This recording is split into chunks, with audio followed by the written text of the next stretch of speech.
Like, subscribe, add, share Tree Fanfiction audiobook channel for all parts. Chapter 1. Karakura Town, in the delivery room of a hospital. A baby in swaddling clothes slowly opened his eyes and then looked around excitedly. Have I traveled through time? He remembered that he was working overtime writing code in the company, but suddenly the computer lost power, and then he began to tremble and lose consciousness. Ha ha ha, I didn't expect I could do it again. This time I don't want to be a programmer anymore. I want to start a business and become a millionaire. The baby in the cradle waved his hands excitedly, imagining a bright future. At this moment, he suddenly found a virtual interface in front of him, which only he could see, and black text kept appearing on it. Realm unlimited points. Currently available attribute value, 100 points. Spiritual power, a little.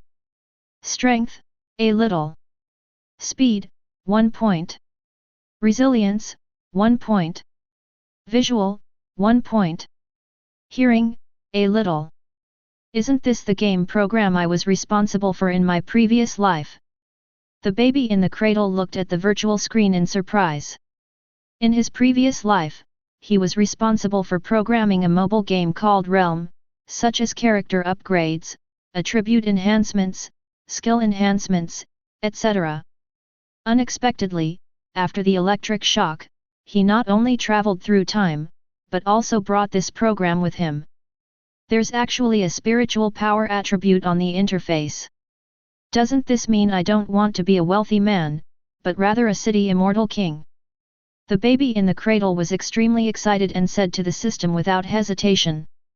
Give me some spiritual power, give me all of it. Time flies, 15 years later. Karakura Town.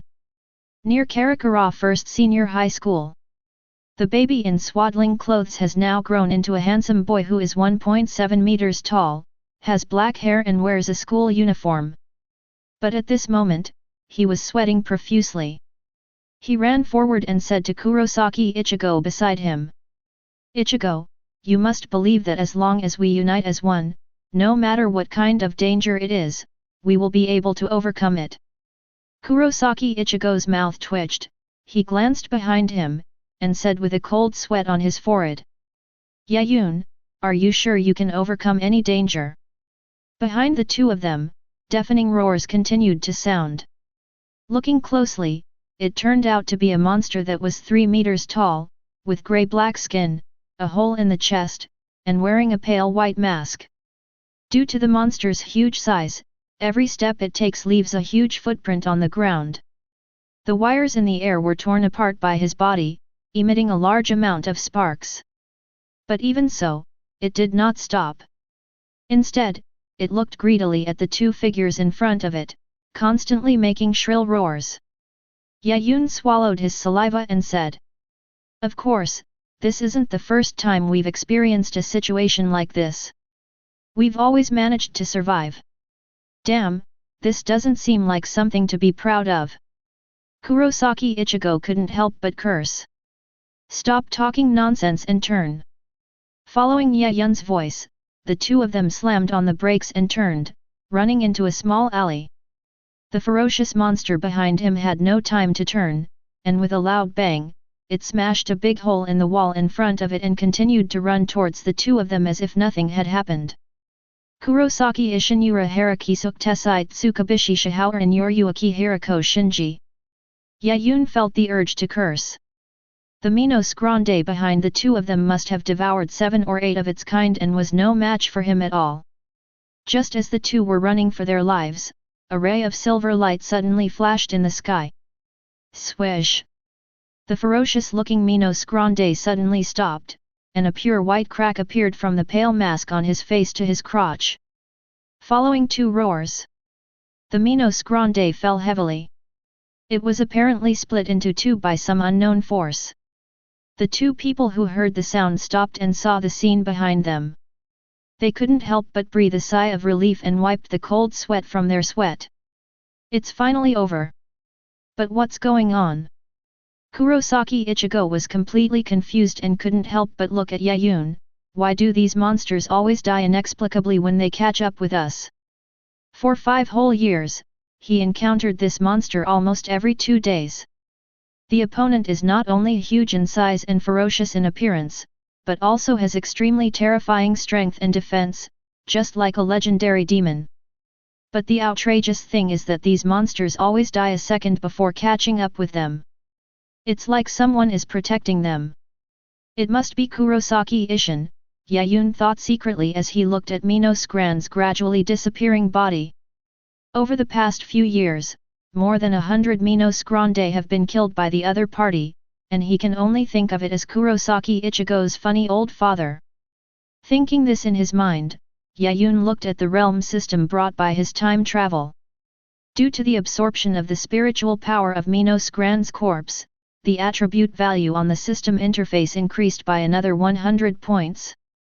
Combined with the spiritual power passively absorbed today, the attribute value has reached more than 200 points. Realm Unlimited Points. Currently available attribute value, 100 points. Spiritual power, 28,000 points. Strength, 4,100 points. Speed, 560 points. Resilience, 12 points. Visual, 12 o'clock. Hearing, 12 o'clock. Looking at the familiar realm system interface, Yaun recalled his past tragic experiences. When he first traveled through time, he thought that adding some spiritual power would improve his aptitude for cultivating immortals, so he would add some spiritual power every time he had attribute points. This allowed him to possess an astonishing 20,000 spiritual powers at the age of 10. He thought he was about to embark on a journey of cultivating immortality, but by chance, he met love at the corner with a Minos Grande in the evening. At that time he looked at the hideous mask of Minos Grande. It makes me feel numb. It was then that he realized that he had not traveled to the world of cultivation, but to the Shinigami world, the original world of the Realm mobile game. What's the point of him increasing his spiritual power so much? Shinigami might become stronger by increasing his spiritual power, but as a human, is he increasing his spiritual power to make himself taste better? He was chased by Minos Grande for 12 hours that day and was nearly killed by exhaustion several times.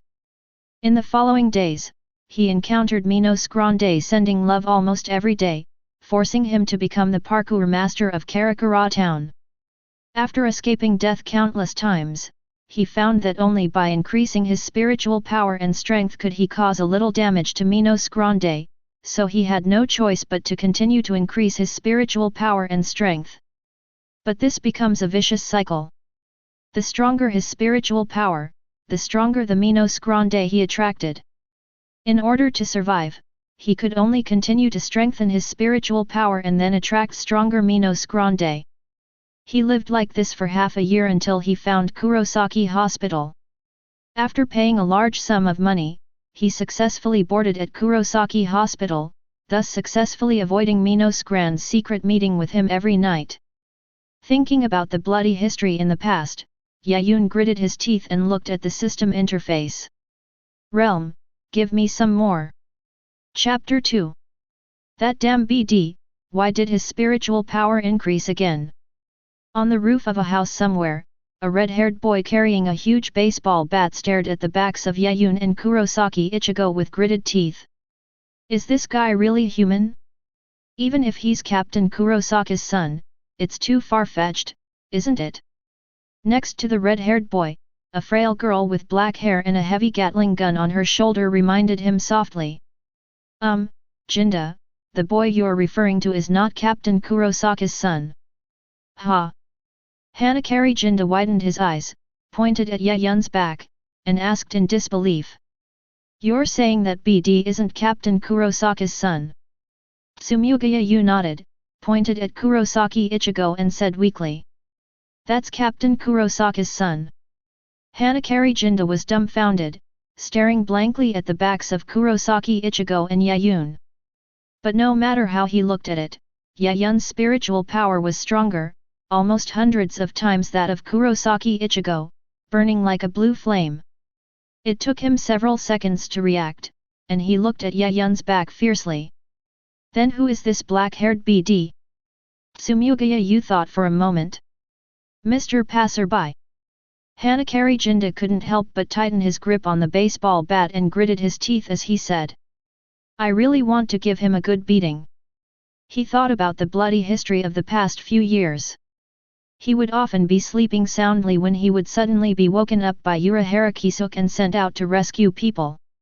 Sometimes he has to run more than once a day, which causes his endocrine system to be a little out of balance. As a result, I told him that the black-haired boy was not Captain Kurosaki's son, but the yellow-haired boy next to him was Captain Kurosaki's child. What a joke! When did ordinary humans have this kind of spiritual power? Karakura First Senior High School, Grade 1, Class 3. When Yaun and Kurosaki Ichigo walked into the classroom, they immediately attracted the attention of many classmates.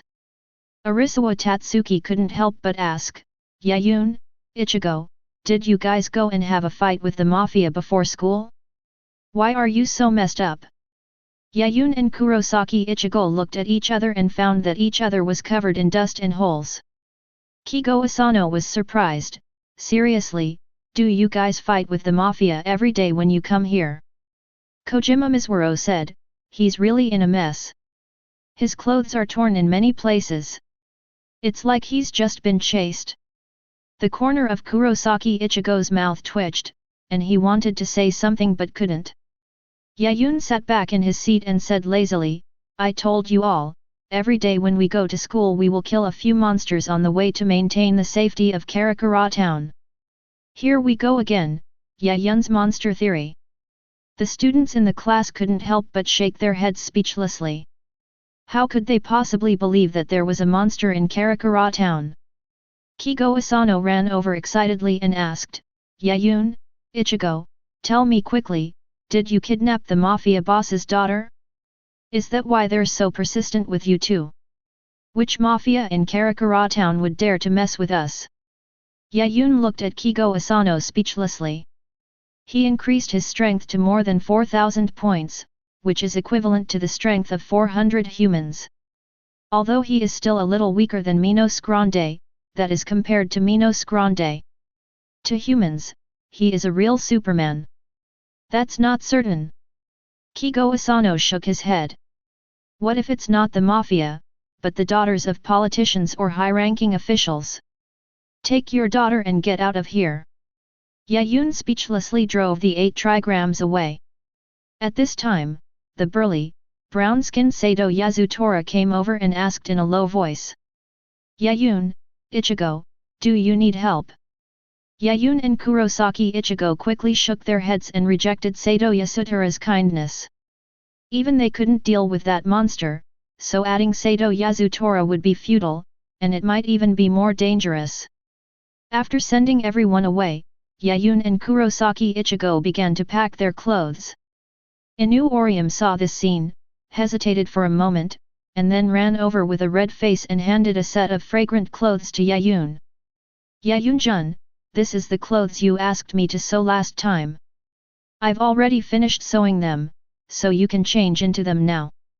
Yaun's eyes suddenly lit up, and he couldn't wait to take the clothes. Thank you, Inoue-san.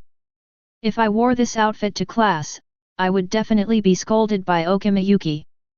Kurosaki Ichigo looked at the traitor with grief and anger, then looked at Inoue with some curiosity. Inoue, when did Yaun ask you to sew this? Inoue's face turned even redder. She lowered her head and whispered, it was the last time Yaun-jun came to my house to help. Yaun interrupted as she took off her clothes. Inoue's shrine was broken, so I went over and made a new one for Inoue. Kurosaki Ichigo suddenly realized that he also knew Inoue's deceased brother. Suddenly thinking of something, Yaun looked at Inoue and asked, by the way, Inoue-san, do you still worship your brother every day?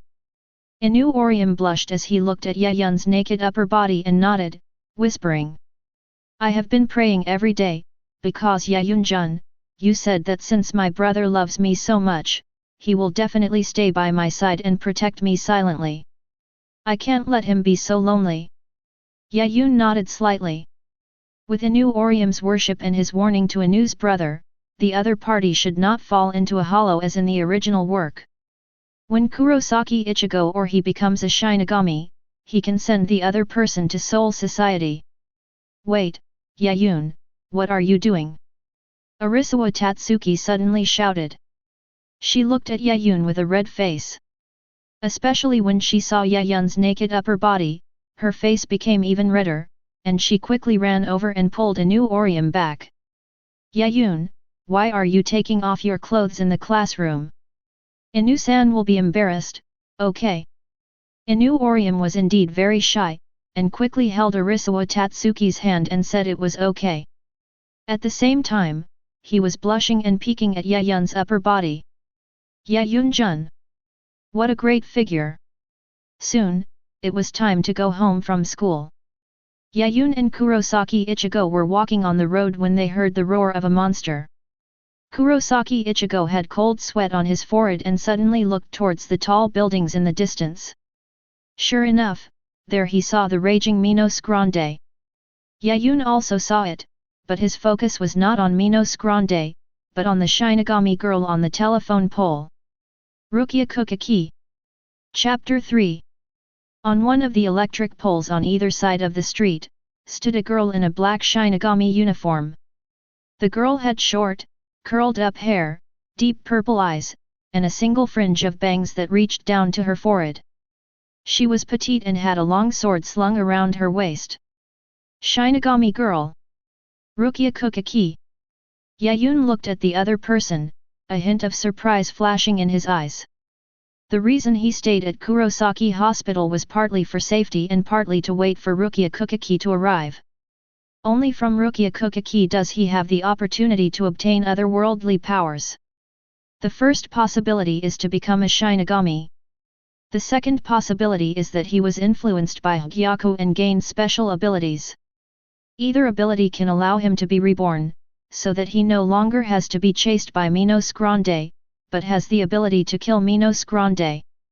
While thinking in his heart, Yaun suddenly heard Kurosaki Ichigo's anxious voice. Yaun, run! That monster is coming towards us. Yaun's heart trembled, and he immediately came to his senses, seeing the ferocious Minos Grande rushing towards him with greed on his face and roaring. Damn it, do you really think I'm a soft persimmon? Anger flashed in his eyes. He took a step forward, barely controlling some of his spiritual power to cover his fist, and punched it hard. He had not gained nothing from being hunted for so many years. At least he could tell the strengths and weaknesses of Minos Grande. Die, for me! With a roar, Yaun slammed his fist heavily on the pale mask of the Minos Grande. Bang! As the sound of impact rang out, Minos Grande was actually knocked back several steps and let out a painful roar. On the telephone pole, Rukia Kuchiki saw this scene and was immediately shocked. She turned to look at Yaun in disbelief. This guy can actually see the hollow? No, it's more than that. She looked at Minos Grande's pale white mask. On it, there was a fist mark, covered with cracks, as if it was about to shatter.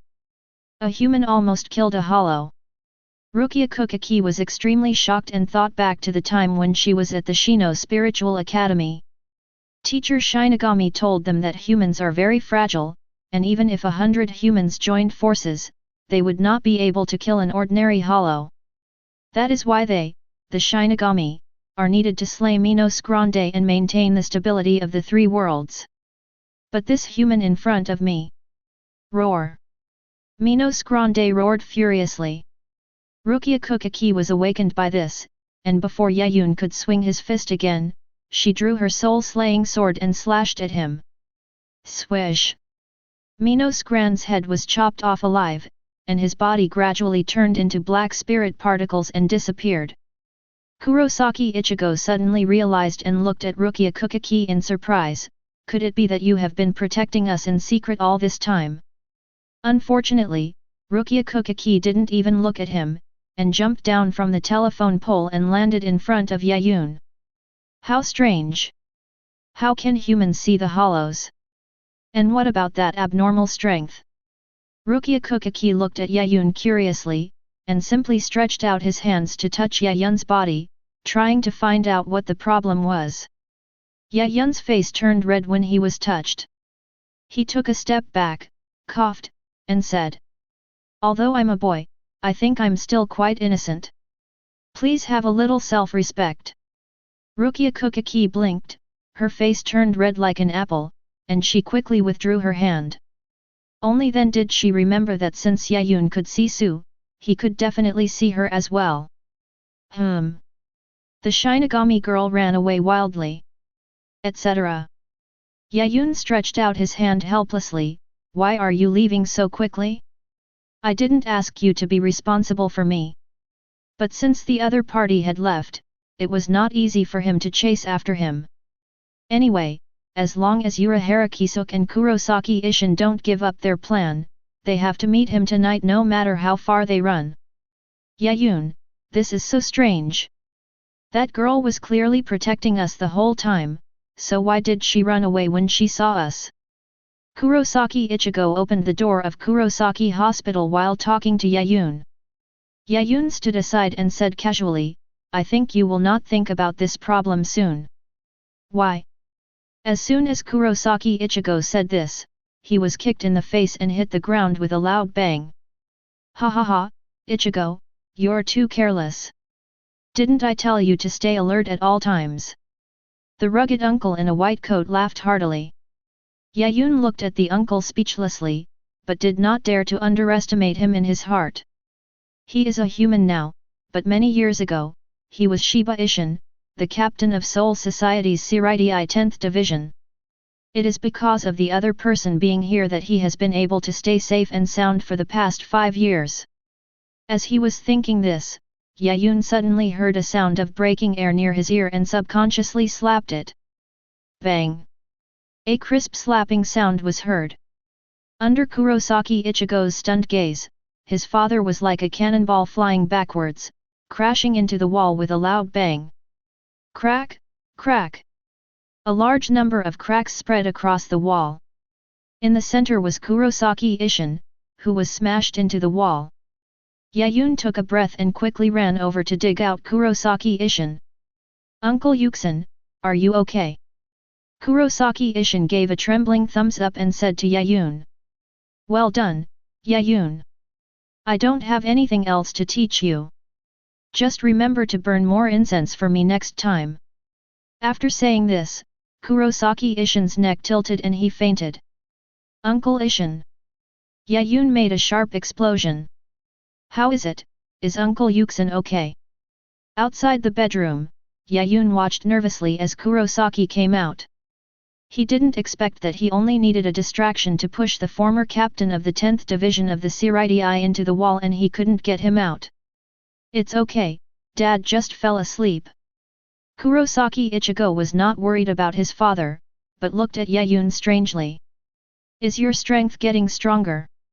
He remembered that when Yaun first moved in, his strength was still within the range of an ordinary person. 5 years passed in a flash, and Yaun's power became more and more terrifying, dozens of times stronger than his, as if he had turned into a humanoid monster. "Of course, I have been increasing my strength attribute for the past 5 years." Yaun thought to himself, but smiled on the surface and said, "After all, I have Uncle Yuxin teaching me. Without his daily combat training, I wouldn't be able to become so strong." Kurosaki Ichigo was speechless and complained, "Dad, what kind of training is that?" Before he finished speaking, he was kicked out again. Kurosaki Ishin retracted his right foot, laughed, and said, "Ichigo, didn't I tell you not to be careless at any time? Damn old man." Several tic-tac-toe patterns appeared on Kurosaki Ichigo's forehead. Chapter 4. Bang, bang, bang. Pa pa pa. Boom boom boom. The Kurosaki father and son were fighting fiercely, and Yaun was speechless watching. What kind of monster physique is this? Not to mention Kurosaki Ichigo, Kurosaki Ishin was clearly smashed into the wall by himself, but he was resurrected with full health in less than 3 minutes. Are all the artificial bodies created by Shinigami so durable? Brother Yaun, you are not qualified to say this, right? Kurosaki Zyli sat at the table eating, looking at Yaun with dead eyes. This is the first time I've seen someone slap someone into a wall with just one slap. Yaun came back to his senses and said, "There's nothing I can do. I have to fight monsters every day. If I don't have strong power, I will just die." Kurosaki couldn't help but shake her head. Brother Yaun is talking nonsense again. If there are really so many monsters, why can't I see them? Like Yaun and Kurosaki Ichigo, she possesses the ability to see spirits, but she has never seen a so-called monster. Your father is the captain of Jingling Court. It would be a miracle if you could see monsters, Yaun complained in his heart. Kurosaki Yuzua couldn't help laughing when he saw the two bickering, and served Yaun a bowl of rice. Brother Yaun, come and eat first. Father and brother Ichigo will probably be fighting for a long time. If you wait, the food will get cold. Yuzua still cares about brother Yaun the most.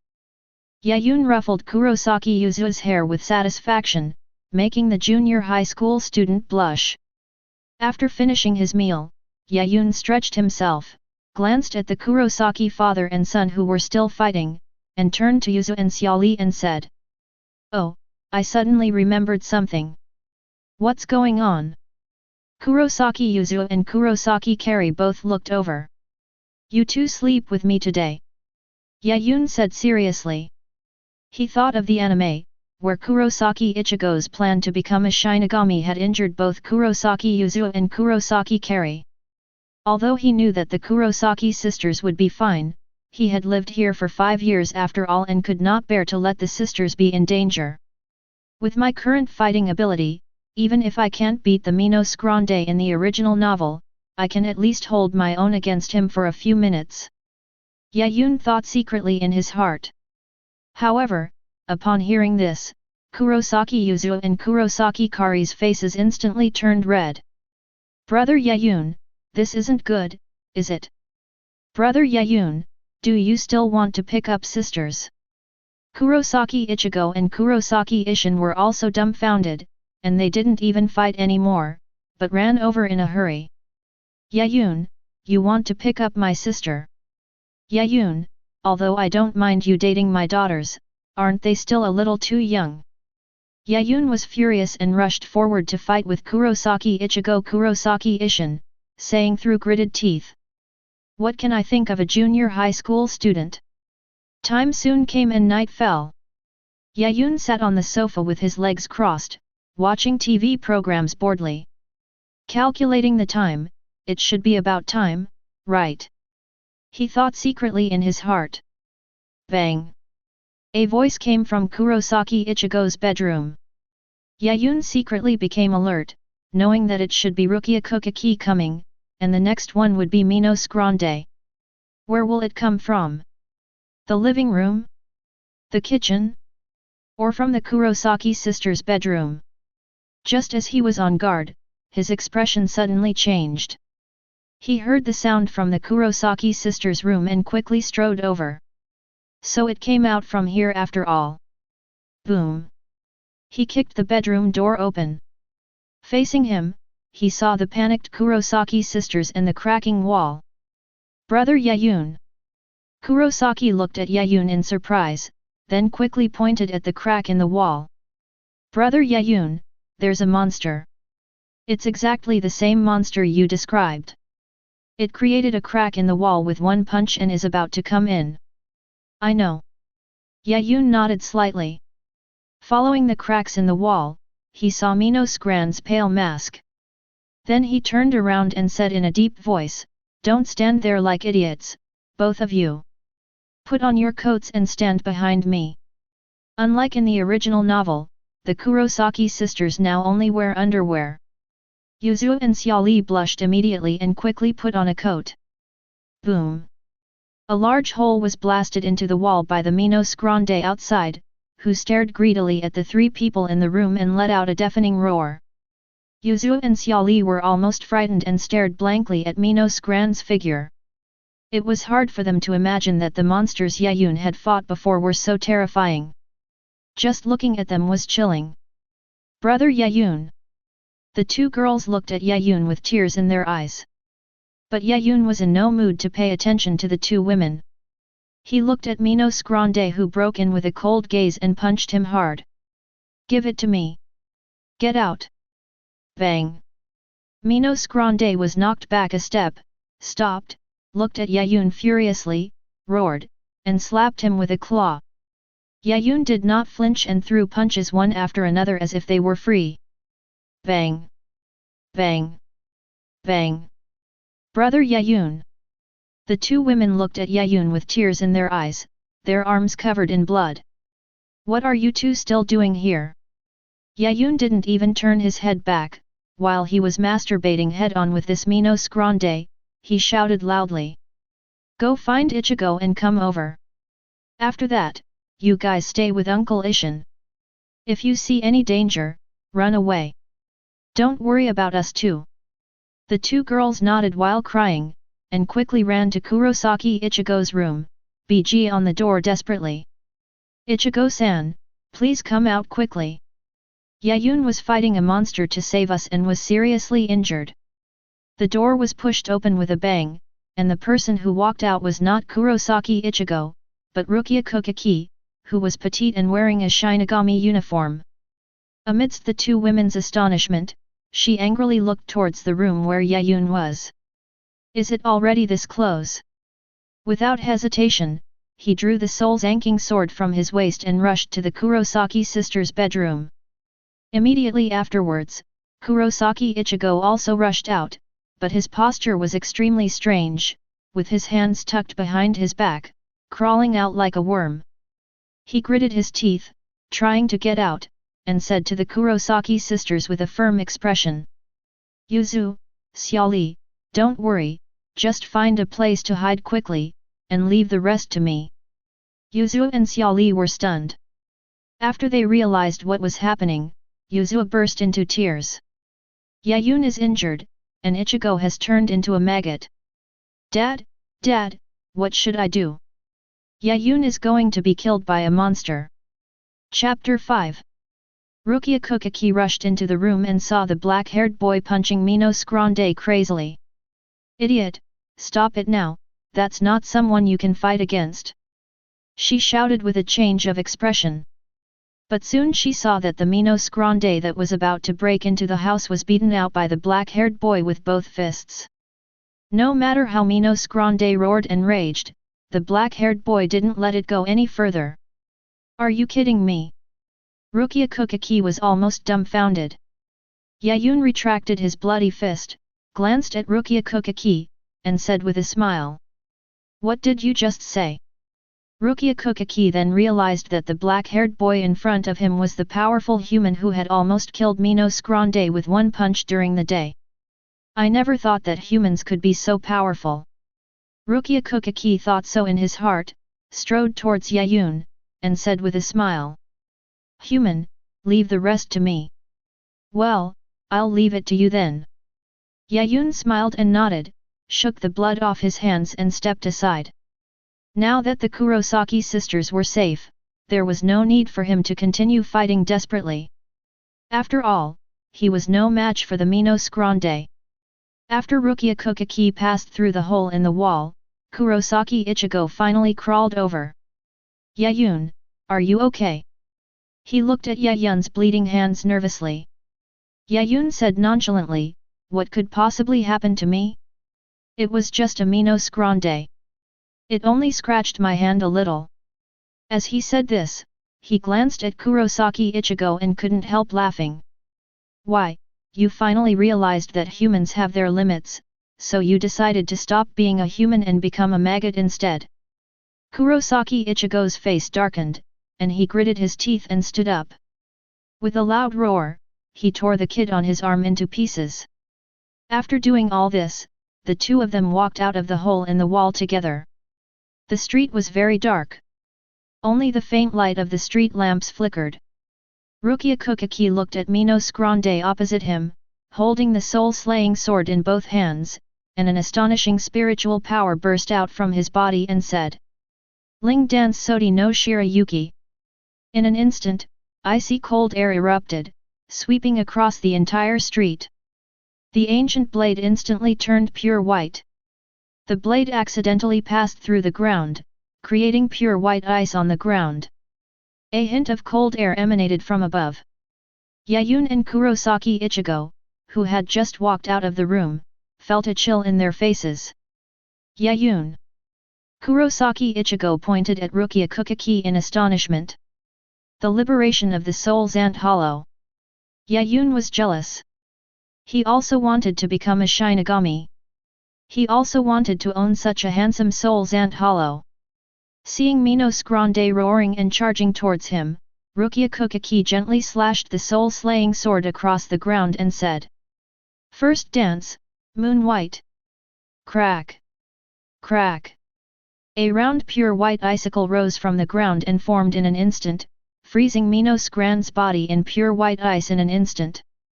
Then the pure white icicle shattered like a sky-high icicle, shattering Minos Grande's figure along with it. "It's over." Rukia Kuchiki slowly retracted the blade. On the roof of Kurosaki Hospital, Urahara saw this scene, covered his mouth with a fan, and said with a light smile, "Ah, that Minos Grande was killed just like that. Captain Kurosaki, it looks like your plan has failed." Beside him, Kurosaki Ishin looked helplessly at the figures of Rukia Kuchiki, Yaun, Kurosaki Ichigo, and the Kurosaki sisters. "I never expected this. The Minos Grande that Rukia Kuchiki killed was one he had caught with his own hands, and it had devoured more than 70 of its kind. But he never expected that Yaun could actually knock him out of Kurosaki Hospital with just his fists. So, what should we do next?" Urahara Kisuki Kurosaki Ishin. Kurosaki Ishin said unhappily, "What can we do? We can only call more Minos Grande over. I remember you have bait there, right?" Urahara Kisuke nodded with a smile, took out a pill from his sleeve, crushed it gently and said, "I'm really looking forward to that guy inside Kurosaki Ichigo." "What?" Rukia Kuchiki's expression changed, and she looked up at the night sky in shock. "Why are there still hollow Ryotsu coming? 1, 2, 3, 100, 300. Impossible. How could so many voids suddenly appear? Over 300 of them, that's already a massive void tide." Yaun and Kurosaki Ichigo looked over when they heard the sound. In the night sky, in the alleys, on the streets, one after another, Minos Grande walked out of the black cracks. Cold sweat broke out on both men's foreheads. No, those guys played such a big game. Yaun couldn't help but licked his lips, feeling a little panicked inside. Even if Kurosaki Ichigo becomes a Shinigami, he may not be able to deal with so many hollows. Damn it! Why are there so many hollows? Rukia Kuchiki gritted her teeth, suppressed her fear, and rushed forward with the pure white Sodi no Shirayuki in hand. First dance, Moon White. The second dance, White Ripples. Dance of the three, White Sword.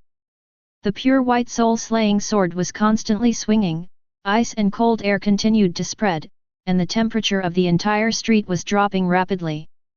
But even so, there were still a large number of hollows roaring and rushing over. Rukia Kuchiki was not careful and was bitten on the shoulder by one of the Minos Grande. After killing it, he half knelt on the street with a pale face. "I was bitten on the shoulder again." This thought came to Yaun's mind, and then he quickly ran towards Rukia Kuchiki.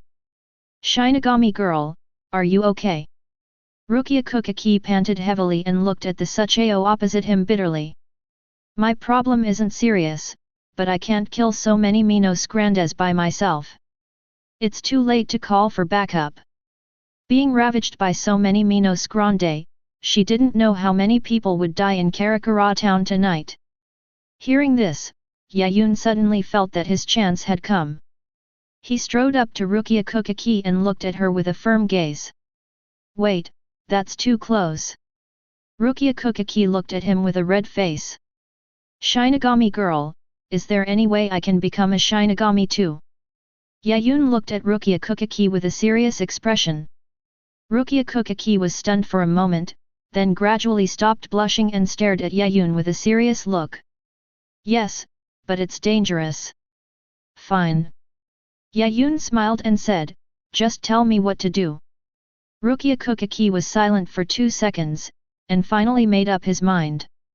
He pointed the soul-slaying sword in his hand at Yaun and said in a serious voice. I need you to stab this knife into my heart. I see. Yaun ignored the bleeding on his palm and directly grabbed the blade and put it against his heart. My name is Yaun, please give me your guidance. Rukia Kuchiki was moved. She had never seen such a human being, let alone such a man, so she smiled. My name is not Shinigami, my name is Rukia Kuchiki. The next second after the words fell, the two men grasped the blades at the same time and thrust them forward. At the same time, Kurosaki Ichigo felt something was wrong and wanted to run over to stop Yaun. Yaun, calm down. We don't know if that guy is a liar. What if he dies after being pierced through the heart? Go. On the rooftop, Kurosaki Ishin fired a kid. Kurosaki Ichigo screamed and fell directly onto Yaun's back. Both of them were pierced through the heart by the silver-white blade. Boom. Azure spiritual energy shot up into the sky. Chapter 6.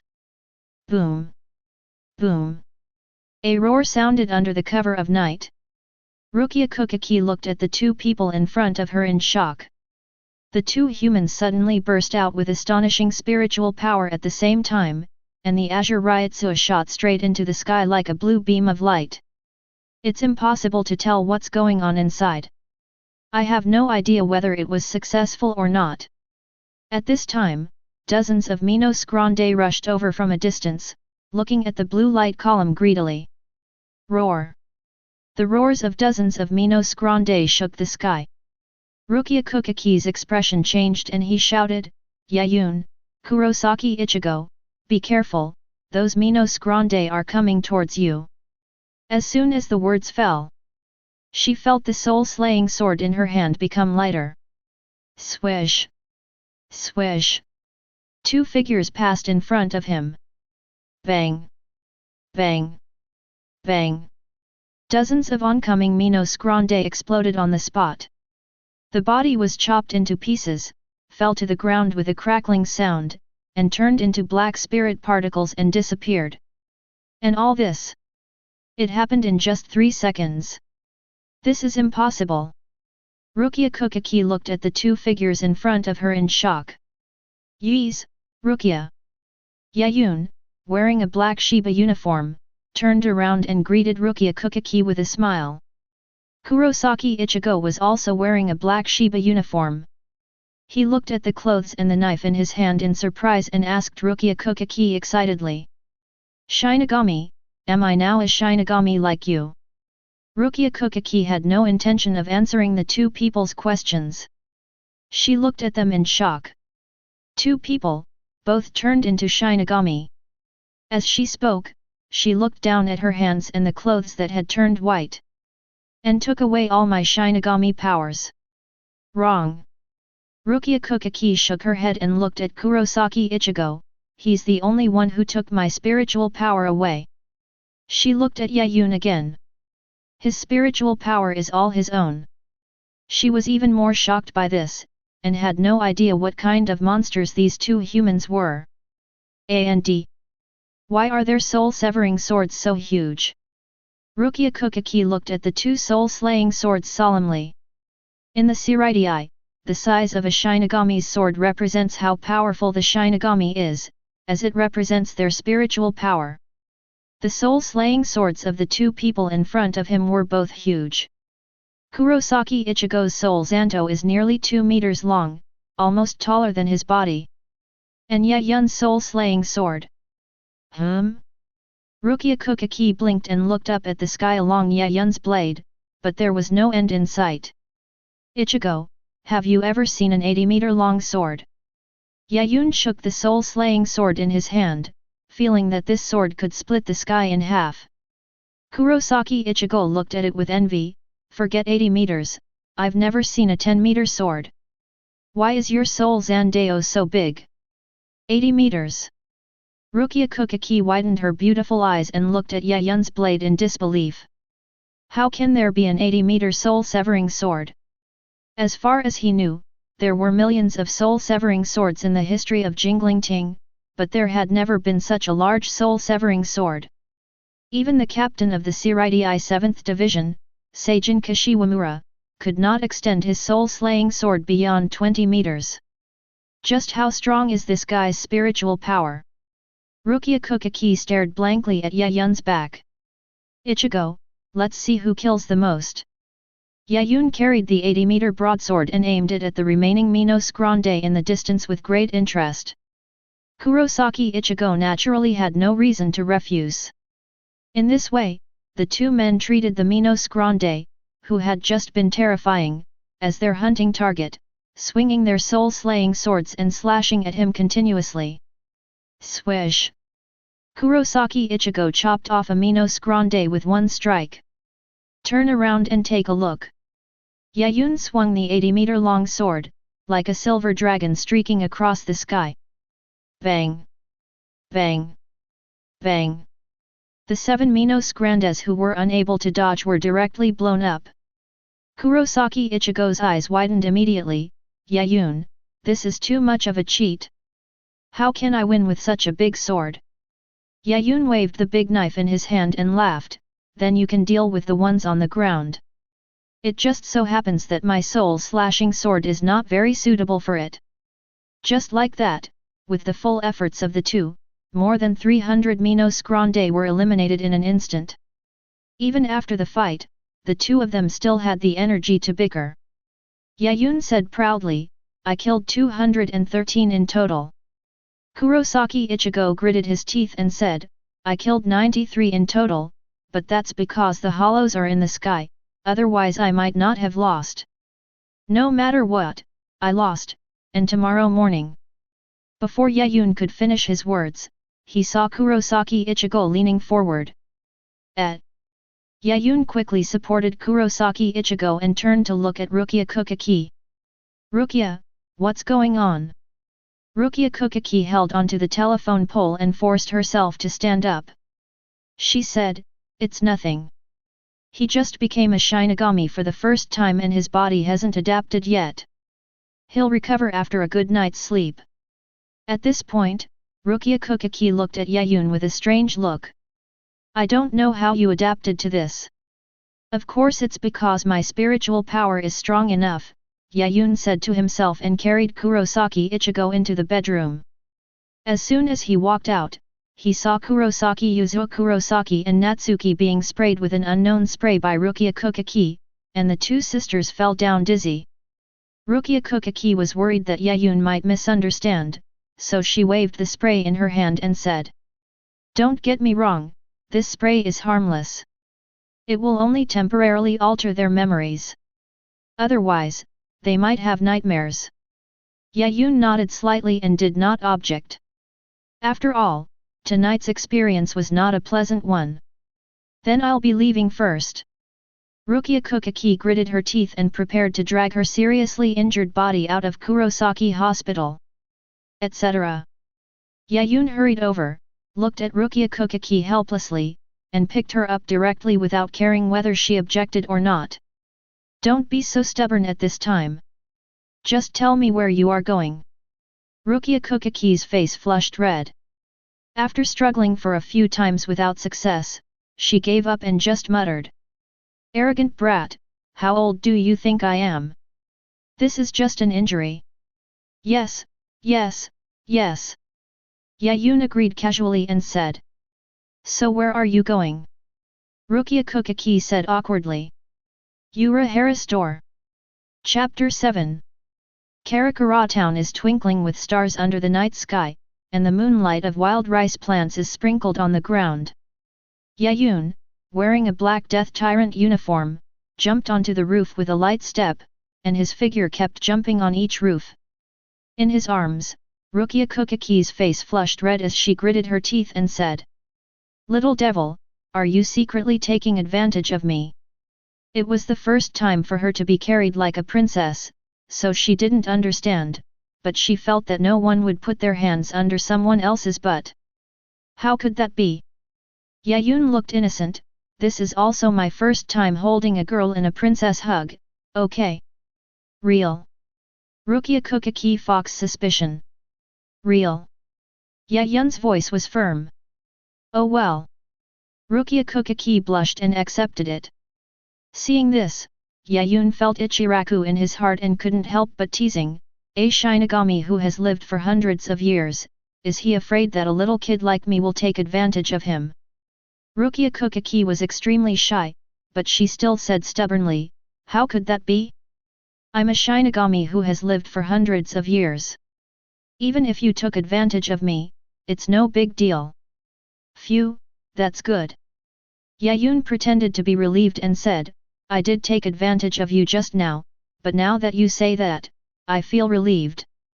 I'm going to kill you, you damned pervert. Soon, Yaun landed steadily on the ground.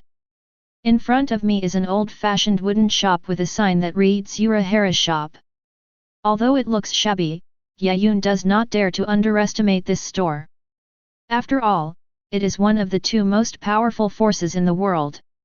Its store manager, Urahara Kisuke, was once the captain of the 12th Division of the Seireitei and the director of the Technology Development Bureau.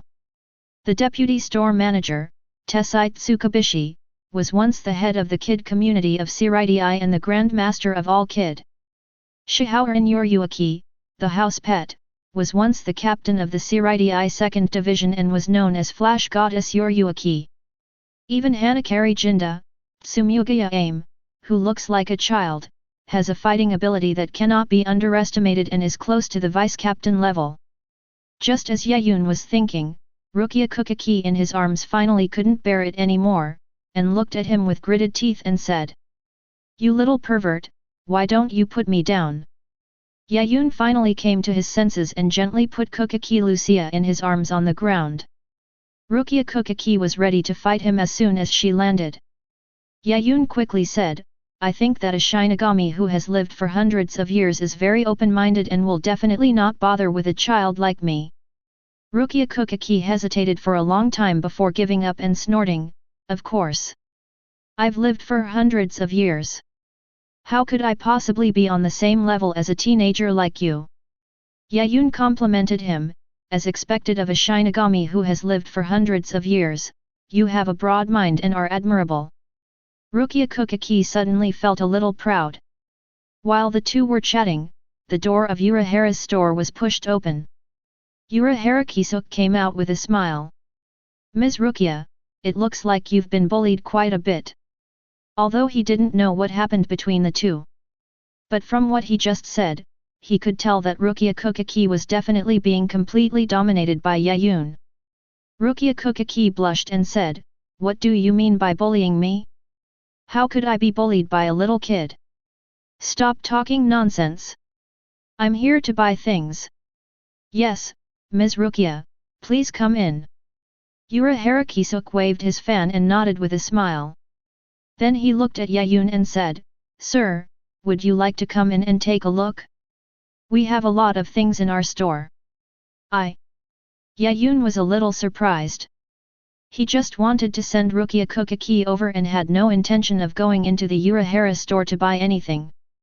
But since others invited him, there was no reason for him to refuse. What's more, he was curious about what was sold inside. Yaun walked in and introduced herself, My name is Yaun, and you are the store manager. My name is Urahara Kisuke, you can just call me Manager Urahara. Walking into the Urahara store, Yaun found that it was basically the same as an ordinary store, with counters and shelves, and the ground was full of goods. The only difference is that other stores sell snacks and things like that. But Urahara stores mostly sell bottles and cans. Urahara Kisuke picked up a glass bottle and introduced it to Yaun with a smile. This is an amnesia pill. Once you take it, you'll lose your memory and become very close to the first person you see after losing your memory. Then he picked up another doll. This is a manipulative puppet. As long as you take a strand of someone's hair and put it in, you can use this puppet to control their actions at will. Then he patted a large box and said to Yaun in a low voice. Mr. Yaun, this is a great thing. It's called a prosthetic body. As long as you can afford it, you can customize it to look like any girl. Urahara Kisuke. Rukia Kuchiki's cold voice came over. She looked at Urahara Kisuke coldly and placed her hand on the hilt of the Zanhun sword. Is this how you use the jingling ting props? Urahara Kisuke coughed and said with a smile, how could that be? I was just joking with Mr. Yaun. Miss Rukia, what do you want to buy? He stood up and walked over to greet Rukia Kuchiki. Rukia Kuchiki snorted coldly and said, I want to customize a prosthetic body. I want a reinforced version that won't break down easily. On the other side, Yaun looked at the merchandise on the shelf and touched his chin with a strange expression. Why do I feel like I've seen these props somewhere before? Where did you see it? He looked around the Urahara store and found that he did not see Tessai Tsukabishi, Hanakari Jinda, and Tsumugaya Aim. Maybe it was because it was too late and the other person had already gone to bed. But he saw another familiar figure. A black cat sleeping on the cargo. So he walked over and happily picked up the black cat. Under the black cat's puzzled gaze, Vice Admiral turned over and exposed her belly. Meow. The black cat was puzzled. Yaun touched his chin. It's a little female cat. Meow. The black cat was furious. Waving claws vigorously. Don't be angry, don't be angry. Yaun quickly comforted the black cat, took out something from his waist, and said with a smile. Here's this thing for you. Can you let me rub it for a bit? Meow. The black cat was excited. 20 minutes passed in a flash. Hanakari Jinda ran out carrying a giant baseball bat, looked around the store excitedly, and shouted. What about that damned human? I heard he became a dead Shinigami.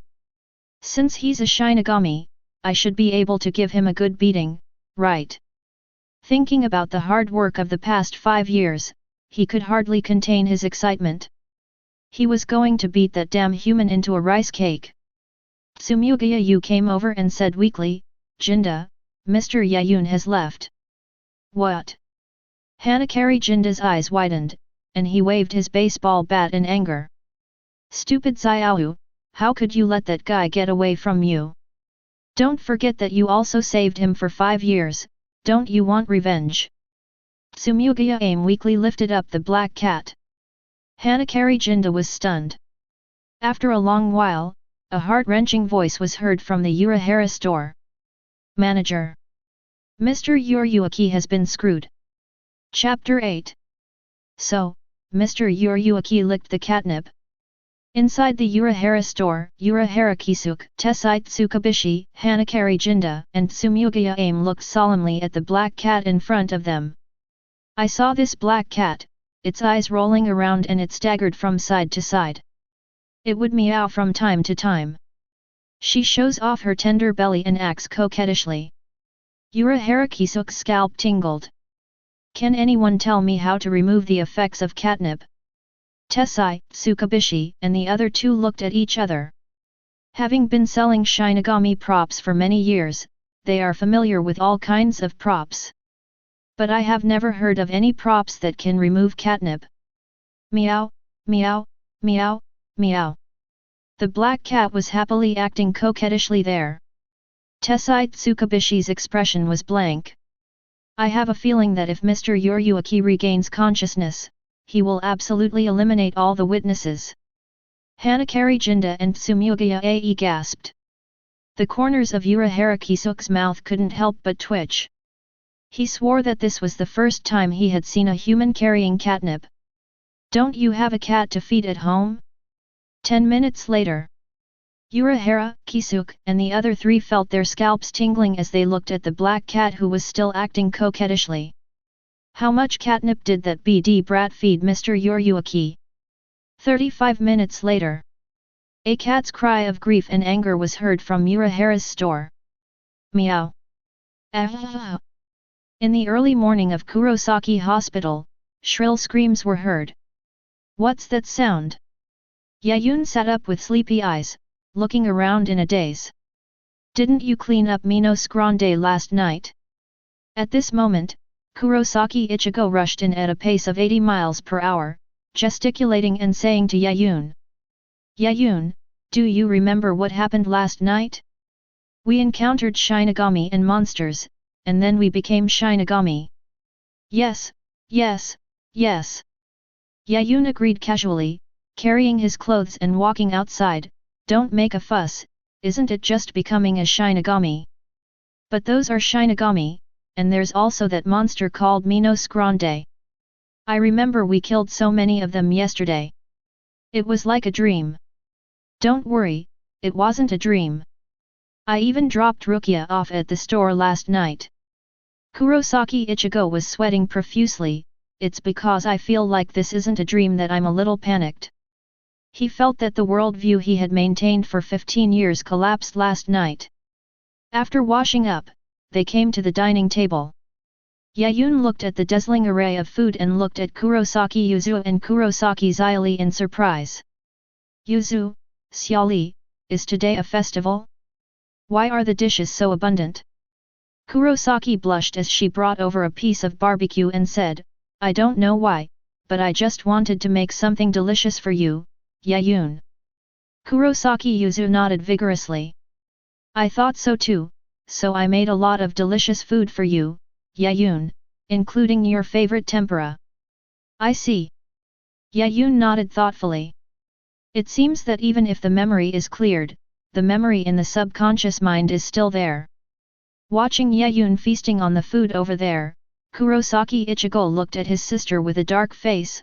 Yuzu Xiaoli, I understand that you guys made something delicious for Yaun, but can you tell me why there is nothing in front of me? Kurosaki rolled her eyes at him and said, Ichigo-kun, don't you have milk and bread in front of you? Black Knight Ichigo said angrily, but I also want to eat fried meat, grilled meat, tempura, and yogurt. His protest was ultimately unsuccessful. So she could only eat bread with one mouthful, drink milk with another, and stare at Yaun with a resentful look. Not long after, Kurosaki Ishin ran in, waving his hands and saying exaggeratedly. Ichigo, Yaun, have you heard? The train derailed and rushed into our street last night, leaving behind a lot of tracks. Puff. Kurosaki Ichigo sprayed a mouthful of milk all over his face, and looked at Yaun with his mouth twitching wildly. Is this what you smashed out with a knife yesterday? Yaun, you smashed all this, didn't you? Kurosaki Ichigo and Yaun walked on the street, looking at the ditches on the ground with frowns on their faces. Each one is 80 meters long. Each one is 1 or 2 meters deep. It looks like someone's drainage ditch has been built onto the road. Don't let anyone know. Yaun walked forward with a determined expression and said, if I had to pay for this, even if I sold Kurosaki Hospital, it wouldn't be enough. Kurosaki Ichigo was speechless. Why would you sell my family's hospital at a loss? The two arrived at Karakura First High School smoothly. Looking at the familiar buildings and classmates, Kurosaki Ichigo sighed, it's a miracle that we weren't chased by monsters today. Yaun coughed dryly twice. Since becoming a Shinigami last night, he was able to initially control the spiritual power in his body. Inside the classroom, Kigo Asano waved as he saw the two of them come in. Hey, Yaun, Ichigo, I heard that over 80 trains derailed and broke into the area where you were staying yesterday. Are you all right? Cough cough cough. Both of them started coughing violently at the same time. Kurosaki Ichigo gritted his teeth and said, how many times did you chop last night? Yaun thought for a moment and said, more than $100. Kurosaki Ichigo took a deep breath and decided to keep this matter to himself. Otherwise, 10 Kurosaki hospitals combined cannot afford the compensation. Sato Yasutora came over and said, Ichigo, Yaun, do you need me to come over and help you? Kurosaki Ichigo shook his head, it's okay, the wall of my house and the road in front of the door are already being repaired. I think they will be repaired by evening. That's good. Sato Yasutora nodded. Yaun did not participate in the conversation. He sat back in the window seat in the back row and looked at his system interface. He found that after what happened last night, his system interface had been updated and many more options had been added. Currently available points, 467 points. Spiritual power, 48,800 points. Strength, 5,142 points. Speed, 842 points. Soul Severing Sword, 1 point. Spiritual Network, 1 point. Soul Control, 1 point. Ryotsu Burst, 1 point. Ryotsu Body Protection, 1 point. I've gained a lot of abilities, but the most important improvement is my spiritual power. Yaun looked at his spiritual power points with joy. After becoming a Shinigami last night, his spiritual power points soared by 20,000 points. His spiritual power was already amazing, and now it has become even stronger. It's a pity that no one can compare with him. Otherwise he would know his current strength. He retracted his gaze and looked at the extra options again, with a thoughtful expression. I know about the spiritual connection. It's a Shinigami perception ability that can distinguish the unique spiritual power of each Shinigami and Hollow. What is Soul Control? Soul Slashing Sword, can you improve my Soul Slashing Sword? It's already 80 meters long now. If I improve it further, I'm afraid it will have to reach 100 meters. Ryotsu Burst, it seems like it's about releasing all your spiritual energy to intimidate the enemy. I know Ryotsu Protection. As long as you cover your body with Ryotsu, it can form a terrifying defense that is invulnerable to swords and guns. After much deliberation, Yaun evenly distributed his 400 plus points to each newly acquired ability. It's not that I don't want to improve a specific ability. Instead, he wanted to try out what these abilities were used for. After the distribution was completed, he felt that his body had many more instincts, as if they were innate abilities. With a thought, the spiritual power in the body condensed and gradually covered the surface of the body, forming a layer of defense invisible to the naked eye. He casually took out a pen and poked the back of his hand. With a snap, the pen shattered into pieces, having lived for 3 days and 4 hours. It is the strong defensive power of Ryotsu's body. After understanding this ability, Yaun closed his eyes again, and his spiritual power and perception continued to spread, even reaching the Urahara store. Chapter 9. Meow. Inside the Urahara store. The black cat lying on the shelf had its fur standing on end, feeling the Ryotsu with grief and anger. Meow meow meow. Meow meow meow. Ah. Tessite Tsukabishi, who was moving goods in the store, was stunned for a moment. This Ryotsu, why does it look familiar? Urahara Kisuk sensed the Ryotsu in confusion, feeling like he had seen it somewhere. Eyes opened. A smile appeared on Yaun's face, and he couldn't wait to try out other abilities, such as Ryotsu Burst. With an unnoticed boom sound, the violent spiritual power in Yaun's body was released in an instant, almost forming a blue flame, burning fiercely in the air. Although classmates couldn't see it, they could all feel the pressure. Everyone was pressured to the point of being unable to breathe. Inoue Orium, my chest feels tight. Arisawa Tatsuki, your breasts are too big, but why do I feel so stuffy and can't breathe? Kigo Asano, I feel a little dizzy too. Why do I feel so heavy? Kurosaki Ichigo was stunned.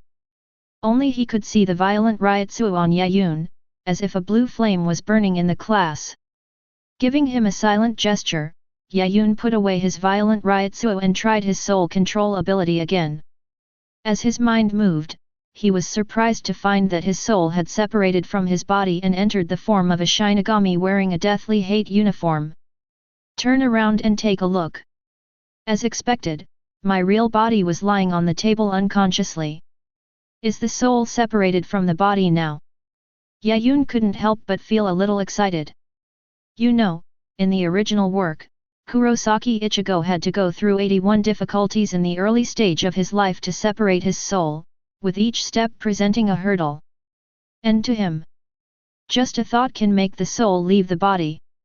Thinking of this, Yaun licked his lips, placed his right hand on his heart, and prepared to pull out his 80-meter-long sword to take a look. Kurosaki Ichigo couldn't hold it in any longer and started coughing violently. Cough, cough, cough, cough, cough, cough. Yaun looked over speechlessly. Are you going to die? Kurosaki Ichigo was almost pd off. Wasn't he worried that you would pull out your knife and cut the teaching building in half? But after his interruption, Yaun gave up trying to draw the soul-slaying sword. Just try to actively absorb the spiritual power between heaven and earth. It has to be said that absorbing spiritual energy in Shinigami state is much faster than absorbing spiritual energy in human state. Normally, he could only gain 200 bonus points a day, but in Shinigami state, he felt that he could gain at least 300 a day. At this time, a black-haired girl walked into the class. She was gentle and polite, and greeted her classmates with a smile on her face. Hello. Hello, I'm the new transfer student. Hello. In the middle of greeting, the black-haired girl's eyes suddenly widened, staring at the Shinigami boy sitting on the windowsill in amazement. Yaun also noticed Rukia Kuchiki, smiled and greeted her and said, Hey, Rukia, good morning. What a great morning. Rukia Kuchiki came to her senses and rushed to Yaun, grabbing his death suit and checking it out. It is indeed a deadly suit, but how did your soul leave your body? You are obviously just a human, it is impossible for you to rely on your own strength. Ahem. Kurosaki Ichigo coughed loudly, forcibly interrupting the communication between the two. What? Rukia Kuchiki looked over with a dark face. Kurosaki Ichigo quietly pointed at his stunned classmates. Rukia Kuchiki finally reacted. Yaun is now in the form of a Shinigami, and his classmates cannot see him, but he is wearing a prosthetic body and can be seen by others. In other words, the scene of her grabbing Yaun looked like she was the only one going crazy in the eyes of her classmates. Realizing this, Rukia Kuchiki's face instantly turned red, and she wished she could find a hole to crawl into. Shameful. It's so embarrassing. As a Shinigami who has lived for hundreds of years, he didn't even realize this. Rukia. Shut up. Rukia Kuchiki gritted her teeth and showed Yaun the words written on her palm. Follow me, or I'll kill you. Arisawa Tatsuki looked at the three people leaving in surprise. Isn't it said that this transfer student is on her first day in Karakura Town? Why does it feel like she knows Yaun Ichigo? Kigo Asano ran over excitedly and said, could it be that Yaun abandoned Kuchiki-san, so Kuchiki-san came to find him? That's not the case. Inoue blushed and interrupted Kigo Asano. I believe Yaun is not that kind of person. Why? Kigo Asano was a little puzzled. Inoue lowered his head and said shyly, Yaun is a very good person, gentle and kind. He would never abandon anyone. She remembered how heartbroken she was when her brother died and how she cried in the rain. She felt extremely helpless at the time, but Yaun came to help in the rain. He worked hard until the next morning despite the heavy rain. I heard that he caught a bad cold the next day and had a high fever and couldn't get out of bed for several days. In the following years, Yaun would come to help her who lived alone every now and then, under the pretext of helping the lovely girl. The more Inoue thought about the past, the redder her face became. Kigo Asano left this sad place in tears. Arisawa Tatsuki couldn't help but ask, Orium, are you in love with that playboy Yaun? Inoue blushed and looked at her best friend. The best friend said viciously, "Don't be fooled by that playboy. He is so nice to every pretty girl."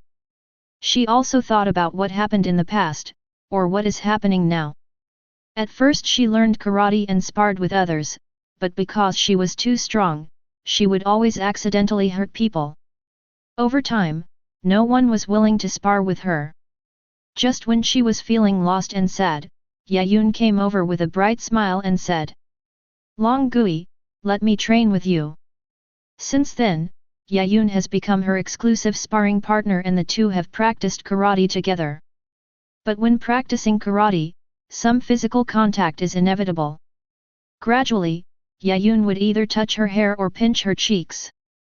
Retracting his scattered thoughts, Arisawa Tatsuki said with a flushed face. "Orihime, in short, Yaun is a bad guy. He falls in love with every pretty girl he sees. You better stay away from him from now on." Orihime looked at Arisawa Tatsuki in a silly and cute way. It was the first time she saw her best friend blushing. An idea suddenly popped up in her mind, and she said blankly. "Could it be that, Long Gui, you also like Yaun-jun?" Bang! Arisawa Tatsuki's face instantly turned red, and he said in a panic. "How could I possibly like that playboy? I absolutely don't like him. He only likes women with plump figures and big breasts." Chapter 10. "Rukia, why did you call us over here?" Yaun yawned and looked at Rukia Kuchiki lazily. If Rukia Kuchiki hadn't called him out, he would have been ready to sleep while passively absorbing the spiritual energy between heaven and earth. It just so happened that the first class was math, so the sleep-inducing effect was maximized. Hearing this, Rukia Kuchiki looked at Yaun, clenched her fists and said angrily. "Shut up, you damn pervert! I asked Xiao yesterday, and you don't need to hold up someone's butt when doing a princess carry." It was only after Yaun left that she realized that this kid had actually taken advantage of her before. Xiao. Yaun thought for 2 seconds, and finally thought of the poor girl in Urahara's store. He coughed dryly and argued, "Well, everyone's constitution is different. It's like when I was extremely angry, I was extremely angry." Rukia Kuchiki snorted, not believing Yaun's words, but was too lazy to care. "Forget it, I'm not a stingy person. As long as you agree to one condition of mine, I will forgive you." "What conditions?" Yaun asked curiously. "You become a Shinigami." Rukia Kuchiki looked at Yaun seriously, then turned to look at Kurosaki Ichigo and said. "And you?" Kurosaki Ichigo quickly said, "Yaun took advantage of you. Why let him be the Shinigami? Why let me be the Shinigami?" Rukia Kuchiki stared at the two men with extreme anger. "You two took away all my spiritual power yesterday. Now I have no spiritual power at all and cannot fulfill my Shinigami duties. Of course, I need you two to help me." Yaun turned his head and looked at Kurosaki Ichigo. "This is all your responsibility. Kurosaki Ichigo. You have to come along too." Rukia Kuchiki looked at Yaun viciously. Although this guy did not absorb her spiritual power. But she just couldn't stand this guy's leisurely look. "Okay." Yaun smiled and agreed. "Hey." Rukia Kuchiki was a little surprised, obviously she didn't expect that this lecherous boy would be so happy. Yaun smiled and said, "I am very happy to be able to work with such a beautiful girl like Rukia." Rukia Kuchiki blushed again, snorted twice, and said, "You little brat, do you know how old I am?" "It's okay, I'm obsessed with faces." Yaun gave her a thumbs up. Rukia Kuchiki snorted again, but in her heart she was very satisfied with Yaun. Although it's very sexy. But he seems to be a nice person. 3 hours later. In a park somewhere in Karakura Town. Boom! With a loud bang, a chasm appeared out of nowhere in the park. The powerful force almost split the entire park into two. The entire ground shook a few times, attracting the panicked gazes of many passers-by. "What's going on? Is there an earthquake?" Why is there such a deep trench on the ground? What a huge crack! Yaun. Inside the park, Rukia Kuchiki looked at the crack across the park, deeply regretting her previous thoughts. She gritted her teeth and said to Yaun. Can't you use a little less strength? Last night, after she changed into her artificial body, she saw the traces of destruction left by Yaun and Kurosaki Ichigo, and the sky fell several times. She worked from the first half of the night to the early morning, clearing the memories of thousands of people and almost died of exhaustion. Now there is such a big commotion again. She also had to clear the memories of more than a dozen people. Yaun, carrying an 80-meter-long sword, said helplessly, You can't blame me for this. How can you ask me to use less force on such a huge sword? The blade was too long and had terminal acceleration, so even if he used a small amount of force, it would still cause considerable damage. Rukia Kuchiki looked at Yaun's knife angrily. An 80-meter-long sword. She had only seen this once in her life. Glancing at the gloating Kurosaki Ichigo, Rukia Kuchiki gritted her teeth and said. I don't need your help, Kurosaki Ichigo. You will take charge from now on. Remember, don't cause too much damage to me. Kurosaki Ichigo, who was caught in the crossfire. My knife is too big, it's not my fault. Yaun had no choice but to leave carrying the 80-meter-long sword. He was planning to kill a few more Minos Grande to absorb their spiritual energy, but now it seems that is basically impossible. He cut with this knife. Minos Grande can be hacked to death though. But the terrain will also be completely destroyed. Ultimately, I still have to master the soul-severing sword. Yaun thought of Kurosaki Ichigo's Zangetsu after his awakening. As long as you know the true name of the soul-slaying sword, you can make the soul-slaying sword change shape and even master all kinds of incredible powers. Names. He sighed and waved towards Rukia Kuchiki and Kurosaki Ichigo. Rukia, Ichigo, you two stay here for now. I have something else to do. I need to go to Inoue's house first. Inoue-san. Rukia Kuchiki was a little confused. Kurosaki Ichigo, who was conscripted, said listlessly, She's our classmate, the girl with the golden hair. Golden hair? Rukia Kuchiki thought for a moment and instantly thought of Inoue. It's not because she has a good memory, but because Inoue is too eye-catching.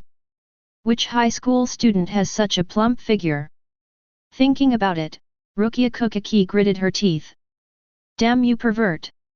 Inoue's brother, I remember asking him to be careful, so he shouldn't be in any trouble. Yaun thought, maintaining his Shinigami posture, running quickly across the rooftops of houses, heading straight for Inoue's house. Arrive! Yaun jumped down from the roof and walked into Inoue's house as if he was familiar with the place. Suddenly, his expression became serious, and he released Ryutsu to cover his body while clenching his fists and walked towards the innermost room. There's a hollow aura. Are we a step too late? The room seemed normal, but Ling Luo could sense an evil aura, undoubtedly emanating from Minos Grande. Think about the plot in the original novel. Maybe Inoue's brother has been bewitched and entered the world of Hollow, being hunted by Minos Grande, or even turned into a Hollow. It is also possible that Sue is in the house in front of you. He stood in front of Inoue's bedroom and heard a nearly roaring laugh from inside. He. Human, why don't you come out? I'm going to kill your sister. Don't you want to protect her? Found me. Yaun was shocked, but soon realized something was wrong. The other party didn't seem to be talking to him. So he quietly pushed the door open a crack. Through the gap, he saw Minos Grande, who had a hideous appearance, green hair all over his body, and an extremely terrifying, pale mask. At the opponent's feet was Inoue, whose soul had been ripped out and whose face was filled with pain. Chapter 11. What? Minos Grande, with a ferocious figure and a playful expression on his pale mask, continued to stomp on Inoue's body and laughed. Your sister worships you every day. She must like you very much as a brother. But you actually let him die without helping him. How disappointing, so disappointing. If you don't come out, I'm really going to crush your sister to death, ha ha ha ha. Inoue gritted his teeth and said, Brother, you absolutely cannot come out. This monster will kill you. Before he finished speaking, Inoue let out a scream of pain. Minos Gran's mask turned ferocious and he roared, Shut up and let your brother come to rescue you, or I'll really crush you to death. Where Yaun could see, Inoue's brother was hiding behind the curtains, staring at Minos Grande with pain and anger. He had no idea why he was targeted by this monster. The other party even threatened him with his sister. At this moment, he thought of Yaun, who used to visit his home frequently and even built a shrine for him. The other party once reminded him to give up his obsession and become a Buddha, otherwise he would be in danger, and Inoue would also be in danger. But he didn't take it to heart at all. Unexpectedly, it actually brought danger to Inoue. Gritting his teeth, Inoue's brother gave up hiding and looking for Yaun, and strode out and said to Minos Grande, I'm out, let Orium go. But when he saw him coming out, the ferocious Minos Grande not only did not let go of Inoue, but instead excitedly said to Inoue, Woman, did you see that? It was because of you that I killed your brother. Ha ha ha ha. Brother, you can't come out. Inoue looked at his brother in pain. This BD. Yaun looked at the Minos Grande with cold eyes. For Minos Grande, it would be easy to find the human soul, but he used Inoue as a threat. It's simply playing with human emotions. He wants Inoue to suffer for the rest of his life due to the guilt of killing his brother. At the same time, Yaun also recognized the identity of the Minos Grande in front of him, the one who killed Kurosaki Ichigo's mother, Kurosaki Masaki, in the original work. The new and old grudges combined together made Yaun clench his fists involuntarily. Ha ha ha. Human. Degenerate into a hollow. And then kill your lovely sister with your own hands. Minos Grande laughed wildly and stretched out his hairy arms to grab Inoue brother. Elder brother. Inoue screamed in pain. Orium. Inoue's brother looked at Inoue reluctantly. It was at this critical moment. When Yaun saw Minos Grande's feet leave Inoue, a cold light immediately flashed in his eyes, and he kicked open the door and rushed in without hesitation. What? Minos Grande's expression changed. Yaun.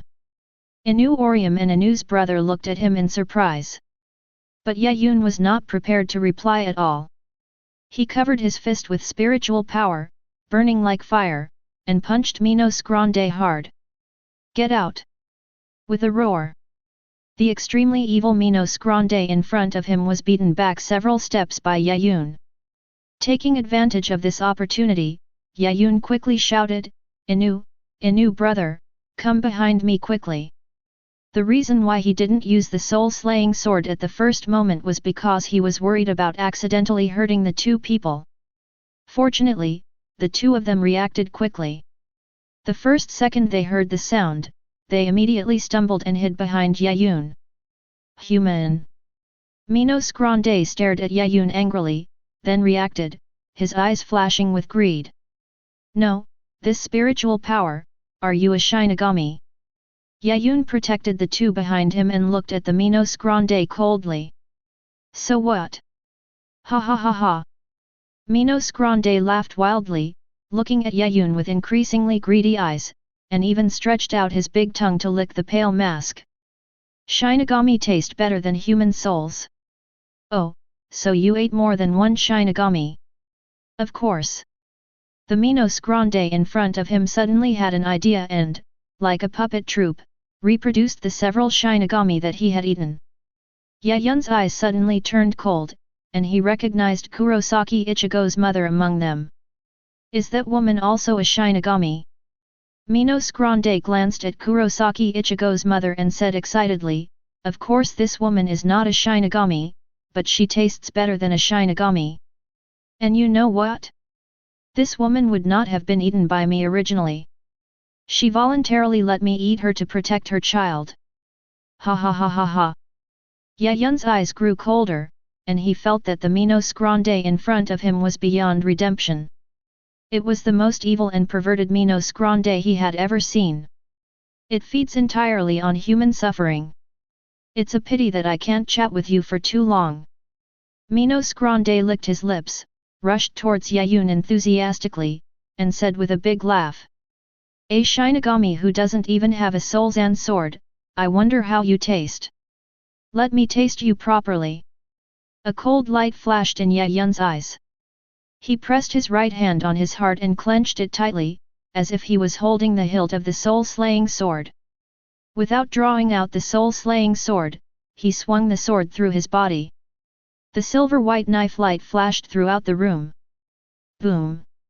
A deafening roar sounded. The TV, inner walls and outer walls in the room were all cut off by the 80-meter-long sword.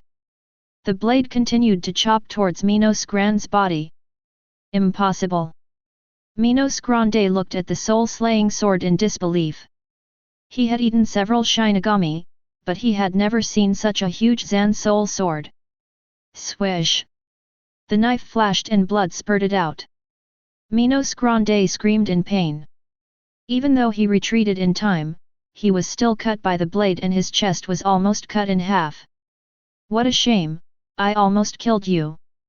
Yaun looked coldly at the Minos Grande in front of him, and without hesitation swung the soul-slaying sword horizontally again. Boom! Boom! Boom! The whole house was shattered in an instant.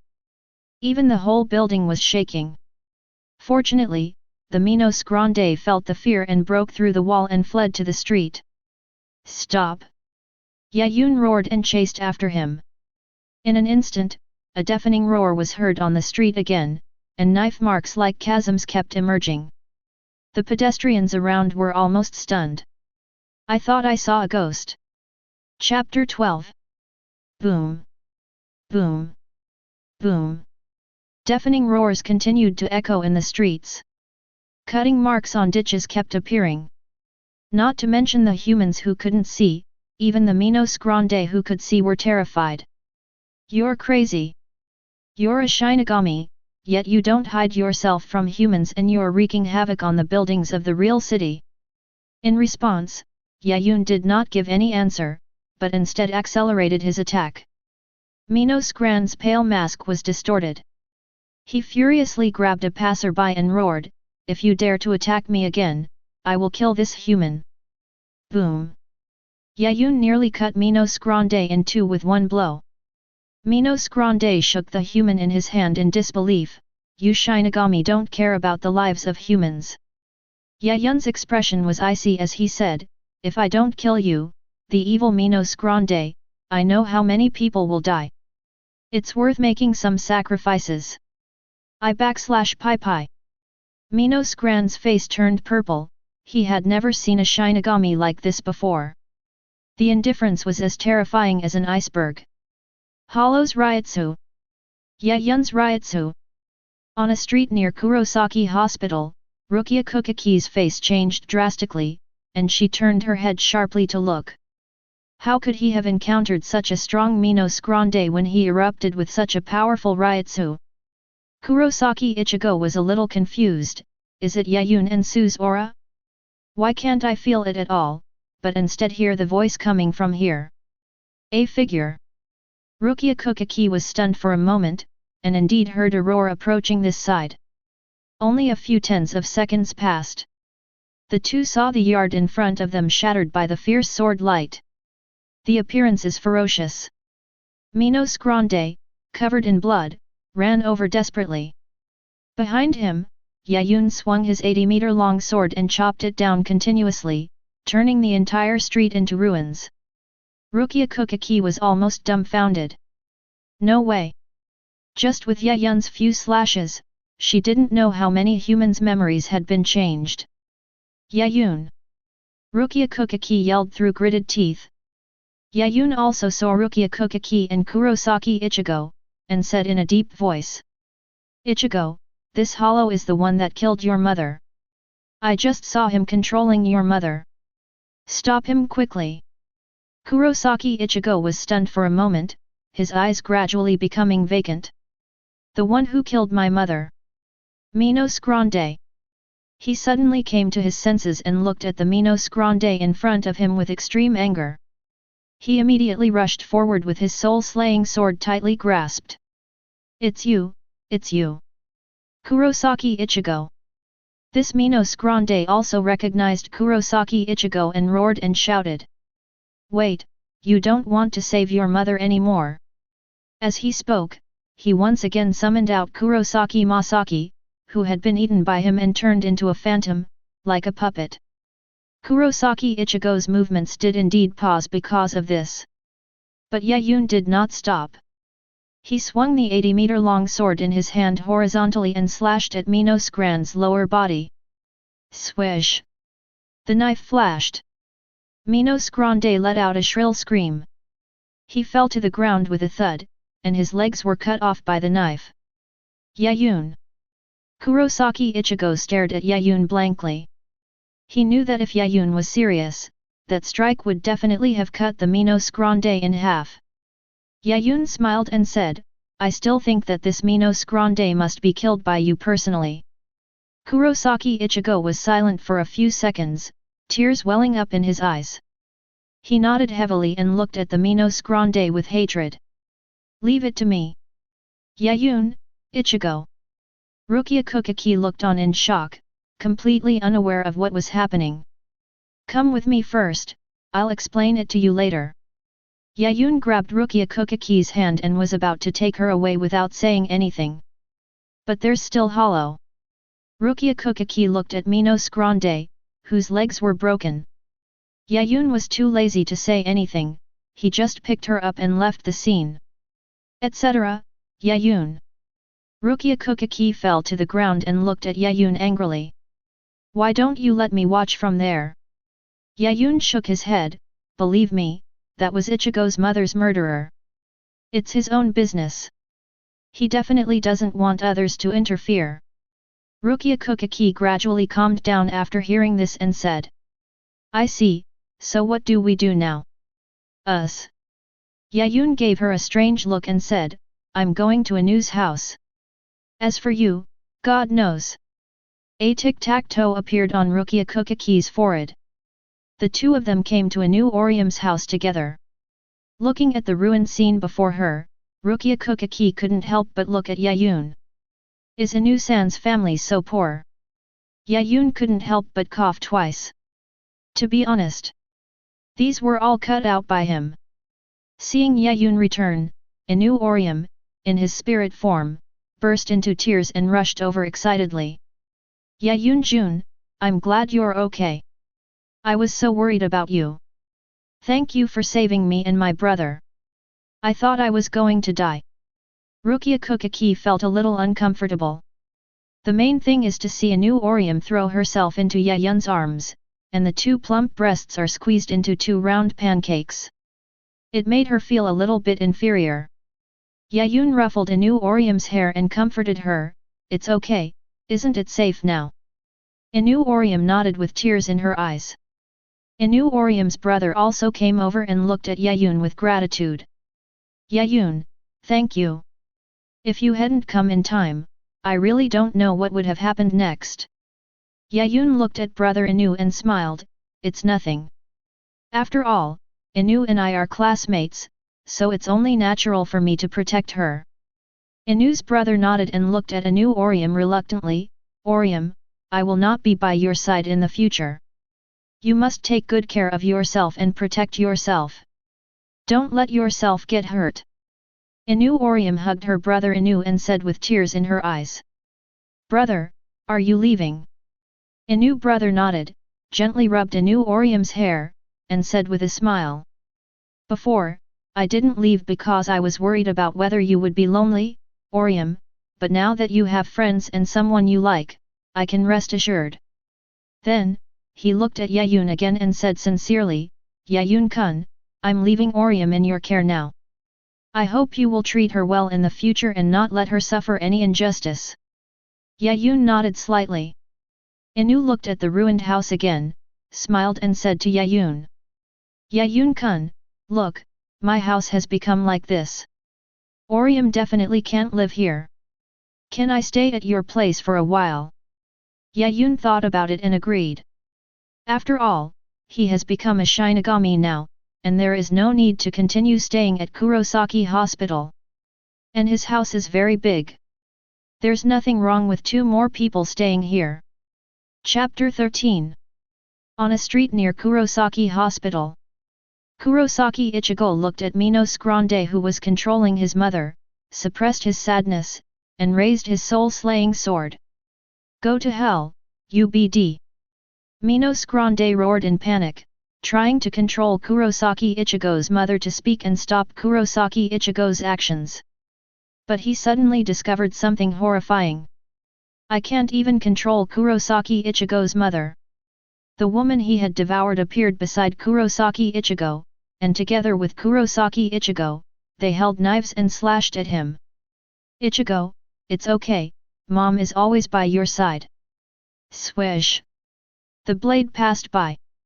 The evil Minos Grande in front of him was cut off directly. But at the same time, another blue light came and hit Minos Grande's back. Bang! Minos Grande transformed into a blue spirit particle and disappeared. Kurosaki Ichigo was still immersed in his mother's voice and didn't notice anything.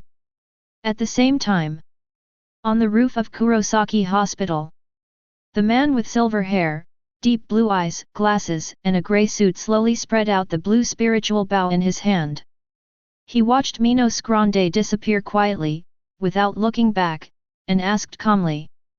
You asked me to come and get rid of that Minos Grande. That must be a violation of Soul Society rules, right? Next to him, Kurosaki Ishin, wearing a black Death Tyrant uniform, looked at the disappearing Minos Grande with cold eyes and said in a cold voice. I know, but that hollow is not qualified to be purified. Complete death is his best destination.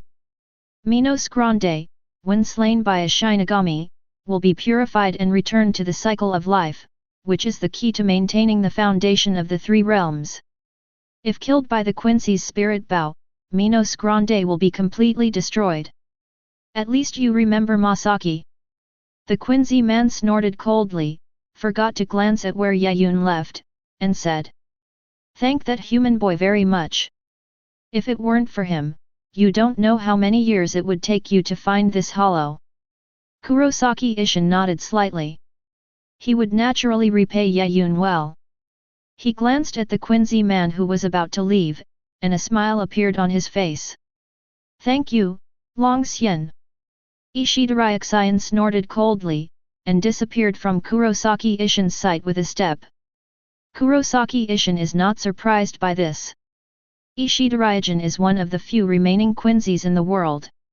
He is very powerful and is not inferior to him, the former captain of the Seireitei. The most important thing is that the other party is his wife Kurosaki Masaki's ex-fiancé.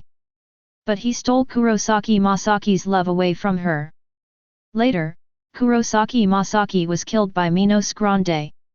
Ishidarayajan always resented him for not protecting her well and had no contact with him for decades. After Ishidarayajan left, Kurosaki Ishin silently glanced at Kurosaki Ichigo, and then came to Urahara's store. Urahara Kisuke was a little surprised and said, Captain Kurosaki, this is the first time you've come to see me. I need your help with something. Kurosaki Ishin said bluntly. What's up? Urahara Kisuke felt something was wrong. Kurosaki Ishin pointed in a certain direction and said, help me change the memories of the humans over there. They saw the destruction caused by Yaun. Urahara Kisuke spread out his spiritual veins. I saw 7 or 8 streets that looked like ruins. Dozens of houses were chopped down. Thousands of huge knife marks running in all directions. Inoue Orihime's home. Rukia Kuchiki drew his soul Zanto and placed the hilt against Inoue's brother's forehead. In an instant, white light burst out. Brother Inoue smiled and waved goodbye to the others. His figure gradually disappeared in the white light and went to Rukonga of Soul Society. Yaun-jun. Inoue Orium threw herself into Yaun's arms. Yaun gently stroked her hair and comforted her, "It's okay, even if your brother went to Soul Society, we will meet in the future." Rukia Kuchiki shook her head beside her, thinking that this was just Yaun's words of comfort. There is great terror between life and death. Once a soul goes to Soul Society, it means they will never see each other again in this lifetime. But Yaun has different ideas. When they invade Soul Society, maybe they can really let the brother and sister meet again. Soon, Inoue Orium packed his luggage and prepared to move to Yaun's home. Inoue Orium's face flushed red, especially when she saw Yaun carrying a lot of bags. She felt even more embarrassed and said, "Yaun-jun, I'm really sorry to bother you. You saved us, but I still ask you to help me with the work. Why are you being polite? Aren't we classmates?" Yaun smiled and said. Inoue Orium felt a little lost and silently followed Yaun, who was leading the way. Seeing this scene, Rukia Kuchiki couldn't help but lower her voice and asked Yaun. "Yaun, don't even think about letting him live in the same bedroom with you." "How could that be?"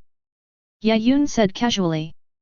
"But I've seen your bedroom before, and there's only one bed." Rukia Kuchiki. "I'm just staying there, but it's not my real home." Yaun gave Rukia Kuchiki a strange look. Rukia Kuchiki was stunned for a moment. "If you haven't been back for a few years, wouldn't the house have fallen into disrepair?" "That wouldn't be the case." "Master, welcome home." Near Kurosaki Hospital, at the entrance of a two-story villa, two maids in maid outfits bowed to welcome Yaun and the other two. Rukia Kuchiki was dumbfounded and pointed at the luxurious villa in front of her in disbelief. This is your home?" "Well, I bought it 5 years ago." Yaun nodded and walked into the villa with ease. But soon he found two women standing at the door in a daze.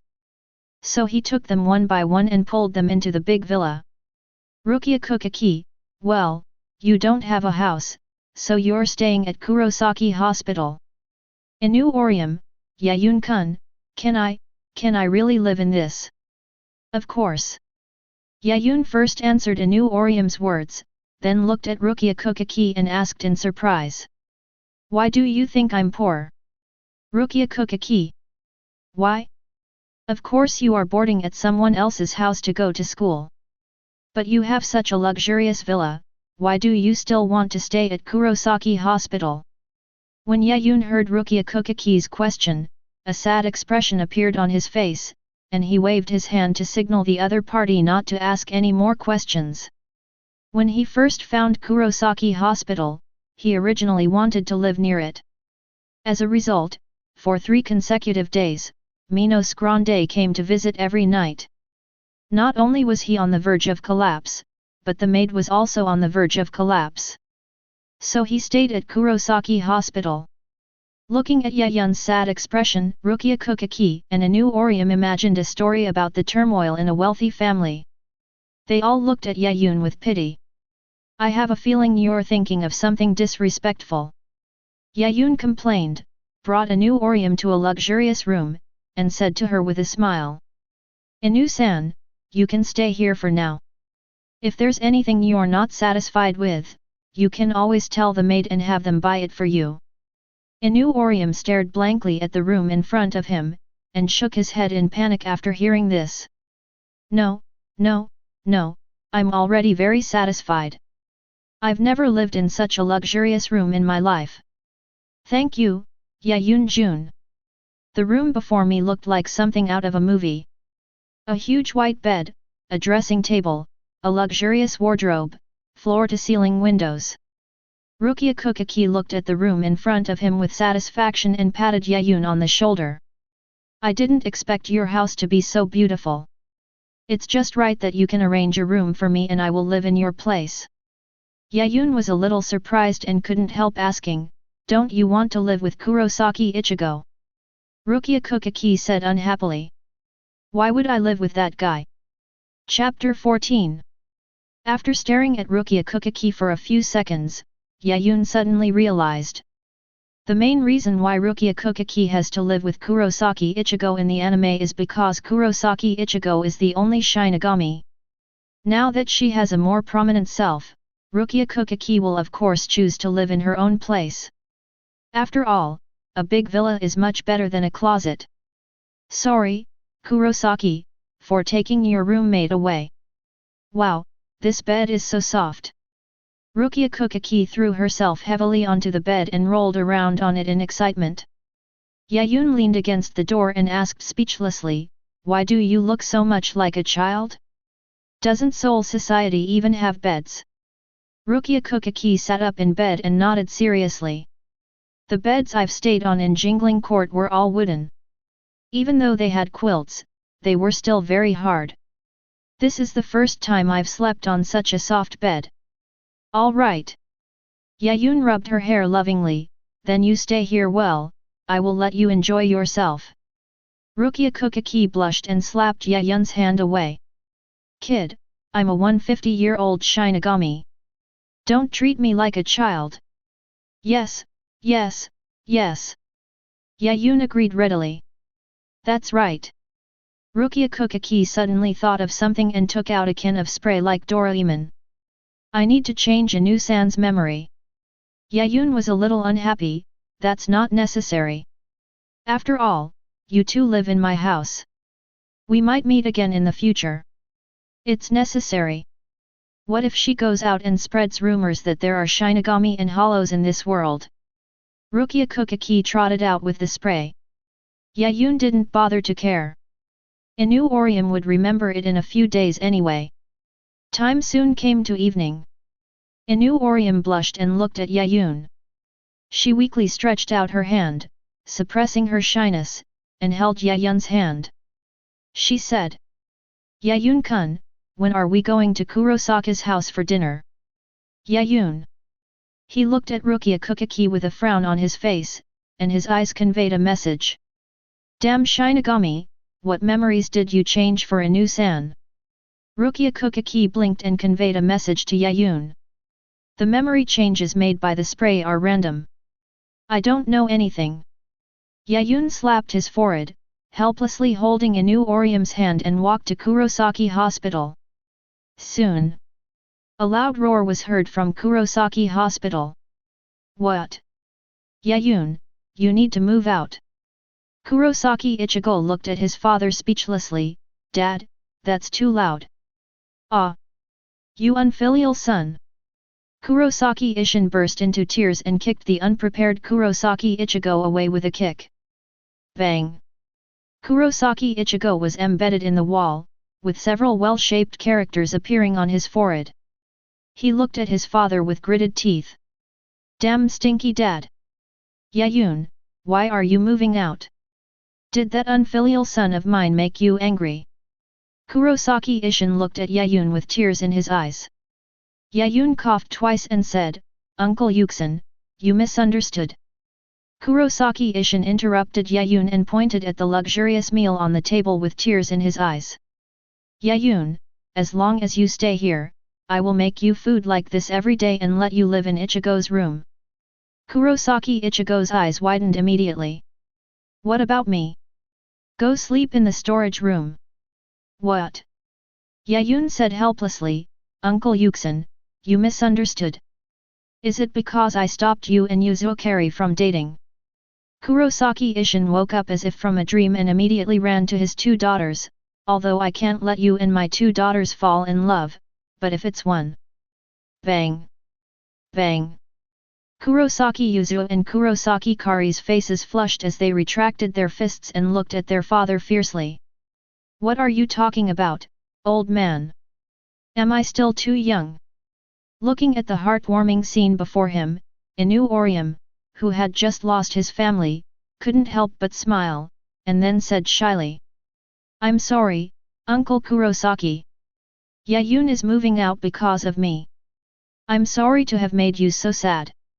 Kurosaki Ishin suddenly realized what was going on, and immediately threw himself before the portrait of Kurokami Masaki, crying bitterly and saying, Wife, have you seen it? Our child has grown up and is going to live with his girlfriend. Woohoo, I'm so reluctant to let him go. Kurosaki Ichigo's mouth twitched a few times, and he looked at Yaun and Inoue Moves, suppressing the urge to hit them. Are you two living together? Inoue Moves nodded shyly and whispered like a little wife. Kurosaki-san, Yuzu and Xiaoli can come to our house as guests in the future. It's not far away. I will treat everyone well. Kurosaki Ichigo nodded slightly, then felt something was wrong and looked at Yaun in amazement. Kurosaki Yuzu and Kurosaki Natsuki were also stunned, and then they pouted and stared at Inoue Moves with some hostility. Yaun laughed dryly twice and decided to beat Rukia Kuchiki up when he got back. What kind of memory was being changed? After a big meal, Yaun waved goodbye to Kurosaki Ishin, Kurosaki Ichigo, Kurosaki Yuzu, and the black player Xiaoli. Kurosaki Ichigo couldn't help but sigh, Yaun is moving away, I really don't want to let her go. Yuzu and Xiaoli nodded with tears in their eyes. We have lived together for 5 years and have long regarded each other as family. Yaun. Kurosaki Ichigo suddenly spoke loudly. Where is your home? I will definitely come to find you later. Oh, this is it. Yaun pointed to the mansion which was only 50 meters away. Kurosaki Ichigo. Kurosaki Ishin. Yuzu Kurosaki. Kurosaki. They stood at the gate in a daze, watching Yaun walk into the mansion that was hundreds of times more expensive than Kurosaki Hospital. Early the next morning, Yaun looked at the 4 people who came to eat for free speechlessly, and couldn't help but say. Didn't you say you would make me something delicious?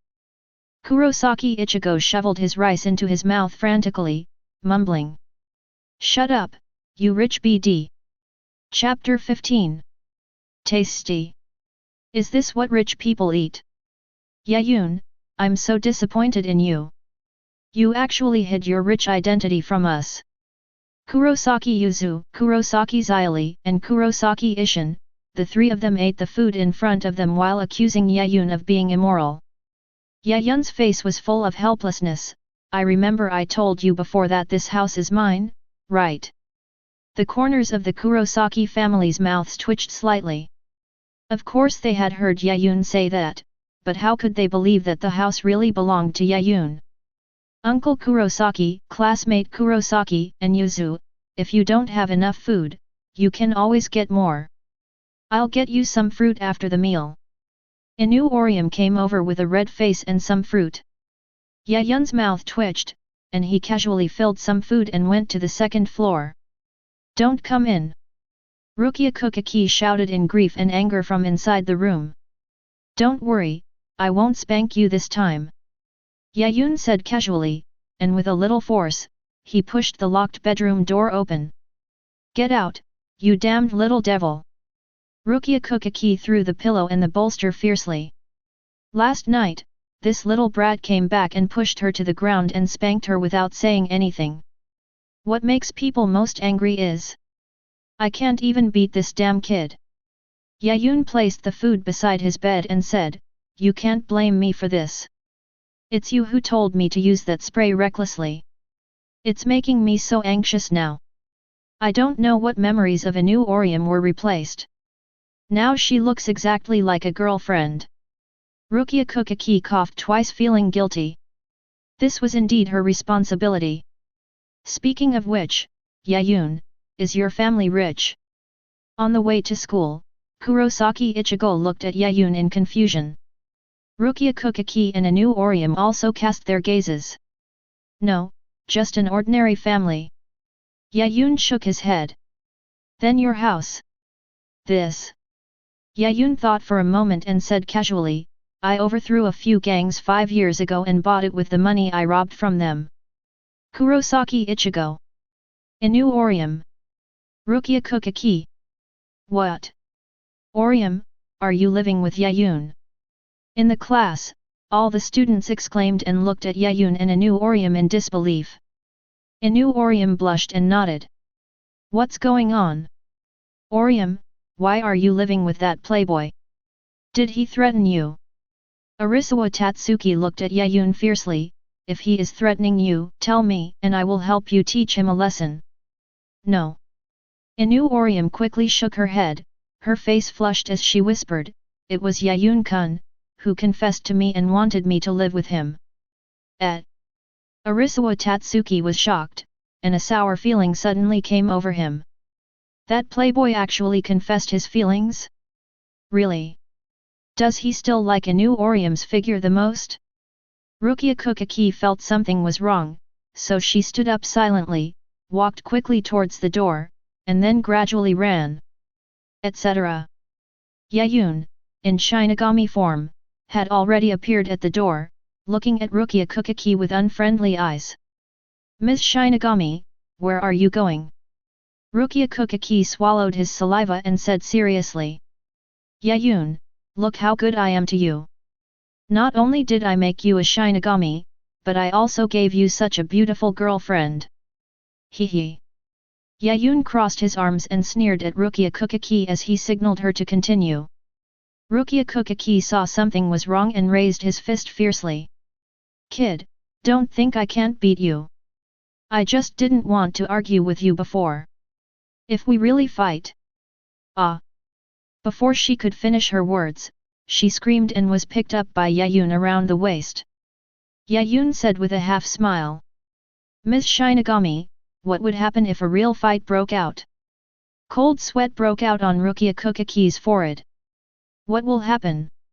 Hee, I'll give you a good spanking and won't let you sit down. Yaun laughed evilly, you have to be patient and don't shout in front of your classmates, otherwise it will be bad if they misunderstand you. Wait, Lord Yaun, please spare me. Rukia Kuchiki quickly struggled to her feet. She didn't want to experience a project that sounded so scary. Don't even think about running. While the two were playing around, Yaun was suddenly stunned, and then Rukia Kuchiki was also stunned. They both looked towards the classroom entrance at the same time. Then, Sato Yasutora, who looked like an iron tower, walked in, holding a cage with a platinum parrot in it. Kurosaki Ichigo also noticed something was wrong and walked over to the two people who were fighting. Yaun, Rukia, what is that? He looked at the platinum-colored parrot with a serious gaze. With his Shinigami intuition, he instinctively felt that something was wrong with the parrot. It's a human soul. Yaun narrowed his eyes and recalled this plot in the anime. It tells the story of an unforgivable murderer who killed a mother and a child in an extremely cruel way. Then the murderer fell into the hollow, but still maintained the evil of ultimate. He said to the child's spirit. 3 months. If only I could avoid him for 3 months in the form of a parrot. He resurrected the child's mother. But how can a dead person be resurrected? He just wanted to use this method to play with the child's soul. Kill everyone who protects this child. Make it painful and desperate. Thinking of this, Yaun suddenly turned his head to look at the window and spread out his spiritual meridians. This causes the range of its spiritual network detection to continue to expand. 100 meters. 200 meters. 300 meters. I can't find it. Yaun narrowed his eyes and looked at his realm system interface.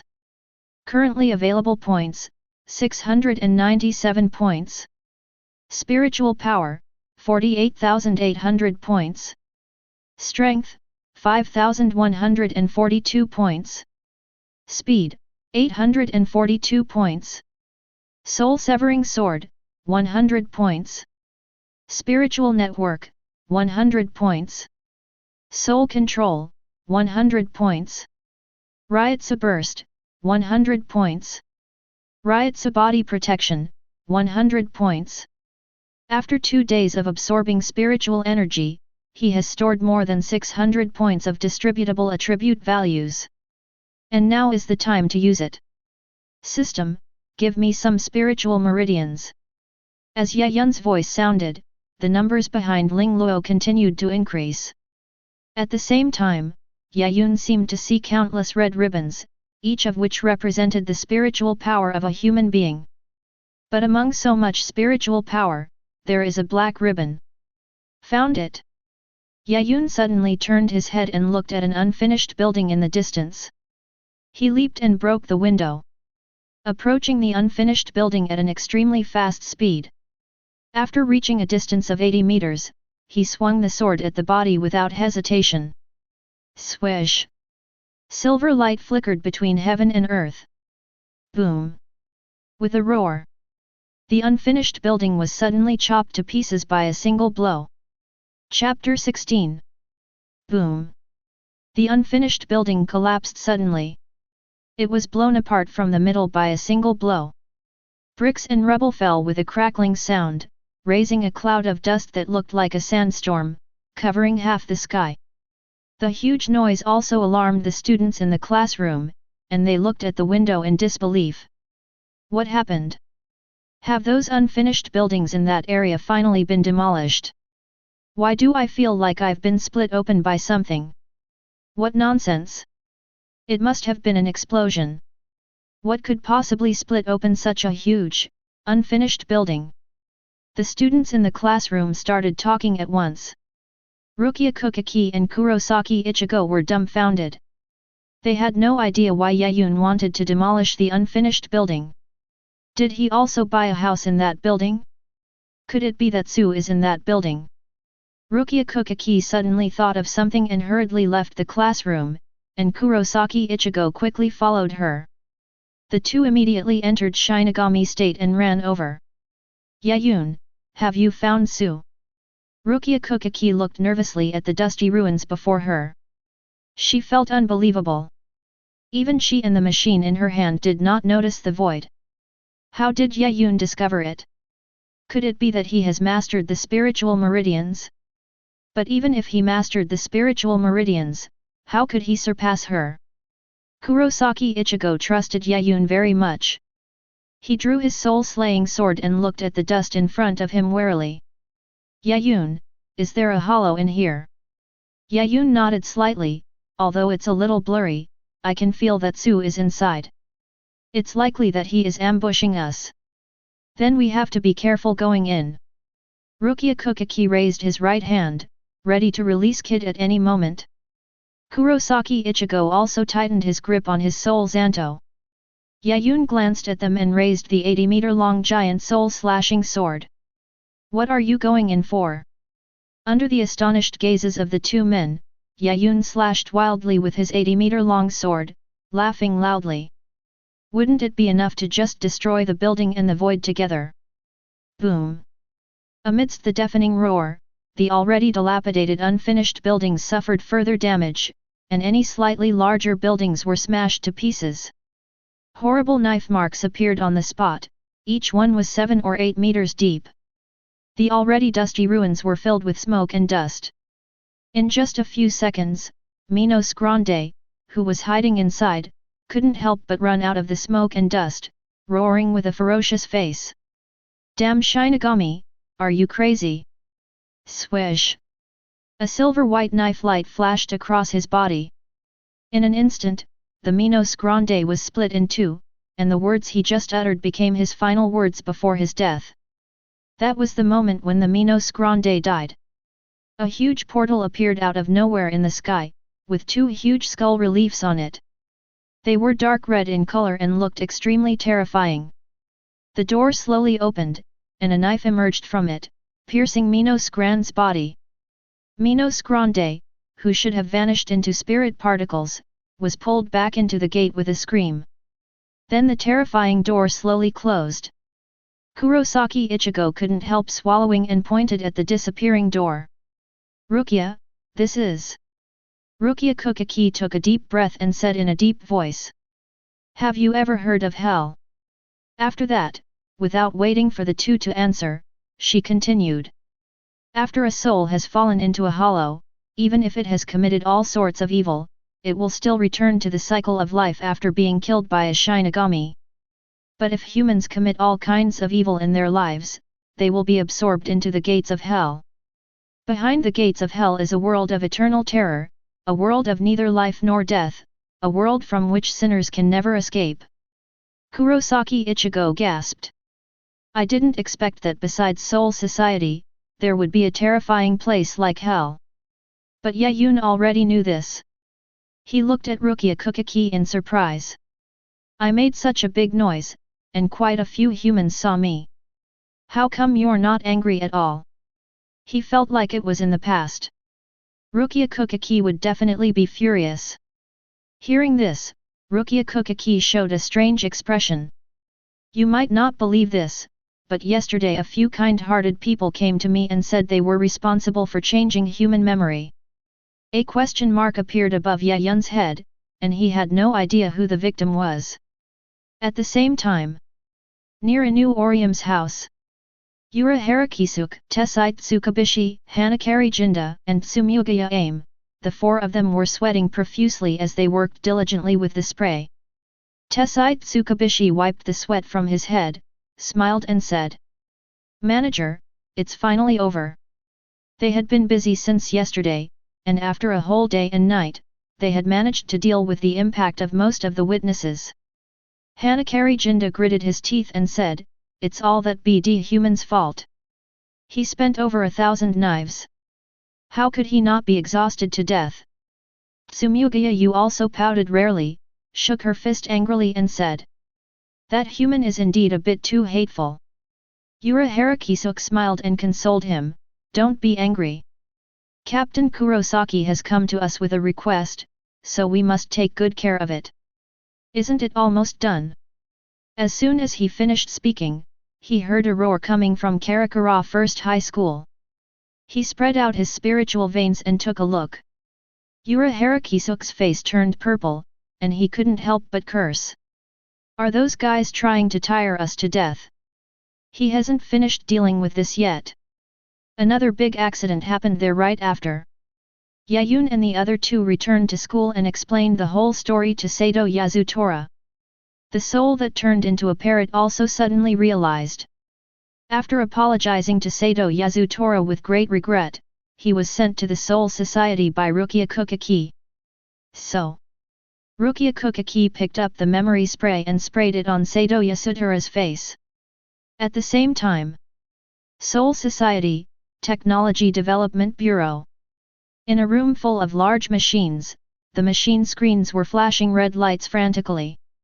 A large number of staff members in white uniforms were looking at the screen with sweat on their foreheads, coming and going, carefully debugging the machines.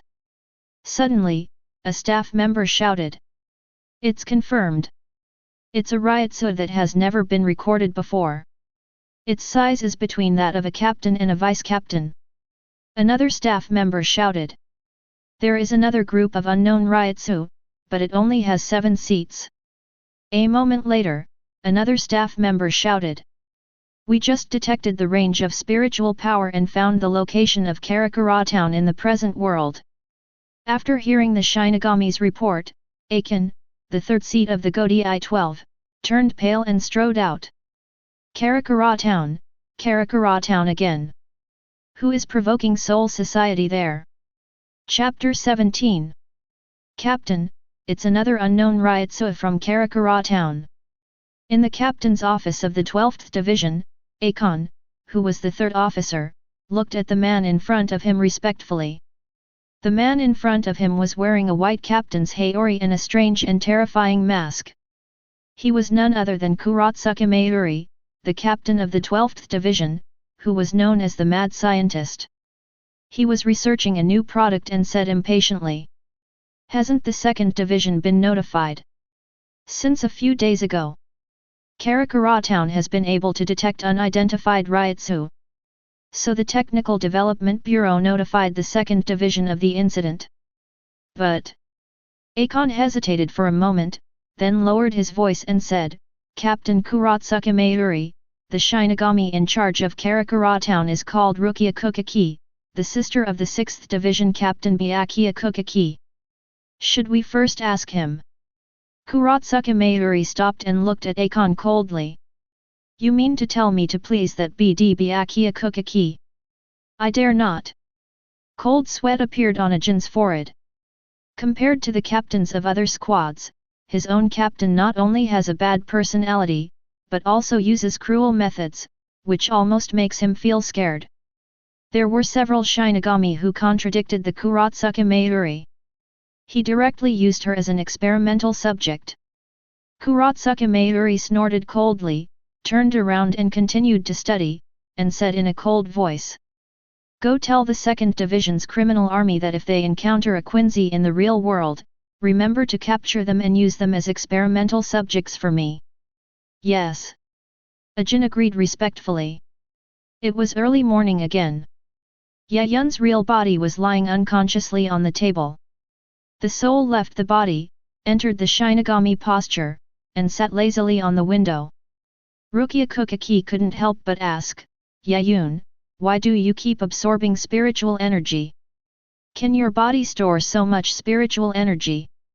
She has always been very curious about Yaun. Because the other party will actively absorb spiritual power as long as he has time. However, there is a limit to the spiritual power that a normal Shinigami can absorb. Once it is full, the body will no longer be able to accommodate spiritual power. Yaun said lazily, because I'm in good health. Just like last time, I could lift you up with one hand. Rukia Kuchiki's face suddenly turned red. Because that was when Yaun picked her up and spanked her. The thought of this made her teeth itch with anger. That's right. Yaun also suddenly thought of something and looked at Rukia Kuchiki curiously. It's been half a month since I became a Shinigami. How's your recovery going? Rukia Kuchiki felt a little distressed when she heard this question. I don't know what's going on. Lately, my health hasn't recovered at all. In fact, it's gotten even worse than before. Normally speaking, a Shinigami will slowly recover from its injuries after entering the artificial body. But in her case, not only did her injuries not recover much, they even regressed a bit, as if they were about to merge into this artificial body. It was that BD Urahara Kisuk who did it, Yaun thought of the culprit. The other party hid Hogyoku in Rukia Kuchiki's soul, and attempted to use a special artificial body to turn Rukia Kuchiki into a human. This will perfectly protect the Hogyoku. But that BD Aizen probably already knows Hogyoku's location, and it won't be long before he takes Rukia Kuchiki away. Thinking of this, Yaun jumped off the balcony and walked in front of Rukia Kuchiki. What are you doing? Rukia Kuchiki stared at Yaun blankly. Don't move, I'm doing an experiment. Yaun looked at Rukia Kuchiki seriously. He wants to catch Hogyoku. This way, Aizen-suk's target will be diverted and Rukia Kuchiki will not be in danger. Rukia Kuchiki swallowed and agreed to Yaun's experiment. Then she saw it. Yaun stretched out a hand and placed it on her chest, touching and pinching it. Rukia Kuchiki's beautiful eyes widened. Looking at this pervert in disbelief. What are you doing? Don't talk, I'm studying. Yaun touched it with a serious expression. Rukia Kuchiki was a little confused. If she hadn't been able to feel the touch on her chest, she would have thought Yaun was doing some advanced scientific research. Yaun studied it for half a minute, then raised his head, looked at Rukia Kuchiki seriously and said. Rukia, why don't you take off your clothes? Or even if you don't, get into Shinigami form and let me see. Bang!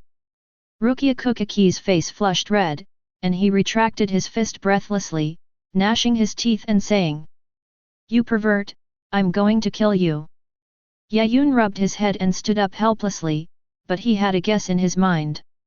The Hogyoku in Rukia Kuchiki's body was definitely hidden by some kind of kid, and there was no way to get it out using ordinary methods. This is a bit of a headache, Yaun frowned. After all, he doesn't know any kid. He had never seen this kind of kid hiding things in anime, so he didn't know what kind it was even if he wanted to learn it. Rukia. He looked at Rukia Kuchiki again. I want to do one more experiment. Rukia Kuchiki clenched his fists and gritted his teeth. Shut up. If they weren't still in the classroom, she would have wanted to tear Yaun into pieces. At this time, the class teacher, Miyuki Oki, walked in, followed by a young man wearing white clothes and glasses. As soon as he entered the classroom, the young man in white clothes widened his eyes and looked at Yaun in disbelief. This. He could hardly believe it. There were actually Shinigami flirting with women in class. Yaun looked over. Recognized the young man in white clothes. It was Ishida Urahara, one of the protagonists and one of the last remaining Quincy in the world. Noticing Yaun's gaze, Ishida Urahara quickly coughed, retracted his gaze, and pretended to be an ordinary person. What are you pretending to be? Yaun looked at him speechlessly. Do you think I can't feel the spiritual power in your body? After adding a significant amount of points to his spiritual meridians, his perception also increased significantly, and he easily saw through Ishida Urahara's disguise. Ishida Urahara's face turned blue and purple. He never expected that he would be discovered like this. A few seconds later, he snorted coldly and looked at Yaun and Kuchiki coldly. Are Shinigami just those rubbish who pretend to be students, flirt with women in the classroom, and don't do their jobs properly? Chapter 18. Kuchiki and Kurosaki Ichigo both looked at Ishida Urahara in surprise. Obviously, he didn't expect that the other party could see Yaun. Inu Orium Seidoya Sutara. When they heard the word Shinigami, for some reason, they always felt somewhat familiar with it, as if they had a deep impression of it. Yaun said lazily, "Don't get me wrong, I'm not a real Shinigami yet. At best, I'm an unlicensed Shinigami. A Shinigami is a Shinigami, whether they have a license or not, they are all garbage in my eyes." Ishida Urahara looked at Yaun coldly. The homeroom teacher, Okamayuki, was completely confused and had to interrupt Ishida Urahara and asked cautiously. Ishida-san, can I ask you who you're talking to?" Ishida Urahara finally came to his senses and found that all the classmates were staring at him in surprise, and his face suddenly darkened. Mayuki Oka couldn't help but mutter in her heart. Mental illness? Teacher, I'm normal. Ishida Urahara almost gnashed his teeth to pieces as he finished his self-introduction with a dark face. Tisk tisk tisk. Yaun looked at Ishida Urahara with interest. Congratulations, Ishida classmate, you have lost the right to choose a spouse in the next few years. The corner of Ishida Urahara's mouth twitched, but he managed not to speak. Could it be? It's a Quincy. Kuchiki came to his senses a little and looked at Ishida Urahara in surprise. Since the incident over 10 years ago, she had heard that all the Quincy's had been destroyed by the Shinigami, but she hadn't expected there were still some left. Time soon came to go home from school. Ishida Urahara packed his school bag, snorted coldly, and said to Yaun and the other two coldly. Shinigami, come with me. Yaun and the other two looked at each other, followed Ishida Urahara's footsteps and walked out of the school.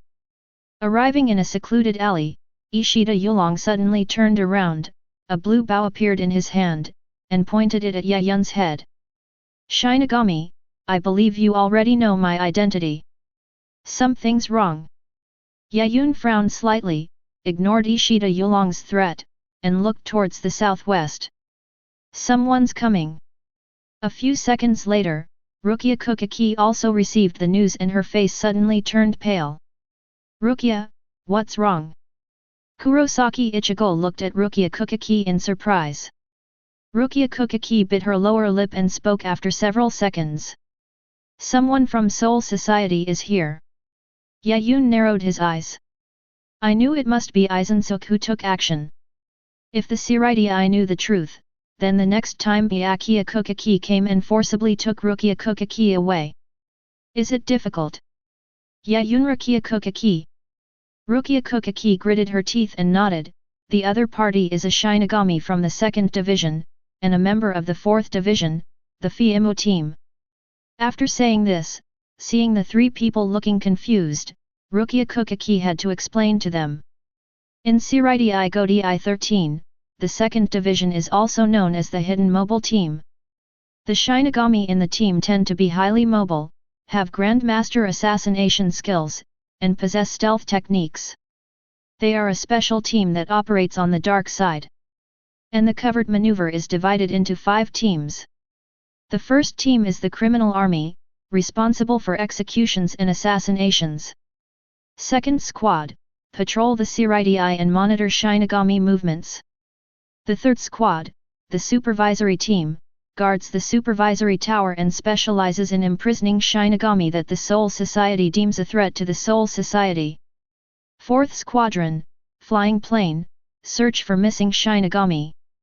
The fifth squad, riding, is responsible for quickly conveying orders to the various units. After listening to Rukia Kuchiki, Yaun showed a surprised expression. He didn't expect it. As one of the 12th Godei squad, the second squad has such great responsibilities and powers that they cover almost every aspect of Shinigami. In one thought, Shihao and Yoruyuki, Sui-Feng comes to mind. It's hard to imagine that their status is so high. Here it comes. Rukia Kuchiki looked at the figure rushing towards him from a distance and said to Yaun in a bitter voice. Yaun, Ichigo, I'm afraid I have to go back to Soul Society. Remember this, never enter the Shinigami state without permission. Will you be safe returning to Soul Society now? Yaun suddenly interrupted Rukia Kuchiki and asked. Rukia Kuchiki forced a smile, but was interrupted by Yaun just as she was about to say something. He looked coldly at the oncoming Shinigami. I understand. You don't have to say anything more. At the same time, on the roof of a house not far away, the 4 people and 1 cat from Urahara store were watching the situation not far away with great interest. Hanakari Jinda gloated, that BD human is in big trouble. Taking away the power of a Shinigami without permission is a serious crime. Tessai Tsukabishi said sympathetically, they must be pretty scared now, right? Urahara Kisuk said with a smile, who knows, but if they dare to attack the Shinigami, the consequences will be disastrous. Meow meow meow. The black cat Yoruyuki looked at Yaun viciously. At the same time, the Shinigami of the second squad had already seen Yaun and the others, and stopped with a frown on his face. Who are you? He had never seen such a strange combination. Humans, unknown Shinigami, Shinigami wearing artificial bodies, and a Quincy holding a spiritual bow. A grand union between species? At the same time, Yaun also saw clearly the Shinigami from the second division. He looks like a middle-aged uncle, but he is not wearing the Shinigami-only Death Tyrant suit. His clothes look more like those of a human. After thinking for a few seconds, the Shinigami turned to look at Rukia Kuchiki and frowned. Rukia Kuchiki, you've been out of contact for over half a month. Please explain to me why, and the identities of these guys. Rukia Kuchiki was about to speak when Yaun forcibly pulled her into his arms. Rukia Kuchiki's eyes widened. Yaun snorted coldly, holding Rukia Kuchiki like this, and looked coldly at the second division Shinigami. Can't you see that? The Shinigami of the second division frowned, unable to figure out the reason. Yaun rubbed Rukia Kuchiki's hair and said. This woman is my captive. Not only has my spiritual power been taken away from her, but now she is also my plaything for me to play with as I please. Rukia Kuchiki's beautiful eyes widened, and she struggled desperately to explain, but Yaun held her tightly in his arms and she couldn't move. Kurosaki Ichigo was stunned, having no idea what kind of cosplay Yaun and Rukia were doing. Ishida Uriah was also at a loss. Wouldn't I be considered an accomplice of evil? Chapter 19. The Shinigami uncles in the second squad were dumbfounded. Before coming here, he thought he had seen all kinds of scenes. Found out after coming here. He had indeed never seen such a scene. The Shinigami of Seireitei were captured and used as playthings. If this is reported back to Jingling Court, the entire Jingling Court will be shaken 3 times. But with hundreds of years of experience, he still saw that something was wrong and said in a deep voice. Attacking a Shinigami of the Seireitei is a capital crime and will be punished by death. Are you sure you admit that you stole Rukia Kuchiki's spiritual power? That's right. Yaun admitted it without hesitation, regardless of Rukia Kuchiki's struggle. Then there's nothing we can do. The second division Shinigami's eyes gradually turned cold, and he slowly drew the Soulzan sword from his waist. If it was Rukia Kuchiki who voluntarily gave you her spiritual power, then I wouldn't have intervened.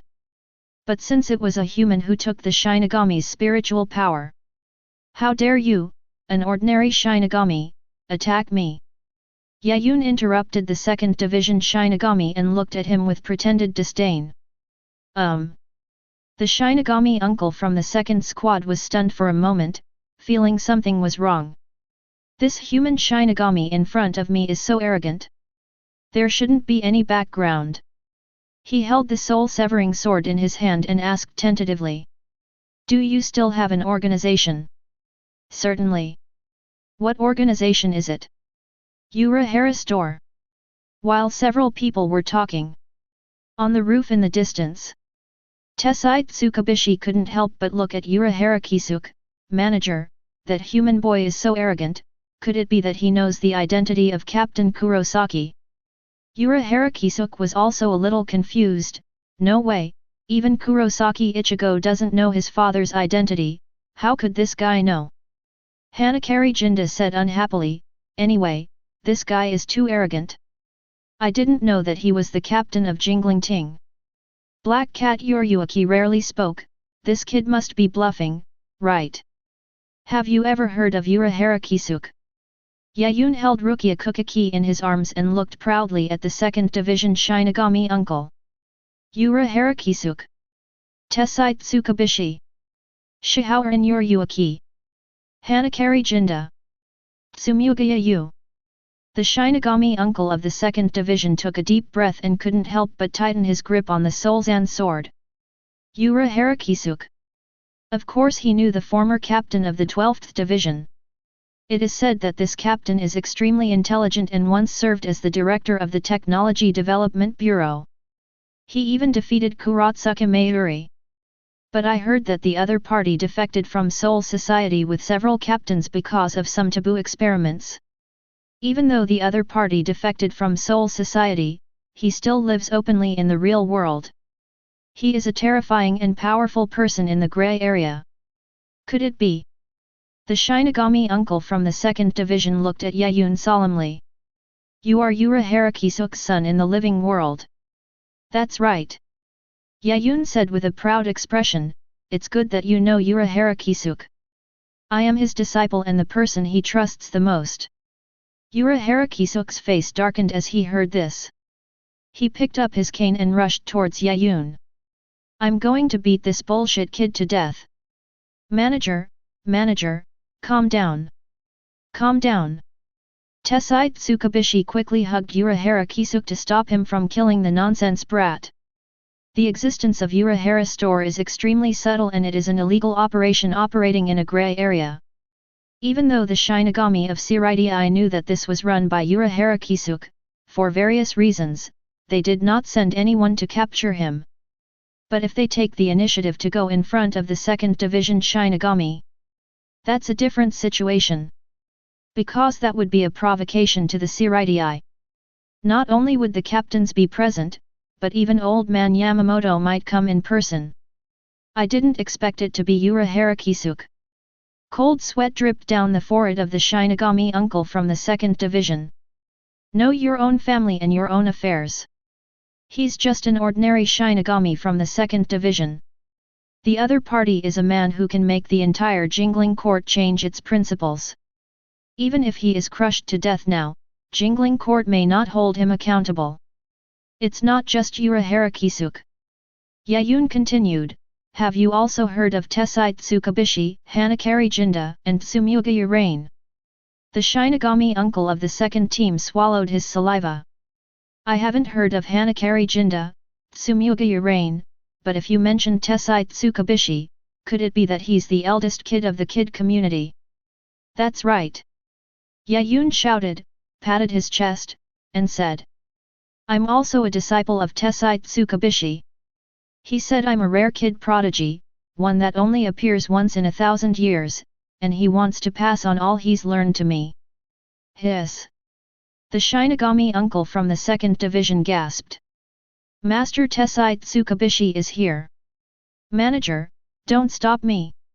I want to kill him. He's ruining my reputation. Tessai Tsukabishi looked at Yaun with rage. This time it was Urahara Kisuk's turn to stop him, saying, Tessai, calm down. It's best if we don't show up. Tessai Tsukabishi said indignantly, that's my lifelong reputation. What if this brat goes to Soul Society and can't even use a single kid? Hanakari Jinda swung his baseball bat in frustration, you don't even know my name. Tsumugaya Yu blinked weakly. The only black cat left who hadn't been named, Yoryuki, felt uneasy. Could this kid even name a cat? Have you ever heard of the name Yoryuki? Just when Yoryuki was worried, Yaun shouted her name loudly. Yoryuki. The Shinigami uncle from the 2nd Division almost popped his eyes out, took 2 steps back, and looked at Yaun in shock. Could it be that adult? Shihoran Yoryuki. That's right. Yaun patted his chest again. This time, before Yaun could speak, the Shinigami uncle from the 2nd squad asked tremblingly. Are you also a disciple of that master? That's right. Impossible, that master already has a disciple, she can't possibly accept another disciple. The Japanese word she can distinguish between men and women. Uncle Shinigami of the 2nd Division thought of Captain Sui-Feng, who was the disciple of Shihoran Yoryuki. If she knew that Shihoran Yoryuki had accepted another disciple in the human world, she would definitely go crazy and might even rush into the human world to kill people. Not really a disciple. After hearing what Yaun said, the Shinigami uncle from the 2nd squad breathed a sigh of relief. But before he could completely relax, then Yaun continued. I'm her man. Cough cough cough. The Shinigami uncle from the 2nd Division started coughing violently. Meow. A shrill cat cry was heard in the distance. The little black cat struggled desperately in Tsumugayu's hands, looking at Yaun in the distance with grief and anger. Meow. I'm going to kill that human. Chapter 20. Meow meow meow. I'm going to kill that little human devil. The black cat Yoryuki waved her claws in anger, she wanted to scratch that hateful human to death. I have been a virgin for hundreds of years. How come a man suddenly appears here? Urahara Kisuk and Tessai Tsukabishi were no longer angry at this point. The reason why they wanted to stop Shihoran Yoryuki. I just wanted to see what shocking words that little human kid could say. Captain Yoryuki's man. The Shinigami uncle from the 2nd squad looked at Yaun blankly. As a veteran Shinigami who has lived for over 300 years, he has experienced the era of Shihoran Yoryuki. It is hard to imagine that the noble, willful, powerful, and beautiful Shihoran Yoryuki-sama would fall in love with a human Shinigami. Yes. Yaun pretended to be melancholy. When I was in Soul Society, Yoryuki accidentally spotted me because of my handsome appearance and then pursued me madly. Meow. The black cat Yoryuki's voice was so shrill. Tsumugaya couldn't even hold the other person, and it took Urahara Kisuk and Tessai Tsukabishi to control him. They really want to see it. This little human devil wants to dig a big grave for himself. However, I know that I am of low status. How can I be worthy of the noble Lord Yoryuki? Yaun sighed deeply. The Shinigami uncle of the 2nd squad felt the same way. Shihoran Yoryuki is the patriarch of the Shihoran family, one of the top 5 nobles, and the captain of the 2nd Division. You can say that. At that time, the entire 2nd Division was Shihoran Yoryuki's private army. As long as she gives the order, the entire jingling court was shaken 3 times. With this kind of identity, ordinary Shinigami may not have the courage to marry the other party. So I fled to the real world, hoping to avoid Shihoran Yoryuki's pursuit. At this point, Yaun clenched his fists in pain, but I didn't expect that Lady Yoryuki's admiration for me would be so strong. In order to remove the status constraints between us, he actually gave up everything and transformed himself into a black cat to continue pursuing me in the human world. But her love was too extreme for me to bear, so I captured this Shinigami as my wife, hoping to make her give up completely. Meow. A shrill cat cry was heard. A black cat rushed over at a speed of 800 miles per hour, pounced directly on Yaun, and desperately scratched Yaun's face with its claws. Little devil! I'm going to kill you! How dare you talk nonsense! Your Yuaki is an adult. The Shinigami uncle from the second squad felt his scalp tingle and half knelt down without hesitation. Even though they hadn't seen each other for 100 years, and even though Shihaoran Yoryuaki was in black cat form at this time, he still recognized the other person's identity. But Shihaoran Yoryuaki didn't care about him at all, he was just busy scratching Yaun's face.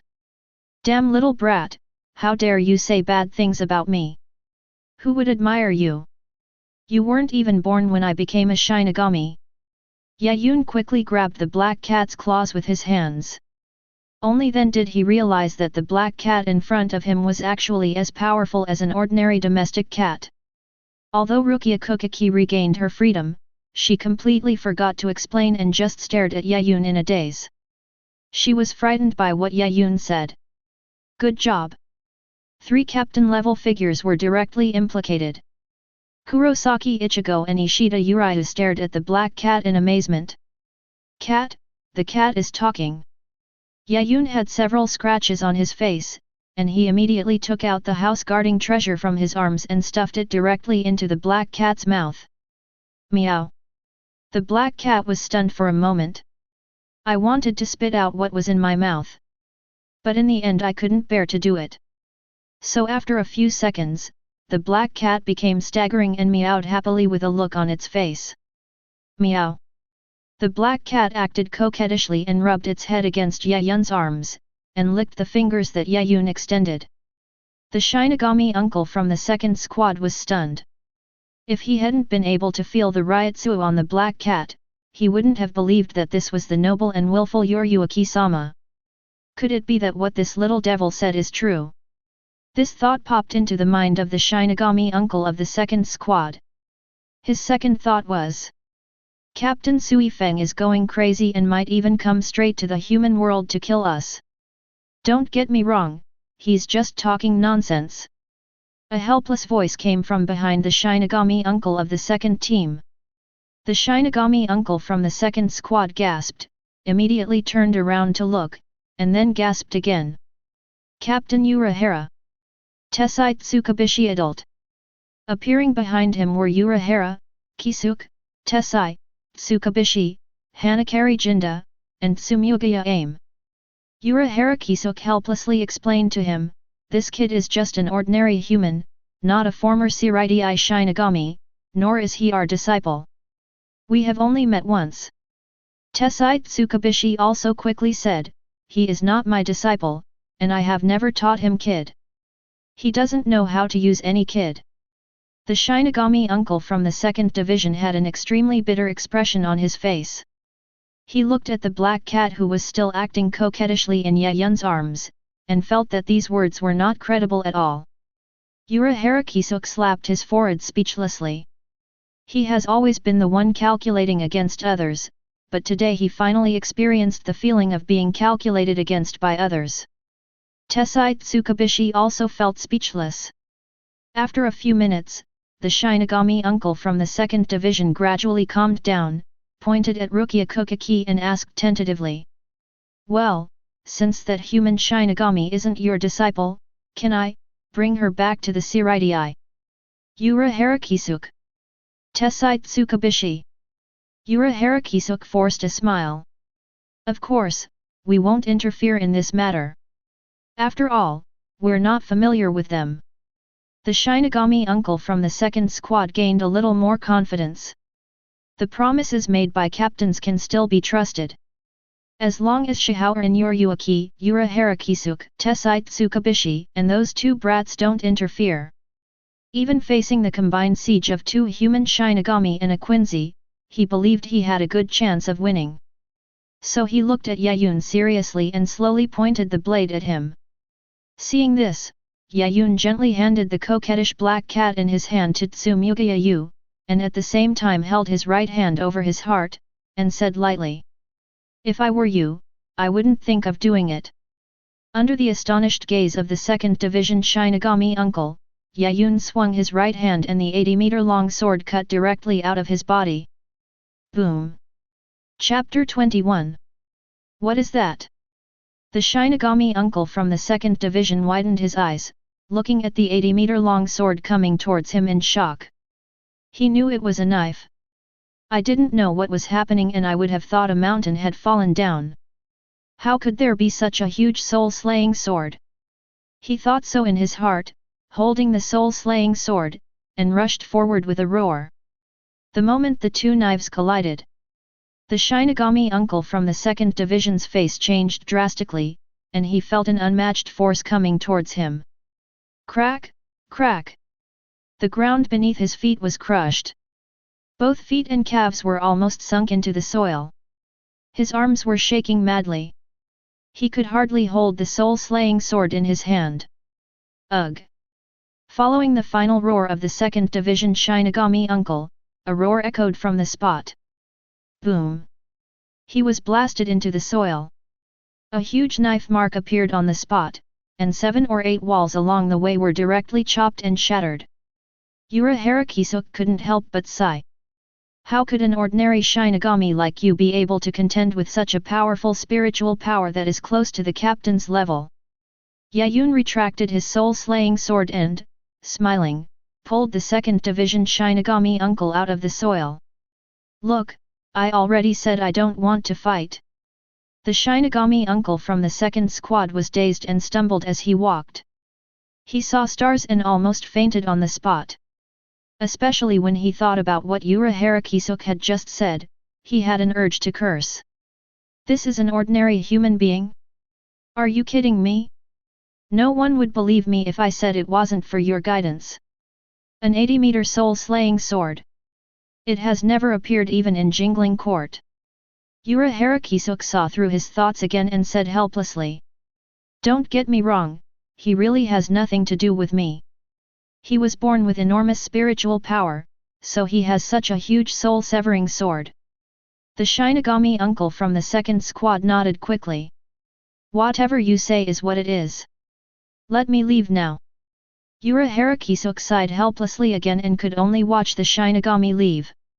Turning his head, he looked at Yaun, Rukia Kuchiki, Kurosaki Ichigo, and Ishida Uriah who were tiptoeing and trying to escape. His face suddenly turned as dark as the bottom of a pot, and he gritted his teeth and said, Tessai, bring them all back to me. He was given the blame for no reason. You still want to leave? Is it possible? Is that realistic? Tessai Tsukubishi walked over with a dark face, and grabbed Kurosaki Ichigo and Ishida Uriah with his arms as strong as an iron tower. Kurosaki Ichigo clenched his fists nervously. Don't come over here, I'm very strong. Ishida Uriah gritted his teeth and said, Shinigami, don't underestimate us Quincy. Then, they were each held under the armpits by Tessai Tsukubishi, and no matter how they struggled, it was useless. Kurosaki Ichigo shouted, Yaun, be careful, this big guy is not easy to deal with. Ishida Uriah said in disbelief, what's wrong with this guy? He can even crush the spiritual arrows I shot with his bare hands. Tessai Tsukubishi placed the two men at Urahara feet and used a kid on each of them. Bakud number 4, this rope. A golden rope appeared out of thin air. The two were firmly pinned to the ground. Kurosaki Ichigo tried to repeat his old trick and tried to tear the kid off his body by force. But this time, no matter how much strength he used or how loud he roared, he was unable to tear the seemingly slender kid apart. Idiot, this guy is a great kid master, a master who uses the most powerful kid. Yaun complained in his heart and looked at his system interface. He discovered. There is a new option above. Currently available points, 267 points. Spiritual power, 48,890 points. Strength, 5,142 points. Speed, 842 points. Soul Severing Sword, 110 points. Spiritual Network, 100 points. Soul Control, 100 points. Ryotsu Burst, 100 points. Ryotsu Body Protection, 100 points. Kid Bakud no for this rope, 0 point. When he saw the option at the bottom, a gleam of light suddenly flashed in Yayun's eyes. Kid. He felt that it was because he saw Tessai Tsukabishi using Kid and imitated him, which led to the addition of new options on the system interface. Just think of this. Yaun was a little excited and chose to add points without hesitation. More than 100 points. Can I recreate this Kid? Looking at Yaun who was standing still, Tessai Tsukabishi stretched out his right hand and said, "Have you given up struggling?" But just as he was about to touch Yaun suddenly took a step back, pointed his right hand at him and said, "Bakud number 4, this rope." Tessai Tsukabishi laughed dumbly and shook his head. "Mr. Yaun, have you ever learned Kid? Or this advanced, chantless Kid?" Before he finished speaking, his pupils suddenly dilated as he saw a golden rope coming towards him. This rope. Tessai Tsukabishi's heart was shocked. I never expected that Yaun would actually reproduce this Kid.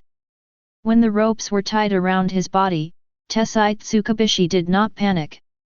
Instead, he looked at Rukia Kuchiki and said in a deep voice, "Ms. Rukia, did you teach this?" Rukia Kuchiki shook her head blankly, "No, I didn't teach him any Kid, and I don't know where he learned it." Tessai Tsukabishi couldn't help but look at Yaun. "Where did you learn that?" Yaun smiled and said, "I saw you use it once, Uncle Tessai, so I wanted to give it a try, but I didn't expect you to imitate it." Tessai Tsukabishi was shocked again and looked at Yaun in disbelief. "Did you copy it after watching me use Kid?" Urahara Kisuk's expression also became serious. He put aside all the unpleasantness just now and looked at Yaun seriously. "Mr. Yaun, you can't say that casually. Kid is one of the most profound skills of the Shinigami, possessing a variety of terrifying mystical abilities. A normal Shinigami can only learn one type of Kid in a year. How is it possible to learn it by just watching it once? Not to mention that the user is Tessai Tsukabishi. Even the chant-free Kid he used. What's there to lie about?" Yaun shook his head slightly. Tessai Tsukabishi thought about it, exerted a little force on his body, and directly tore the golden rope apart. He pointed his right hand at Rukia Kuchiki and said in a deep voice, "Mr. Yaun, please watch carefully. I will be using a Kid technique next. See if you can learn it," etc. Rukia Kuchiki looked at Tessai Tsukabishi angrily. But Tessai Tsukabishi didn't waste time talking to her and started chanting directly. "Destroy yourself, Rondinini's black dog, read it, burn it all, cut your throat." Bakud number 9, Strike. Chapter 22. Red lines flickered in the air. When Tessai Tsukabishi finished speaking the last word, a red light instantly imprisoned Rukia Kuchiki. Ugh! Rukia Kuchiki leaned forward involuntarily and was held firmly in Yaun's arms. "Mr. Yaun, how are you doing?" Tessai Tsukabishi looked at Yaun seriously. Yaun hugged Rukia Kuchiki, pretended to think for a moment and said, "Not bad, doesn't seem very difficult." "Isn't it difficult?" Tessai Tsukabishi frowned and was about to scold Yaun for being so arrogant when he saw Yaun point his right hand at him and start chanting. "Destroy yourself, Rondinini's black dog, read it, burn it all, cut your throat." "What?" Tessai Tsukabishi's eyes widened. Yaun's chanting and the Ryotsu reaction on his body all proved that he had learned the collapse wheel. But how could it be so fast? He also studied for a week. Bakud number 9, Collapse Wheel. As Yaun said the last word, a red light flickered. It cut through the sky in an instant. It struck Tessai Tsukabishi, imprisoning him and making him stand there like a puppet. Urahara Kisuk looked serious and said, Tessai, what do you think? Tessai Tsukubishi remained in his restrained position and swallowed hard. It is indeed Bakud no 9's collapsing wheel. Moreover, it is indeed his first time using it. I can tell that. As he spoke, his eyes lit up with a fiery look. He broke free from Kid and asked impatiently. Mr. Yaun, are you interested in learning Kid from me? Of course, I'm very interested in Kid. Yaun nodded. In the Shinigami world, the strongest ability of a Shinigami must be the Soul Zanto, but Kid is not weaker than the Soul Zanto in some ways. For example, in the anime, Aizen instantly killed Kashiwamura Seijin with one black coffin. Besides, Kid also has various strange abilities. And the one before him was the Great Kid Master, the strongest person who practiced Kid. Learn from him.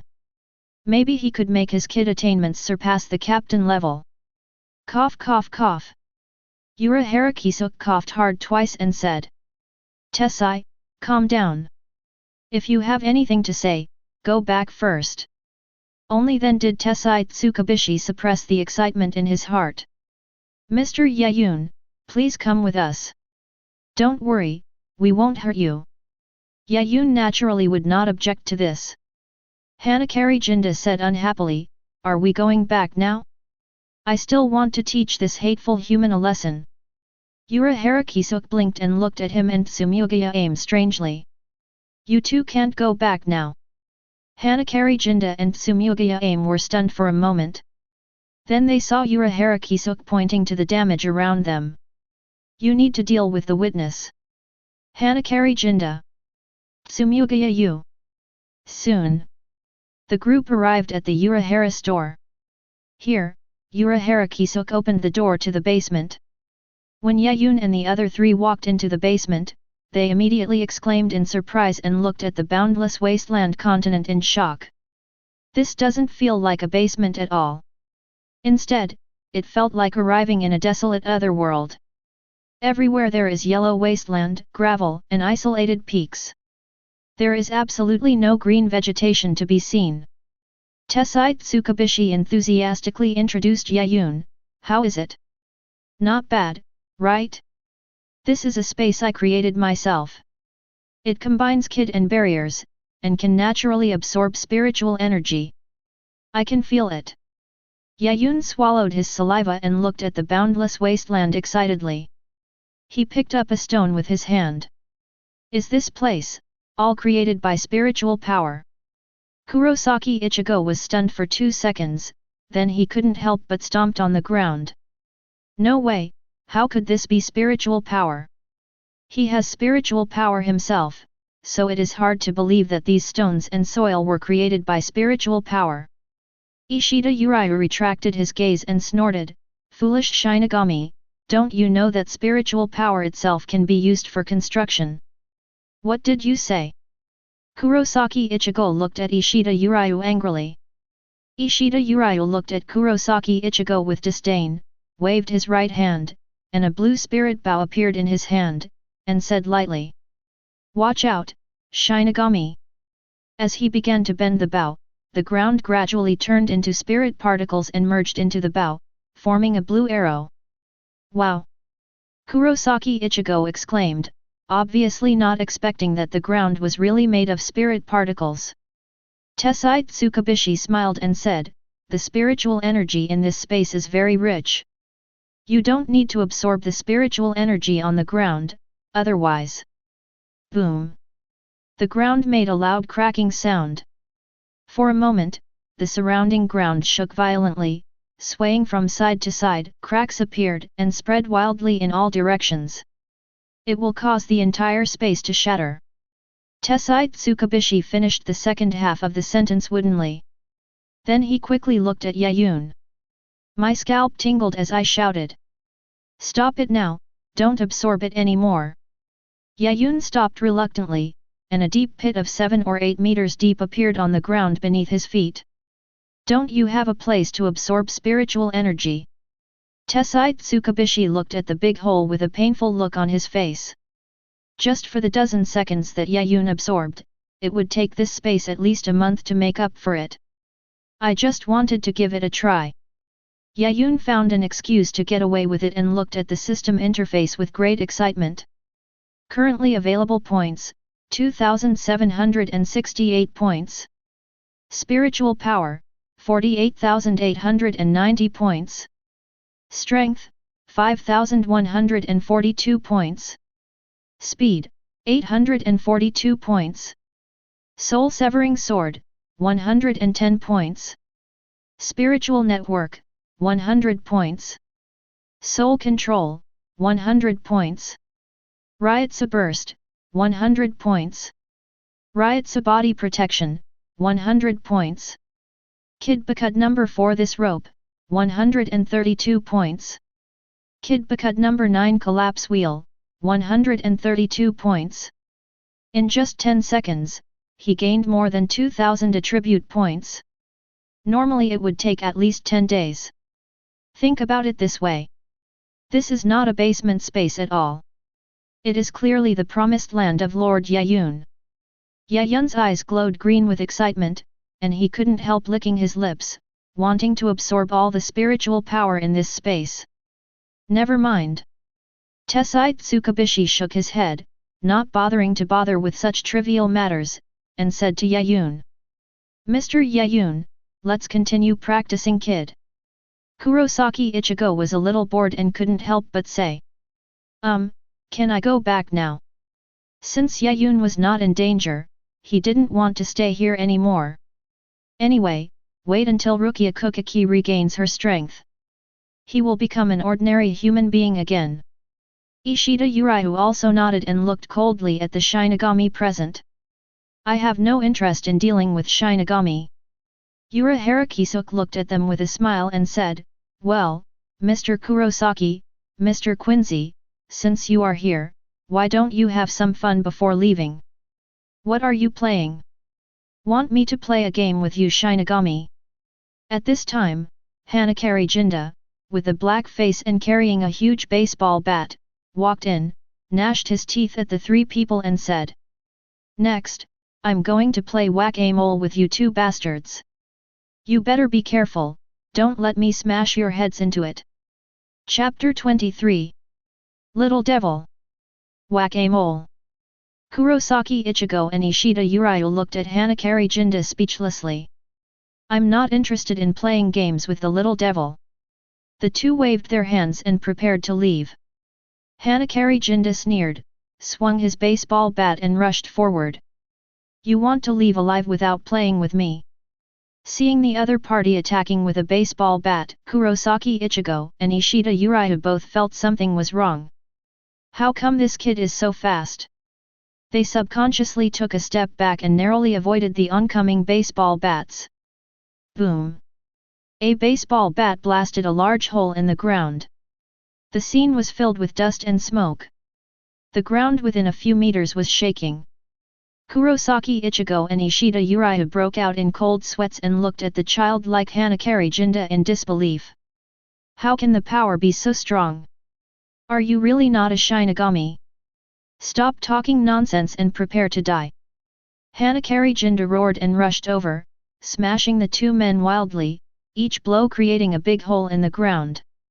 You bastards, 5 years. Do you know how I've been spending those 5 years? I've been saving you day and night. You're still wreaking havoc there, and you still need me to help you deal with it. Don't run, all of you, prepare to die, ha ha ha ha, whether you are Shinigami or Quincy, be prepared. Ishida Urahara felt the urge to curse. Did he suffer an unexpected disaster? Kurosaki Ichigo and Yaun suddenly realized that it was this little kid who had protected them for 5 years. But even so, Kurosaki Ichigo, who had been chased for half a day, couldn't help but stop and raised his sword to meet the enemy. If you don't want to save us, why did you protect us for 5 years? Clang! The blade clashed with the baseball bat. With a cracking sound, a crack appeared on Kurosaki Ichigo's soul-slaying sword. Hanakari Jinda did not answer Kurosaki Ichigo's thoughts at all, he sneered and said. You want to fight me head-on with a soul Zandeo that even Shikai doesn't have. He swung the baseball bat again and chased the two men. The two men were almost beaten to the point of rolling on the ground, and they began to doubt their lives. Why is this little ghost so scary? Mr. Yaun, don't look over there, let's focus on practicing kid. Tessai Tsukubishi looked at Yaun with great excitement. He raised his right hand, pointed his index finger at a mountain in the distance, and said, "This is Had. Bile, ranked 4th. As he spoke, spiritual power boiled at his fingertips, condensed into blue, and shot out like a laser, instantly crossing the space in front of him. Call out! Boom! A large circular hole was blasted out on the distant mountain. Yaun followed suit, adding 500 attribute points to this move, and pointed his index finger at the distant mountain. Had number 4, White Thunder. Call out! Boom! A slightly smaller hole was blasted out on a mountain in the distance. Hiss! Tessai Tsukubishi took a breath and looked at Yaun in surprise. You can reach this level after watching it once. He had never seen anyone with such a strong talent, he simply surpassed all other kid practitioners. Urahara Kisuk narrowed his eyes and suddenly said, Tessai, you taught him too powerful kid. The top-ranked kid is still too easy. Tessai Tsukubishi nodded, pointed his right hand at a distant mountain again, and said in a deep voice. Yaun, look carefully, this is Had number 31. It is incredibly powerful, and the difficulty of practicing it is also quite astonishing. As he spoke, he began to chant. O Lord! The mask of flesh and blood, the myriad forms, the thing that soars with wings, the thing that bears the name of man. Rukia Kukaki's face suddenly changed when she heard Tessai Tsukubishi's chant, and she quickly reminded Yaun. Yaun, you have to pay attention. This is the Kid Red Fire Cannon, number 31. It's extremely difficult. It took me 2 months to master it.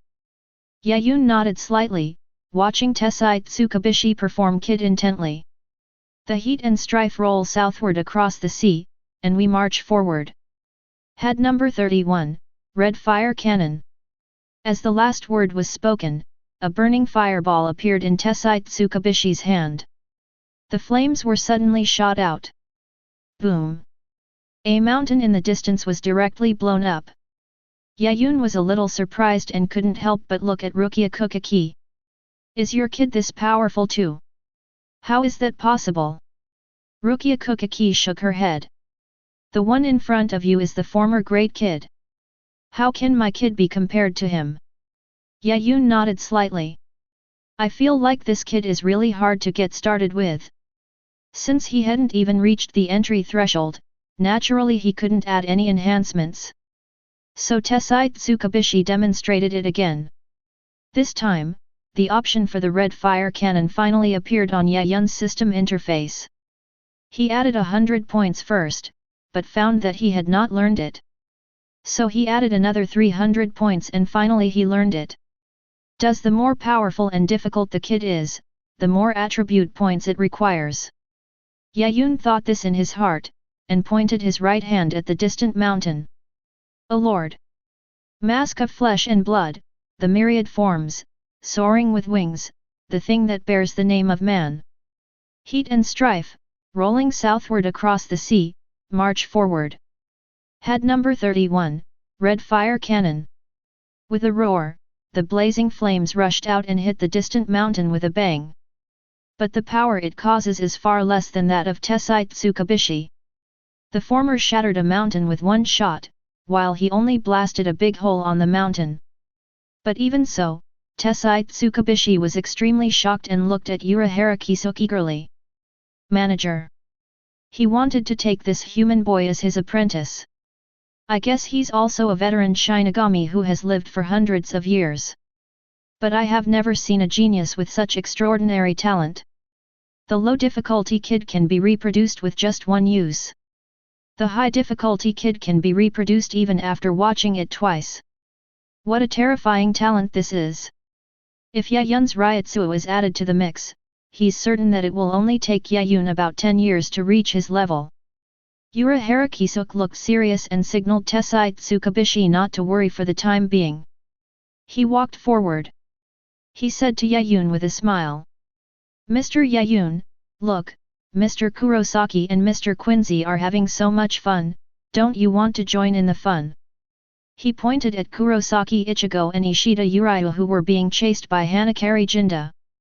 Yaun was indeed interested. Since he acquired the power of a Shinigami, he has never fought against anyone of the same level. But before the past, Yaun asked Urahara Kisuk a question. Manager Urahara, if I fight Hanakari Jinda, can I absorb the spiritual energy of this space at will? Chapter 24. Urahara Kisuk's expression was a little confused. It was the first time he had seen such a strange request. Spiritual power? Isn't the world full of spiritual power? Do you need your own permission to absorb spiritual power? But thinking about Yaun's previous human identity, he suddenly understood and said with a smile. Mr. Yaun, just absorb it with confidence. It doesn't matter even if you absorb all the spiritual energy in this space, as long as you can bear it. Yaun's eyes showed excitement and he couldn't help licking his lips. I see. In order to better absorb the spiritual power, he simply took off his shoes and went into battle barefoot, absorbing spiritual power with every step he took. This also resulted in him leaving a small hole on the ground with every step he took. Urahara Kisuk felt something was wrong, but he couldn't put his finger on what. I just have a bad feeling in my heart. When Hanakari Jinda saw Yaun coming, he immediately became excited and stopped chasing Kurosaki Ichigo and Ishida Uriu. He clenched his grip on the baseball bat, rushing towards Yaun at ultimate speed. Kurosaki Ichigo gasped and warned, Yaun, be careful, this little devil is too fast, and his attack power is also very strong. Ishida Yulong gritted his teeth and reminded. This guy uses an advanced step called Shunpo, which allows him to burst out with ultimate speed in an instant. You can't defeat him with strength alone. I know. Yaun looked closely at the oncoming Hanakari Jinda. The focus is mainly on the opponent's feet. It can be clearly seen that every time the opponent takes a step, he will burst out with astonishing speed. It's really fast, it's not that easy to see, and it's a bit troublesome to learn. Yaun narrowed his eyes, suddenly gripped the 80-meter-long sword, and slashed down heavily. Boom! A crack was blasted into the ground. Hanakari Jinda easily dodged it and sneered, such a large sword has incredible destructive power, but isn't it a bit too heavy? Yet. Yaun laughed. He swung the 80-meter-long sword and smashed it down madly. Boom! Boom! Boom! There were constant rumbling sounds coming from the earth, smoke and dust rising, and cracks constantly appearing. It was as if this space had experienced its first earthquake. Hanakari Jinda was all chopped up. I felt like I was shaken with every step I took, and a cloud of dust was blowing in front of me. This guy is too strong. Gritting his teeth, Hanakari Jinda angrily swung the baseball bat and yelled. Don't underestimate me. You're not even a shikai, so I'll smash you to pieces with one stick. Boom! There was another deafening bang. Several cracks appeared on Yaun's 80-meter-long sword. But Hanakari Jinda had disappeared. After several seconds, Hanakari Jinda, covered in dust, crawled out from the crack in the ground. He was seeing stars, feeling dizzy and stumbling as he walked. Even so, he still said in a daze. Little ghost, is this all the strength you have? Yaun looked at him with pity. I'm here. Hanakari Jinda's old face suddenly turned red, and he stretched out his hands and slapped his cheeks hard, then he gradually regained his sense of direction. So he rushed towards Yaun angrily again. He waved the baseball bat in his hand and shouted loudly. Little brat, you're a bit strong, but that's all. Now watch me smash your soul-severing sword into pieces bit by bit. I saw the red-haired boy running madly beside Yaun. A huge baseball bat in his hand. One stick after another smashed towards Yaun's soul-slaying sword. Yaun didn't care about it. Apart from pretending to swing his sword twice, he kept a close eye on Hanakari Jinda's steps.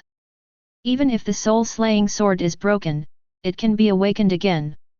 It's like Kurosaki Ichigo's soul-zanking sword, which was awakened after being chopped into pieces by Byakuya Kuchiki. His soul-severing sword is now in its initial state, so it doesn't matter even if it is smashed to pieces. Maybe he can even find out the soul-severing sword's real name. Meow, what is this human doing? The black cat jumped onto Tsumugayu's head and looked at Yaun curiously, who was unable to fight back. Urahara Kisuke was surprised and said, "Mr. Yoryuaki, you've recovered." Shihaoran Yoryuaki's face suddenly darkened, and he rushed over to scratch Urahara Kisuke's face. "Shut up and don't mention this again." Tessai Tsukabishi looked at Urahara Kisuke with pity, then asked the black cat Yoryuaki with some curiosity. "Mr. Yoryuaki, even though you've become a black cat, you're still a Shinigami. How could you be affected by catnip?" The black cat Yoryuaki snorted and said proudly, "Don't think I used that crude transformation, kid. The black cat I transformed into is exactly like a cat, both in body and habits." Urahara Kisuke was speechless, so what's there to be proud of? Meow.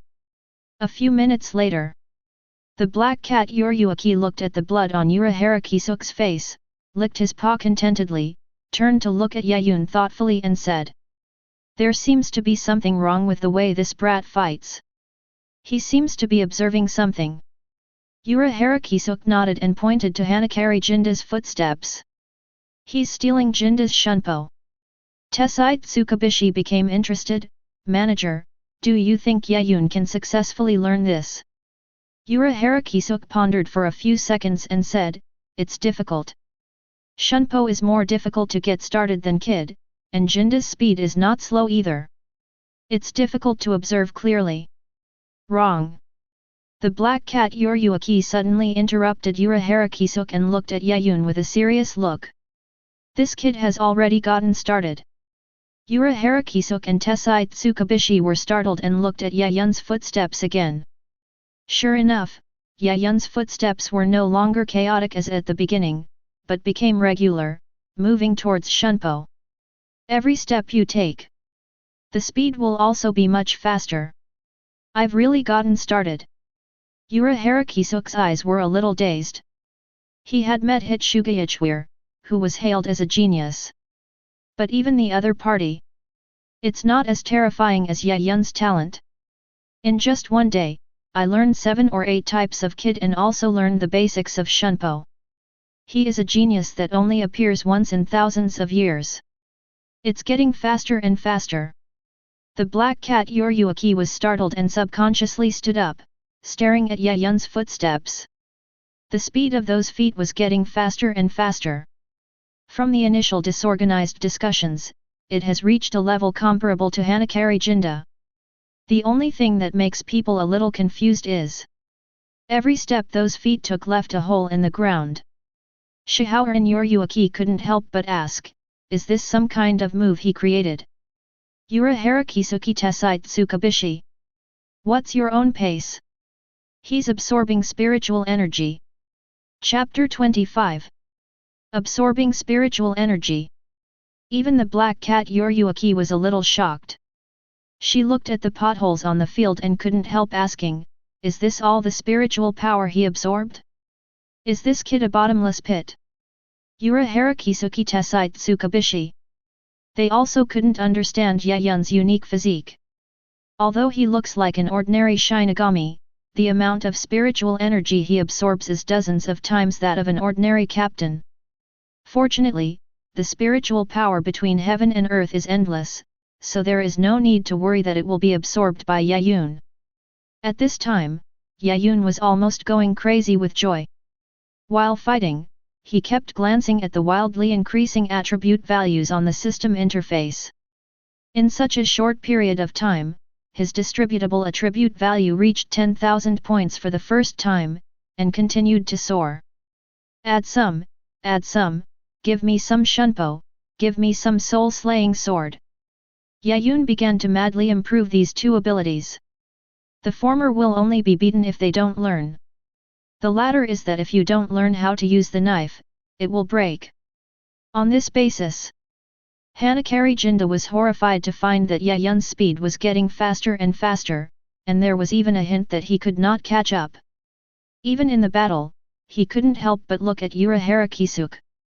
Manager, this guy hasn't learned Shunpo, has he? Urahara Kisuke shook his head. I can see clearly that Mr. Yaun learned Shunpo from you. Black Cat Yoryuaki said lazily, Jinda, this guy just learned your Shunpo, but now he is about to surpass you. Hearing this, Hanakari Jinda's face turned purple and he stepped on Shunpo desperately. He smashed Yaun's soul-slaying sword with a baseball bat.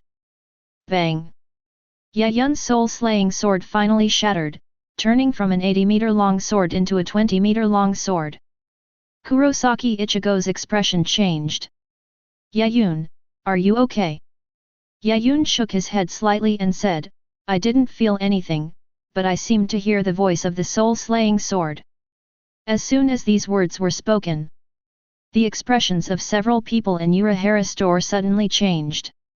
Tessai Tsukabishi said in a deep voice, Manager, could it be that Yaun knows the true name of the soul-slaying sword?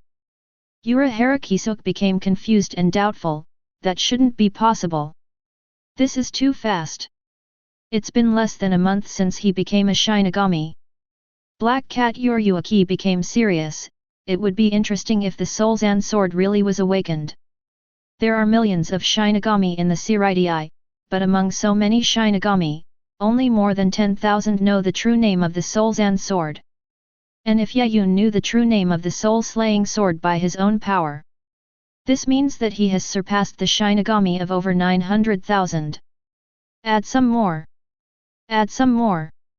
Add some more. Yaun absorbed abilities crazily and added points crazily. Finally, he raised Shunpo to more than 4,000 points and the soul-slaying sword to 10,000 points. And when the soul-slaying sword was upgraded to 10,000 points, in his mind, finally I know the true name of my soul-slaying sword. Then he waved the broken knife with his right hand and said in front of everyone, Big and small Ruyi golden hoop stick. In an instant, a dazzling golden light burst out from the broken knife, and the light shot straight into the sky, as if hitting the ceiling of this space. Hey, what kind of soul-severing sword is this? Urahara Kisuke and others looked at the golden light in shock. They seemed to see a golden pillar standing tall in the golden light. When the golden light faded, only then did they realize they were not mistaken. A golden long stick that reached the sky really appeared at the spot. It really is the Ruyi Jinggu Bang. Yaun looked at the golden stick in front of him with surprise. At the moment of awakening the soul-slaying sword, he inexplicably thought of the weapon that impressed him the most, and which he also believed to be the most powerful weapon. The Ruyi Jinggu Bang, known as the Dingai Shenzhen. Really? The great sage will bless every Yuzu outside. No way, is this also a soul-severing sword? Hanakari Jinda raised his head and looked at the pillar in disbelief. You can't even see the end at a glance. It was like a pillar standing in front of us. He gritted his teeth, swung the baseball bat, and smashed it hard on the golden pillar. Bang! The intense force almost caused him to bleed from his mouth. In contrast, the golden pillar in front of him was completely unharmed and still shone with golden light. Tessai Tsukabishi said blankly, before, it was an 80-meter sword. Now, it must be at least 8,000 meters long, right? Urahara Kisuke and Black Cat Yoryuaki were also speechless. 8,000 meters is definitely a bit of an exaggeration. After all, the height of this space is not even 8,000 meters. But there are still a few hundred meters. Urahara Kisuke suddenly asked, Yoryuaki, in the history of our Seireitei, has anyone ever had a soul-slaying sword this huge? Yoruyuki, in his black cat form, blinked and said, "The largest Soul's anthology sword in the history of the Seireitei is Kashiwamura Seigen's, but even his Bankai is no longer than 100 meters. Yes." Urahara Kisuk looked at the golden pillar in shock. What kind of soul-severing sword is this? Under the gaze of everyone, Yaun curled the corners of his mouth, stretched out his right hand, and gently pushed the surface of the Ruyi Bang. It was this seemingly gentle movement that caused the Optimus Prime-like Ruyi Bang to fall heavily. Hanakari Jinda stared with wide eyes, horrified at the giant pillar crashing down towards him, and couldn't help but cry out for help. "Manager! Uncle Tessai! Yoruyuki-sensei! Save me!" The golden pillar in front of him fell down, and it felt like the sky had fallen down on him, with no cracks visible at all. Want to escape? But compared to the huge size of the Optimus Prime, it is useless. Tessai Tsukabishi quickly took action and shouted. Head number 81, Splitting Void. In front of where the Ruyi Bang fell, a transparent wall appeared out of thin air. Boom! A deafening roar sounded. The falling movement of the Ruyi Bang paused. Just when everyone thought they could stop it, a sound like glass breaking was heard. In the sky, the transparent wall was covered with countless cracks like a mirror, and it seemed that it would shatter in the next second. Kid number 81 couldn't hold up. Tessai Tsukabishi was shocked and rushed forward without saying a word. Urahara Kisuk and Black Cat also rushed forward. The three of them used Bakud at the same time. Bakud number 37, Hanging Star. Bakud number 63, Bar Binding. Bakud S73, Inverted Mountain Crystal. With the joint resistance of the three Bakud, the Ruyi Bang was finally stopped. Urahara Kisuk then looked at Yaun. "Mr. Yaun, how heavy is your soul-severing sword?" Yaun thought for a moment and said with a smile. "It's 190,000 catties now, and it should increase by tens of thousands more catties later." Chapter 26. The moment Yaun learned the true name of the soul-slaying sword, he knew the power of his soul-slaying sword. Ruyi Bang. Unlimited force aggravation. The stronger your spiritual power is, the heavier the Ruyi Bang will be. The stronger your soul-slaying sword is, the bigger the Ruyi Bang can become. His spiritual power and soul-slaying sword are now so strong that when he first awakens, the Ruyi Bang has a terrifying weight. A soul-severing sword weighing hundreds of thousands of pounds. The corners of Urahara Kisuk's mouth twitched.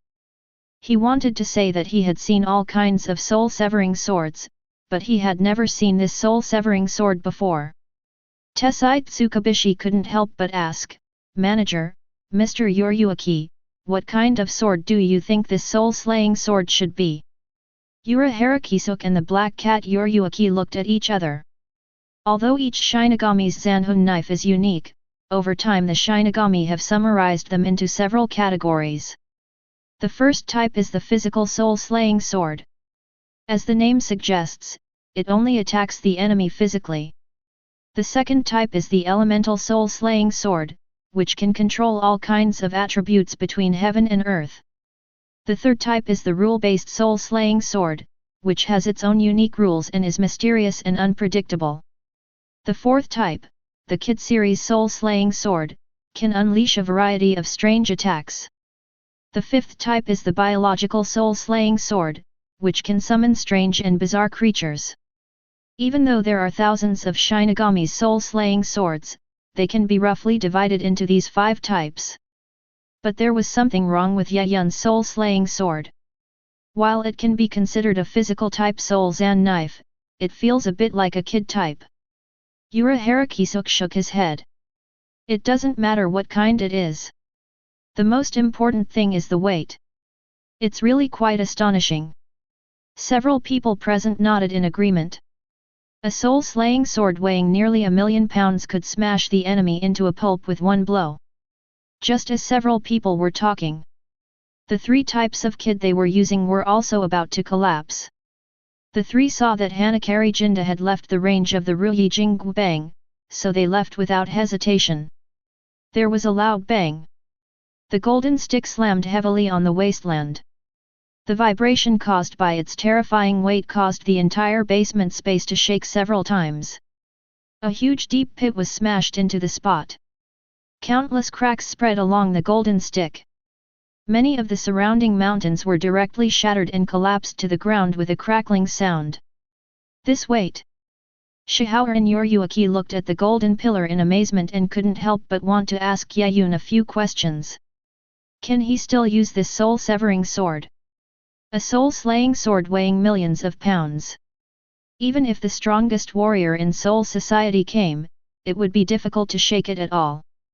Found no response. The three of them looked at it in confusion. Urahara Kisuk's face suddenly darkened, and he gritted his teeth and said, Mr. Yaun, is the spiritual energy in the world no longer enough for you to absorb? I saw Yaun running stealthily on the wasteland. Stop at each place. A big pit will appear in that place. Thousands of large pits like this have already appeared. No, this is the basement. I didn't know and thought I was on the moon. Yaun smiled awkwardly, then stayed where he was, frantically absorbing the spiritual energy that condensed into the soil. This spiritual power has been compressed. It is more abundant than the spiritual power between heaven and earth. I feel that absorbing the spiritual power here will have a better effect. Then don't absorb it. This space is about to collapse. Urahara Kisuk rushed over with a dark face. This space of his absorbed spiritual energy for nearly 100 years, which condensed into such a huge space. But he felt that if Yaun was allowed to absorb it for 5 minutes, not only the ground, but the entire space would be shattered. Wait, let me take a few more bites. Yaun's face was full of reluctance. After absorbing the spiritual energy of this space, he felt that he had been living on coarse food before. No. Urahara Kisuk swung his staff with a dark face, on which a terrifying amount of spiritual power was concentrated. Etc. Yaun said as he stretched out his hand and gestured. Ruyi Jinggu bang! In an instant, the giant golden pillar that looked like a golden mountain shrank in an instant and turned into a golden light that was held in Yaun's hand. Urahara Kisuk was stunned for a moment, watching the golden stick coming towards him. Hesitated for a second. He still waved his cane and went forward. At the moment the two clashed, a thunderclap seemed to sound on the spot. Red spiritual power exploded wildly on the cane. Boom! The figure of Urahara Kisuk. It flew backwards like a cannonball. During this period, Urahara Kisuk's eyes widened. His feet kept stomping on the ground, and every step was Shunpo's use, but even so he still did not stop. Boom! Urahara Kisuk crashed into the mountain. Yaun suddenly felt something was wrong. As far as he knew, Urahara Kisuk was not only a Shinigami captain who was extremely intelligent and almost demonic, but he was also a rather stingy and miserly person. He hit him with a stick and sent him flying. It would be weird if this guy didn't take revenge on me. Yaun then took back the Ruyi Jinggu bang and said loudly. Rukia, Ichigo, Sissy, go away. Rukia Kuchiki. Kurosaki Ichigo nodded. Ishida Uriah gritted his teeth. Who are you calling a sissy, a hole? But as he spoke, he also followed Yaun and the other three and escaped from the basement space. No one stopped this process. They all stared in amazement at the mountain in the distance where a huge human-shaped hole had been knocked out. Hey, what's that Urahara Kisuk guy doing? Black Cat Yoryuki couldn't help but ask. Even if Yaun's soul Jandeo is unique, it wouldn't be enough to knock him away, right? Tessai Tsukabishi also felt unbelievable. Manager, how could he be beaten away? Even though Urahara Kisuk doesn't have the Shikai soul Jandeo yet, he is still a captain-level strongman after all. At worst, you can avoid it through Shunpo. Amid the sound of falling stones, Urahara Kisuk walked out covered in dust. I was careless. He looked at his surroundings with a dark face. Where's that cunning little devil? Let's go.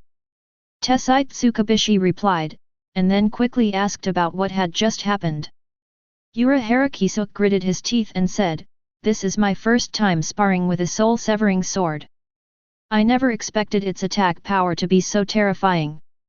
The blow from his stick nearly broke my hand." Shihaoran Yurukai Urahara Kisuk. Suddenly, Urahara Kisuk's trembling hands were noticed. I suddenly couldn't laugh anymore. The expressions of both of them became extremely solemn, and they understood the horror of Yaun's soul-slaying sword.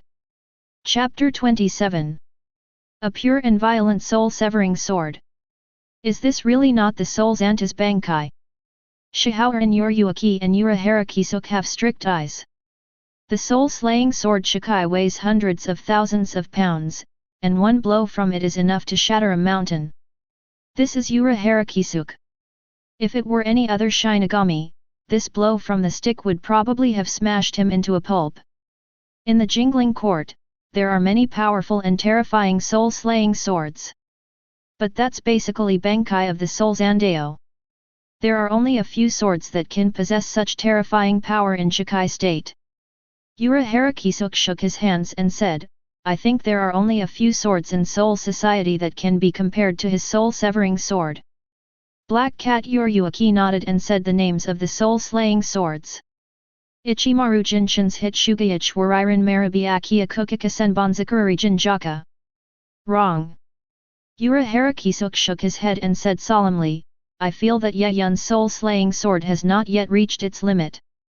Tessai Tsukubishi said in a deep voice, "Of course. After all, he just learned the true name of the soul-slaying sword and has not yet fully mastered it." So. Urahara Kisuk took a deep breath and said solemnly, "I feel that the only ones who can compare to his soul's Andeo are the Captain Generals Rijinjaka and Hitsugayich Haran Meru." Kuroniko Yuruaki and the others looked at each other seriously, knowing what Urahara Kisuk meant. Rijinjaka, the Captain-in-Chief, is the strongest and oldest Zanpakuto of the fire type, and is said to possess the strongest offensive power in Soul Society. Hitsugayich Haran Meru is the strongest of all ice-based Zanpakuto, and is said to control everything in the sky. Even though there are thousands of soul-slaying swords. But only these two soul-slaying swords are crowned as the strongest. Black Cat Yuruaki looked at Urahara Kisuk. "You mean?" Urahara Kisuk nodded and said solemnly, "I feel that Yaun's soul-slaying sword should be the strongest among the physical soul-slaying swords." Both Black Cat Yuruaki and Tessai Tsukubishi couldn't help but gasp. The physical soul-slaying sword is the strongest. If this gets to Soul Society, all the Shinigami in Seireitei were furious. After all, among all the Shinigami in Soul Society, almost 90% of them awaken pure physical soul Zanto. If they knew about Yaun's soul-slaying sword, I'm afraid I'll have to rush from Jingling Court to the real world overnight to challenge Yaun. Just when Urahara Kisuk was about to say something, Tessai Tsukubishi suddenly coughed. "Manager, it's useless for him to have such a powerful Zan hunt. After all, he wants to learn Kid from me, so he won't be able to use the Zan hunt." Urahara Kisuk was stunned for a moment and couldn't help but say, "Tessai, you should let your kid go. I think we should teach him some kendo first, or it would be a waste of his soul Zanpakuto." "Manager, what did you say?" Tessai Tsukubishi's eyes widened. "I finally found a good kid to train in Kid, and you let him learn kendo." Urahara Kisuk nodded, "He's the strongest physical type soul Zanto. If he learns the way of the sword, it might come in handy in the future. Throughout the history of Soul Society, there has never been a strongest physical soul-slaying sword. This made him want to accept a disciple. That won't work. He's a rare genius in kid training. He could be useful in kid training in the future." Tessai Tsukubishi refused to give in. In the Jingling Court, almost no Shinigami are willing to concentrate on practicing Kid, so the number of Kid is very small. Now that he has met Yaun, a genius in cultivating Kid, How could he let him go? He wishes he could train the other party to become a great kid master. Seeing the two of them getting on edge, the black cat Urahara blinked. I think he's practicing Shunpo pretty fast. Urahara Kisuke. Tessai Tsukabishi. At the same time, the former 2nd Division Shinigami uncle finally returned to Seireitei through the gate. He hesitated, looked back every 3 steps, and reluctantly returned to the 2nd squad, looking at the captain's office in front of him with melancholy. He thought he might die in there. What are you doing outside? Come in. A cold female voice came from the office. The Shinigami uncle from the 2nd team could only sigh and walked into the office with his head held high. Captain Sui-Feng. He knelt on one knee respectfully. A woman with black hair, a petite figure, a cold expression, and wearing a white captain's haori is handling official business behind the desk. It was Sui-Feng, the captain of the Godi 2. She glanced at the Shinigami sent out on a mission and asked coldly. Ichigo, what's going on with Rukia Kuchiki?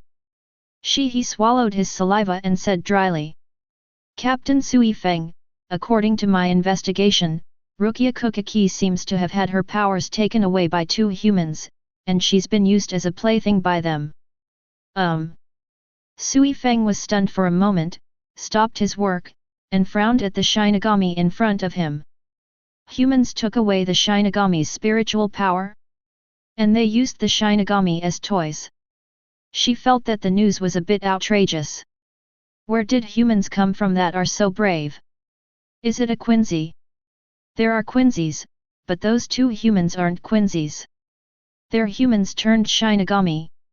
And the Quincy? Yes. And you didn't fight them? We fought, but we didn't win. Then how did you get back? Hearing Sui-Feng's question, he showed a bitter expression on his face. According to that human, his teachers were Urahara Kisuke and Tessai Tsukabishi. It was these 2 adults who let me go. Urahara Kisuke. A hint of coldness flashed in Sui-Feng's eyes, and he slapped the desk hard. That BD dared to challenge Soul Society. She hated the man who had bewitched Chihauer and Urahara so much that she wanted to cut him into pieces. Suppressing the anger in her heart, she looked coldly at Shihi in front of her. Is there any news about Chihauer and Urahara? Here it comes, my death is coming. Shihi was sweating profusely, nodded dryly, and said. I did meet Urahara-sama. What? Sui-Feng immediately stood up, stared at Shihi, and said in a cold voice. Immediately. Tell me about Chihauer and Urahara. Shihi didn't dare to wipe the cold sweat from his head, and said dryly. According to that human, he is Urahara-sama's man. It was because of him that Urahara-sama defected from Soul Society. 3 minutes later. Boom! A powerful Ryotsu shot straight into the sky. The captain of the 2nd Division's office was torn to pieces by Ryotsu. Next second, Sui-Feng's furious voice could be heard throughout the jingling court. Yaun. Chapter 28. Hey, hey, hey, why are you so angry? Jingling Ting, in the 8th Division. Kyōraku Shunsui, who was lying on the recliner, couldn't help but sit up and looked helplessly in the direction of the 2nd team. Sui-Feng's voice. Jingling Ting, in the 5th squad. Aizen, who was handling official business, looked gently in the direction of the 2nd Division, but a silver light reflected from his glasses. What happened in the present world? To release such a large-scale Ryotsu in the Seireitei.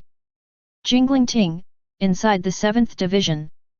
With a paper bag on his head, Seijin Kashiwamura looked towards the 2nd squad with some annoyance. Captain, Ryotsu is heading towards the 2nd Division. Could something have happened to Rukia? Jingling Ting, inside the 6th Division. Abarai Renji looked at the 2nd Division with concern. Rukia Kuchiki has been missing for several days. Is he really in danger? Byakuya Kuchiki, who was as cold as an iceberg, stood up and disappeared in the office in a flash. In the 2nd team. In the ruins of the former captain's office, Sui-Feng looked at Shihi with cold eyes. That's impossible. I was always by Shihaoran Yoryuki's side before she defected from Soul Society. It's impossible for her to have a man. Captain, we are now discussing Rukia Kukiki's issue. Shihi thought bitterly. But he didn't dare to provoke Sui-Feng, who was in a rage, so he had to say yes respectfully. Sui-Feng gritted his teeth and said, "You are quite experienced. In your opinion, is what that brat said true or false?" Shihi suddenly felt his scalp tingling. He hesitated for several seconds, but still didn't dare to lie. "Captain, I saw Yoryuki-sama in cat form, acting like a spoiled child in that man's arms, and even licking his fingers with his tongue." Boom! Sui-Feng punched a huge hole in the ground. She retracted her fist, her voice cold, and she gritted her teeth as she said, "I was wondering why she would suddenly defect from Soul Society, even abandoning her title of Shihaoran and her duties as captain of the 2nd Division. It turned out to be for a man. Shihaoran Yoryuki, you actually abandoned me for a man." When he saw this scene, he wanted to turn into an ostrich and bury his head in the ground, for fear that Sui-Feng, who had calmed down, would kill him and silence him. Sui-Feng gradually calmed down and said coldly, "I'm going to go to the 1st Division. Go find Omida and ask him to prepare the gate for me." "Yes." He agreed respectfully, but secretly groaned in his heart. Finished. Captain Sui-Feng is going crazy. Soon. Several guests came in the first group. Chur Sasakaibe, the vice-captain of the 1st Division, looked at the captains with a frown on his face. "Captain Kuchiki, Captain Sui-Feng, Captain Jushiro, I understand why the three of you came here, but Captain Ichimaru-jin, what are you doing here?" Ichimaru-jin, with a fox-like smile, said with a smile, "I came to see if Captain Sui-Feng needed my help. After all, the 3rd Division I'm in is a support unit." Sui-Feng snorted coldly, "This is the responsibility of our 2nd team, there is no need for you guys to come here." Byakuya Kuchiki said calmly, "Captain Sui-Feng, Rukia Kuchiki is my sister. I have the right to know what happened to her." Jaishur Yukatake coughed twice and said in a somewhat weak tone, "Captain Sui-Feng, Rukia Kuchiki is a member of our 13th Division. May I ask what happened to her in the real world?" Sui-Feng said coldly, "Wait until the captain comes over, otherwise I will have to explain it to you again and again." Several captains stopped talking immediately. Ichimaru-jin's heart is a little subtle. Did Aizen make a mistake in judgment? According to Aizen-suk's plan, once the Shinigami of the 2nd Division returns, Byakuya Kuchiki will go to the present world to capture the sinner Rukia Kuchiki. In the present, Sui-Feng's mood is a little off again. "Haha, the world is really interesting." Ichimaru-jin thought to himself, and the smile on his lips deepened a little. A moment later, the color of the Haori is Kyoto purple, the face is wrinkled, the cheekbones are prominent, and the appearance is calm and solemn. The old man walking slowly towards them holding a cane. Seeing this old man, the 4 captains present all became respectful. "Captain General." Before them stood the chief captain of the Seireitei, who was hailed as the strongest Shinigami of the millennium and wielded the most powerful soul-slaying sword, Rijin Jaka. Yamamoto Genryusai Shigakuni. The captain sat down on a chair and looked at the 4 captains present with a serious expression. He then turned his gaze to Sui-Feng. "Captain Sui-Feng, what happened to the missing Shinigami?" Sui-Feng said coldly, "Her spiritual power was taken away by 2 humans, and she was also imprisoned by those 2 humans, becoming their plaything." Byakuya Kuchiki. Jaishur Yukatake. Ichimaru-jin. The 3 captains were stunned. They have lived for hundreds of years, but this is the first time they have heard such outrageous news. Gradually, veins appeared on Byakuya Kuchiki's forehead, but he quickly calmed down and said in a cold voice, "Who are those 2 humans?" Sui-Feng didn't even look at him, but looked seriously at Yamamoto Genrisai Ishigakuni. Captain General, for the dignity and honor of the Shinigami, I request to personally travel to the living world and remove the restrictions on Ryutsu. Byakuya Kuchiki looked at her coldly, then turned to look at Yamamoto Genrisai Ishigakuni. Captain, Rukia Kuchiki is my sister. She has experienced this in real life. Please let me take care of the housework. This is the responsibility of our second squad.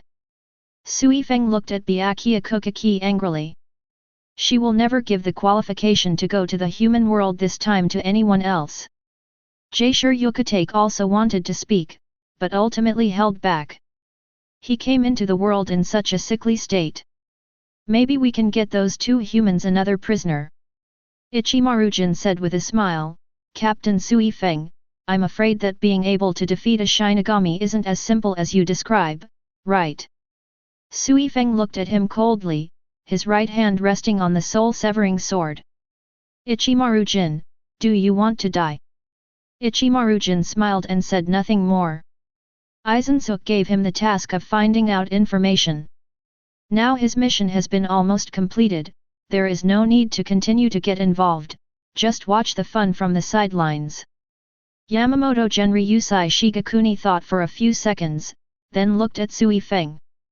The humans you're talking about are just ordinary humans.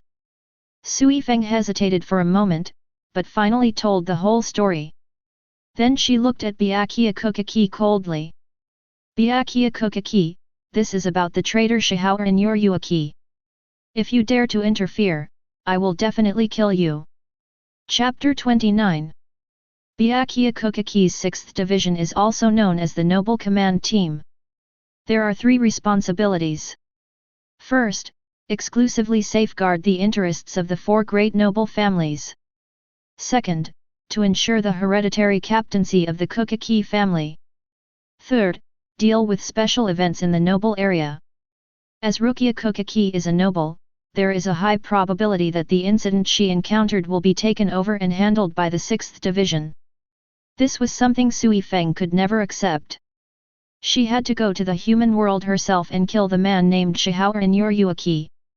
Byakuya Kuchiki frowned slightly, Urahara Kisuk, Tessite Tsukabishi, Shihour Yuaki, these 3 guys. He doesn't know much about Urahara Kisuk and Tessite Tsukabishi. But he knew Shihour Yuaki. It can be confirmed that the other party had absolutely no men 100 years ago. Moreover, if the other party knew Rukia Kuchiki's identity, they would never allow her to be humiliated. But that human man just said that. Byakuya Kuchiki gradually had a guess in his mind, which made his face a little cold, but he soon thought of a solution. He said coldly, if that's the case, then let's leave this matter to the second team. Sui-Feng couldn't help but be stunned for a moment. He didn't expect Byakuya Kuchiki to be so straightforward. As far as he knows, Byakuya Kuchiki should be a very tough person. Captain Sui-Feng, please kill those 2 men and rescue my sister. Byakuya Kuchiki looked at Sui-Feng deeply, turned around and left the first team without hesitation. Sui-Feng frowned. I don't quite understand Byakuya Kuchiki's attitude. But she didn't expect the other party to explain clearly, and instead looked at Yamamoto Genrisai Ishigakuni impatiently. Captain! Yamamoto Genrisai Ishigakuni narrowed his eyes, and after a long while, he tapped his cane lightly and said. In that case, Captain Sui-Feng, you will go to the human world. Remember, go find Urahara Kisuk and the other 3 guys. Speaking of this, on the body of Yamamoto Genrisai Ishigakuni, a breathtakingly hot Ryutsu erupted. Sui-Feng, Kyōraku, and Ichimaru-jin all changed expression, feeling as if they were in a boundless sea of fire. In this state, Yamamoto Genrisai Ishigakuni said coldly. If they still refuse to behave, I will personally capture them, bring them back to Soul Society, and imprison them in hell to atone for their sins. Yes. Sui-Feng agreed respectfully. Leaving the 1st Squadron's barracks, Ichimaru-jin said with a smile, Captain Jushiro, Captain Sui-Feng, the old man looks really angry. It's really scary. Sui-Feng glanced at Ichimaru-jin coldly, then disappeared from the spot with a step. Shoryuke wanted to say something, but as soon as he opened his mouth he started coughing, as if he would die in the next second. Ichimaru-jin had no choice but to leave with a smile. Omida, is the gate ready? In the second squad, Sui-Feng looked coldly at his vice-captain, an obese man. Omida quickly ran over, smiling broadly, and said, "Captain, we're certainly ready to go through the gate, but do we really want to go through it?" "Nonsense. But, those guys are all former captains. If a fight really breaks out, you might be fine, but as for me, if you say another word, I'll kill you right now."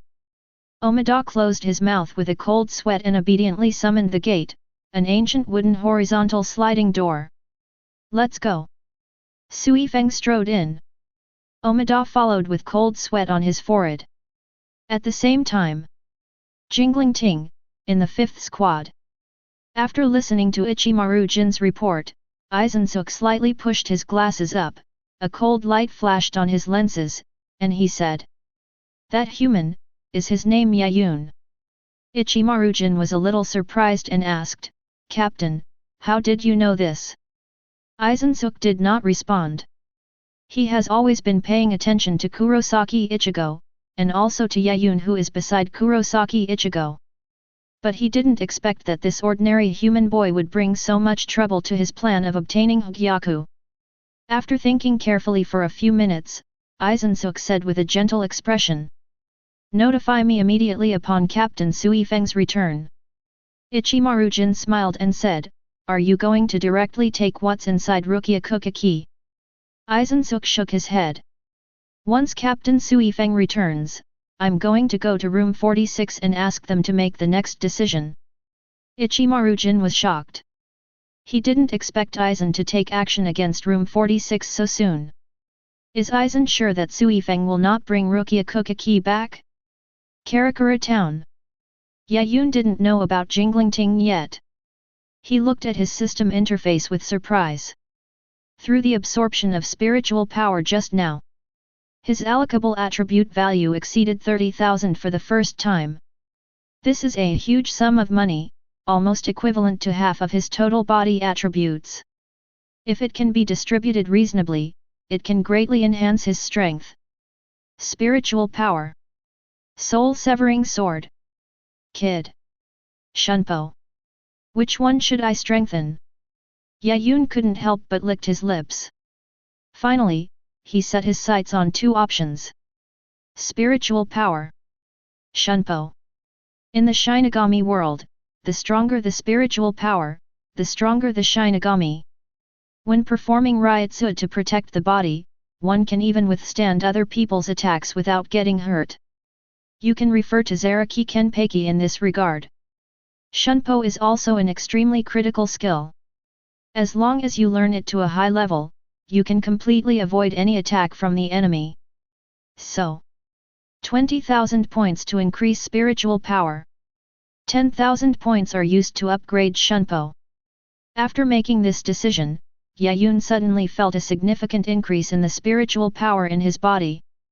As a result, the Ruyi Jingbang in his hand also became much heavier. As soon as he stepped on the ground, his body disappeared from the spot as if he had teleported, and in the blink of an eye he appeared on the distant wall. Rukia Kuchiki was stunned. "Yaun, didn't you just learn Shunpo?" Swish! Yaun appeared in front of Rukia Kuchiki and said with a smile, "I feel like Shunpo and I are a good match. I became a strong learner without even noticing." "How so?" Rukia Kuchiki's eyes were a little dazed. She had studied Shunpo for decades, but she hadn't even reached 1/10 of Yaun's level. "Don't be so disappointed, I'll take you out to play." Yaun put his arms around Rukia Kuchiki's waist, and amid her exclamation, he took a step and disappeared on the spot like a gust of wind. Chapter 30. Wow, is this the ultimate Shunpo? Above the sky of Karakura Town, Rukia Kuchiki was held in Yaun's arms, staring in amazement at the scenery passing by below. She had also walked on air before. But the speed is not even 1/10 of Yaun's. Yaun curled the corners of his mouth, took another step, and his figure rose straight up until he was 2,000 meters above the ground. Rukia Kuchiki's heart suddenly lifted up, and she hugged Yaun's neck tightly. Yaun, why did you bring me up so high? She is now in a human body. If she falls from a high altitude, she will not be able to move in the air like a Shinigami. Yaun smiled and took her into a group of white clouds. Come, let me try it again. Rukia Kuchiki's face immediately turned red, and she waved her hands to hit Yaun, but she was afraid of heights and didn't dare to wave her hands. So she could only frown and say dryly. Yaun, if you dare to mess with me again. Touch it. Feeling the touch on her chest, Rukia Kuchiki's face turned red like a big apple, and she bit Yaun's neck fiercely. Let me go. How could Yaun let go? He had just learned a few Byakuya techniques and was just trying to see if he could pull out Hogyoku. But after trying several, Yaun helplessly discovered that the several types of Byakuya he had learned were completely wrong. Just tied Rukia Kuchiki up. It's impossible to put your hand in it. If only Kid had a boost as good as Shunpo. Yaun thought helplessly. Zanpakuto are the 4 major abilities of Shinigami. Shunpo only has one move, which he can strengthen infinitely. But there are thousands of Kid, including Had, Byakuya, and Kidō, and each of them has hundreds of abilities. In addition, it also includes abilities such as barriers and seals. If you want to learn it, you can only strengthen it one by one. Yaun, you pervert! Rukia Kuchiki's voice rang out, tinged with tears. Yaun finally reacted and quickly pulled out his hand, saying softly. Don't cry, don't cry. I'm not trying to bully you, but to protect you.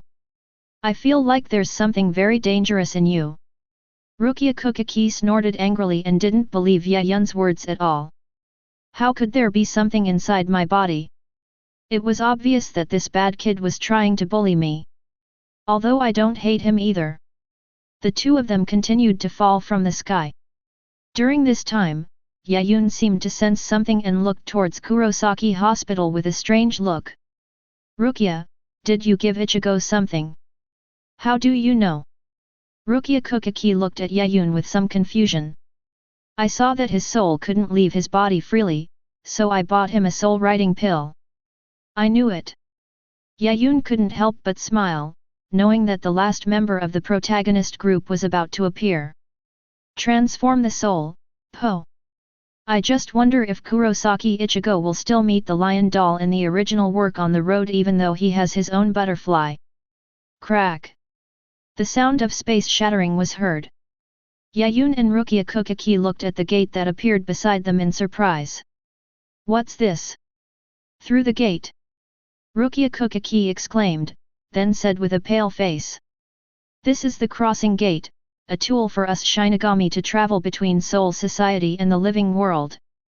I just didn't expect it to appear right next to us. Is it coming so soon? Yaun frowned slightly, but soon relaxed again. If it's according to his idea, then the person who came might not be Byakuya Kuchiki. Even if it was really Byakuya Kuchiki, he had to involve Urahara Kisuke. In short, Rukia Kuchiki must not be allowed to go back. Thinking of this, Yaun quickly whispered in Rukia Kuchiki's ear. If they come to arrest your Shinigami later, you can put all the blame on me, and then I will find Urahara Kisuke to protect me. Rukia Kuchiki blushed and nodded. Being spoken into one's ear. The wind made her feel like her whole body was shaking. The two were talking. The gate of the boundary gate suddenly opened. Sui-Feng strode out and looked coldly towards Karakura Town. But suddenly he was stunned. Look at Yaun and Rukia Kuchiki not far away. The Kuchiki family. Rukia Kuchiki. His beautiful eyes were a little dazed. He never expected to meet Rukia Kuchiki as soon as he went out. At this time, Omida also walked out of the gate. When he saw Yaun and Rukia Kuchiki, he immediately became excited and quickly drew out his soul-slaying sword. "Captain, it's Rukia Kuchiki from Squad 13. I didn't expect the mission to be completed so quickly.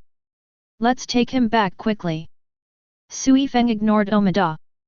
After coming to his senses, he looked at Yaun coldly and said in a voice as cold as a pond. "Are you the Yaun?" Yaun nodded and said with a smile, "Excuse me, who are you?" Sui-Feng slowly drew out his soul-slaying sword and said in a cold voice. "My name is Sui-Feng. I'm the captain of the Seireitei 2nd Division, your woman and Shihoran Yoryuki's former most proud disciple." The corner of Yaun's mouth twitched. I understood the source of Sui-Feng's hostility towards me.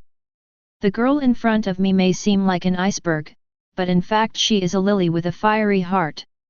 Crazy in love with Shihoran Yoryuki. Almost to the point of being Yandere. She probably heard her lie, which is why she came over before Byakuya Kuchiki. Although it was my own plan. But why do I feel a little uneasy? Yaun was about to open his mouth to explain when his expression suddenly changed. He stomped his foot hard on the air and his body instantly retreated dozens of meters. Swish! A silver-white knife light flashed at the previous location. "Will you at least listen to me?" Yaun looked at Sui-Feng helplessly.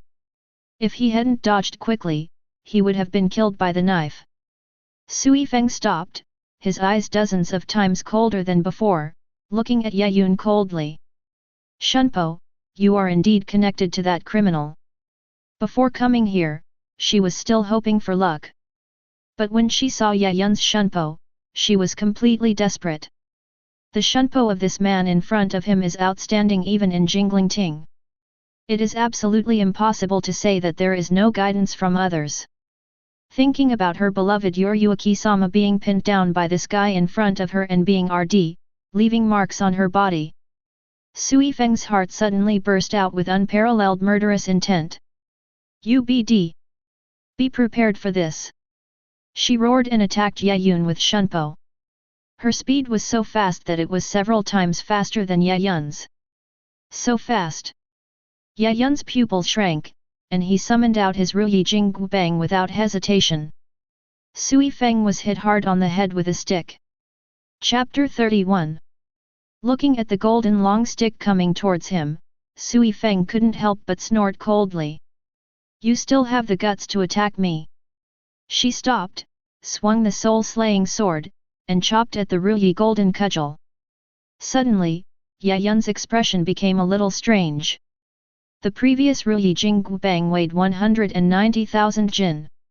After he added spiritual power, the weight of the Ruyi Jingbang reached an astonishing 370,000 kilograms. With such weight, a single blow from the stick could crush even a small mountain into pieces. "Is your Shinigami captain's head harder than a mountain?" Bang!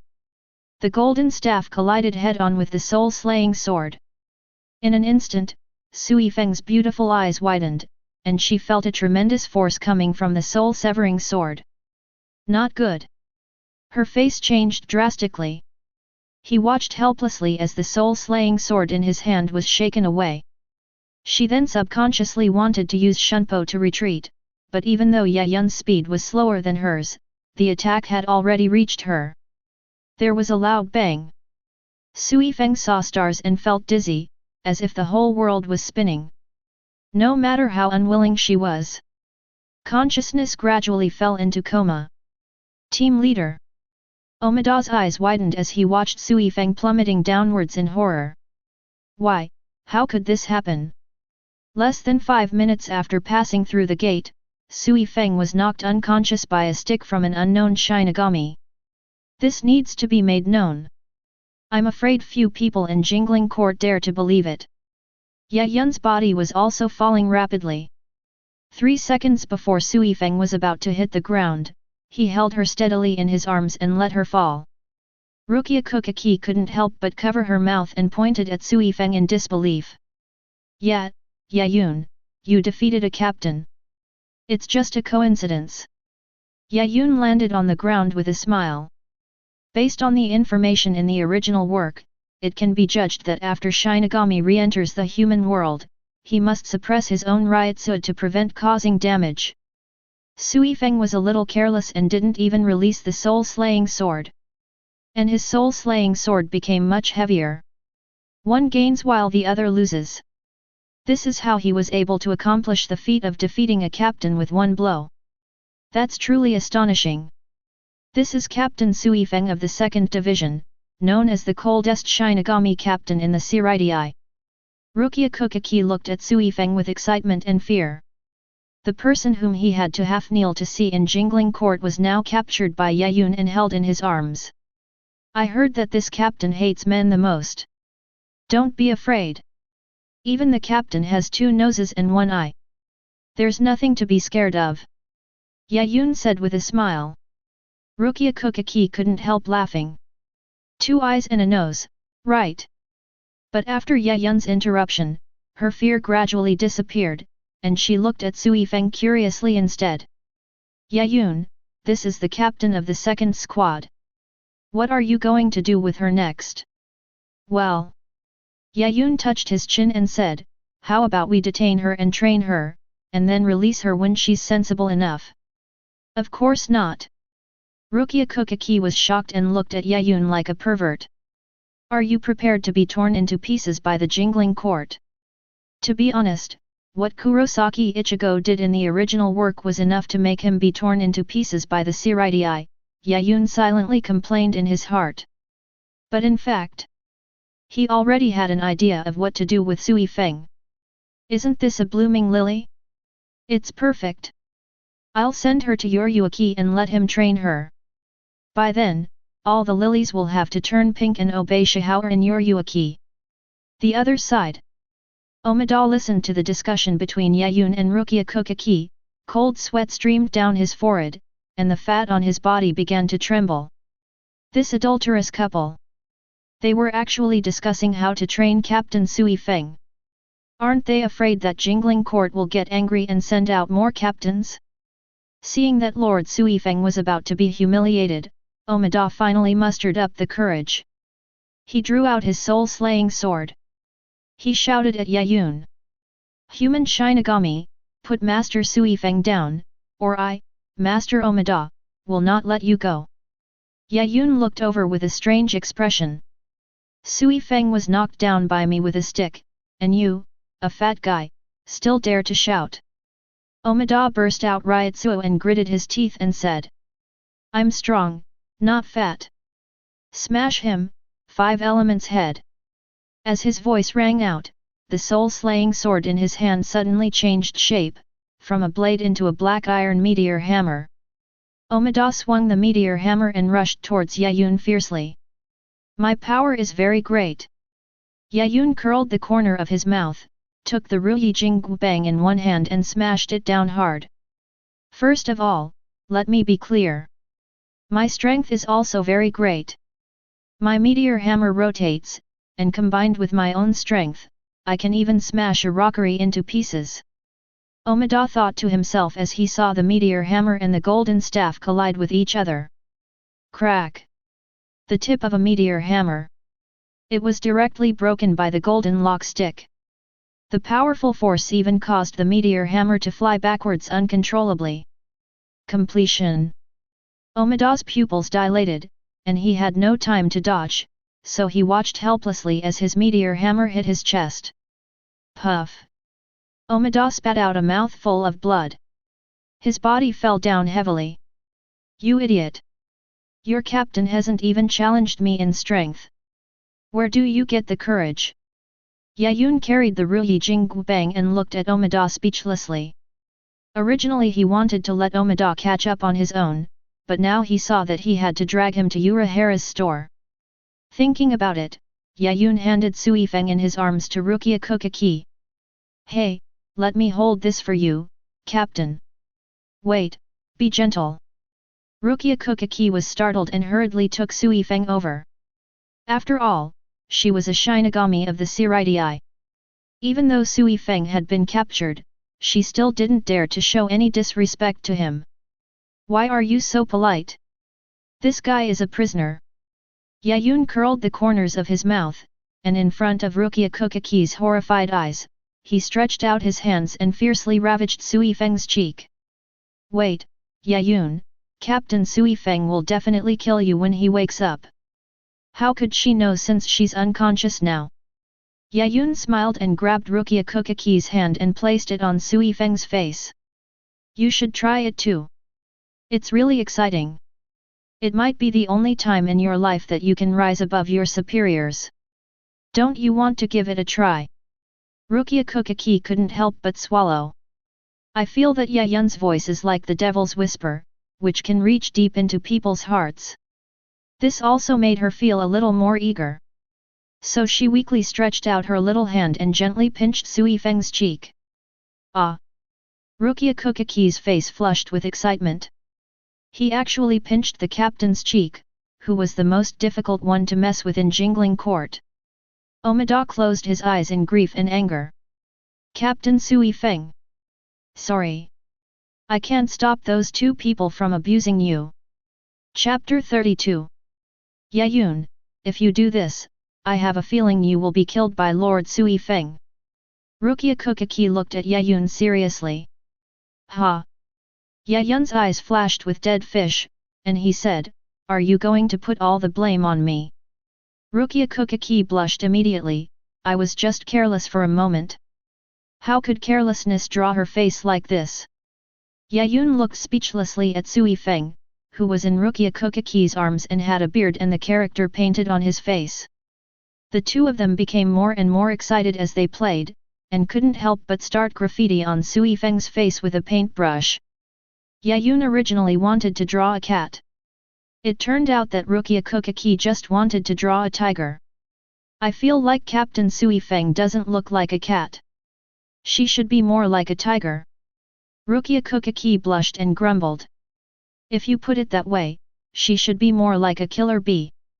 While the two were talking, they suddenly froze and looked at Kurosaki Ichigo, who was jumping quickly on the roof in the distance and laughing excitedly. Yaun, this is... Rukia Kuchiki stared blankly at Kurosaki Ichigo. For some reason, she felt that Kurosaki Ichigo was a little weird now. Then, Yaun and the others saw Ishida Urayu and Kurosaki Ichigo frantically chasing after Kurosaki Ichigo. Nothing, you didn't see anything. The corner of Yaun's mouth twitched, and he continued walking towards the Urahara store with Rukia Kuchiki. If Sui-Feng hadn't come, he wouldn't mind playing with this transformed soul, but he really wasn't in the mood for that now. Phew, thank goodness that monster didn't interfere. Kurosaki Ichigo, who was running on the roof, couldn't help but breathe a sigh of relief as he watched Yaun leave. He is a modified soul developed by the Technology Development Bureau. He is very sensitive to spiritual power and can distinguish between strong and weak people. If Kurosaki Ichigo and Ishida Urayu are kittens, then Yaun is the tiger in the mountains. The strength of the two is completely not on the same level. Thinking of this, Kurosaki Ichigo laughed, patted his butt at the two people behind him, and said mockingly, "Two idiots, is this the speed you can go?" Behind him, Kurosaki Ichigo and Ishida Urayu, both of them were furious and chased after him with roars again. Just now, the two of them wanted to have a duel. As a result, after Kurosaki Ichigo took the Jikinmaru, his soul left his body. This transformed soul actually mocked both of them and kicked each of them, almost making them die of anger. "Stop right there! I won't let you go, UBD! It's so lively!" Inside the Urahara store, Urahara Kisuke, standing at the door, couldn't help but sigh. He has been releasing his spiritual meridians every day recently, and he sees interesting things every time. This made him feel that life was no longer boring. Then, he looked at Yaun and Rukia Kuchiki, the former dragging Omida and the latter holding Sui-Feng as they walked over. "It's even more lively." He stared at Sui-Feng in astonishment. If Sui-Feng's appearance hadn't changed, he really couldn't recognize who the little tiger girl in front of him was. Sui-Feng. Omida.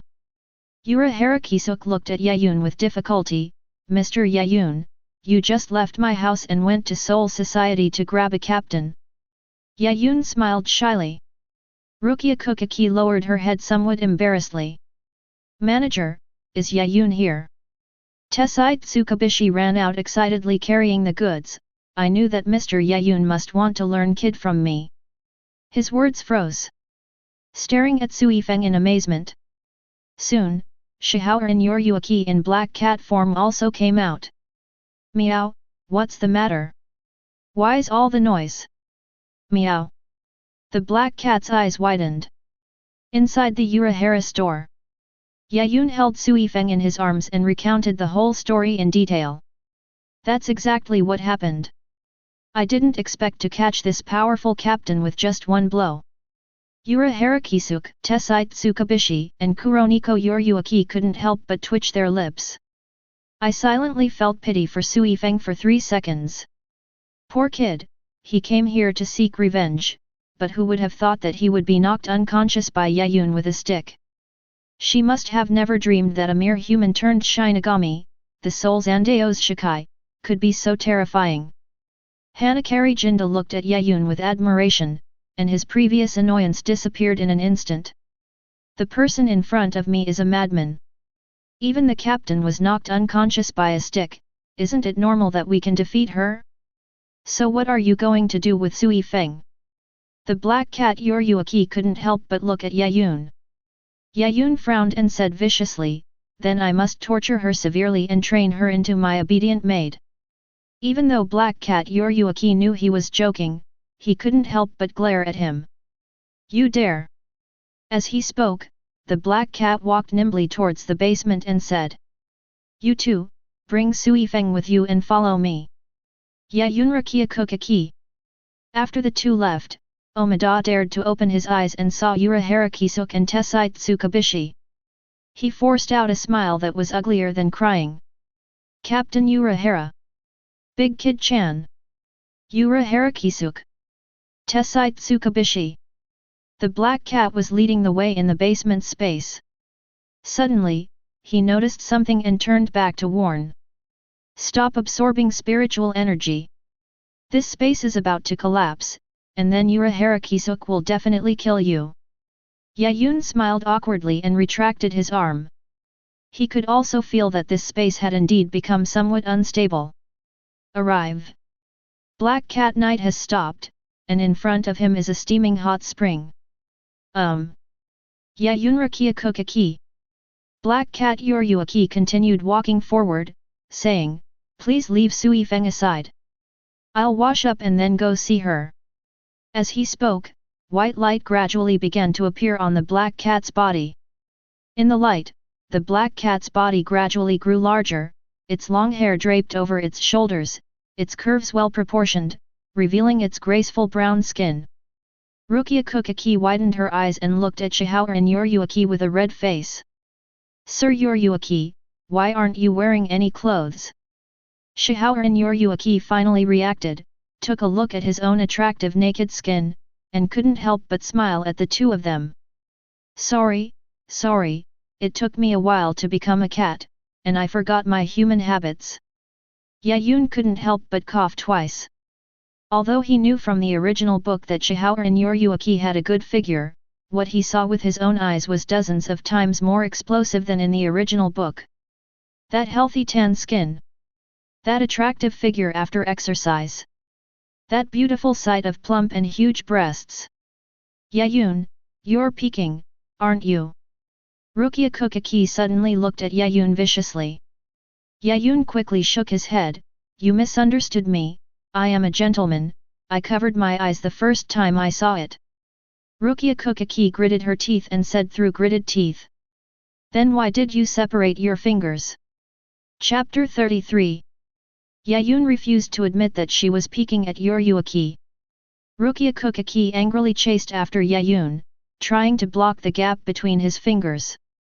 But Yaun would never agree, so he started chasing Rukia Kuchiki, and the sound of their fighting could be heard beside the hot spring. Shihao and Yoryuki said to Yaun with a smile while wrapping himself in a bathrobe.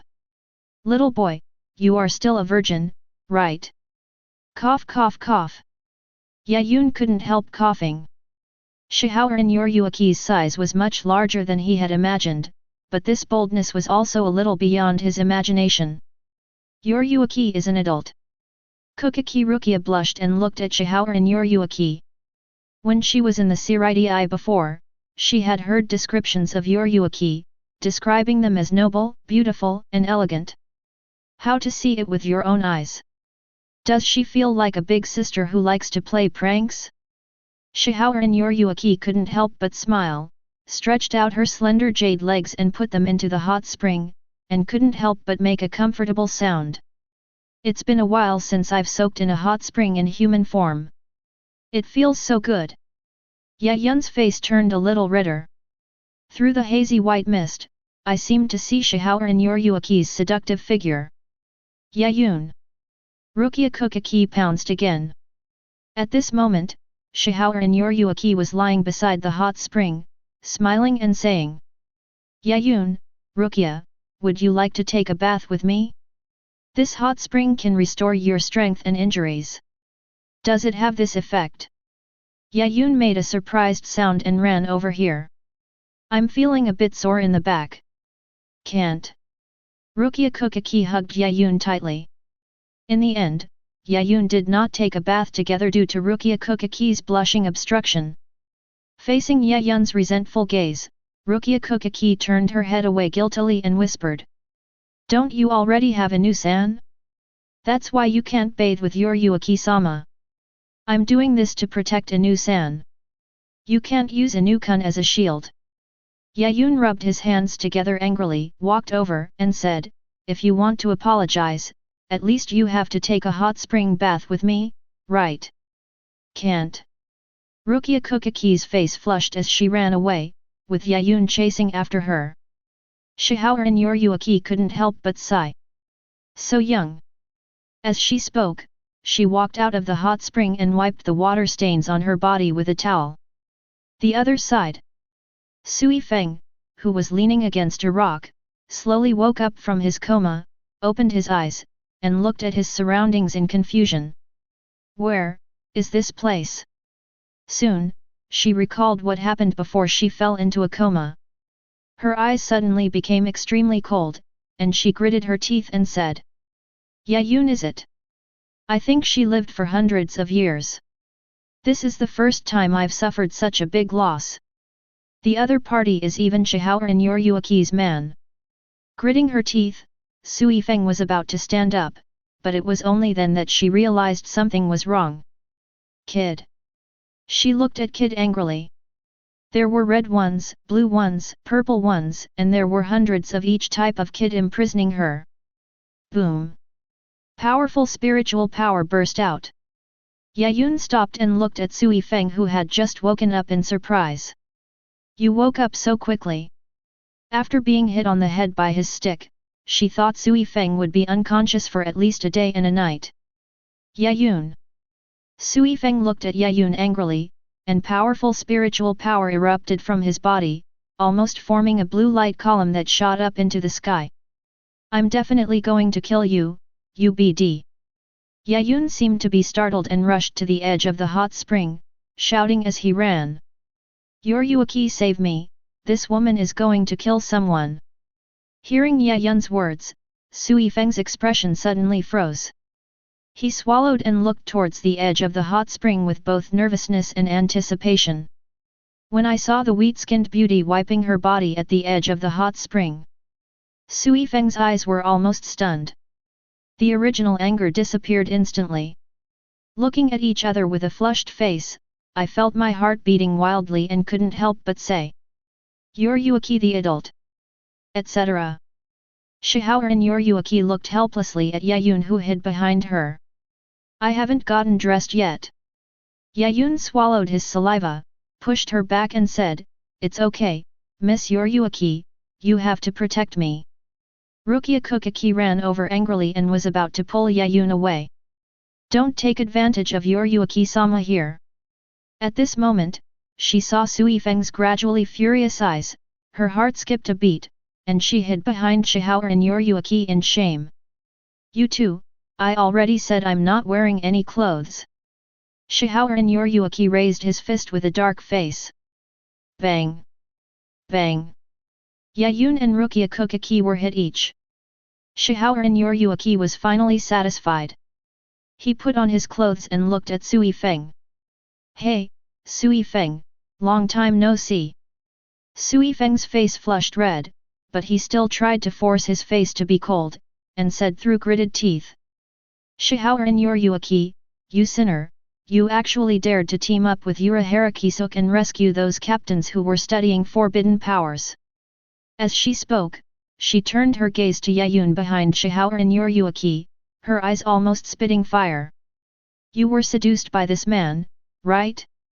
Not only did you abandon the title of Shihaoran, you also willingly abandoned the responsibility of being the captain of the second division. Sui-Feng, what nonsense are you talking about? Shihaoran Yoryuki interrupted Sui-Feng and looked at Yaun unkindly. Although I don't know what you know, this is absolutely false. This brat was just making up nonsense. As he spoke, Shihaoran Yoryuki raised his fist, and Yaun quickly raised his hands in surrender. Shihaoran Yoryuki snorted. He waved his fist threateningly. Seeing this flirting scene, Sui-Feng was almost furious and said angrily. This brat's Shunpo is so strong. If it wasn't you who taught him, could it be that Urahara Kisuk guy who taught him? Shihaoran Yoryuki was a little surprised. Sui-Feng, did you misunderstand something? This kid just learned Shunpo. Liar. You're still lying to me. Sui-Feng looked at Shihaoran Yoryuki angrily, as if he had been betrayed. Do you still think I'm the same little girl I used to be? This kid's Shunpo is so strong, it's not something he could learn overnight. Seeing Sui-Feng so excited, Shihaoran Yoryuki was also a little confused and couldn't help but look at Yaun. Is your Shunpo strong? She had just seen Yaun learn Shunpo with her own eyes. Although he learned it quickly, he was still far from the captain level. Yaun coughed awkwardly and said. I just studied on my own for a while, maybe Captain Sui-Feng misunderstood me. Sui-Feng looked at the two of them with gritted teeth. Adulterer, adulterer, don't try to deceive me. Chapter 34. Sui-Feng. I don't remember teaching you to swear. Shihaoran Yoryuki, who was scolded by Sui-Feng, was also a little angry. Sui-Feng just snorted coldly, you, a sinner who defected from Soul Society, are you still qualified to be my teacher and scold me now? Shihaoran Yoryuki was very angry, but he couldn't vent it on Sui-Feng, so he looked at Yaun. Yaun, you must perform Shunpo in front of me right now. I want to see how powerful your Shunpo is. Yaun coughed slightly and took a few steps on the ground. Swish! His figure flashed to the foot of a solitary peak in the distance. Within a second, he appeared in front of Shihaoran Yoryuki. Ms. Yoryuki, is my Shunpo okay? Yaun smiled and looked at Shihaoran Yoryuki in front of him. Shihaoran Yoryuki was already shocked to the point of ultimate. She said in disbelief. You, perform Shunpo again and let me see. It will be the same even if you perform it 10 more times. Yaun smiled helplessly, and simply reached out to hug Shihaoran Yoryuki and perform Shunpo. Swish! In an instant, Yaun and Shihaoran Yoryuki appeared in front of Sui-Feng, and then quickly retreated dozens of meters under his angry gaze. Are you two showing off your affection in front of me? Sui-Feng looked at the two of them angrily, feeling extremely sad in his heart. His beloved Shihaoran Yoryuki-sama had become a woman in someone else's arms, perhaps even her shape had changed to his. Shihaoran Yoryuki ignored Sui-Feng and looked at Yaun in disbelief. Yaun, what's wrong with your speed? Although Yaun's speed was still very slow in her opinion, far inferior to those captains. But don't forget that Yaun had just learned Shunpo, and it didn't take him more than 10 hours. Shunpo has reached this level in such a short period of time. What level of monster is this? Yaun smiled and said, I feel Shunpo is relatively simple. I can reach this level after just a little learning. Shihao and Yoriyuki couldn't help coughing. Shunpo is one of the 4 major abilities of a Shinigami, and no one in the entire Soul Society dares to call Shunpo simple. But she couldn't find any fault with Yaun. After all, being able to train Shunpo to this level in just one day was enough to show his talent. A genius that is hard to come by in 1,000 years, no, it's hard to come by in thousands of years. Shihao and Yoriyuki became excited. She had no interest in taking in an apprentice, but if it was a genius like Yaun, that would be a different story. So she took Yaun's hand and said, Yaun, your Shunpo is still a little lacking. Whether it's the control of spiritual power or the grasp of distance, it's far from enough. Now, follow me and watch how I perform Shunpo. Yaun had to interrupt Shihao and Yoriyuki and pointed at Sui-Feng, who was about to go berserk. Ms. Yoriyuki, I think it's best for you to take care of things here first, otherwise I feel like my life will be in danger. Shihao and Yoriyuki finally reacted. I still have a former disciple here. Shihao and Yoriyuki. Sui-Feng looked at Shihao and Yoriyuki angrily, and the spiritual energy bursting out of his body continued to shatter layer after layer of Kid. The more he crushed Kid, the more she felt like vomiting blood. Who is this BD? Thousands of Kid were inflicted on her. With a final roar, the last layer of Kid on Sui-Feng's body was torn apart by her. The whole person rushed towards Yaun like a black light. Wait, Sui-Feng, calm down. Shihao and Yoriyuki rushed forward, stepped on Shunpo, and instantly stood in front of Sui-Feng. The 2 men's fists and feet suddenly collided with each other. Boom! The ground was shattered by the shock waves from the 2 men. In just 1 second, the 2 fought dozens of times, and each time was evenly matched. Rukia Kuchiki couldn't help but ask, Yaun, who do you think is more powerful, Lord Yoriyuki or Captain Sui-Feng? Yoriyuki, of course. Yaun gently absorbed the spiritual energy while judging the 2 of them. Look, Sui-Feng was so angry and attacked so hard, but he was stopped by Yoriyuki. Doesn't that mean Yoriyuki is more powerful? Rukia Kuchiki nodded thoughtfully. You're going to attack me for that man? Sui-Feng threw a punch and looked at Yaun with reluctance. How am I inferior to him? Shihao and Yoriyuki was helpless. Sui-Feng, I've already told you, you misunderstood. Yaun and I have only known each other for a few days. Sui-Feng snorted coldly, suppressing the bitterness in his heart. You 2 are so close after only knowing each other for a few days. How come I didn't know you had such a wild personality? Sui-Feng. Shihao and Yoriyuki grew increasingly irritated. That's enough. I'm going to defeat you and bring you back to Soul Society for trial. Sui-Feng took a step back violently, stretched out his right hand parallel to the ground, and burst out with a powerful Ryutsu and shouted. Open instantly. In an instant, the clothes on Sui-Feng's shoulders were torn off by spiritual power, revealing her snow-white skin. But the deterrent power it unleashed became even more terrifying. Seeing this, Shihao and Yoriyuki also stretched out his right hand, and the clothes on his shoulders were torn to pieces by the erupting reason. Instant blast! You also know this trick? Sui-Feng was surprised. But he quickly gritted his teeth and rushed towards Shihao and Yoriyuki. The 2 clashed again, and it seemed calm and peaceful, but in fact there was murderous intent hidden. One mountain after another was shattered by the shock waves from the 2. Capture Soul Society and bring them back for trial. Yaun complained in his heart while watching the fight between the 2. Are you willing to judge Shihao and Yoriyuki? I'm afraid he wants to detain her in the 2nd squad and do whatever he wants to her. Considering how Yandere Sui-Feng is in the original novel, this is not impossible.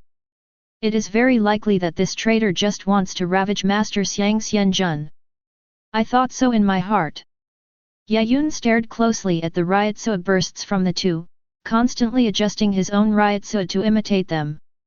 Pity. The battle between the 2 lasted only half an hour. After half an hour, Sui-Feng burst into tears and was held in the arms of Shihaoran Yoryuaki. Why don't you take me with you when you leave Soul Society, Yoryuaki-sama?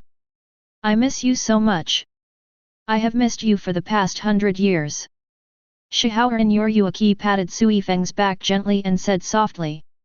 I'm sorry, I just felt that defecting would be too much for you, so I couldn't bear to take you away. Woo. Sui-Feng hugged Shihaoran Yoryuaki tightly. Woo. Yaun turned her head speechlessly and looked at Rukia Kuchiki, who was also in tears. Excuse me, why are you crying so sadly? Chapter 35. Sui-Feng and Shihaoran Yoryuaki hugged each other for a long time before letting go. The former's eyes were red, and he said to Shihaoran Yoryuaki aggrievedly, Sir Yoryuaki, do you really have nothing to do with that human? It really has nothing to do with it. Shihaoran Yoryuaki spoke helplessly. She is the most free-spirited woman in the entire Soul Society, how could she be concerned about a man? Sui-Feng was still a little unconvinced. He raised his fist and looked at Yaun fiercely, as if he was his mortal rival. Sui-Feng, don't you even believe me? Shihaoran Yoryuaki said helplessly. How is that possible?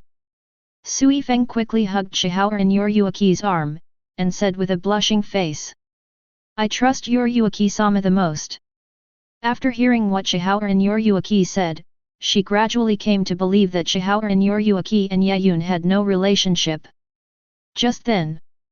Open instantly. Yaun suddenly spoke. Powerful riotsu erupted from both shoulders. It seemed as if some kind of lightning arc was wrapped around the body. Feeling the violent power in his body, Yaun couldn't help but sigh. This power is so strong. He allocated a full 1,000 attribute points to Shunkai before he could barely learn this skill. Yaun stretched out his finger and lightly tapped the stone. With a click, countless cracks suddenly appeared on the stone. It doesn't look like it was shattered at all. It was more like it was shattered from the inside by some force. Sui-Feng. Shihaoran Yoryuaki. Feeling the stiffness of the girl in his arms, Shihaoran Yoryuaki said helplessly. If I say I never taught him Shunkai, would you believe me? Sui-Feng wanted to get mad, but he couldn't bear to quarrel with Shihaoran Yoryuaki again, so he hugged Shihaoran Yoryuaki and said pitifully. Sir Yoryuaki, even if you have a man, you must never forget me. Shihaoran Yoryuaki slapped his forehead speechlessly. Then he looked at Yaun solemnly. The talent of this human boy in front of her was definitely the strongest she had ever seen. No doubt about it. Not only can he teach Shunpo to that level, he can even teach himself to open it instantly. This is the pinnacle of her creation. Through the fusion of Kid and White hits, he unleashes his own spiritual energy to form the speed and power of ultimate. Next, Yaun, you should learn Shunpo and Shunpo from me. Shihaoran Yoryuaki suddenly spoke. Then, she noticed Sui-Feng's jealousy and dissatisfaction, so she rubbed Sui-Feng's head and said helplessly. And Sui-Feng, let me see how much you've grown over the years. And by the way, help me teach Yaun. He's quite talented. Sui-Feng felt increasingly resentful and said to Yaun with gritted teeth. Human, please be prepared. Yaun couldn't help but say, but I want to learn Kid from Uncle Tessai.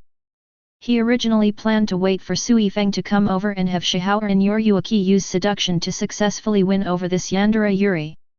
He took advantage of this time to learn Kid from Tessai Tsukubishi, trying to extract Hogyoku. This process is correct anyway. Something is wrong with the result. Sui-Feng gnashed his teeth and looked at Yaun. Yoryuaki-sama wanted to teach you Shunpo and Shunkai, but you are so ungrateful that you want to learn Kid. Shihaoran Yoryuaki was also somewhat dissatisfied. His own Shunpo and Shunkai, wouldn't that be hundreds of times stronger than Tessai Tsukubishi's track? That's not what I meant. The corner of Yaun's mouth twitched, and he quickly retreated, ready to go to Tessai Tsukubishi for help. Sui-Feng glanced at Shihaoran Yoryuaki and saw that he was a little angry with his arms crossed. Suddenly his eyes lit up and he rushed towards Yaun. "Stop, where do you want to go?" As he spoke, Sui-Feng suddenly drew out his soul-severing sword, his body bursting with astonishing spiritual power as he shouted. "Sting and kill all enemies! Suzumibaki!" In an instant, the soul-slaying sword in her hand disappeared, replaced by a golden-black, sharp bee stinger like a bracelet. Regarding being knocked unconscious by Yaun with a stick, she has always been brooding over it. He was a captain, yet he was knocked unconscious by a human Shinigami. If the other party has any bad intentions, she'd probably died dozens of times by now.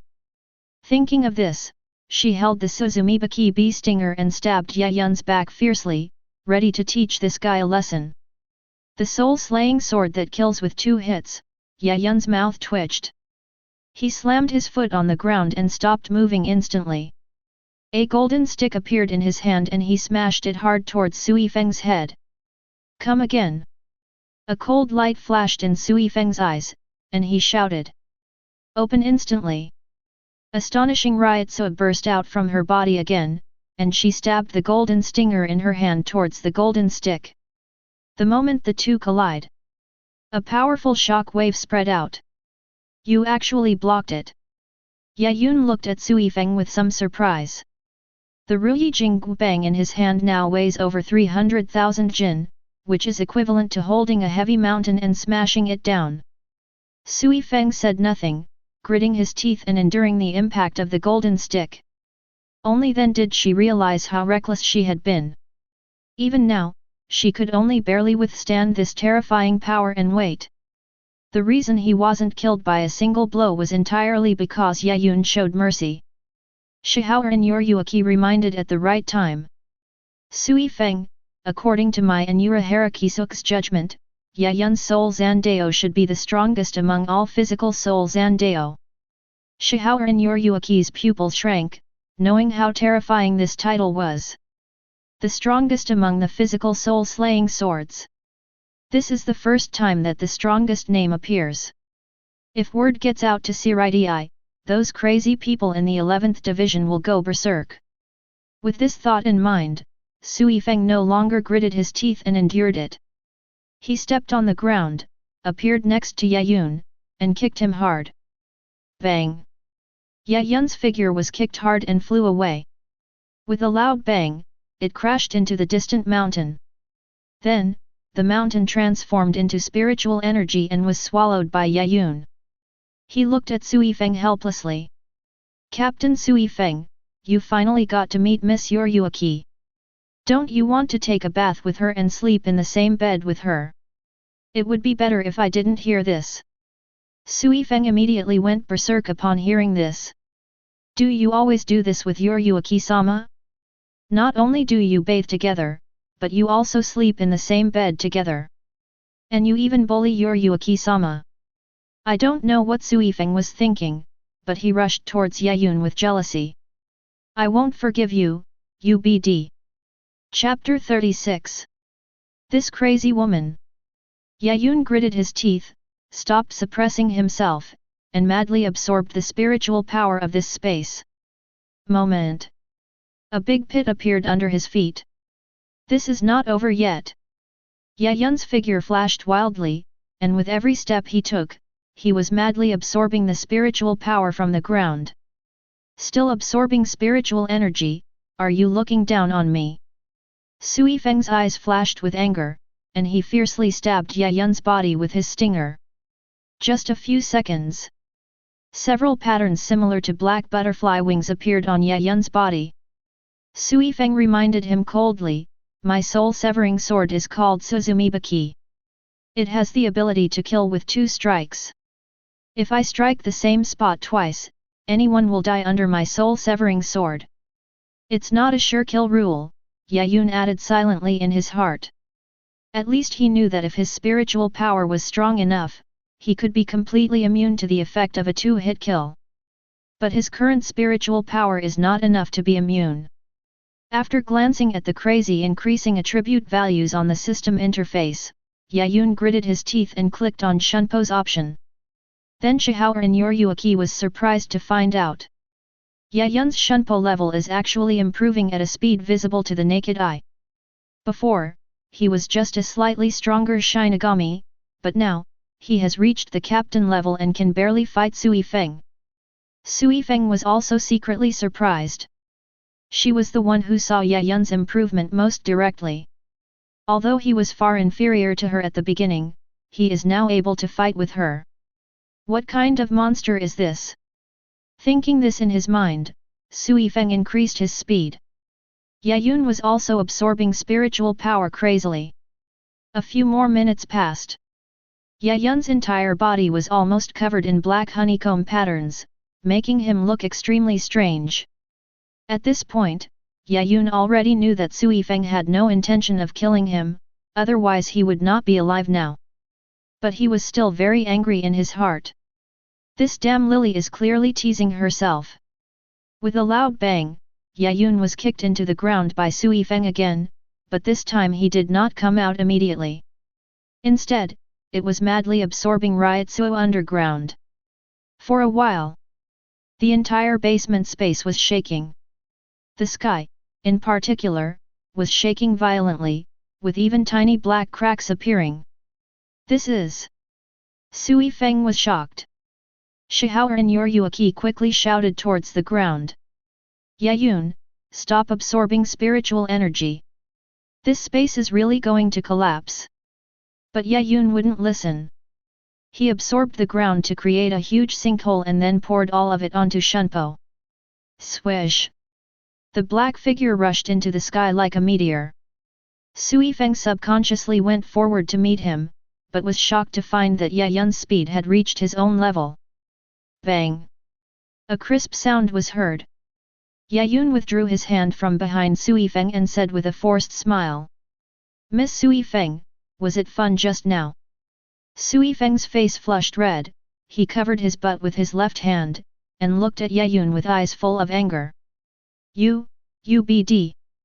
Yaun was also very angry. He had originally intended to use the spiritual energy in this space to cultivate Kid. As a result, all wasted on Shunpo. At this moment, Urahara Kisuke rushed in and saw the basement space on the verge of collapse. His scalp suddenly tingled. Did you fight so fiercely? As he said that, he glanced at Sui-Feng with some confusion. Captain Sui-Feng, why are you covering your butt for no reason? It's none of your business. Sui-Feng glared at Urahara Kisuke coldly, then turned around and prepared to fight Yaun to the death. Yaun was not to be outdone and took out the Ruyi Bang. Golden light flashed, and the heavy gravity even made the space a little distorted. Chihao and Yoriyuki appeared beside the two men and punched each of them hard. What are you guys still doing at this time? Come out with me now. Sui-Feng naturally followed Chihao and Yoriyuki's orders, looked at Yaun with displeasure, and then released his soul-slaying sword. Yaun curled his lips, appeared behind Rukia Kuchiki, and picked her up. Several people left the basement together. That is, after several people left, countless black cracks appeared in the basement space. Tessai Tsukubishi rushed in desperately, looking at the crack in the sky with grief and anger. Yaun, I've asked you countless times, do you have nowhere to absorb spiritual energy? Why do you want to absorb this compressed spiritual energy? But despite what he said, his hands did not stop moving, and he continued to use Kid to repair the space. Finally, the space was saved with great effort. He walked out of the basement with a dark face and said, don't go into this basement in the next 3 years, otherwise you will be pulled into the space. Yaun naturally had no intention of going in. While absorbing spiritual energy, he could feel that this space was on the verge of collapse. But there is no such space. Where should he get spiritual power? Yaun was a little distressed and couldn't help but look at Sui-Feng, wanting to teach this hateful Yandere girl a lesson. Sui-Feng also glared at Yaun without showing any weakness. Just wait for me, when I become stronger than you, I will make you kneel down and sing conquer in front of me.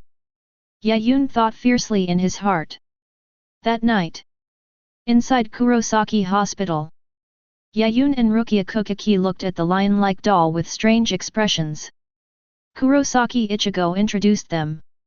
This guy is called Po. He's the Yuhun pill you gave me. But according to him, he's a special kind of transformed soul. Rukia couldn't help but shake her head. It seems that manager Urahara took the wrong product, but since you like it, it's fine. Yaun picked up the Po in a bad mood, and ravaged it vigorously, saying, "Why don't you say a word when you see me?" Po, who looked like a lion doll, was sweating profusely, and there were 100,000 alpaca horses galloping in his heart. Your Ryutsu is so terrifying that it almost crushed me to the ground. I couldn't even say a word. Fortunately, Yaun also knew the problem and took the initiative to put away his violent Ryutsu. Po finally took a breath, quickly put on a smile and said, "Boss Yaun, you are truly amazing. You are hundreds of times more powerful than that idiot Ichigo. You are simply the greatest Shinigami I have ever seen. You're not secretly cursing me in your heart, are you?" Yaun stared at Po with dead fish eyes. Oh no, this guy can read minds. Po was suddenly shocked. Yaun saw what he was thinking, so she picked him up and beat him up again. Kurosaki Ichigo said with some doubt. "Yaun, why are you in such a bad mood? Did something happen?" Ever since Yaun stayed at his house, it was the first time he saw Yaun look so annoyed. Yaun stopped, thought for a moment, looked at Kurosaki Ichigo seriously and said, "What do you say we break into Soul Society?" Chapter 37. Break into Soul Society. Are you crazy? Kurosaki Ichigo looked at Yaun in disbelief. According to Rukia, Soul Society is full of strong people, and there are as many Shinigami stronger than her as there are fish in the river. Himself and Yaun break into Soul Society? Isn't that like an old man hanging himself to commit suicide? It will pass anyway, Yaun thought secretly in his heart. He also made up his mind in his heart. Since we have to go to Soul Society anyway, why not take the initiative and directly bring Rukia into Soul Society? This might even turn passivity into initiative. At least he didn't have to face all the captains of Godi 13. As the saying goes, when a thought comes to mind, the world opens up. Yaun immediately became excited and grabbed Rukia's hand. "Rukia, you're a Shinigami after all, can you create that so-called gate?" "Of course not." Rukia looked at Yaun helplessly. "If you want to open the gate, you must get approval from the Soul Society, otherwise you can't enter at all." As she said that, she couldn't help but say, "You really want to break into Soul Society?" "Of course." Yaun nodded slightly, ruffled her hair gently and said with a smile, "Since you will definitely be punished if you return to Soul Society, why don't we just break into Soul Society and turn it upside down?"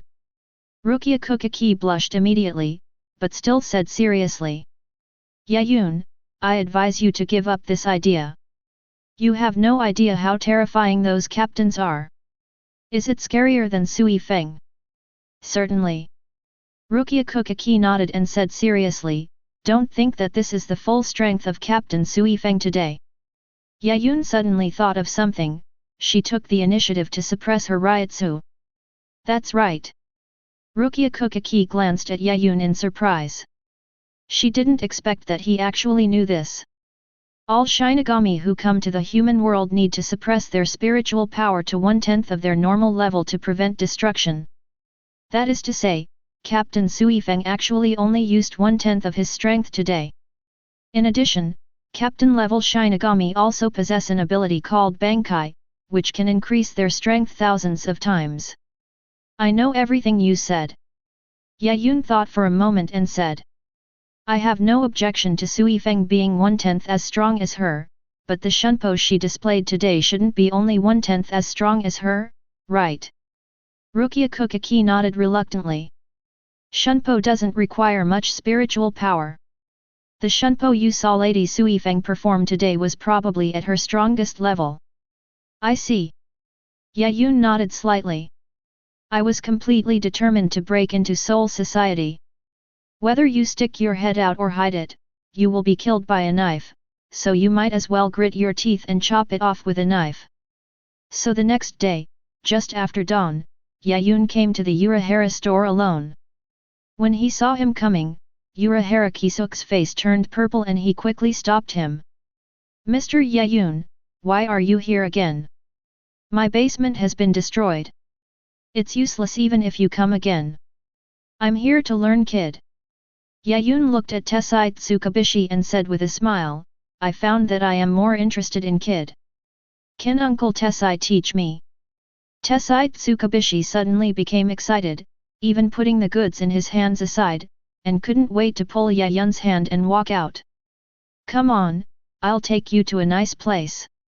He had heard from Yoriyuki that this brat had elevated Shunpo to the level of Captain Sui-Feng in just one day. If someone with this terrifying talent were to study kid seriously, he would probably reach his level in just a few years.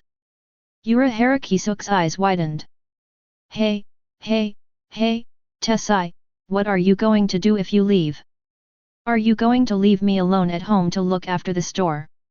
Aren't there still Jinda and Xiaoyu? Tessai Tsukubishi said casually, and disappeared in front of Urahara Kisuke with Yaun.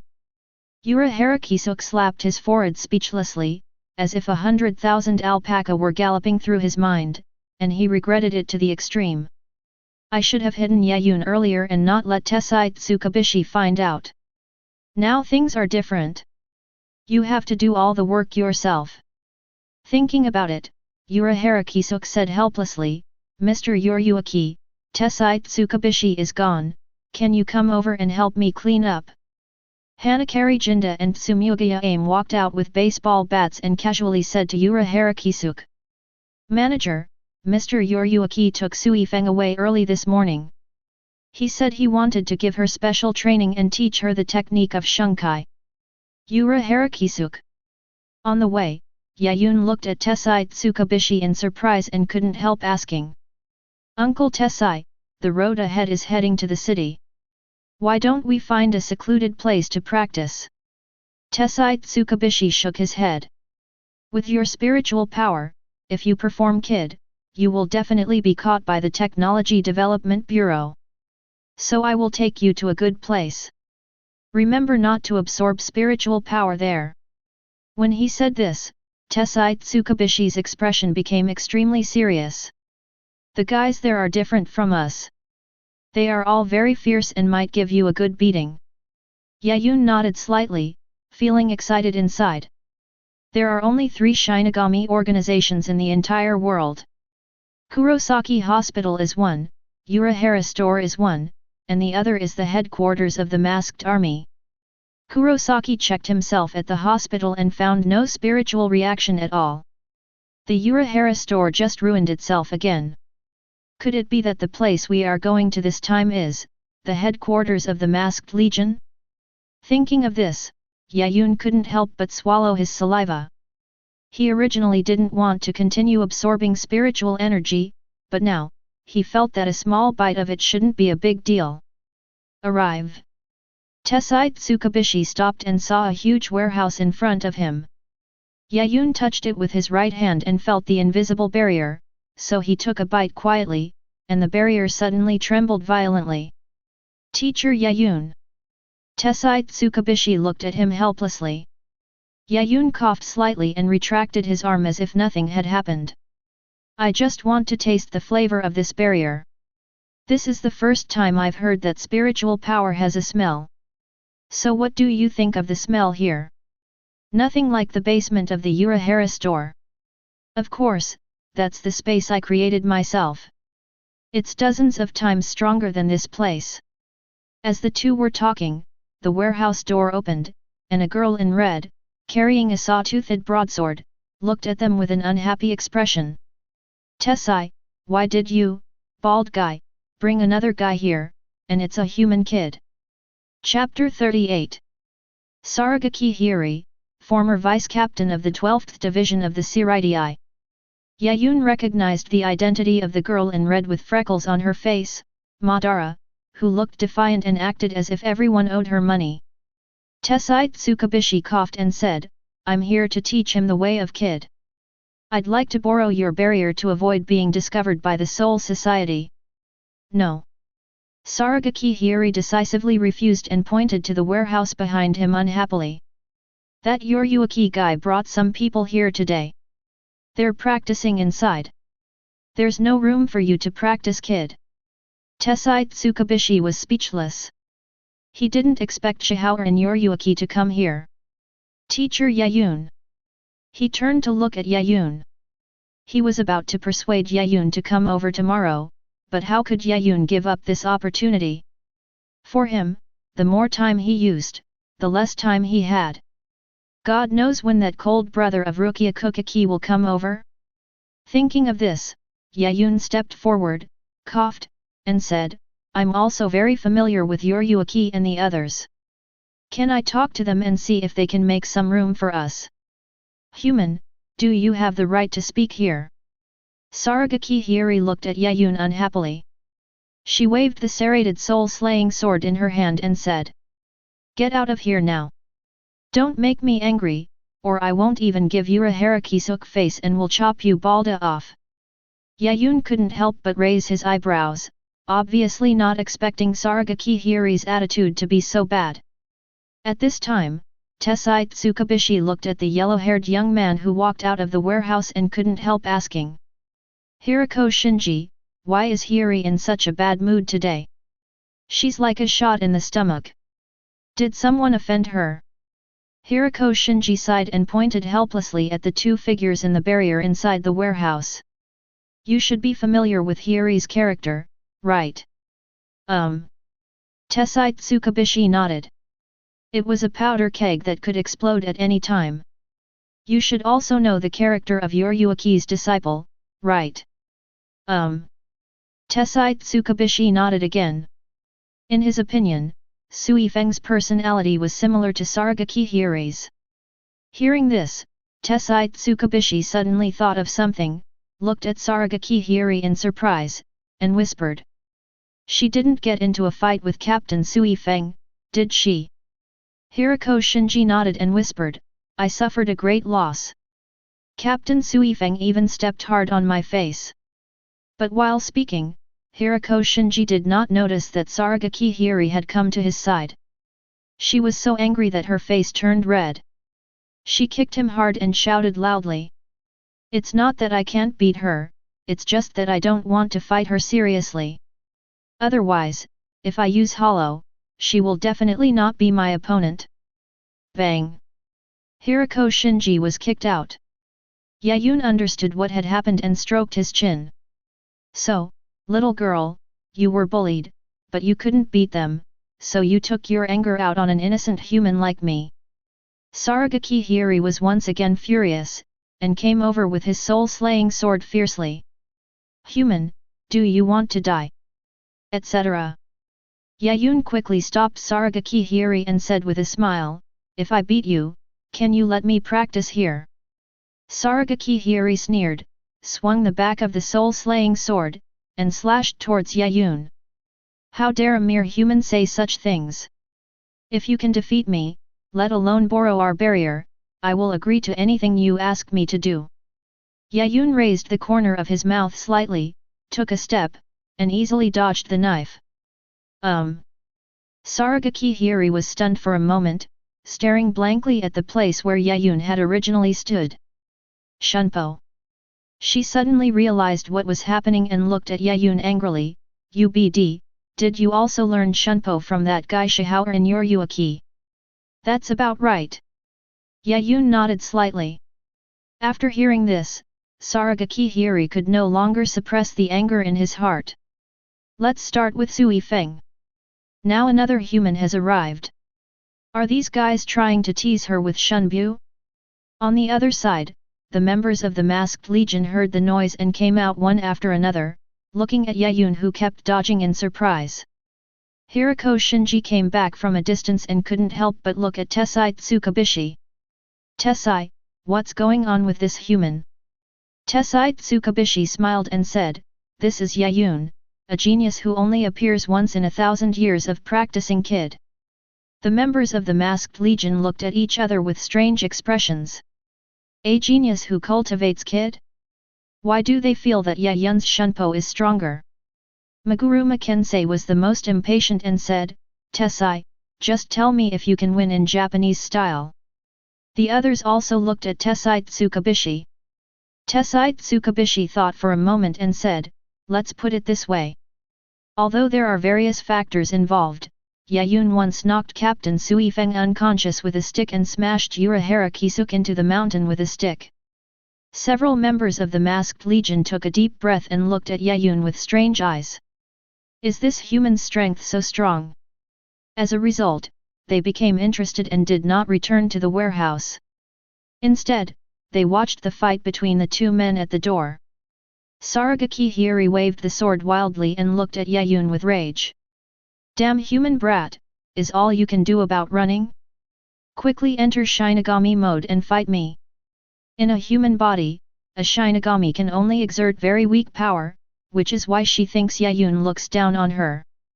Yaun dodged the knife easily and said with a smile, "I say, should we go into the warehouse first and have a good fight?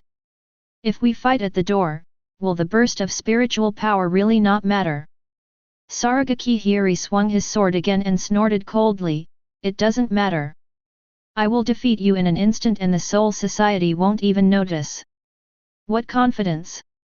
Yaun laughed, took a step forward, and his soul instantly left his body, rushing towards Saragaki Hiri like a flash of black light.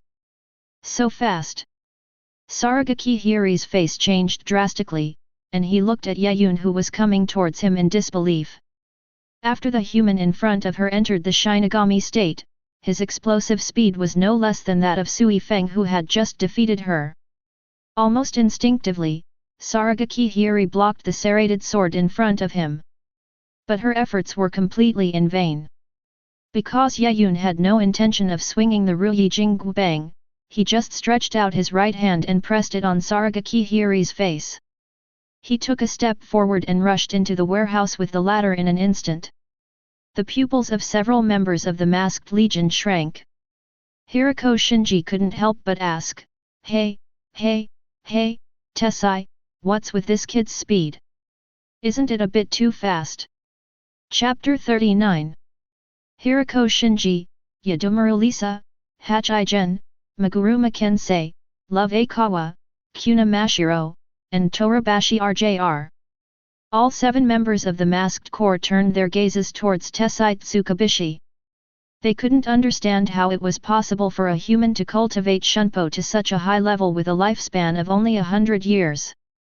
Not to mention that Yaun looked no more than 20, not even half the human lifespan. "Have you been practicing Shunbu since the womb?"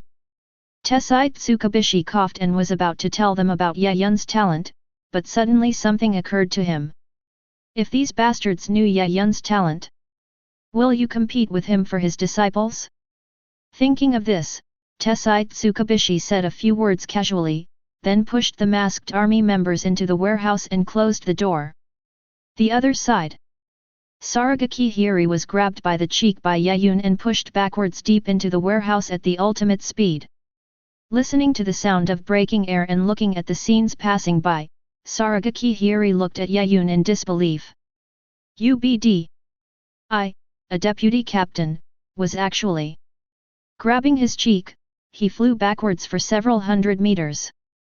Realizing this, Saragaki Hiri was enraged, raised his serrated sword, and slashed at Yaun's cheek. "UBD, don't look down on me." At the last second before the soul-severing sword approached, Yaun flexibly retreated and easily dodged the sword. "Stop in the distance." Yaun Saragaki Hiri. With such a powerful spiritual power fluctuation, I think it would be better to fight inside the warehouse, right? Although this place looks like an ordinary warehouse, one can clearly feel the abundant spiritual energy here, which is no less than the basement of Urahara store. Considering the barrier outside, it is obvious that this is also a different space independent of the outside world. However, after hearing Yaun's words, Saragaki Hiri was even angrier in his heart, and sparks were almost spitting out of his eyes. What this human boy did just now was not to fight with her, but simply to push her into the warehouse. How arrogant is this? How contemptuous is this? Do you really think she's the deputy captain for nothing? Ah, Yaun, why are you here too? Inside a certain barrier, Shihao and Yoriyuki stopped and looked at Yaun in surprise. Are you really pestering Yoriyuki-sama? Sui-Feng stared at Yaun fiercely, as if he was staring at an irreconcilable enemy. You're overthinking it. I'm only here to practice kid with Uncle Tessai. Could you two please make some room for me later? Yaun was just opening his mouth when he suddenly heard Saragaki Hiri's furious roar not far away. Cut him off and kill the giant snake. As the sound rang out, Saragaki Hiri's Ryotsu increased more than tenfold, and it turned red, almost wrapping her up. The soul-slaying sword suddenly changed shape. It grew from a serrated broadsword to a much larger one.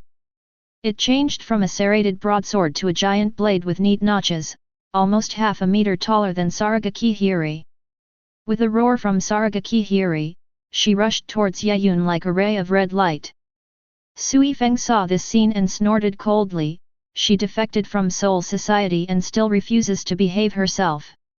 Steel should teach her a profound lesson. Shihao and Yoriyuki smiled and said, shouldn't you expect her to defeat Yaun? Sui-Feng was too lazy to even look at it, so he withdrew his gaze and said, even though I don't like Yaun, his soul-slashing blade is still very powerful. How could he possibly lose to such a childish guy? Shihao and Yoriyuki couldn't help but smile, but he didn't refute Sui-Feng's words. When a sword weighing hundreds of thousands of pounds is smashed down, almost no Shinigami can use the sword Shikai to withstand it. It would be almost the same if Bankai were to take his place. At the same time, the members of the Masked Legion also came in and watched the fight between the two with great interest. Kuna Mashiro looked at Yaun curiously. Why is this human always hiding? Did you only teach him Shunpo, Tessai? Love Akawa was also curious. He always lets Hiri attack, and it seems like he really doesn't have any offensive means. Hirako Shinji looked directly at Tessai Tsukabishi. Hey, Tessai, you weren't bragging to us just now, were you? Tessai Tsukabishi looked at Yaun who was dodging frantically, and the corners of his mouth couldn't help but twitch.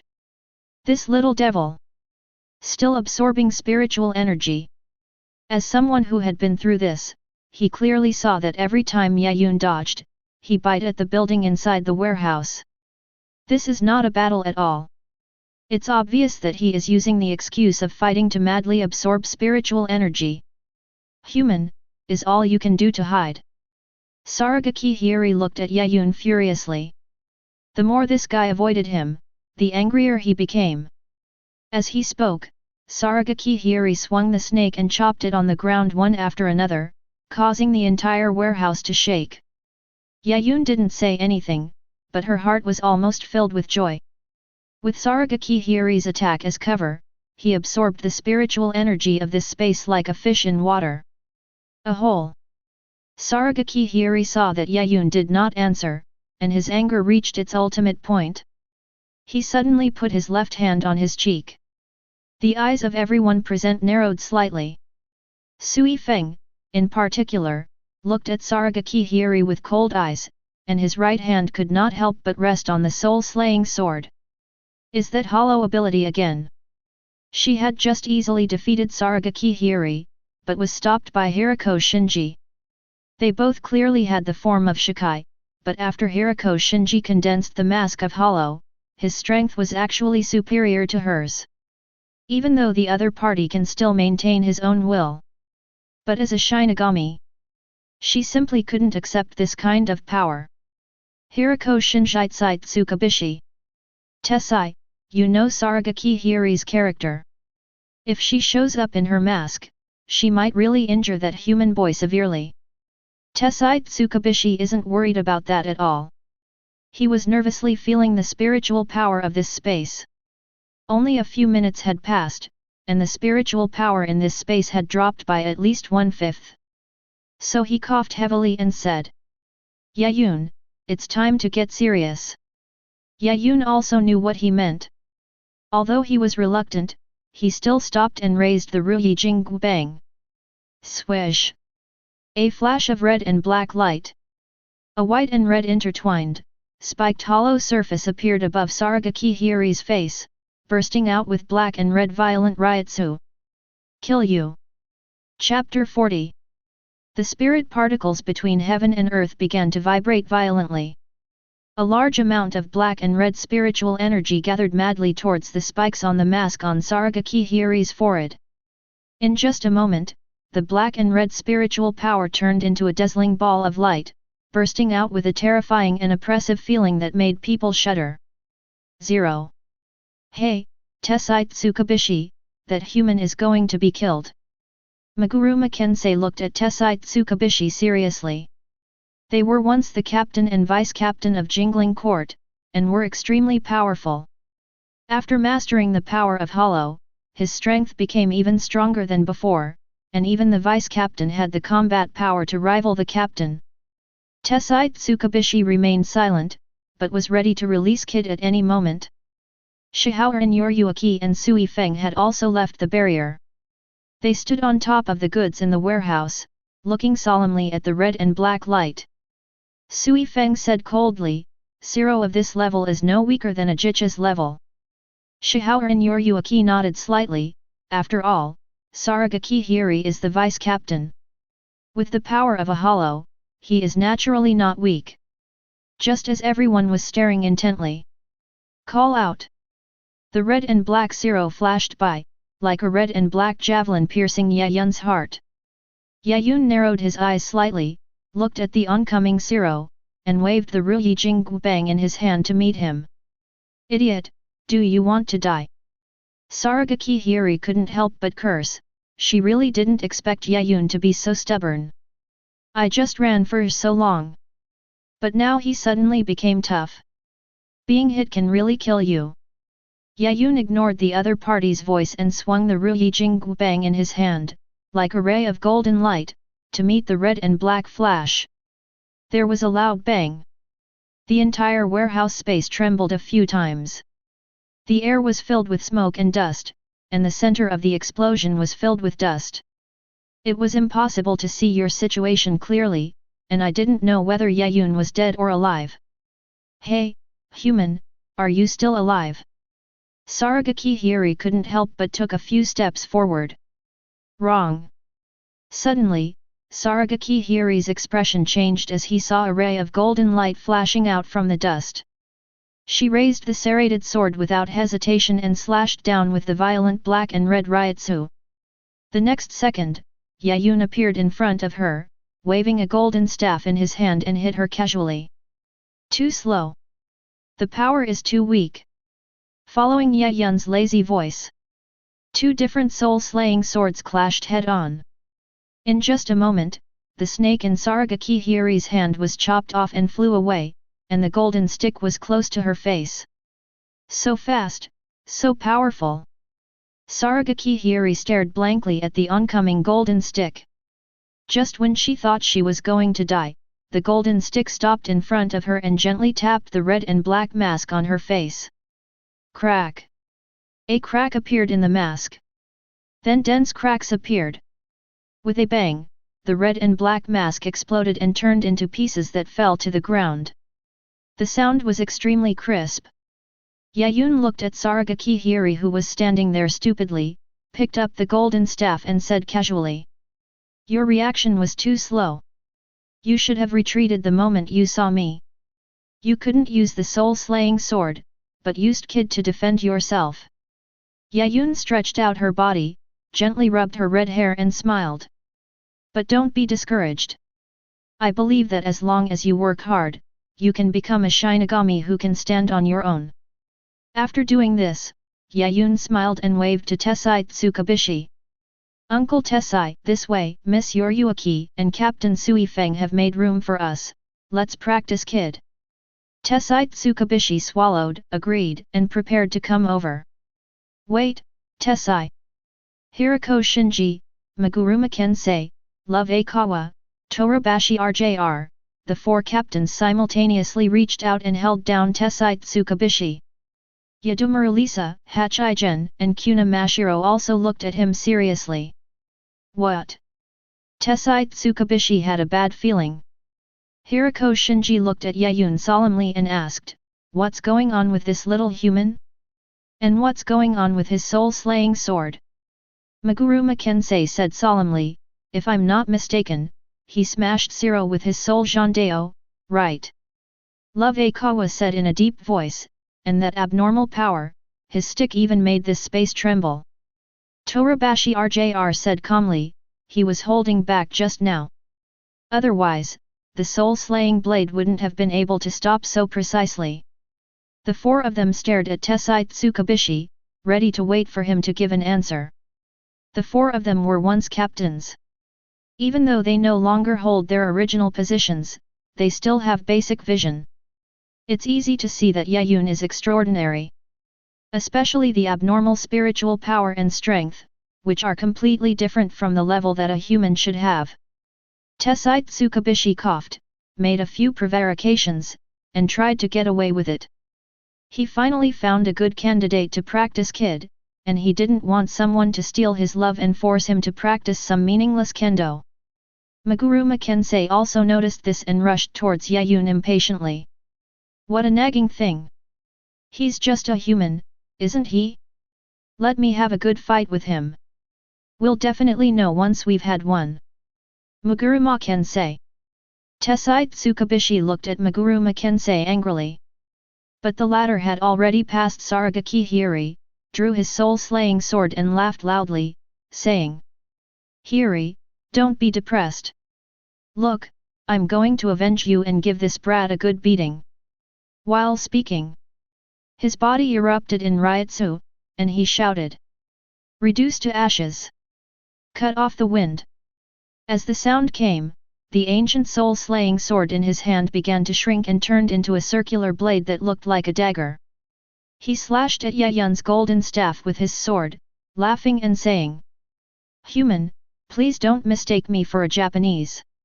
I was once the captain of Soul Society Godi I-13, Squad 9. My power is... one by one, will it ever end?" Yaun finally got a little angry. He clenched the Ruyi Jingbang tightly, clenched his hands, and swung forward with all his strength, smashing the stick forward and roaring, "I just want to learn, Kid, please don't mess with me." Boom! With the roar, under the staring eyes of the masked army, Maguruma Kensei flew back like a cannonball at a speed even faster than when he left. Boom! Another loud bang. The barrier of the warehouse was flashing wildly due to the collision. Chapter 41. Crack, crack. Cracks continued to appear on the purple barrier. Maguruma Kensei started coughing violently, his whole body was stunned, staring blankly at a deep ditch in front of him. "You must be kidding. Hey, hey, hey, Quangzai. What happened? Is it okay?" Members of the Masked Legion quickly surrounded them. But before they could speak, Maguruma Kensei looked at them with a confused expression. "How did I get here?" He had no memory of what had just happened. He only felt his head buzzing. When he opened his eyes again, he found himself hit against the wall. The members of the masked corps twitched their lips, and Love Akawa slapped his forehead speechlessly.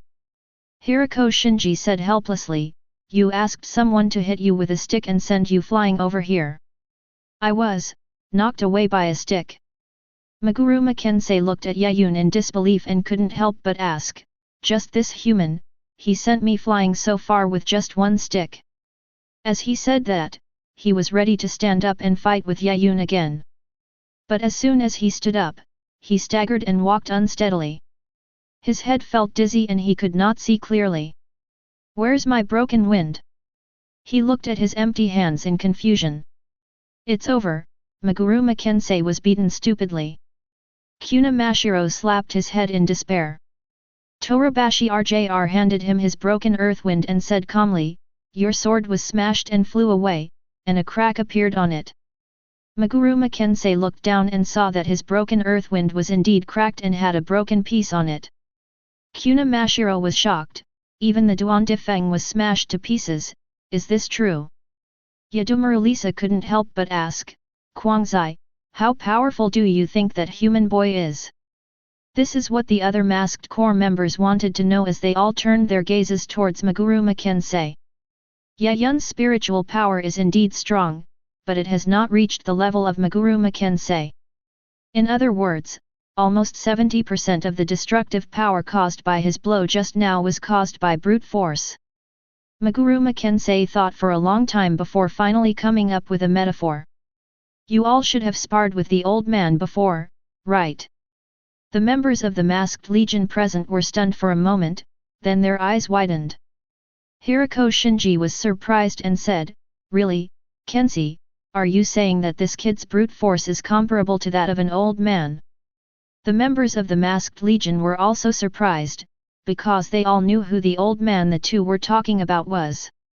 It was none other than the strongest Shinigami of the millennium, Yamamoto Genrisai Ishigakuni.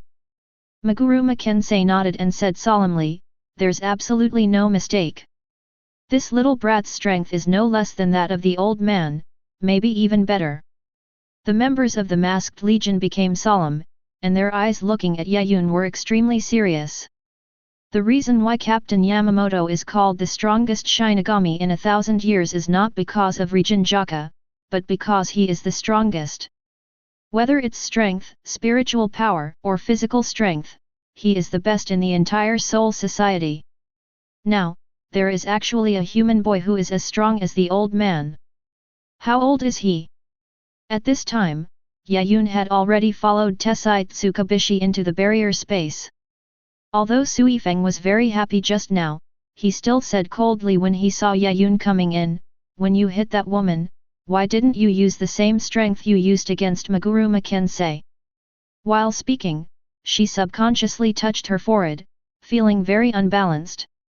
When dealing with him, this hateful human kid didn't hold back and smashed a big bump on his forehead. Yaun smiled and said, It's mainly because that girl is too weak. She's nowhere near as good as you, Captain Sui-Feng. Sui-Feng's lips curled up slightly when he heard that.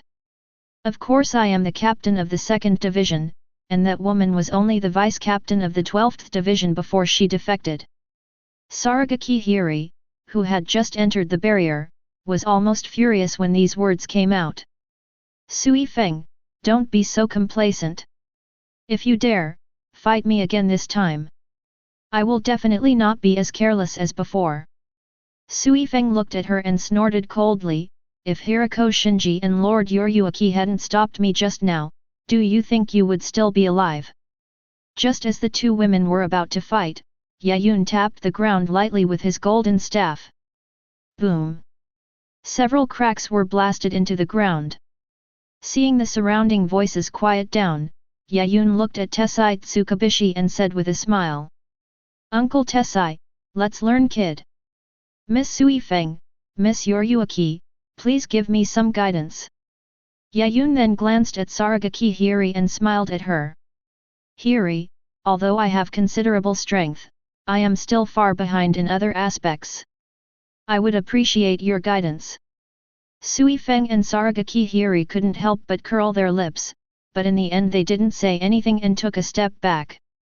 Tessai Tsukabishi nodded secretly, thinking that Yaun was indeed good at talking, and he resolved the conflict between Saragaki Hiri and Sui-Feng so easily. So he said in a deep voice, Yaun, today we are going to systematically study kid. You must pay close attention and don't blink. Yaun nodded seriously. Then, under the serious gazes of the others, Tessai Tsukabishi pointed his right hand forward and chanted in a deep voice. O Lord! The mask of flesh and blood, the myriad forms, the thing that flutters its wings and flies high, the thing that bears the name of man. Hey! Hey! Hey! Saragaki Hiri's eyes widened, and he couldn't help but say, Tessai, are you crazy? Is this how you teach people kid? Normally, when Shinigami learns Kid, they are guided step by step. At the very least, you need careful step-by-step guidance. How come he used Kid right at the start, and chanted it so quickly? Only ghosts can see clearly. Sui-Feng glanced at her and said, "Stop talking nonsense and take a good look. This kid's talent is beyond the reach of a vice-captain like you." She had seen Yun's terrifying talent, which could only be described as outrageous. Shunkai is a fusion of Kid and white hits, and is incredibly difficult to practice. It took her nearly 100 years to learn it. But Yun imitated it after just one look. Although its power is far less than the instant opening she used, it is also an extremely difficult technique.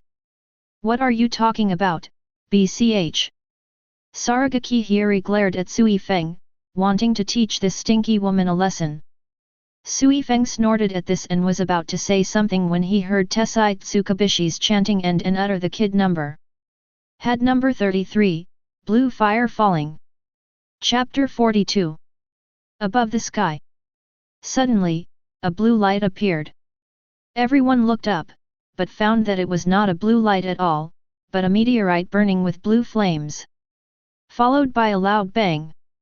A large hole was blasted out in the barrier inside the warehouse, and billowing blue flames burned on the surface of the antibody. Hirako Shinji exclaimed, as expected of a great Kid leader, a kid of only about 30 can create such power. The other members of the Masked Legion also agreed. Although they also know Kid, the power they use is far inferior to that used by Tessai Tsukabishi. But Hachigen couldn't help but ask, is this how Great Kid-san wants to teach that human boy how to use the blue fire cannon? When he was not defecting from the Seireitei, he was a subordinate of the Great Kid Chief Tessai Tsukabishi. Kid's talent was also top-notch in the Seireitei at the time.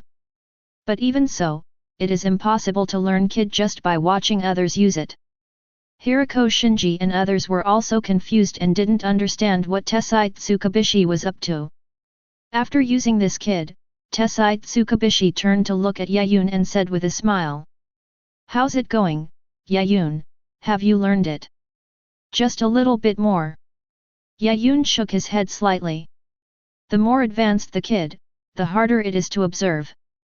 Even if he carefully observed it, it would be difficult for him to learn the Kid at a basic level. Tessai Tsukabishi was not disappointed and used his right hand forward again. After this, he looked at Yun again. "Yun, I've learned it." Yun's eyes sparkled brightly. Without waiting for Tessai Tsukabishi to speak again, he imitated Tessai Tsukabishi, pointed his right hand forward, and began to chant. "O Lord! The mask of flesh and blood, the myriad forms, the thing that soars with wings, the thing that bears the name of man. Truth and moderation, the wall of dreams without sin, stand alone upon it." Had number 33, Blue Fire Falling. As the last word fell, everyone present was shocked to find that a blue fire meteor appeared in the sky as before. Boom! A meteorite burning with blue flames fell heavily to the ground. A large crater was smashed into the ground. Although it was not as large as Tessai Tsukabishi, the destructive power was still considerable. Saragaki Hiri was silent for a few seconds, then shouted in disbelief. "Wait, how can he learn it just by this kind of teaching? What did this brat do? Has he really never learned Kid before?"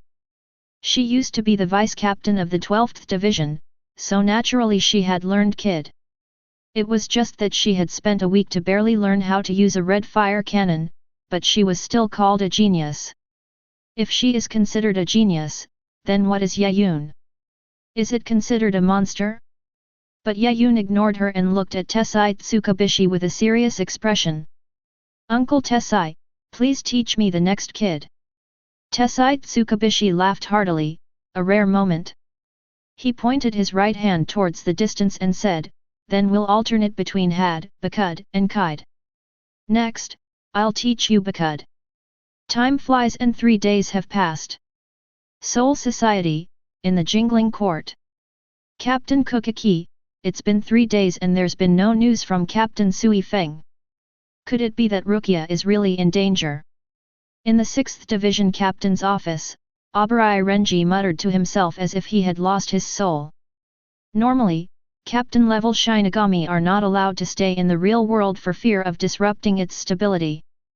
But this time, Sui-Feng stayed in the human world for 3 full days. Ask him what happened over there. She would only say that everything was fine and that she was looking for Rukia Kuchiki. But the question is, does it take so long to find someone? Byakuya Kuchiki stopped handling official business, looked at Abarai Renji indifferently, and said lightly, "Are you free?" Abarai Renji shuddered all over and quickly shook his head. Byakuya Kuchiki said coldly, "Since you're free, then go spar with the other players in the team house. I want to see 3 Shikai this month." Abarai Renji almost vomited blood, but he didn't dare to resist Byakuya Kuchiki's order and walked out of the room listlessly. After Abarai Renji left, Byakuya Kuchiki frowned. "Cat Demon, what on earth are you planning?" Jingling Ting, in the 5th squad. Ichimaru Jin, the captain of the 3rd division, and Tosen Kaname, the captain of the 9th division, both made a rare appearance here. Ichimaru Jin leaned against the wall and said with a smile, "Captain Aizen, Captain Sui-Feng hasn't returned yet. Do you need me to go to the 1st division and ask the Captain General to urge him?" Tosen Kaname said coldly, "Lord Aizen, otherwise I should ask the Captain to go to the present world to see the situation." If the Shinigami of the Seireitei heard how the two addressed Aizen, they would definitely be shocked. Because in their eyes, Aizen-suke, the captain of the 5th division, is undoubtedly a good guy with a gentle personality and poor strength. As for Ichimaru Jin, he is a silver fox who smiles all day long but is extremely dangerous. Tosen Kaname is a rigid character, an extremist who firmly upholds the justice of Soul Society. It is incredible that these two powerful Shinigami actually addressed Aizen-suke with such respect. But Aizen-suke was used to it. He rolled his eyes and said gently, "We can't trouble the captain at this time, otherwise it would be bad if we were discovered."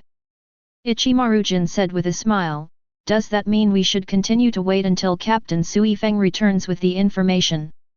"No." Aizen-suke shook his head, stood up, a silver glint flashed across his glasses, and smiled. "Since Captain Sui-Feng won't be back, we have to have her return early and issue an order to arrest Rukia Kuchiki." Ichimaru Jin's smile faltered slightly. Tosen Kaname became a little excited and said impatiently, "Lord Aizen, are you finally going to take action?" "Well, let's go." Aizen-suke nodded, and in a flash, he took the two of them through the buildings of Seireitei quickly. Soon, the 3 of them arrived at the center of Jingling Court.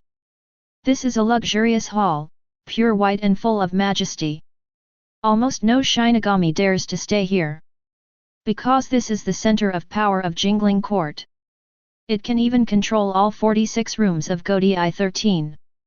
The 3 of them walked in, only to find that the hall was already full of people, looking down at Aizen and the other 2 coldly. The Shinigami sitting in the highest seat looked at Aizen and the other 2 as if waking from a dream. "Aizen-suke, why are you 3 here? Also, why did I suddenly start the judgment meeting?" Chapter 43. Following the words of the highest-ranking Shinigami, the eyes of the Speaker of the House of Representatives in the 46th chamber widened. "Your Excellency, didn't you ask us to come here? Isn't it about judging the sinners? What happened? Why are there things wrong with the 6 presiding judges?" The members of room 46 were all a little panicked. Their 46 chambers, each composed of 40 sages and 6 inquisitors, are the highest judicial body of Soul Society. He has judged millions of sinners and controls the entire Soul Society. But I have never encountered such a strange thing. Ichimaru Jin looked at these termites with a smile, but felt a little pity for them in his heart. Although he is the supreme ruler of Soul Society, in front of Aizen-suke, he is like a group of fleas being toyed with and applauded. Sure enough, no one could stand up to Aizen-suke. I can only ambush him and find the fatal weakness of this terrible guy. Ichimaru-jin thought secretly in his heart. The initial joy that Aizen had felt because his plan was thwarted by Yaun also disappeared at this moment. No matter how interesting that human was, he was nothing but a clown in front of Aizen. Aizen only needs to control the 46 chambers to control the entire Soul Society and easily capture Rukia Kuchiki. Even if Urahara, Kisuke, Hirako, Shinji and the others joined forces, they would not dare to fight against the entire Seireitei. Just as Ichimaru-jin was thinking, the sage of the 46th chamber and the chief judge also reacted. All of them looked at Aizen and the other two in anger. Ichimaru-jin, did you do this? Tosen Kaname, what do you three want? Aizen, quickly notify Captain Yamamoto and have him come over. Aizen ignored their voices, his expression still gentle as he drew out his soul Zanpakuto, and spoke softly and gently. Sky-high shatter, Kaika Suijutsu. In an instant, the space of room 46 seemed to be shattered. An invisible force swept across the entire trial hall. When the power disappeared, the originally noisy environment became extremely quiet, and all the sages and the chief judge closed their mouths woodenly. Ichimaru-jin and Tosen Kaname both looked serious. Knowing that these sages and judges have been controlled by Kaika Suijutsu, as expected of Aizen-sama's Kaika Suijutsu, Tosen Kaname couldn't help but exclaim in admiration. Although he was blind and could not see what was happening in front of him, he could easily tell the situation on the field just by relying on his spiritual meridians. The 46th chamber, the core of Soul Society, was thus solved by Aizen. Aizen's expression remained gentle as he looked at the many sages and the Grand Judge and said, "The sinner Rukia Kuchiki has violated the law by granting power to humans in this world. The sinner Rukia Kuchiki must be brought back for trial immediately." The sages and the chief judge present had blank expressions and kept repeating Aizen's words. The sinner Rukia Kuchiki has violated the law by granting power to humans in this world. He must be brought back for trial immediately. The sinner Rukia Kuchiki, who violated the rules and granted power to humans in this world. The sinner Rukia Kuchiki.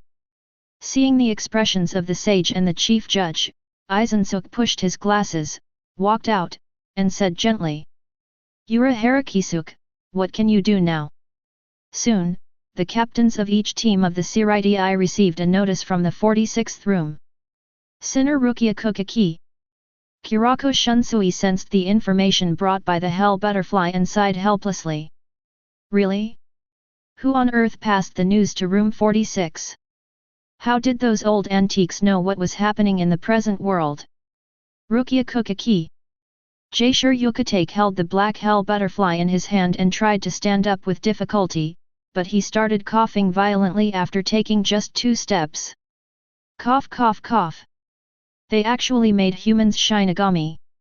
Kashiwamura Seigen sensed the news, a gleam of anger flashed in his eyes, and he slapped the desk hard. Will those nobles die if they don't act recklessly? They've committed such a grave sin this time. What if the present world is destroyed? Room 46, where did they get their information? Byakuya Kuchiki looked at the flying hell butterfly and frowned, which was rare. It can't be Sui-Feng. The Shinigami in charge of Karakura Town hasn't changed, and the Technology Development Bureau's investigation can't be this accurate. While he was thinking, another black hell butterfly flew over and landed on Byakuya Kuchiki's finger. Sensing the news from the hell butterfly, Byakuya Kuchiki's expression suddenly turned extremely cold, and his voice was as cold as a pond as he spat out 3 words. Ichimaru-jin. In the present world, the headquarters of the Masked Legion. Sui-Feng, who was whispering to the beautiful master, was suddenly stunned for a moment. He frowned and then looked at Yaun.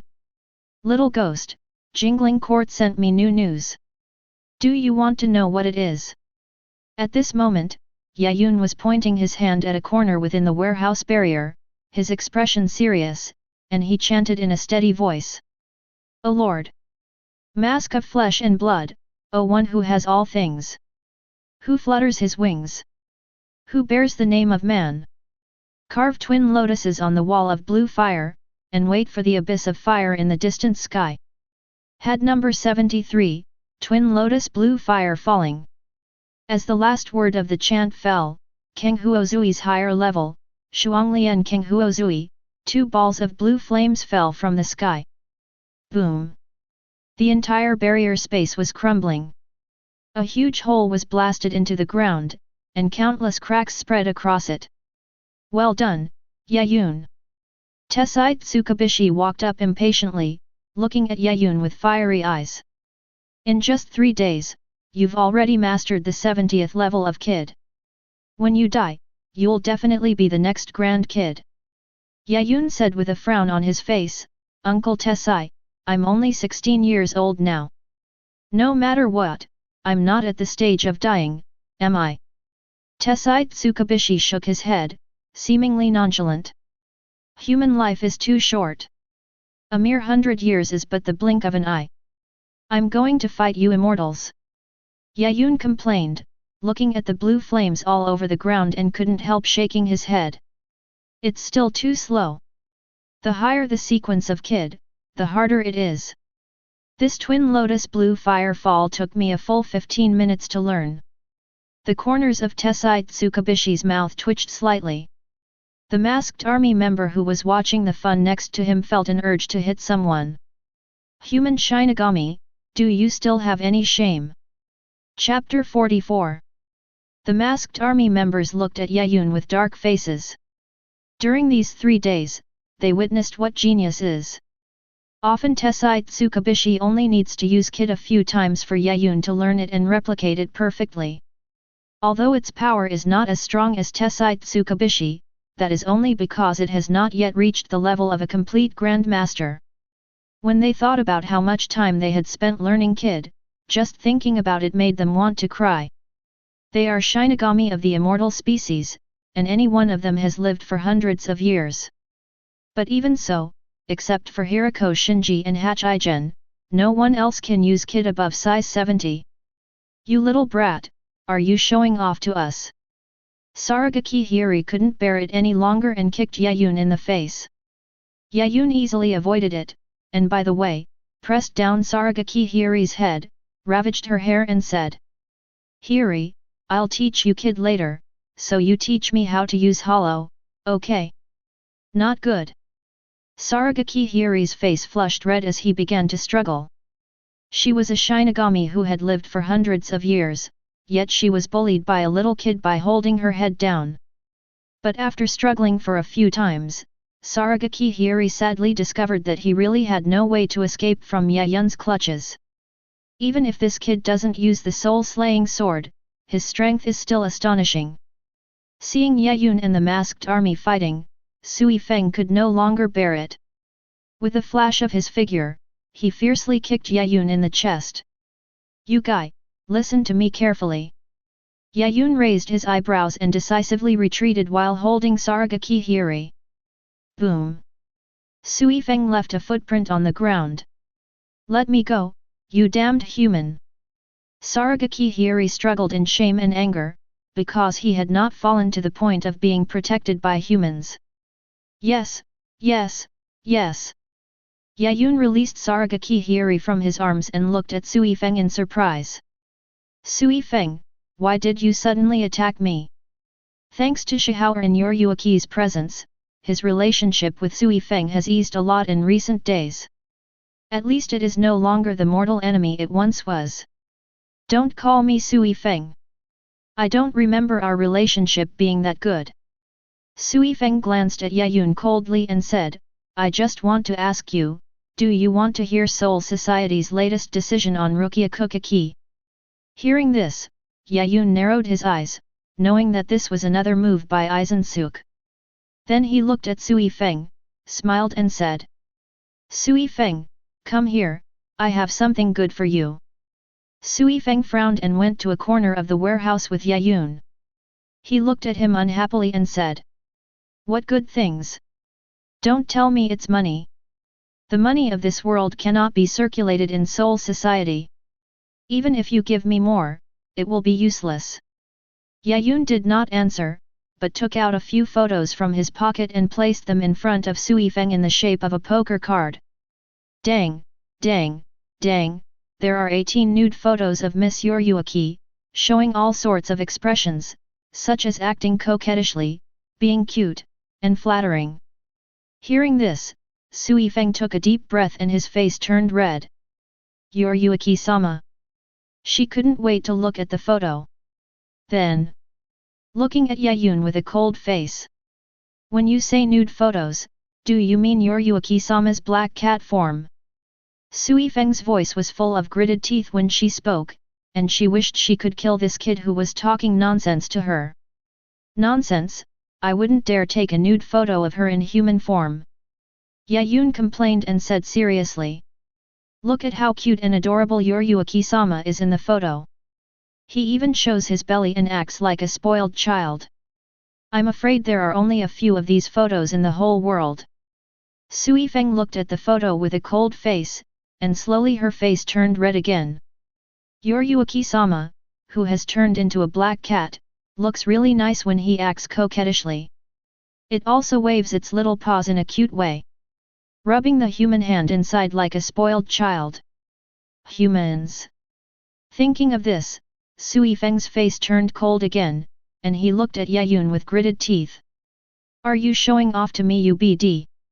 Lord Yoruyuki had never acted coquettishly with her, let alone been held in someone's arms and rubbed against that person's chest. Yaun was too lazy to say anything else. He put the photo away and asked Sui-Feng directly. Just tell me whether you want it or not. Want. Sui-Feng reached out and grabbed the photo, blushing as he stuffed it into his arms, deciding to stick it in his bedroom when he got home. So the news about Jingling Court. Glancing at Yaun and feeling the photo in his arms, Sui-Feng snorted and said. The Seireitei sent me a message asking me to return to Soul Society immediately. The task of capturing the criminal Rukia Kuchiki has been given to Byakuya Kuchiki. Sinner Rukia Kuchiki. Yaun couldn't help but raise an eyebrow, wondering where Jinglingting got the information from. You know, the news he brought to the Seireitei was that he and Kurosaki Ichigo forcibly took away Rukia Kuchiki's Shinigami spiritual power. Even if the Seireitei issued a mission, it would not be directed at Rukia Kuchiki. It was directed at him and Kurosaki Ichigo. Hearing this question, Sui-Feng's expression suddenly turned cold and he said.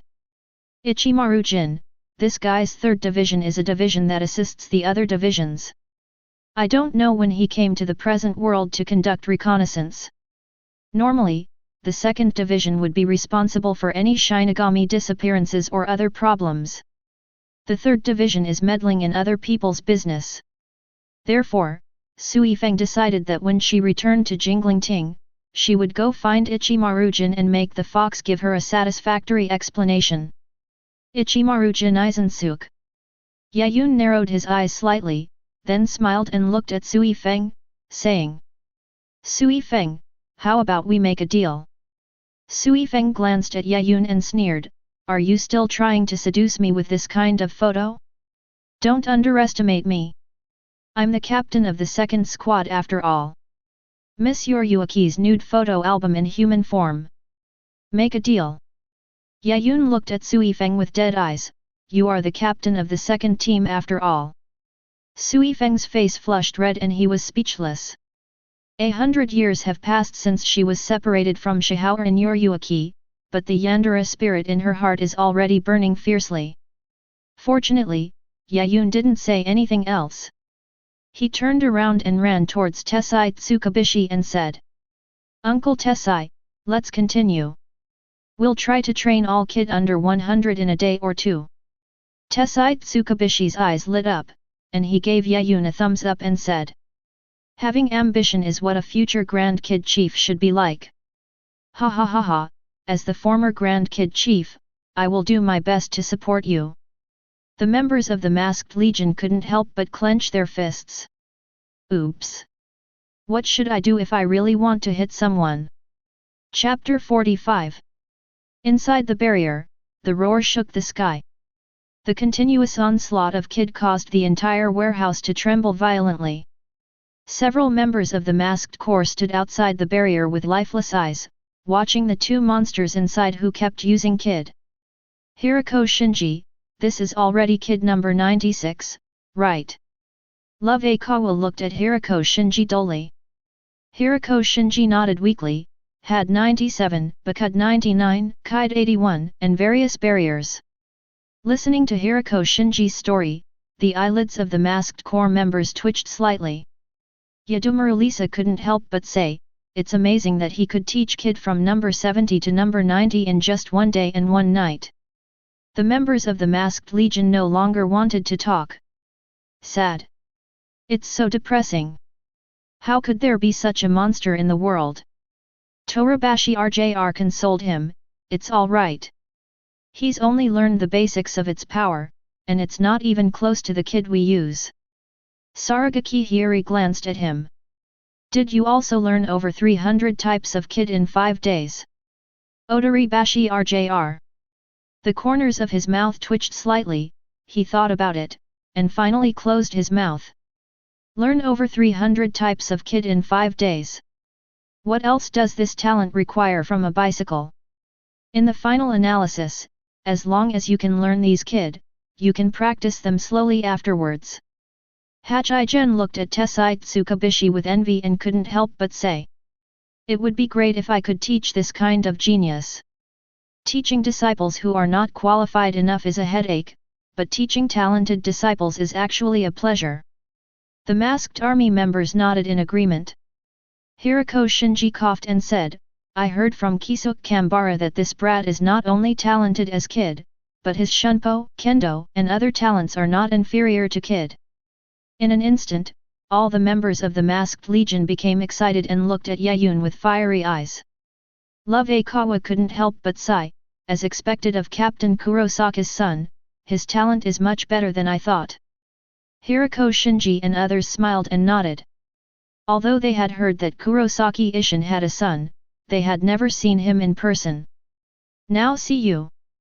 It is true that a tiger father will have a dog son. Shihao and Yoriyuki glanced at them speechlessly. You seem to have misunderstood something. The members of the masked corps were stunned for a moment, and Hirako Shinji asked doubtfully. What's the misunderstanding? Shihao and Yoriyuki, in black cat form, licked his paws and said. Yaun is not Kurosaki Ishin's son. He is just staying at Kurosaki Hospital. Kurosaki Ishin's son is called Kurosaki Ichigo. Masked Army. Maguruma Kensei stared at Yaun in amazement. Then, who is this guy? Black Cat Yoriyuki thought for a moment. A passerby. The members of the Masked Legion twitched their lips, and it felt as if 100,000 alpaca horses were galloping through their hearts. When Tessai Tsukabishi brought Yaun here, they had a suspicion that this was Kurosaki Ishin's son. After all, with that terrifying spiritual power, it is obvious that the parents cannot be ordinary people. But now, Yaun, something bad has happened, come here quickly. At the warehouse door, Rukia Kuchiki and Kurosaki Ichigo in Shinigami state rushed in hurriedly. Then, the two were stunned. Rukia Kuchiki widened her eyes and looked at the criminal captains in front of her in horror. Captain of the 3rd Division, Torabashi RJR, Captain of the 5th Division, Hirako Shinji, Captain of the 7th Division, Love Aikawa, Captain of the 9th Division, Maguruma Kensei. The more Rukia Kuchiki looked at her, the more shocked she became, and she couldn't help but take 2 steps back. When she graduated from Shin Spiritual Academy, Hirako Shinji and others had not yet defected, so she was familiar with these captains. What? It's the little girl from Kuchiki's family. Saragaki Hiri, carrying a large sword, looked at her unhappily and said, Yaun worked so hard for you, and now you only want to come see him. Rukia Kuchiki was stunned for a moment, looked around twice, and then saw Yaun who was showing off Kamui in the barrier. Yaun pointed his right hand forward and shouted. Head number 54, Waste Flame.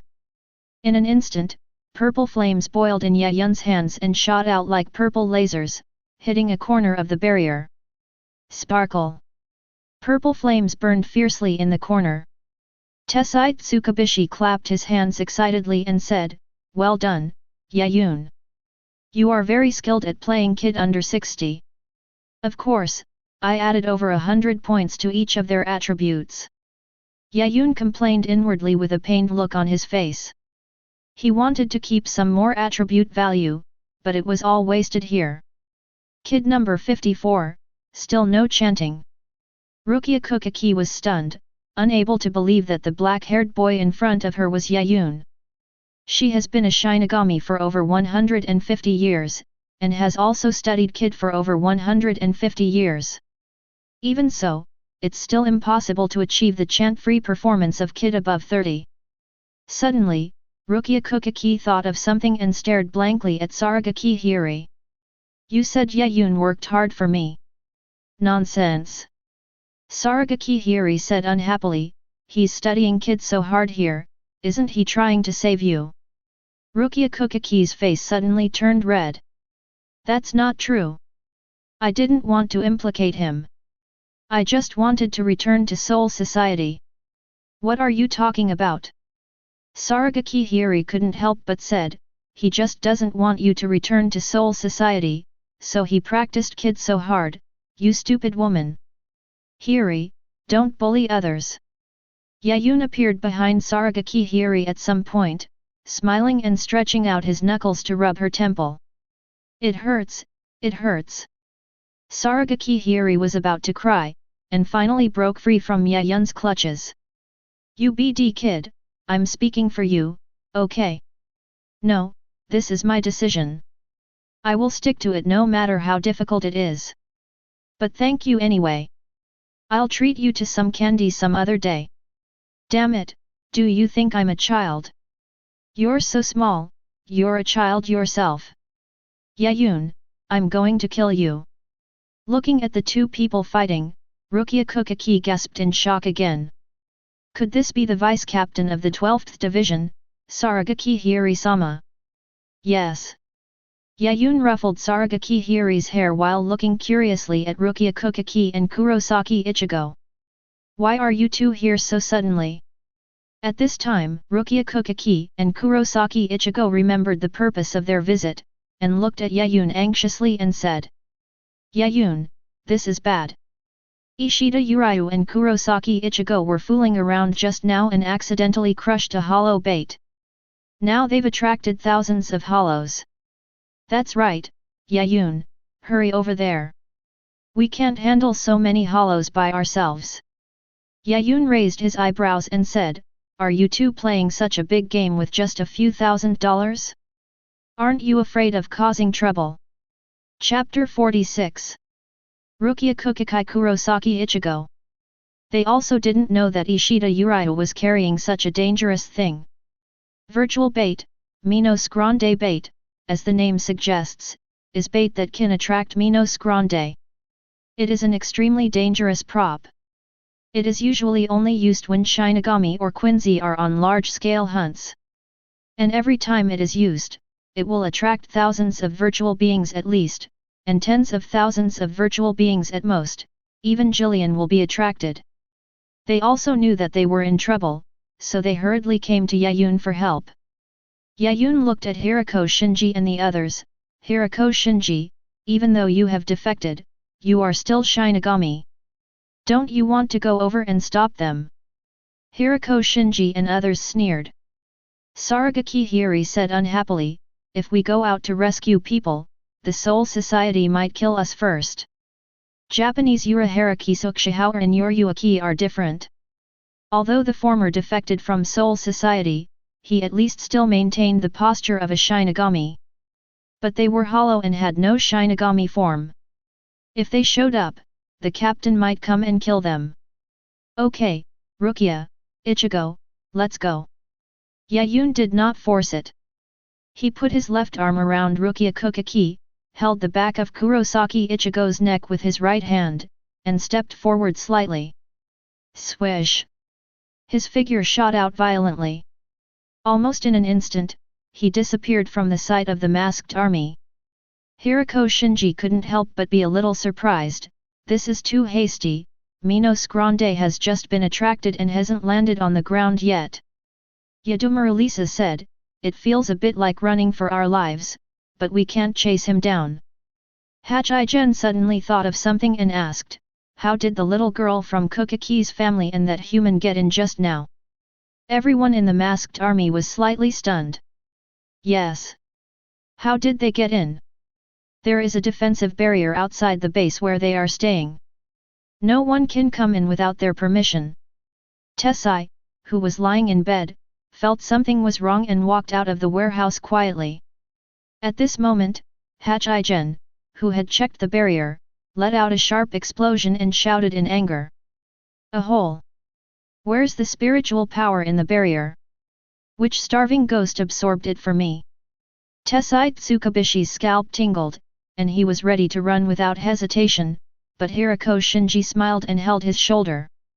Tessai, explain yourself before you leave. The other masked corps members also gathered around with dark faces, looking at Tessai Tsukabishi with unfriendly eyes. Without the protection of the barrier, they could not only not engage in daily sparring, but even the slightest burst of spiritual power might be captured by the jingling court. Tessai Tsukabishi.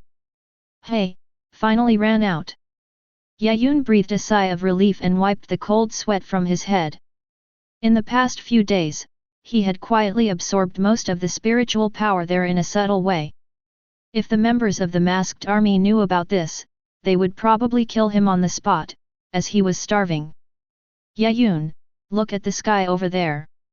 Rukia Kuchiki swallowed and pointed to the western sky. It was broad daylight, but the west seemed particularly dark because there were dense virtual tides in the sky. For a moment, I didn't know how many thousands there were. And more voids are drilling out through the black cracks. In addition, Yaun also saw blue arrows shooting out from the ground, constantly smashing the voids into spirit particles. But compared to the thousands of Minos Grande, those blue arrows seemed extremely thin. It can be described as a drop in the bucket. After understanding the situation, Yaun stretched out his hand and the golden Ruyi Jingbang appeared in his hand. He then smiled at Rukia Kuchiki and Kurosaki Ichigo. Leave the Minos Grande in the sky to me. You two can deal with the hollows on the ground. Kurosaki Ichigo couldn't help but said, Yaun, there are so many hollows, and you are alone. Trust Yaun. Rukia Kuchiki said nothing more and nodded to Yaun with trust. At this moment, Yaun seemed to have thought of something and said, Rukia, I just learned a lot about Kid. Let's do another experiment later. Rukia Kuchiki's face instantly turned red with embarrassment. Kurosaki Ichigo was still asking like a fool what the experiment was. Say another word and I'll kill you. Rukia Kuchiki glared at Yaun fiercely, and rushed towards the small hollow below with a red face. Seeing this, Kurosaki Ichigo hurried to follow. Yaun smiled, looked at the thousands of miscellaneous fish in the sky, held the Ruyi Jingbang in his hand, and said, Bigger! Bigger! Bigger! Bigger! Bigger! As his thoughts turned, the size of the Ruyi Jingbang continued to expand, 10 meters, 50 meters, 100 meters, 300 meters. In the blink of an eye, a golden pillar appeared in the sky. It is so huge that it seems to stand tall and reach the sky. Anyone who sees this scene will be stunned. Unfortunately, even though the Ruyi Jingbang soared into the sky and its size occupied 7 or 8 basketball courts, no human could see it. Otherwise, the idea that aliens have descended to Earth would surely rise rapidly. But the Shinigami of Karakura Town saw this clearly. This is too big. Urahara Kisuk looked at the Optimus Prime with cold sweat on his forehead. Even with his vision, he couldn't see where its top was at a glance. If the golden pillar in this pit were to fall down, it would probably smash through Karakura Town. Is this the true appearance of Yaun's soul-slaying sword?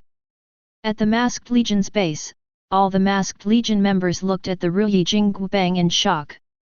Such a towering golden pillar, even just its circular radius is dozens of times larger than their warehouse. If it falls down, can smash their warehouse into a pulp. Saragaki Hiri couldn't help swallowing, feeling lucky that Yaun didn't use this move in his battle. Otherwise, don't say that the mask is broken. Her head would probably be smashed. Hirako Shinji finally reacted, put his arm around Tessai Tsukabishi's shoulders, and said, Hey, Tessai, tell me the truth, this brat's soul-slaying sword couldn't be the strongest soul-slaying sword in the slashing system, right? Tessai Tsukabishi had already taught most of the kid to Yaun at this point, and with nothing to hide, he said directly. According to the store manager, this brat's soul-severing sword is the strongest among the physical types. Hiss! Hirako Shinji couldn't help but gasp. Just from Urahara Kisuk's words, he could already tell what kind of huge waves Yaun's soul-slaying sword would cause once it appeared in Soul Society. He thought that the slashing soul-slaying sword was Yaun's limit. Who would have thought that the physical soul-slaying sword is the strongest? You should know that in the entire Soul Society, nearly 90% of the soul-severing swords are physical soul-severing swords. The strongest king suddenly appeared. How could those Shinigami who possessed physical soul-slaying swords allow such a thing to happen? For example, those crazy guys in the 11th Division would probably follow Yaun around and challenge him every day. Love Aikawa and Meguru Makensei looked at each other and saw the eagerness in each other's eyes. The strongest physical soul-slaying sword. Although their two soul-slaying swords have the attributes of wind and fire, they are also half physical, so they can't help but want to challenge. Tessai Tsukabishi glanced at them and said, I advise you to give up this idea. Yaun's soul-severing sword has very simple abilities, so I'm not afraid to explain it to you. The people in the masked army looked over one after another. They were all very curious about Yaun's soul-slaying sword. What kind of soul-slaying sword can be called the strongest in the physical system? Chapter 47. Yaun's soul-slaying blade's ability is very simple. It is the ultimate's weight and ability to increase or decrease in size. After Tessai Tsukabishi finished speaking, he looked at the nonchalant expressions of several Shinigami and reminded them again. Yaun's soul-severing blade weighed over 100,000 jin just after it awakened. It should be a little heavier now. I wonder if it's even 1,000,000 jin. When the members of the masked army heard this, they took a deep breath. Subconsciously, he turned his head to look at the golden pillar. Many people believe that the more complex the soul-slaying sword's abilities are, the more powerful it is. But that is not the case. Among the many captains of the Jingling Court, their soul-slaying sword abilities are often very simple. Such as Sui-Feng's two-hit kill. Byakuya Kukiki's Sakura Flower Sword Blade. Kashiwamura Seigen's Black Warrior. Yamamoto, Genrisai Shigakuni's Regen Jaka, and so on. What really makes the soul-slaying sword powerful is whether these simple abilities can be infinitely strengthened through enhancement. It's like Yamamoto Genrisai Shigakuni's Regen Jaka. Even though his soul-slaying sword is Shikai, it can still cause a devastating fire. Yaun's soul-slaying sword, which is getting heavier and heavier, is of the Captain General type and has the potential to be called the strongest soul-slaying sword. Hundreds of thousands of kilograms may be nothing nowadays. But if it is over 1,000,000 kilograms, tens of millions of kilograms. When that stick came crashing down, few soul-slaying swords could withstand it. Just as they were discussing this, they suddenly saw the small black dot on the pillar of Optimus Prime reaching out and hugging the golden pillar. To say that it is a small horse pulling a big cart is an understatement. It's like a mantis trying to shake a heavy truck. What gave them a visual shock was that the black dot actually swung up the golden pillar. Suddenly, a strong wind blew. The strong wind swung by the golden hoop swept across the entire Karakura Town in an instant. The pedestrians below were blown to and fro by the strong wind. Yaun brandished the sky-supporting golden pillar, laughed loudly, and suddenly fell into the overwhelming virtual tide. Minos Grande, the flying sticks are coming. It was called a small flying stick, but looking at the thousands of Minos Grande, the intelligent ones had already been frightened and were roaring in fear. There were also countless virtual beings who wanted to use brute force to block the oncoming flying stick. But the next second, bang, bang, bang. Explosions sounded one after another. Looking up from underground, one can clearly see those voids being blown up one after another, directly turning into black spirit particles all over the sky. When the stick ended, the sky suddenly became clear.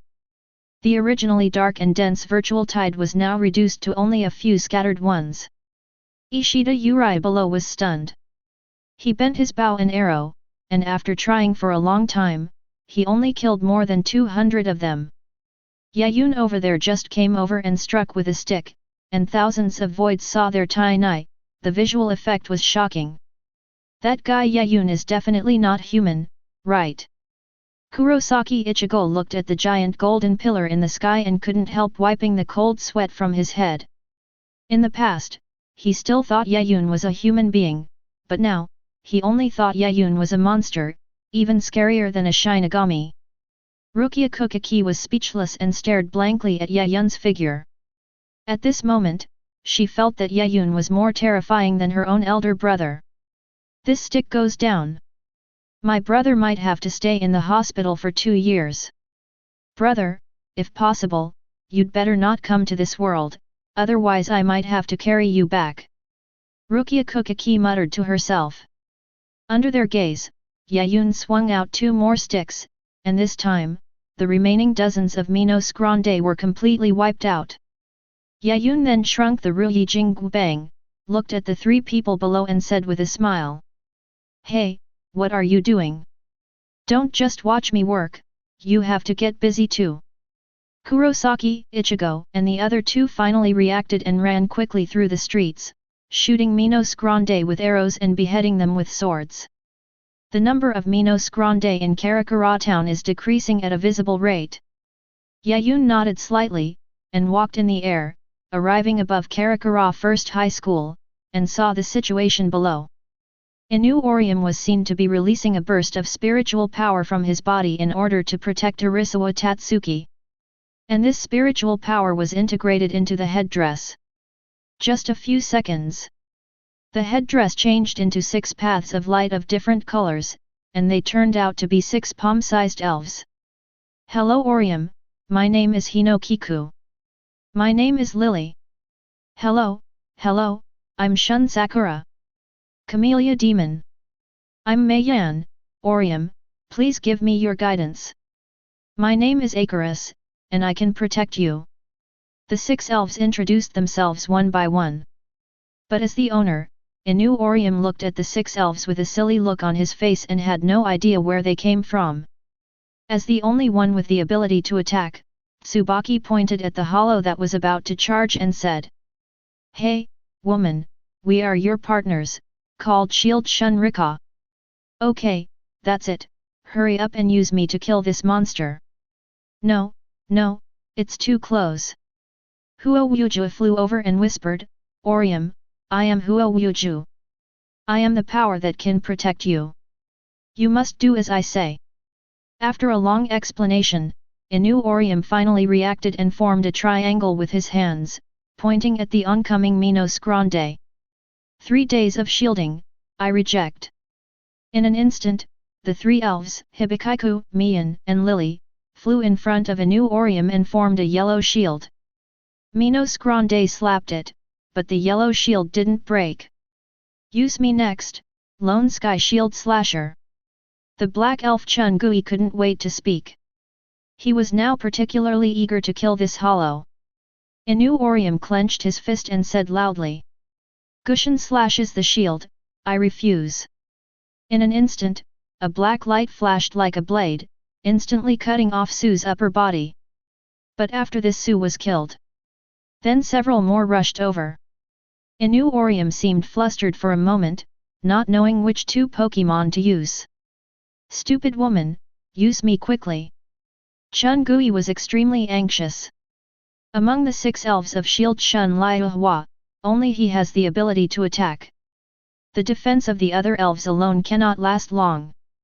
It was at this time. A golden light flashed in the sky. Bang! Bang! Bang! The few voids that rushed over were directly blown up. Yaun's figure fell from the sky, and he smiled and ruffled Inoue Orium's hair. Inoue-san, you did a great job. Chapter 48. Yaun. Inoue Orium looked at Yaun in surprise and instinctively pounced on him. But at this moment, Inoue Orium suddenly remembered the memories that had been modified by the memory spray. In an instant, Inoue Orium's little face turned red, and she lowered her head and didn't dare to look at Yaun. At this time, the black elf Chun-Gui flew in front of Yaun and looked at him unhappily. Hey, everyone, those hollows were clearly my prey. Don't you know how to say sorry to me when you stole them? Huo quickly flapped his wings and flew over. Tsubaki, don't talk like that, Mr. Yaun is Orium's good friend. Mei Yan said seriously, to be precise, we are not good friends. Orium has always liked Yaun very much. That's right. Shun Sakura flew over and said excitedly, Orium has always wanted to be Yaun-kun's girlfriend. Maybe they will get married and have children in the future, Before Shun Sakura could finish her words, Inoue Orium, whose face turned red, covered her mouth. You guys stop talking nonsense. I'm not talking nonsense. You clearly like Mr. Yaun very much. Orium, happiness is something you have to take control of yourself. Shall I knock this big guy out and take him home? Yaun looked at the 6 elves curiously. I have to say, the Shinigami world is really amazing. He has no idea how these 6 elves were born. Although they are newly born creatures, each of them has self-awareness and completely different personalities, and it seems as if they have known each other for a long time. Thinking this in his mind, Yaun looked at Chun-Gui who was rushing towards him and wanted to knock him out, and stretched out his finger and flicked it slightly. Bang! Chun-Gui was thrown into several circles in the sky. He finally stood firm and looked at Inoue Orium angrily. Stupid woman, I am the power of your mind. How can you possibly unleash my power to defeat the enemy when you are so cowardly? Hearing this, Yaun suddenly understood.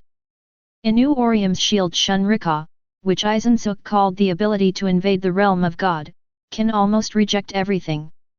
However, this bug ability was not of much use in the original work. It's obviously because of Inoue Orium's personality. Back. Inoue Orium looked at Yaun with a blushing face. Yaun smiled and pointed at Arisawa Tatsuki next to Inoue Orium. Orium, you should treat Long-Gui first.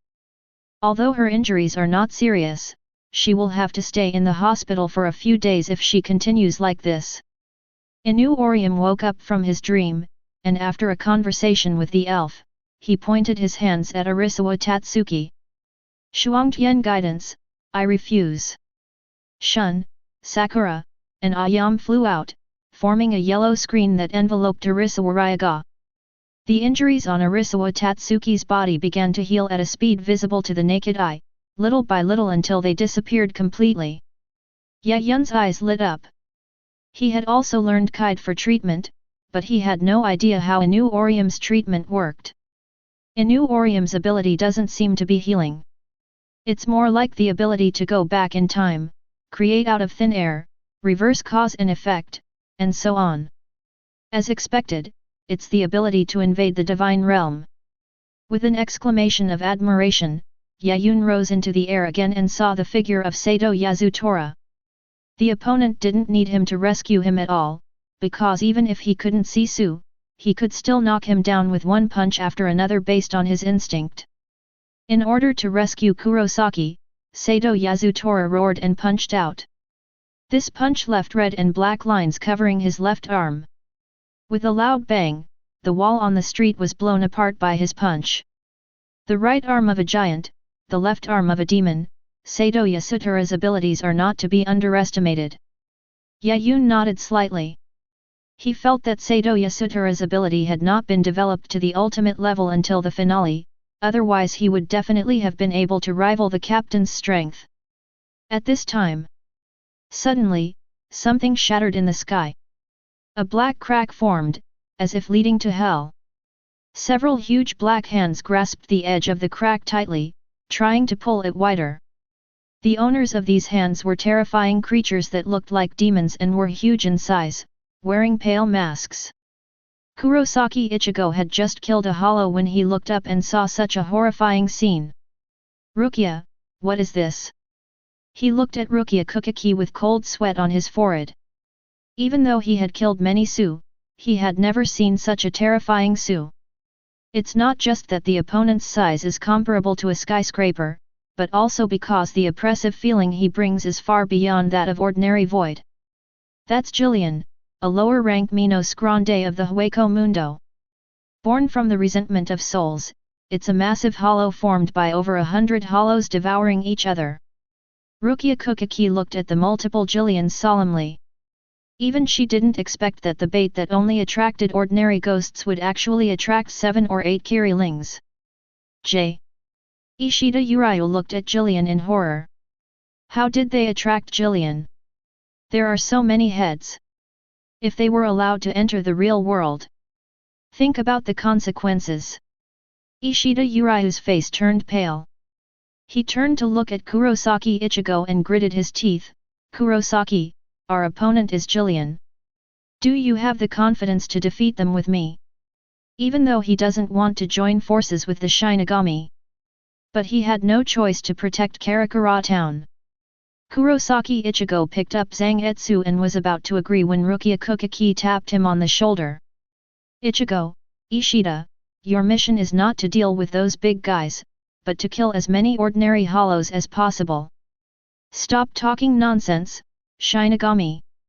Ishida Yulong roared, pointing at the Gillians who were frantically trying to get out, and shouted with a pale face. Those are lower-level Minos Grandes. Each one has terrifying combat power surpassing thousands of Minos Grandes, and can also use skills like Zero. After describing Gillian's horror, he said loudly. You're a Shinigami after all. Don't you know what these monsters mean when you see them? Nonsense, of course I know. Rukia Kuchiki said this, and then she remembered the scene she just saw, and her eyelids twitched involuntarily. She even saw the captain and vice-captain who defected from Soul Society 100 years ago. What were 7 or 8 Gillians to? Even though she couldn't beat these Gillians. But those captains and vice-captains can win. Even if a random deputy captain is dispatched, as long as he can deal with the Shikai soul-slaying sword, he can easily kill these muscular men in seconds. At worst, isn't Yaun still nearby? After seeing Yaun's terrifying fighting power just now, she now has an indescribable trust in Yaun. Shi Tianyulong's expression froze, and he recalled the horrifying visual shock that Yaun had just given him. But he was still a little worried. Yaun, I remember his soul-slaying sword is only a Shikai. It might be okay against ordinary hollows, but against Gillian. He knocked down a captain with one blow, Rukia Kuchiki thought secretly in her heart. Although it's a bit disrespectful to Sui-Feng to think so. But she still didn't think these Gillian's heads could be as hard as Lord Sui-Feng's. While the three were arguing, Yaun had already appeared in front of the crack like a god, dragging the huge Ruyi Jingbang. Looking at those guys, and Gillian who had already stretched out his upper body, Yaun swung his stick at them in dissatisfaction. I'm not interested in playing whack-a-mole. Get out of here! Bang! With this swing of the stick, the Gillians, which were as big as skyscrapers, were blown to pieces before they could even make a sound. Without Gillian's tearing, the cracks in the space began to heal gradually. Below. Ishida Urayu opened his mouth and was unable to close it for a long time. Hey, Ishida, why are you still standing there like an idiot? I've almost killed all the hollows in Karakura Town. This isn't the way to slack off. Kurosaki Ichigo looked at Ishida Urayu with a dark face. In his opinion, Ishida Urayu was an archer and was definitely more efficient than himself in killing hollows. As a result, the other party just stood there stupidly. Ishida Yuri finally woke up from his dream and stared at the sky, which had returned to normal. That human, is he really human? According to Kurosaki Ichigo, he became a Shinigami a month ago. But in his opinion, Yaun became a Shinigami about 1,000 years ago. Of course I'm human. A sudden voice came from behind Ishida Yuryu. Ishida Yulong was frightened half to death, and quickly turned around with the spirit bow in hand to look. The moment he saw Yaun's face, Ishida Yulong couldn't help but swallow his saliva, remembering that he had actually wanted to fight with him before. Now think about it, let alone fighting, the other party will poke him with that golden stick. The next day his father had to prepare for his funeral. Soon, the situation calmed down. Yaun yawned and pointed his Ruyi Jingbang at a distant overpass. Manager Urahara, it's fine that you two didn't help kill the Hollow, but now you're just watching the fun. Come over here and clean up the battlefield. The people named by Yaun were Kisuke Kambara and Hanakari Jinda. The corners of their mouths twitched. In the end, I walked over with the memory spray. After a busy day, Urahara Kisuke couldn't help but wipe the sweat off his face, lamenting that the work of grassroots Shinigami was really tiring. Ahem, Manager Urahara. Yaun coughed twice and walked towards Urahara Kisuke. Urahara Kisuke immediately became alert. Give up. I won't let you borrow my basement. It will take at least 30 years to restore it. Who do you take me for? Yaun put his arm around Urahara Kisuke's shoulders and said with a smile. I came here this time to introduce you, Manager Urahara, to some good talents. They might be able to make you famous in Soul Society in the future. Yaun said, waving his hand and letting Inoue Orihime and Sato Yasutora come over. Urahara Kisuke's eyes narrowed slightly. Even though he was standing here, he knew everything that happened to Inoue Orihime and Sato Yasutora. Even he, the former captain of the 12th Division, was a little surprised by the two's awakened abilities. Although he was interested in the two, Urahara Kisuke shook his head and looked at Yaun with a dark face. Mr. Yaun, I think you should already know my identity. Are you trying to make me famous in Soul Society just to get me killed? He's walking in the gray area. If this gets widely publicized in Soul Society, he won't need to open any more stores and can just start his escape journey. Yaun touched his chin, then looked at Urahara Kisuke with a bright smile. Manager Urahara, if you don't help us, then when we die and go to Soul Society, we will go to the first team every day to complain. Urahara Kisuke almost vomited blood. This BD kid. When bribery doesn't work, resort to threats. Thinking this in his heart, Urahara Kisuke smiled and happily pushed a few people towards the Urahara store, saying with a smile. Mr. Yaun, how about this? Let's have a sparring match. If you win, I'll give them some guidance. Shall we have a 0-60 sparring match? Yaun couldn't help but raise his eyebrows. To the bank. If Urahara Kisuke uses Bankai, then his chances of winning are definitely slim right now. Urahara Kisuke smiled and said, I never thought that Mr. Yaun even knew about Bankai. But don't worry, I won't use Bankai. He thought Yaun heard about Bankai from the masked army, so he didn't take it seriously. Seeing Urahara Kisuke say this, Yaun also felt eager to try. In fact, he also wanted to weigh Urahara Kisuke. Yaun readily agreed and asked enthusiastically. Then where are we going to fight? Isn't your basement about to collapse? Can it really withstand a fight between the two of us? As soon as these words were spoken, Urahara Kisuke's face suddenly darkened. Only then did he remember that the basement space he was so proud of was on the verge of collapse and could not withstand the battle between the two. Na Hirako Shinji. Their barrier space is about to collapse. Urahara Kisuke was completely speechless. Could this kid in front of him be a starving ghost? Eat wherever you go?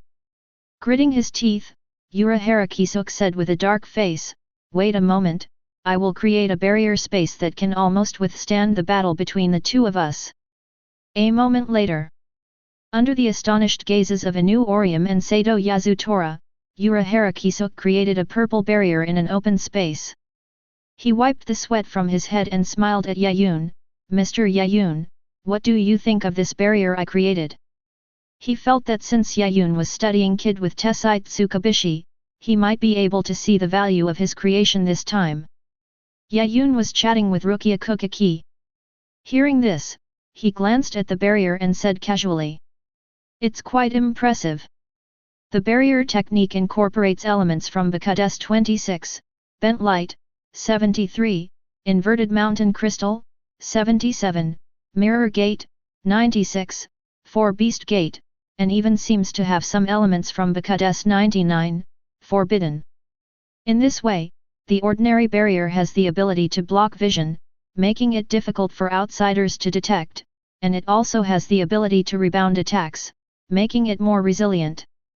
Among them, the Mountain Falling Crystal and the Four Beast Gate are both Space-type Kid. They have extremely strong confinement abilities and can significantly increase the strength of the barrier. The final Byakuya 99, Forbidden, can perfectly lock the spiritual energy within the space, and can further limit the power of the Shinigami." Listening to Yaun's eloquent story, Urahara Kisuk's expression gradually became dull. "MD, how did you know that?" Chapter 49. Yaun, what are you talking about? Kurosaki Ichigo, Sato Yasutora, and Inoue Orium looked at Yaun in confusion. To them, what Yaun just said was like astronomy, obscure and difficult to understand, even more confusing than English. Rukia Kuchiki and Ishida Uryu, who could understand a little, were dumbfounded. Yaun's words just now almost completely analyzed the composition of the barrier in front of them, and by the way, gave them some knowledge about Kid. Speak in a way that is easy to understand. Yaun ate a mooncake and listed all the additives in it. "Tst. Urahara Kisuk said dryly, "Can you explain to me how you figured out the distribution of Kid within the barrier?" He felt unbelievable. Even though his Kid level was not as good as Tessite Tsukubishi, he was definitely one of the best in the Seireitei. "How come my underwear was pulled out?" Yaun was surprised. "Isn't this something that can be seen at a glance?" Kisuk Urahara.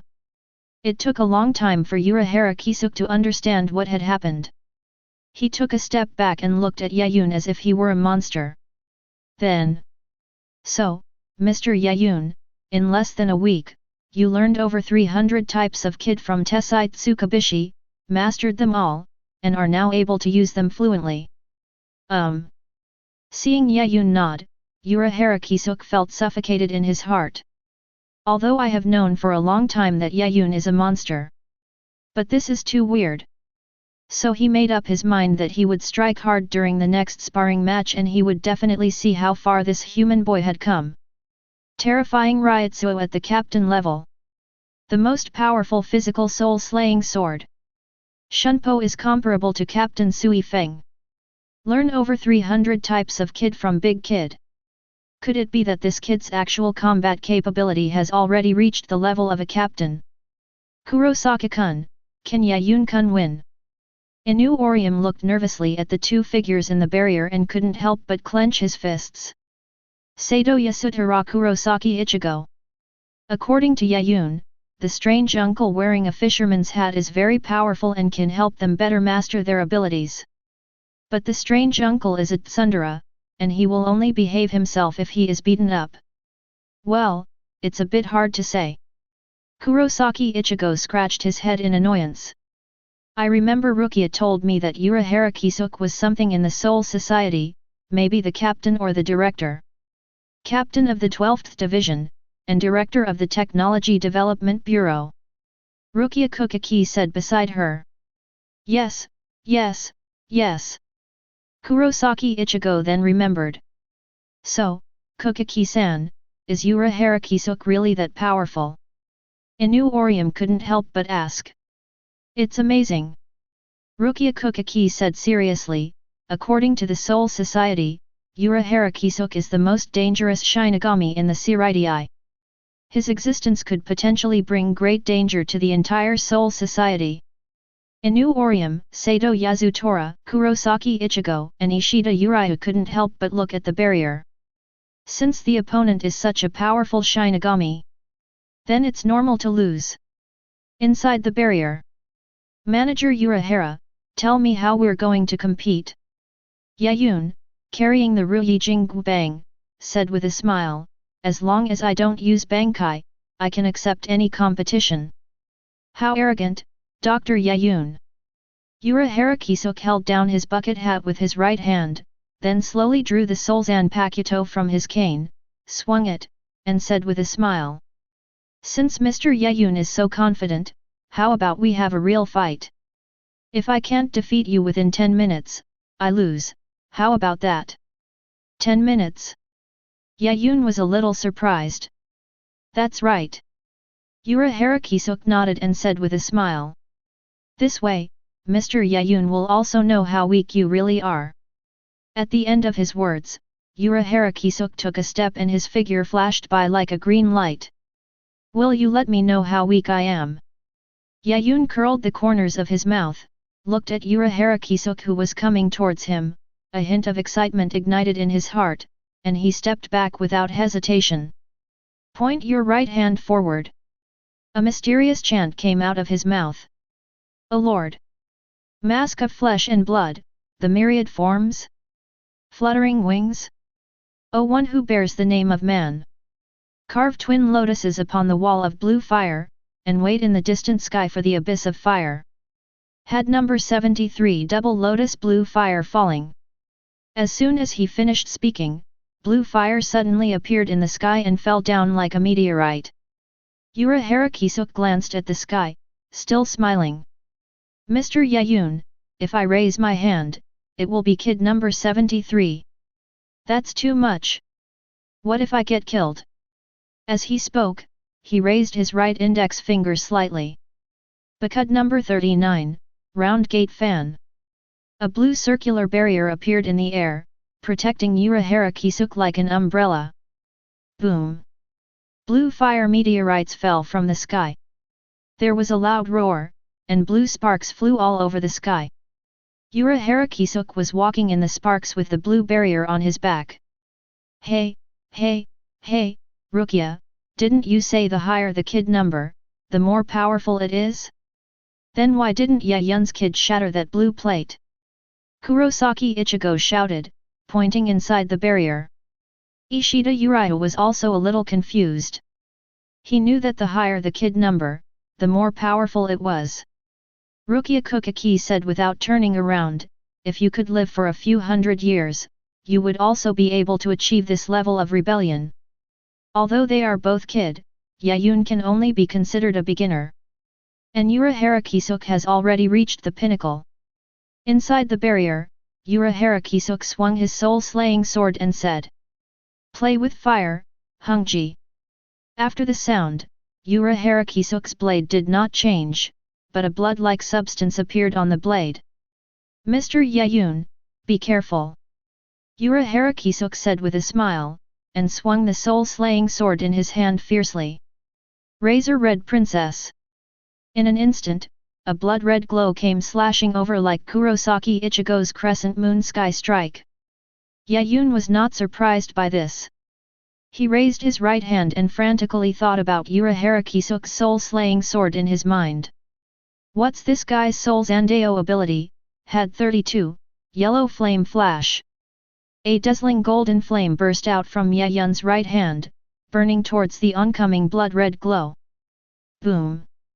The two attacks collided in mid-air, and both were destroyed after making a deafening noise. This time, Urahara Kisuk did not speak again.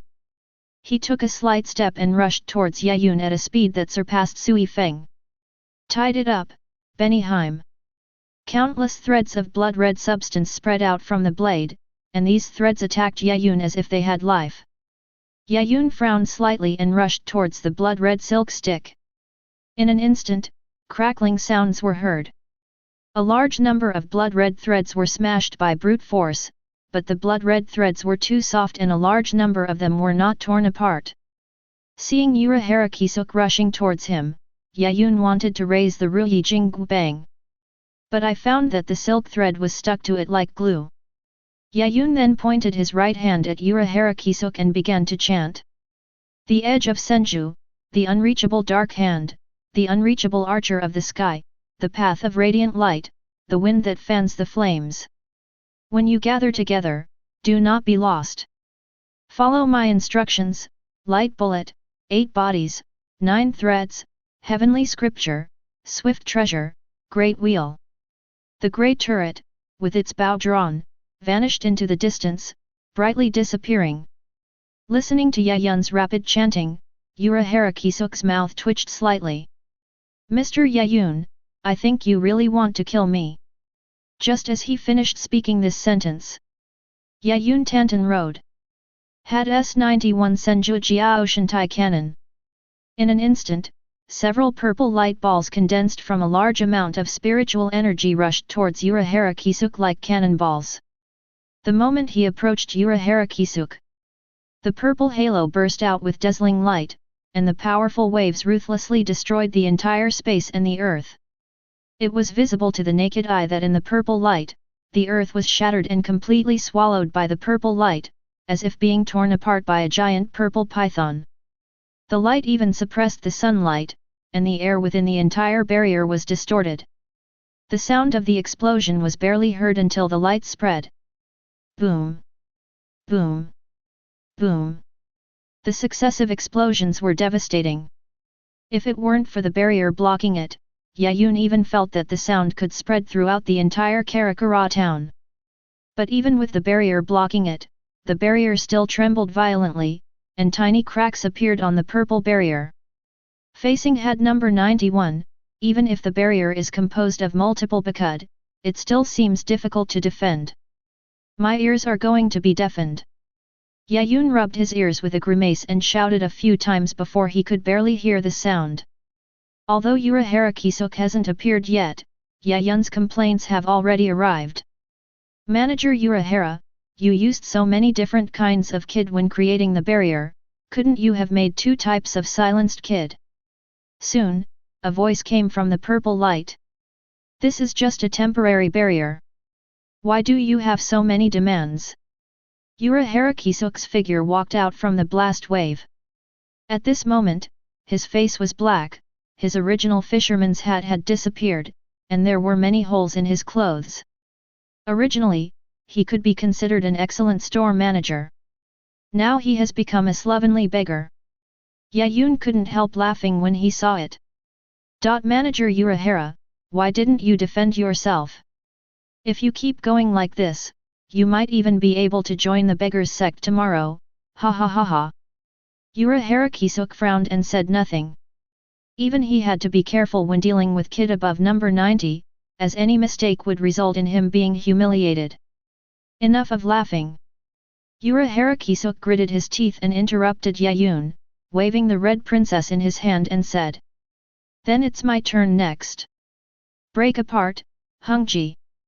Following Urahara Kisuk's voice, the soul-slaying sword in his hand changed again, and a blood-red spiritual light ball appeared on the blade. Yaun stopped laughing and said in surprise. Manager Urahara, what type of sword is your soul Zanto? It was a slashing sword just now, how come it suddenly became a kid sword? This is my soul-slaying sword, Hongji's ability. Urahara Kisuk's mind moved, and those blood-red spiritual light balls smashed towards Yaun frantically.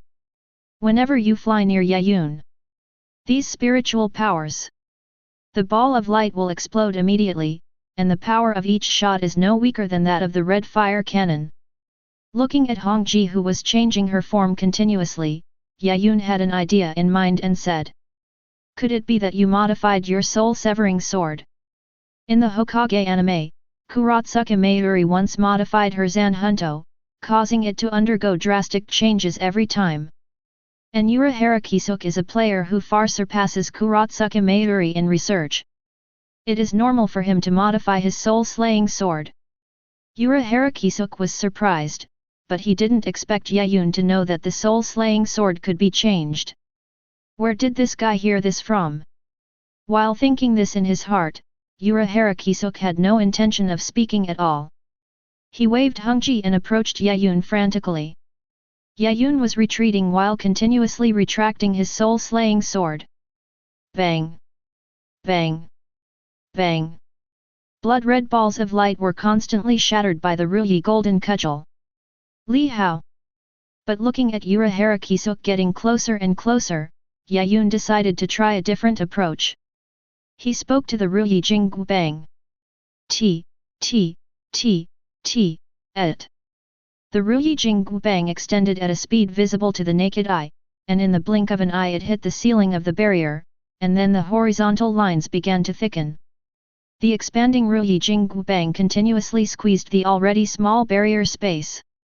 Urahara Kisuk, who was about to rush over, had a bad feeling in his heart when he saw this scene. What is this little devil trying to do? When the golden hoop Ruyi stick expanded to 1/5 of the barrier space, Yaun curled his lips and smashed forward with the golden hoop Ruyi stick. Boom! This stick directly collides with Urahara Kisuk's Benihime. With a roar, Urahara Kisuk's body sank half a meter, almost his legs sinking into the soil. Yaun! Urahara Kisuk wanted to kill someone.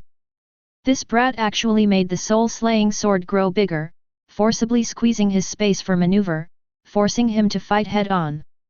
Manager Urahara, work harder! Yaun laughed and swung the Ruyi Jinggu Bang in his hand and smashed it down madly. Boom! Boom! Boom! After 7 or 8 minutes, Yaun could no longer see Urahara Kisuk. The entire space within the barrier was covered with dust.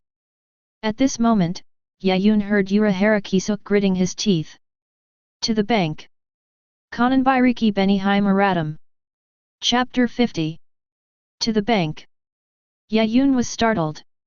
He quickly shrunk the Ruyi Jinggu Bang in his hand and looked at the smoke and dust in front of him with fiery eyes. Although he was very afraid of Shinigami's Bankai, he felt that with his current fighting power, he was not without the ability to fight Bankai. I remember Urahara Kisuk's Bankai was a support type, maybe I could actually beat him. Just when Yaun was eager to try, the dust gradually dissipated, and a hand suddenly stretched out from the ground and pressed on the ground. Then the whole person crawled out of the ground. It was Urahara Kisuk. He was covered in dust and his clothes were full of holes, looking like a refugee who had just experienced a sandstorm. Urahara Kisuk coughed violently several times and spat out several mouthfuls of soil. Yaun couldn't help but ask, Manager Urahara, where's Bankai? Didn't you already say Kananbairiki Benihime Aratum? Urahara Kisuk looked at Yaun with a dark face and unfriendly eyes. If I don't tell you, will you stop? He looked at his disheveled appearance, then at his trembling hands, and said through gritted teeth. Mr. Yaun, you were really ruthless. It took a full 10 minutes. You almost smashed me into the earth's core. At first he wanted to take Yaun's soul-slaying sword head-on, but after a few hits he couldn't stand it anymore. That thing was so heavy that it hit the soul-slaying sword like a mountain pressing down on his head, making his hands numb. He wanted to stop Yaun, but his voice was too small amid the roar. So he was beaten to the ground by Yaun for about 10 minutes with the Ruyi Jinggu Bang, which was more than 10 meters long. He felt that if he didn't call a halt, he might be beaten into a cake by this BD. Yaun smiled awkwardly, isn't it because I value Manager Urahara that I want to fight him with all my strength? Kr. Urahara Kisuk looked at him with a dark face, and after a long while he squeezed out a few words from between his teeth. Do you think that if you really encounter an enemy, they will fight you within the barrier? Don't you want to engage in close combat? He originally wanted to spar with Yaun and teach the brat a lesson with his swordsmanship. As a result, Kendo was not used. Instead, he was almost killed by the opponent's one force-breaking 10 methods. 113. Yaun coughed twice, but didn't answer the question. He looked at Urahara Kisuk with a fiery gaze. Manager, 10 minutes have passed now, so I should be considered the winner. According to the agreement, you should guide us well. As he spoke, Yaun stretched out his hand and removed the barrier somewhat unskillfully. Kurosaki Ichigo, Rukia Kuchiki, Ishida Uryu, Inoue Orium, Sato Yasutora, 5 people rushed in hurriedly. Looking at the 6 figures before him, Urahara sighed helplessly, held up his damaged bucket hat and spoke. Forget it, just follow me. E.B. Yaun excitedly took a photo with Kurosaki Ichigo. The 5 of them came to the Urahara store together. Here, they entered the basement space that was on the verge of collapse. There were still many cracks in the sky, and the ground was also cracked in many places, as if it would be completely destroyed in the next second. Back! Inoue Orium grabbed the corner of Yaun's clothes with some fear. Don't be afraid. Yaun smiled and ruffled Inoue Orium's hair. Sato Yasutora surveyed the surroundings and said in a slightly low voice. Yaun, Ichigo, is this a destroyed world? If we don't kill the hollows, will our world become like this? Sato, you have too much inner drama. Kurosaki Ichigo looked at Sato Yasutora speechlessly and patted Yaun's shoulder hard. The reason this space has become like this is all because of Yaun. Manager Urahara almost killed him back then. Sato Yasutora looked at Yaun as if he were a monster. My classmates are weirder than monsters. Yaun kicked Kurosaki Ichigo's butt hard and complained, don't use that method to explain it. I clearly just absorbed some spiritual energy. Kurosaki Ichigo curled his lips and said, I don't know why you like to absorb the spiritual energy in the building. I feel like there is a lot of spiritual energy in the world. Nonsense, the efficiency is the same. Yaun scoffed at this. The maximum amount of spiritual power that he could absorb in a day would not exceed 500 points, but if he absorbed the spiritual power here, he could absorb 500 points in 1 second. Arrive! Urahara stopped. In front of him was a huge barrier space, and the ground inside was exactly the same as the scene before it was absorbed by Yaun. Mr. Yaun, if you dare to absorb my spiritual energy again, I will definitely fight you to the death. Urahara looked at Yaun with a dark face. He and Tessai Tsukabishi had spent 3 days and 3 nights creating this space, which was a temporary training ground before the basement space was restored. Rest assured. Yaun patted his chest so hard that it made a loud bang. It's not that he had a change of heart, but the temporary space in front of him really did not contain much spiritual energy. Urahara walked into the space with a dark face, his expression became serious, and his eyes focused on Inoue Orium and Sato Yasutora. For the next period of time, I will help you to master your abilities. Besides that, Mr. Yaun, Mr. Kurosaki, Mr. Ishida, and Ms. Rukia, the 4 of you will practice kendo with me. No one present refused. Because Yaun had just told them. Only by mastering greater power can you protect yourself in Karakura Town. Time flies. 3 days passed. Huo Wuju, Mei Yan, Lily, 3 days of shielding. I refuse. Following Inoue Orium's voice, 3 elves flew out from the hexagonal hair ornament on her head and transformed into a triangular yellow shield. Across from him, Hanakari Jinda swung a baseball bat out of boredom. Bang! The yellow shield firmly withstood the attack. Inoue, you did a great job. Keep it up. Yaun, who was practicing kendo on the other side, took the time to cheer Inoue Orium up. Inoue Orium blushed and nodded, feeling a little excited, and said loudly. Chun Gui, Gu Tian cuts the shield. I refuse. Following her voice, Tsubaki, who was dressed like a killer, flew out and turned into a black light and rushed towards Hanakari Jinda. Hey! Hanakari Jinda was surprised. Because the attack Inoue Orium launched this time was much stronger than the previous ones. A black light flashed, and a blood mark appeared on Hanakari Jinda's face. He looked at Tsubaki in disbelief. How come you are so fast this time? Chun Gui crossed his arms and said, that stupid woman is finally acting like a decent person. Now I can barely unleash my full power. Tsubaki, don't say bad things about Orihime. Huo Wuju flew over and shouted to stop him. When Inoue Orihime saw Hanakari Jinda was injured, he ran over and said apologetically. I'm sorry, I'll treat you right away. I was so excited just now that I accidentally hurt you. Hanakari Jinda seemed nonchalant and casually waved the baseball bat. What's that? When Yaun and I were fighting, we almost beat each other to death. Inoue Orihime pouted and silently took back Ayame and Sakura. Hey! Hanakari Jinda was stunned for a moment, then quickly ran over and pointed at the scar on his face and said. Didn't you say you would give me treatment? That. The giant's right arm. Sato Yasutora roared, and his black and red fist turned into a shield. He punched out fiercely, releasing a powerful shock wave. The punch hit Tessai Tsukabishi's palm hard.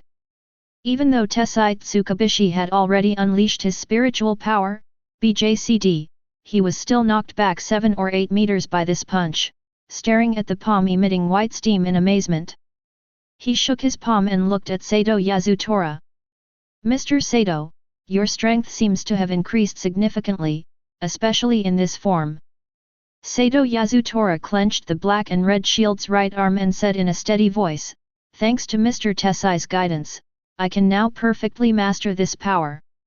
Sato, that's not enough. Let's go to the other dimension of the void and take a look. Yaun interjected casually. Compared to Inoue Orihime's shield Shunrika, he knows how to increase Sato Yasutora's power. As long as he goes to Hueco Mundo, or takes a walk in the void space full of voids, there is a great possibility that he will control the devil's left arm. That way, his fighting ability might be comparable to that of the captain. Mr. Yaun, stop looking around. Your kendo skills are not as good as Mr. Kurosaki's. Urahara Kisuke looked at Yaun unhappily. He originally thought that Yaun's kendo talent should be the same as his Shunpo kid. But it was not until he tried it himself that he realized that although Yaun's talent was good, it was far from the level of being the best in the past 1,000 years. Yaun couldn't help but curl her lips and complain in her heart. If I absorb the spiritual energy of this space, I can surpass Kurosaki Ichigo by at least hundreds of times.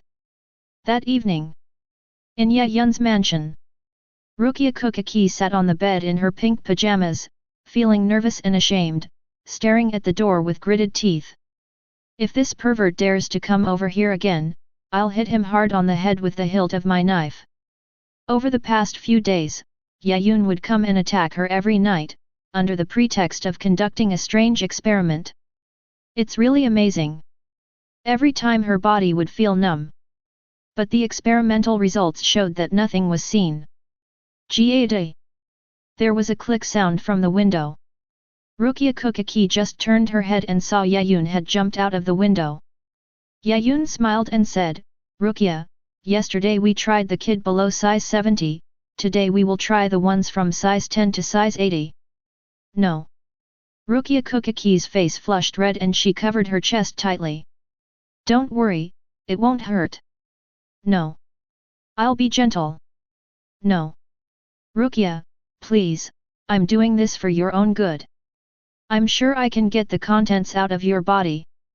Do you want to rip my heart out? Rukia Kuchiki looked at Yaun fiercely, but her hands had already left her chest. She had no idea what Yaun was trying to do.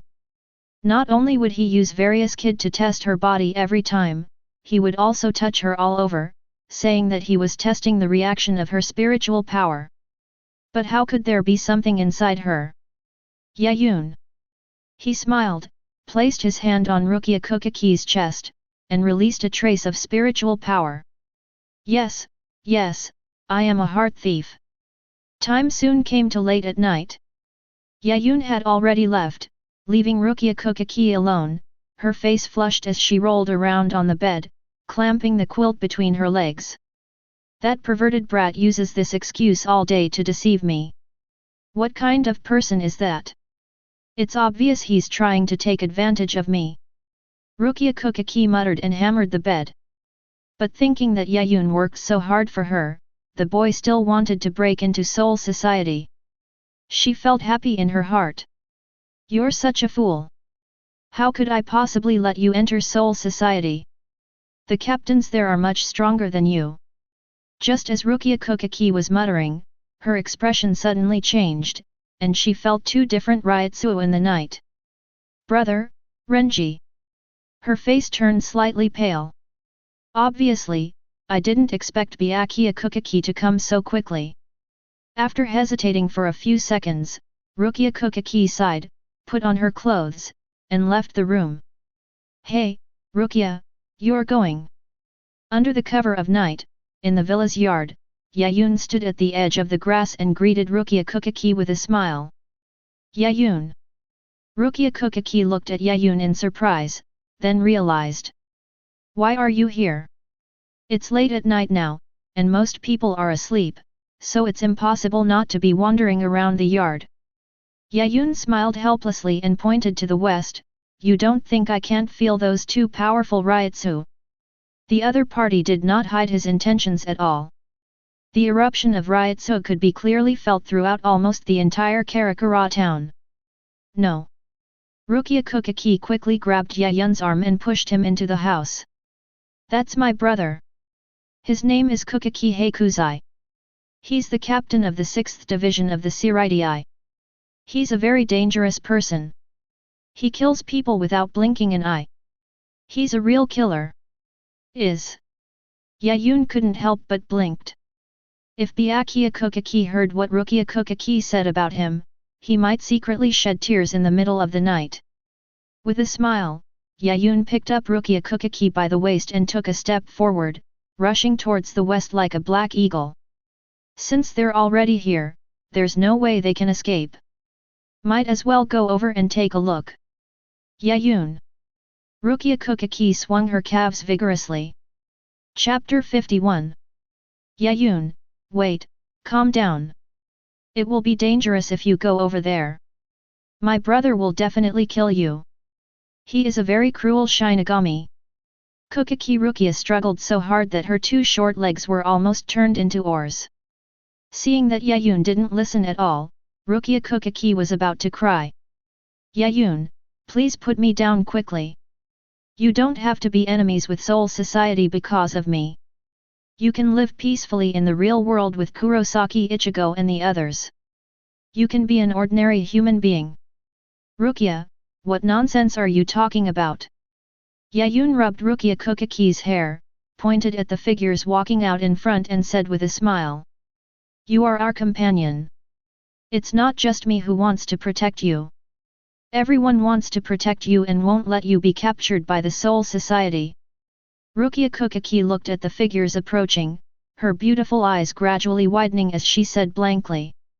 Ichigo, Ishida, Inoue-san, Sato-san, why are you all here?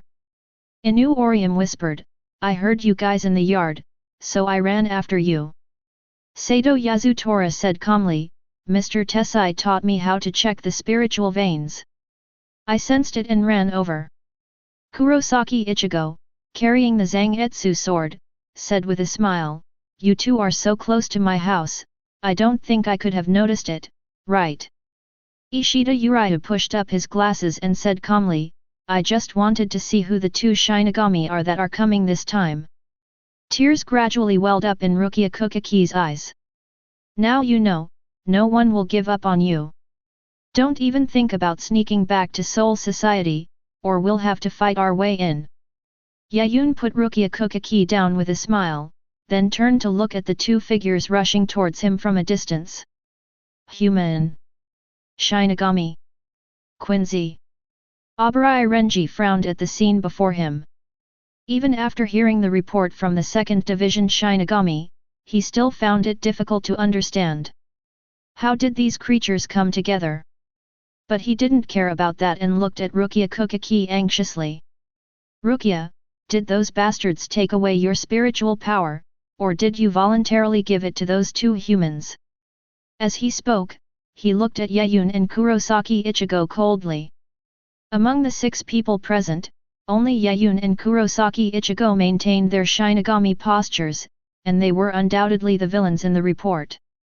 They. Rukia Kuchiki glanced at Abarai Renji, then turned to look at Byakuya Kuchiki, who remained silent and cold as ice.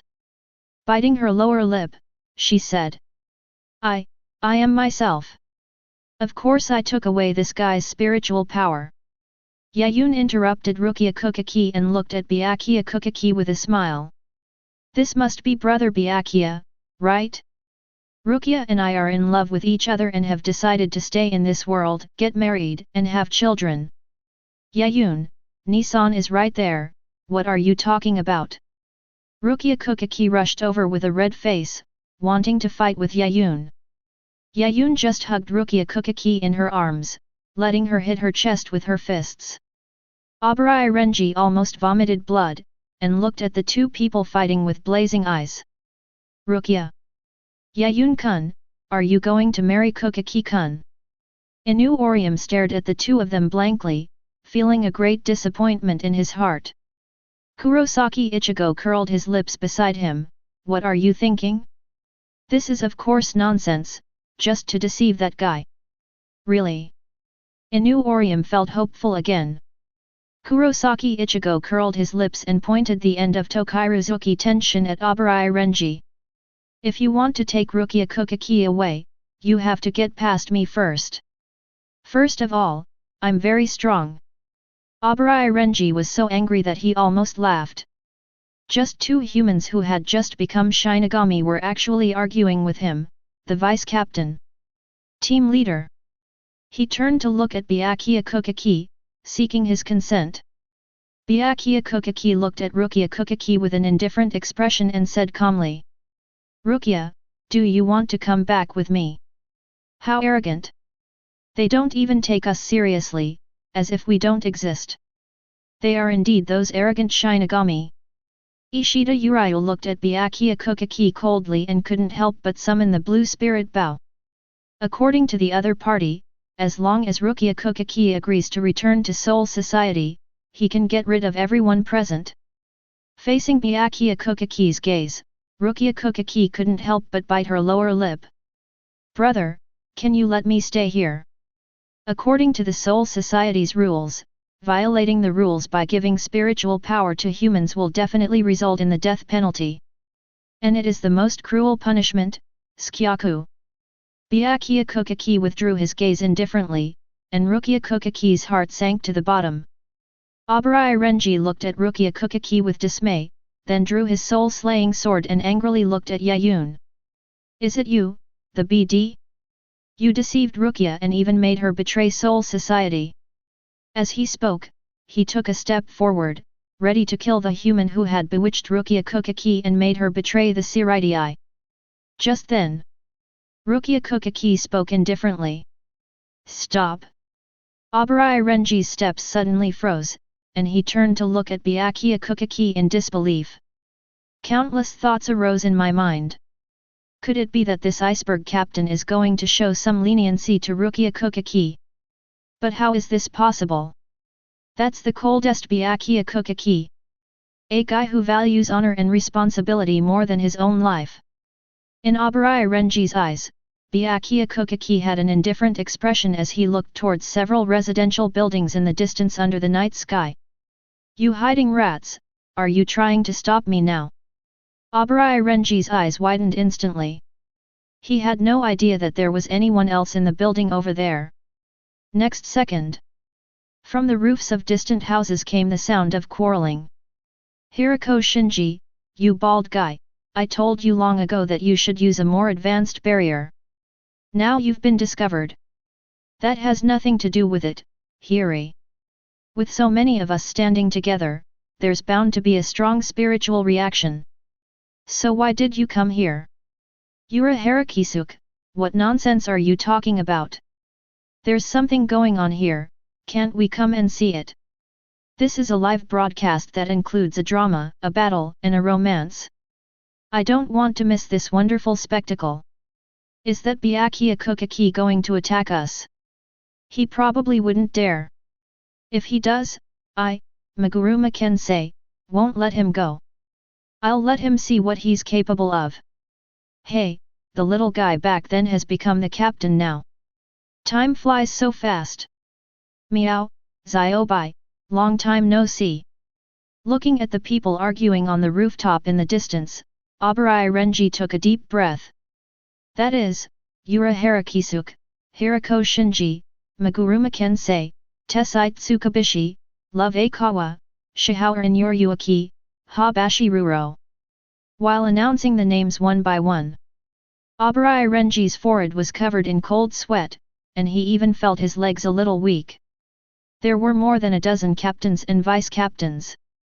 If they rushed forward at once, not only him but also Byakuya Kuchiki would probably be beaten to death.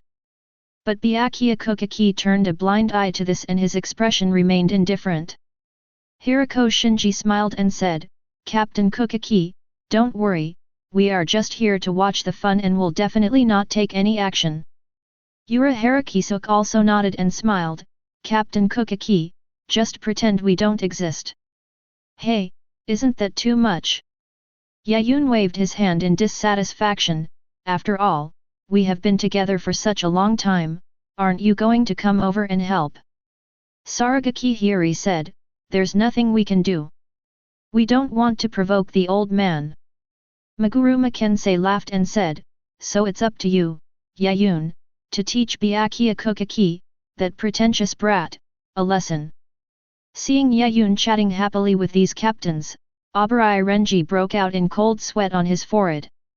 Sabuk. He couldn't help but look at Byakuya Kuchiki. Otherwise, let's withdraw today to avoid being beaten by these captains and vice-captains. Byakuya Kuchiki said indifferently, go, bring Rukia back to me, I won't let these guys come here to cause trouble. The black cat Yoryuaki couldn't help but ask, Ziobai, after so many years, you don't even trust Sister Yoryuaki anymore. The veins on Byakuya Kuchiki's forehead twitched slightly, and he felt an urge to kill, but he finally held back. He's all here. Then Rukia Kuchiki must be taken away. Otherwise, the captain's responsibilities and the noble's honor will all be trampled upon.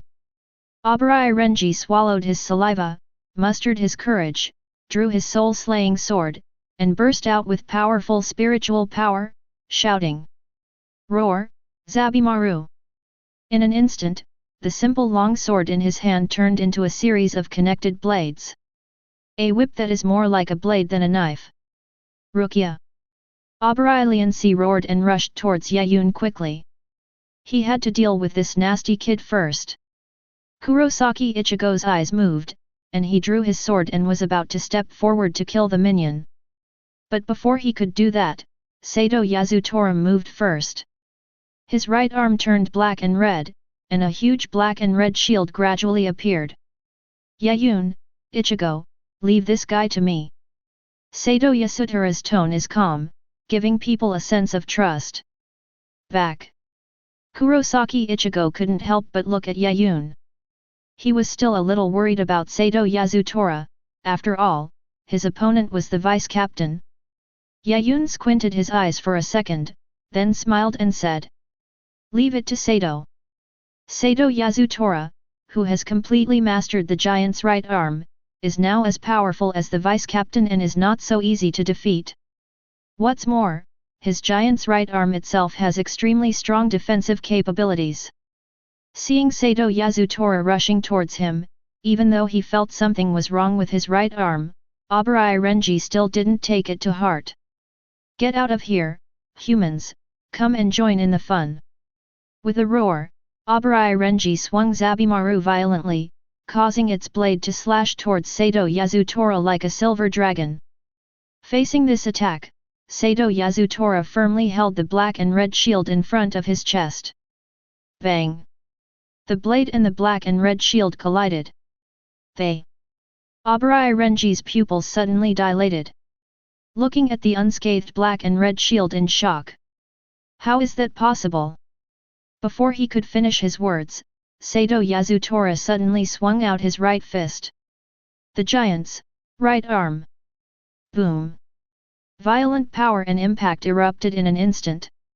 Almost at the same time, the impact of the giant's right arm hit Abarai Renji, blasting him away like a cannonball. Dawn, dawn, dawn. Several walls along the road were shattered by Abarai Renji, and even the wall of a house collapsed. A lot of rubble was scattered all over the ground. There were even big holes in the wall. Abarai Renji, who was lying in the rubble, began to doubt his life. He staggered several times before he stood up by holding on to the wall. How is it possible? He looked at the black iron tower of Sato Yasutora in the distance in disbelief. Isn't this guy a human? Unlike Yaun and Kurosaki Ichigo, Sato Yasutora's body is clearly human. However, the impact force unleashed by the fragile human body was so great that even the deputy captain could hardly resist it. Byakuya Kuchiki also saw this scene and looked at Urahara Kisuk with a cold gaze. Urahara Kisuk. Urahara Kisuk quickly said with a smile, Captain Kuchiki, please don't wrongly accuse good people. These two humans have nothing to do with me. Byakuya Kuchiki snorted coldly and didn't believe what Urahara Kisuk said at all. How could a mere human being have such power? It must have been caused by your evil experiment. Damn you, don't underestimate me. Abarai Renji gritted his teeth and roared, swinging Zabimaru hard, causing the end to extend rapidly, and slashed towards Sato Yasutora again. Inoue clenched his fists nervously and said, Hinokiku, Mian, Lily. 3 days of shielding. 3 elves flew out, forming a yellow triangular shield. Zabimaru's end hit it with a loud bang, but it did not break the triangular shield. Sato Yasutora looked at Inoue, who clenched his fists and said firmly, I want to protect Kuchiki-san too. When Abarai Renji saw this scene, he was so angry that his lungs were about to explode. Anger was rising in his eyes and he looked at the two humans in rage. He could accept it if Yaun blocked him. But he was blocked by 2 humans. Doesn't that mean he's a waste? With a loud roar, Abarai Renji raised his blade again and rushed towards the 2 of them, only to see Sato Yasutora punching him head-on. Boom! The dark red shock wave tore the earth apart crazily. Even though there was nothing in front of him, the shock wave still hit Abarai Renji hard like a tornado. Chapter 52. Drink AA. Abarai Renji roared, swinging Zabimaru and slashing at the shockwave fiercely. Powerful Ryotsu erupted in his body, and at this moment, Abarai Renji almost used all his strength. But the oncoming black and red shockwave was like a gloved fist, hitting his body heavily. His footsteps retreated uncontrollably, even leaving 2 traces on the ground. Final. Abarai Renji was still blown away. After punching a few more holes in the wall, Abarai Renji walked back with a face full of shame. I'm sorry, Captain Kuchiki. He originally thought that he could easily deal with Yaun Pi by himself without Byakuya Kuchiki's help. As a result, Yaun only sent out 1 human and defeated him, which was a disgrace to Jingling Court. At the same time, members of the Masked Legion are also commenting. Saragaki Hiri sat on the edge of the roof, swinging his feet, and said boredly. Too weak. Even with suppressed spiritual power, it's still too weak. Their combat experience is also lacking. Are all the vice-captains of Jingling Court these types of people now? Hirako Shinji shook her head. That's not entirely true. It's mainly because the human boy was so strong. Especially the power that erupted from that arm. It surprised me a little. Meguruma Kensei nodded and looked at Sato Yasutora's black and red arms with great interest. Speaking of which ability, it's not Shinigami-like, nor Quincy-like, but rather similar to Minos Grande. Love Akawa looked at Urahara Kisuk. Urahara Kisuk, what power does this boy use? 660. The corner of Urahara Kisuk's mouth twitched. He knew that Inoue and Sato Yasutora were affected by Hogyoku and their abilities were awakened. But he also didn't know what these abilities belonged to. He even had some difficulty understanding Hogyoku. The black cat Yoryuki flicked its tail and looked at Byakuya Kuchiki with great interest. Everyone, be quiet. The vice-captain has been defeated. If we want to complete the mission, Ziobai has to do it himself. The masked army and everyone in Urahara's store suddenly became excited. All eyes were fixed on Byakuya Kuchiki. They stayed up late at night and came here specially, just to see Byakuya Kuchiki get humiliated. This aloof fellow always looked superior and was not polite even to his former captains. If Yaun hit him on the head with a stick, the scene will definitely be very beautiful. Back off. Byakuya Kuchiki spoke coldly. Although the tone was as cold as ever, Abarai Renji felt unusually ashamed. I'm afraid Captain Kuchiki is also very disappointed with himself. Sato Yasutora became serious and clenched his black and red fists tightly. He knew that this guy was definitely very strong. Yaun was just about to speak when he saw Sato Yasutora punch out fiercely. Boom! The black and red shock wave was as powerful as ever. But this time, when the shock wave approached Byakuya Kuchiki, Byakuya Kuchiki's figure flashed and disappeared in an instant. Byakuya Kuchiki was nowhere to be seen. What? Sato Yasutora's expression changed drastically. He kept glancing around and raised the black and red shield on his right arm. You seem to trust your right arm. Byakuya Kuchiki's cold voice came from behind Sato Yasutora. He raised his soul-slaying sword and slashed at the black and red shield indifferently. Inoue tried to use the 3 days shield but was too late. Sato Yasutora could only grit his teeth and try to block with his giant right arm. DBJ. A flash of blood appeared. Byakuya Kuchiki's blade pierced the black and red shield, but he couldn't cut down no matter what. His cold eyes saw Kurosaki, Ichigo and Yaun, one on the left and one on the right, blocking the blade with Zangetsu and Ruijing Gubang. Sato, step back first. This guy is not the same jerk from before. Yaun said lightly. Kurosaki Ichigo nodded and looked at Byakuya Kuchiki with cold eyes. Leave this guy to us. Sato Yasutora nodded and quickly stepped back to stand next to Ishida Urayu and Inoue. He also knew from the previous attack that the guy in white clothes in front of him was definitely not someone he could contend with. The soul-slaying swords Shikai. Byakuya Kuchiki looked at the two men's weapons with indifference. Kurosaki Ichigo roared first, exerting force with both arms, and actually chopped back Byakuya Kuchiki's blade. The latter's figure flashed and he stopped steadily. But then, Byakuya Kuchiki suddenly stretched out his right hand and firmly caught an incoming blue arrow. Quincy. He looked at Ishida Urayu, who bent his bow and drew his arrow, once again forming a blue spiritual arrow, and said to Byakuya Kuchiki. Fighting the Soul Society captain, even if we're 3 against 1, it wouldn't be considered outnumbered, right? You 3 bastards!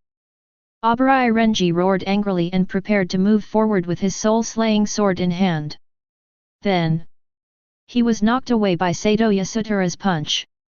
Sato Yasutora looked at him lying in the rubble and said calmly, your opponent is me. I won't let you pass. And me. Inoue clenched his fists nervously, and 6 elves kept flying around him. 3 against 1. Byakuya Kuchiki glanced at the 3 of them, raised the soul-slaying sword in his hand, and said coldly. Numbers are useless against a captain-level Shinigami. It seems you 3 don't know what true power is. As he spoke, Byakuya Kuchiki swung his soul-slaying sword, and a powerful spiritual force swept across the entire street. He said calmly. Scatter, Senbonzakura. The moment he finished speaking, in front of the shocked gazes of Kurosaki Ichigo and Ishida Urayu, Katsuragi Byakuya's soul-slaying sword gradually shattered. To say that it was broken is a bit inappropriate, it should be said that it melted and dispersed.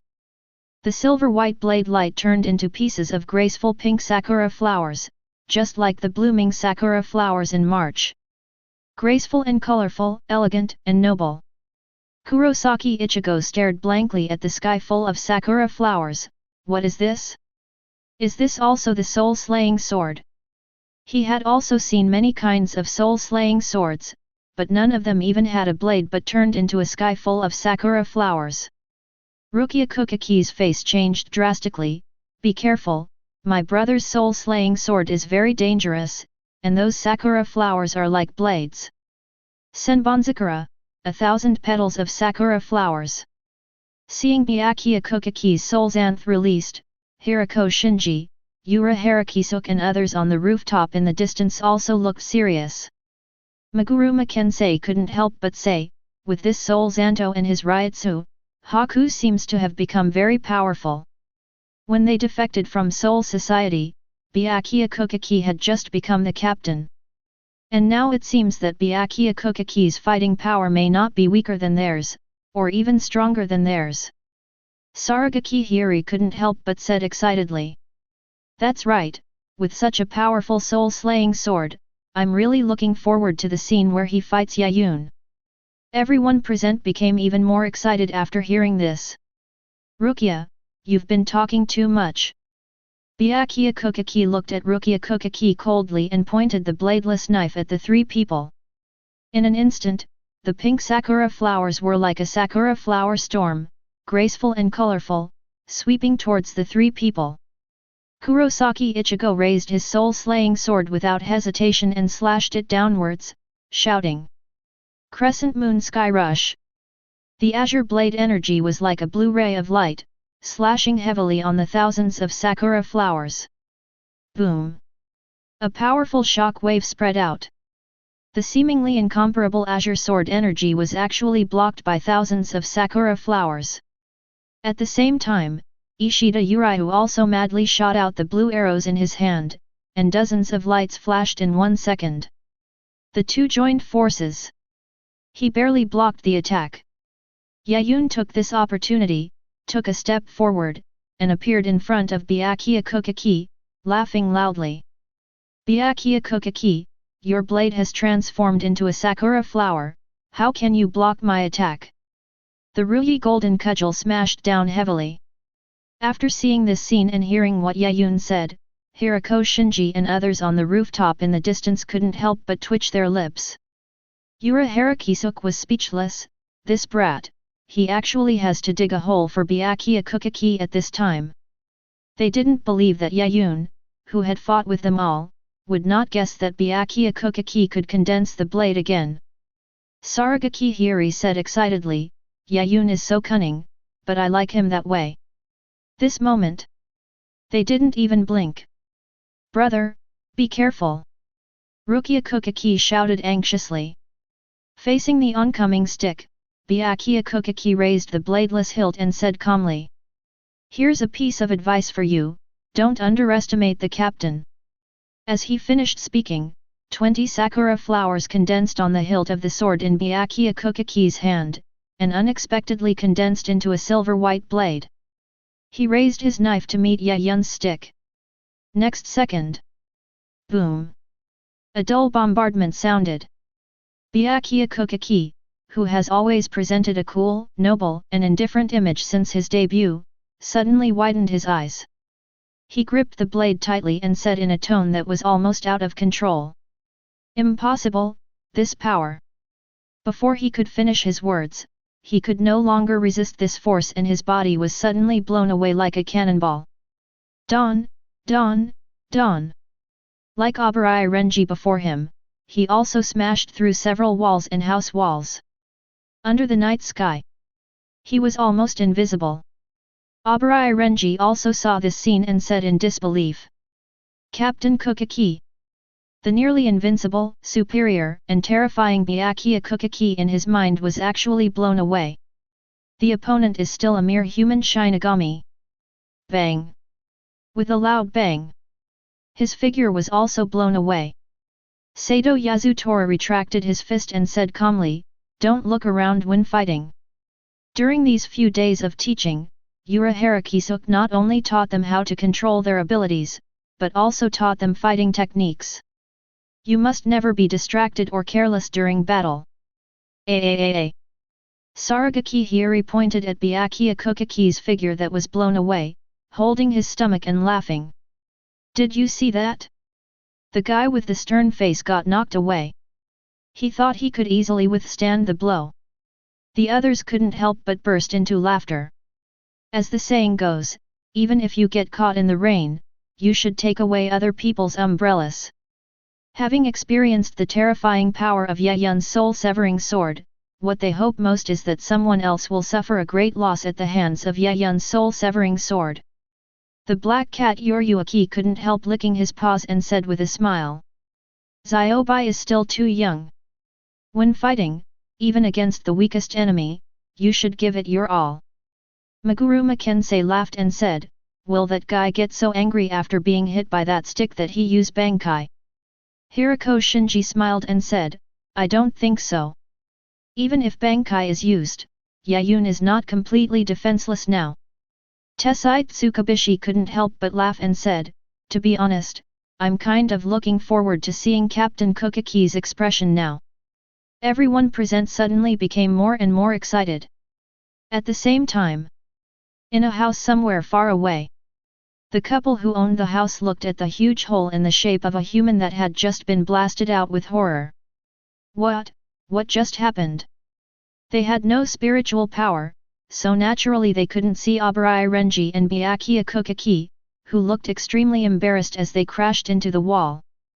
Byakuya Kukaki, his face as cold as ice, uttered a voice that almost froze anyone. Vice Captain Renji, why don't you stand up? Abarai Renji, who was hit on the head by Sato Yasutora and was seeing stars, shuddered all over when he heard the sound and immediately perked up. He then realized that he was actually sitting on Byakuya Kukaki's lap. It was as if she was hugged by Kukaki Beru. Captain Kukaki. Abarai Renji crawled to his feet and looked at Byakuya Kukaki with cold sweat on his forehead. Byakuya Kukaki also stood up, holding his forehead. His face seemed to be covered with a layer of frost, and he looked in Yayun's direction with cold eyes. That brat's soul-severing sword. In the previous moment, his blade seemed to have chopped off a heavy mountain, and the powerful force made him unable to resist. Abarai Renji said indignantly, that damn guy actually took advantage of you, the captain, to attack you.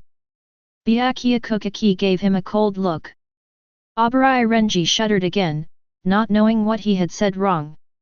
Only Byakuya Kukaki himself knew that even if he hadn't dispersed Senbonzakura, the power of Shikai alone would not have been enough to block that stick. Chapter 53. Rukia, whose side are you on? Yaun stood behind Rukia Kukaki, rubbing her hair vigorously and complaining. That guy was going to take you back to Soul Society. You just warned him to get out of the way. What if he actually did? Rukia Kukaki knew she was in the wrong, and said with a flushed face, I'm sorry, but he is still my brother after all.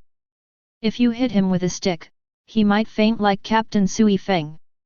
Wouldn't that be better? We can tie him up and torture him, and let him attend your wedding at the same time. Yaun said with a smile. Yaun. Rukia Kukaki slapped Yayun's chest in embarrassment. He. Yaun couldn't help but smile. Kurosaki Ichigo asked curiously, Yaun, did you manage to completely defeat that guy with that blow of your stick just now? Sato Yasutora Ishida Uriu also turned their gazes over. They are also curious about the answer. In their eyes, Yayun's soul-slaying sword could be described as outrageous, with a stick as heavy as a mountain. Sato Yasutora once tried to grab Yayun's Ruyi Jingbang with the giant's right arm. As a result, I almost dislocated and fractured my arm. Yaun shook his head, I guess I didn't defeat him. When I hit him with the stick just now, I felt that his head was very hard. There was a burst of exclamations at the scene. It turned out that someone's head could withstand the Ruyi Jingbang. At this time, footsteps were heard in the distance, and Byakuya Kukaki came over with his hand covering his forehead, followed by Abarai Renji. Brother, you didn't. Rukia Kukaki looked at Byakuya Kukaki with both surprise and regret. Byakuya Kukaki didn't look at Rukia Kukaki, but instead looked coldly at Yaun, and finally at the golden staff in Yayun's hand. What's the name of this soul-severing sword? Ruijing Bang. The Ruijing Bang. Kuchiki Byakuya nodded and said coldly. This soul-severing sword is quite good, as it can let me suffer a small loss, but that's all.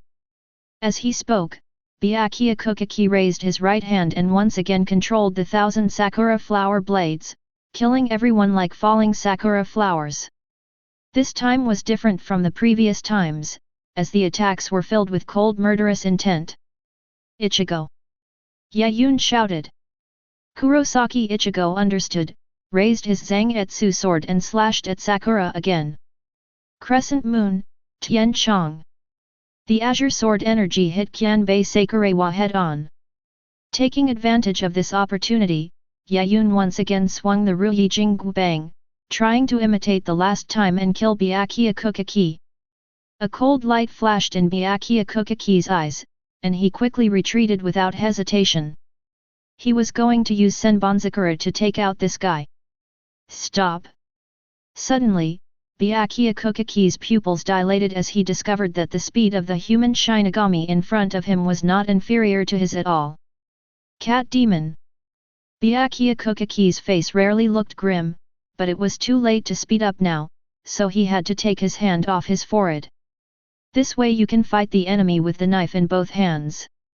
Yaun couldn't contain himself after seeing this scene. He stopped and stood there, laughing out loud. Captain Kuchiki, why do you have horns on your head? Ha ha ha ha. Rukia Kuchiki stared at her eldest brother blankly, and couldn't help but burst out laughing, saying. Yaun, don't laugh, or big brother will be angry, Kukiku. The Shinigami captains who were watching were no longer bothered and laughed loudly, saying. Ha ha ha, there's such a big bump on my head, it looks just like a horn. Ziobai, doesn't your head hurt? I knew it, after being hit by Yaun's stick, there was no way I could be safe and sound. Ha ha ha ha. Captain Kuchiki, please be careful. Ha ha ha, Yaun, well done. Give this bald guy a lesson. Hearing their laughter, Byakuya Kuchiki almost gritted his teeth, but he managed to maintain his indifferent attitude. Rukia Kuchiki finally managed to hold back her laughter and quickly said, Brother, you should go back to Soul Society first.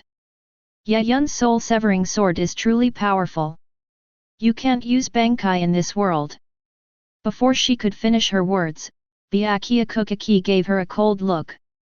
Now it is no longer a question of whether to take Rukia Kuchiki with her. It's a question of his dignity. He is the patriarch of the Kuchiki family and has never been in such a miserable state since he was a child. However, this look that usually makes Rukia Kuchiki terrified made Rukia Kuchiki cover her mouth and laugh. Byakuya Kuchiki's eyelids twitched, and he looked at Yaun with a rage in his heart. Human, do you think that just because you have a good soul-severing sword and learn from that cat demon for a few years, you can do whatever you want? He swung the hilt of his sword, controlling hundreds of sakura flowers to attack Yaun, and raised his right hand at the same time. Head number 4, White Thunder. Head number 58, Tianlan. At the same time that Byakuya Kuchiki spoke, Yaun also released his kid.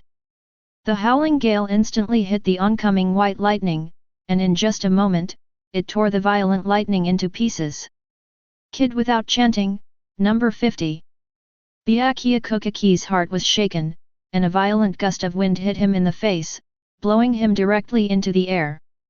Before he fell from the sky, Yaun performed 3 consecutive non-chanting kids. Bakud 1 Sai. Bakud number 9, Collapse Wheel. Bakud number 30, Mouth Flash 3 times. In mid-air, black light, red light, and golden light flashed simultaneously, turning into a triple confinement that hit Byakuya Kuchiki. His hands were tucked behind his back. His body was flashing with red light. His body was pierced by 3 pieces of golden light. After doing all this, Yaun took a step and flew directly into the air. Kurosaki Ichigo Ishida Urahara and others were also not idle. Seeing that Byakuya Kuchiki was unable to move, they used their abilities at the same time. Crescent Moon Sky Rush. Spirit Particle Clustering. The giant's right arm. Gushin Zandui, I refuse. The crowd's attack was like a torrent, hitting Byakuya Kuchiki with a loud bang. Before the smoke and dust from the explosion in the sky dissipated, Yaun raised the Ruyi Jinggu Bang, which had grown hundreds of times larger, and smashed it down fiercely. Boom! Byakuya Kuchiki's figure hit the ground like a meteorite, smashing it into pieces and spreading countless cracks. As for his figure, it was directly blasted into the ground. The roar echoed throughout Karakura Town. Although it was late at night, every household had lights on and people kept going out to check. When the residents saw the cracks all over the ground, they were shocked and thought it was a meteorite falling. Team leader Abarai Renji ran over in a hurry. But when he arrived, Byakuya Kuchiki had already climbed out of the pit. But she no longer has the cold and elegant look she had before. The captain's white haori was covered in dust, had many holes in it, and even had a torn crack. The most important thing is the head, with two big bumps on the left and right. It was as if the Dragon King surnamed Ao had traveled here. Seeing this scene, Abarai Renji almost laughed out loud, but quickly covered his mouth. Byakuya Kuchiki gave him a cold look, then looked at Yaun and the others. An extremely violent riotsu erupted from his body. Are you so proud of yourself for being able to hurt me? As he spoke, the riotsu erupted from Byakuya Kuchiki rose steadily, as if gravity had doubled, even suppressing the spiritual power in Yaun's body. Team leader Abarai Renji looked at Byakuya Kuchiki in disbelief. Unii-sama, Bankai is not allowed in this world. Rukia Kuchiki Byakuya Kuchiki. Now, the riotsu that Byakuya Kuchiki unleashed has far exceeded the scope stipulated by the Seireitei. Bankai, is it that scary? Kurosaki Ichigo had cold sweat on his forehead. Under Byakuya Kuchiki's riotsu, he even felt like he couldn't breathe. Yaun's expression also became serious. Unlike Urahara Kisuk's Bankai, Byakuya Kuchiki's Bankai is a pure attack type, and its power is among the best in Seireitei. It's okay, it will be solved in a moment. Byakuya Kuchiki's expression was cold. He loosened his grip on the blade and said coldly, Bankai Senbonzakura Kage Yoshi. As the sound fell, Byakuya Kuchiki's Senbonzakura also merged into the ground, and in an instant, the ground turned pure white. Under the shocked gazes of the crowd, a row of huge sharp blades suddenly pierced out from both sides of the ground in front of Byakuya Kuchiki. Each soul-slaying sword seemed to be 3 meters tall.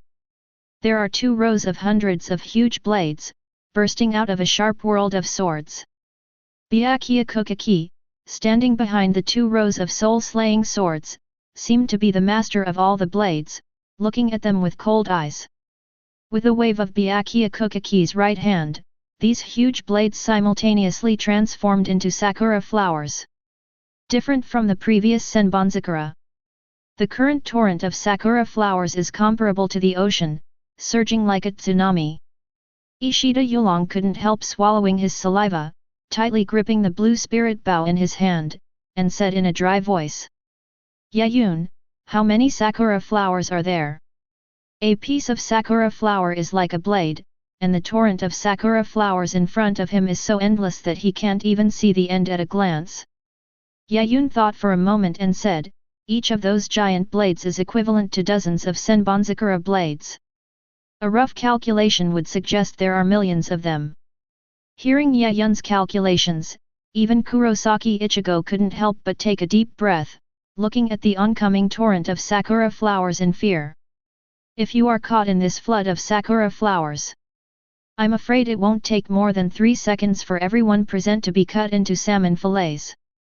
The giant's right arm. Huo Wuju, Mei Yan, Lily, 3 days of shielding. Rain of light. Crescent moon sky rush. Everyone present launched their strongest attack at the same time. But they discovered to their horror that this time their combined attack was completely unable to break the torrent of sakura flowers. BB. Rukia Kuchiki shouted at Byakuya Kuchiki, trying to beg him to stop, but Byakuya Kuchiki's expression was extremely cold. This is a bit bad. Yaun licked the corner of his mouth and aimed his right hand at the oncoming torrent of pink sakura flowers. The pride of heaven, the iron walls, the march of dragons, the roar of lions, the howling of tigers, the running of wolves, cut off the heaven and earth before they collapse. Byakuya number 81 Splitting Void. As the chanting ended, a transparent mirror appeared in the air in front of Yaun. Null. The sakura flower torrent crashed into it, but failed to break the mirror. Instead, it split into two directions and flowed away. Kid, or number 81. Byakuya Kuchiki took a deep look at Yaun and completely admitted that he had made a mistake. The human Shinigami in front of him, Shunpo, Kid, and Soul Zanto, had almost reached the level of a captain. Although the sakura flower that was split by the splitting void could still be controlled by him, Byakuya Kuchiki still let go of his hand. Behind.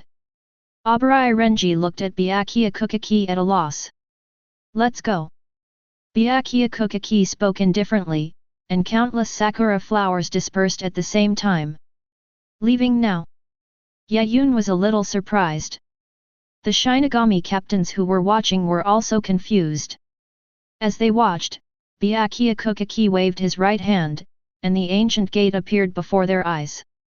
After entering the world-crossing gate, Byakuya Kuchiki looked at Rukia Kuchiki indifferently and said lightly. Rukia Kuchiki, from now on, you are no longer a Shinigami of the Seireitei. Just live like those traitors. Brother. Rukia Kuchiki Byakuya Kuchiki. Just when she reacted and wanted to say something, the gate suddenly closed. Yaun came over and ruffled her hair with a smile.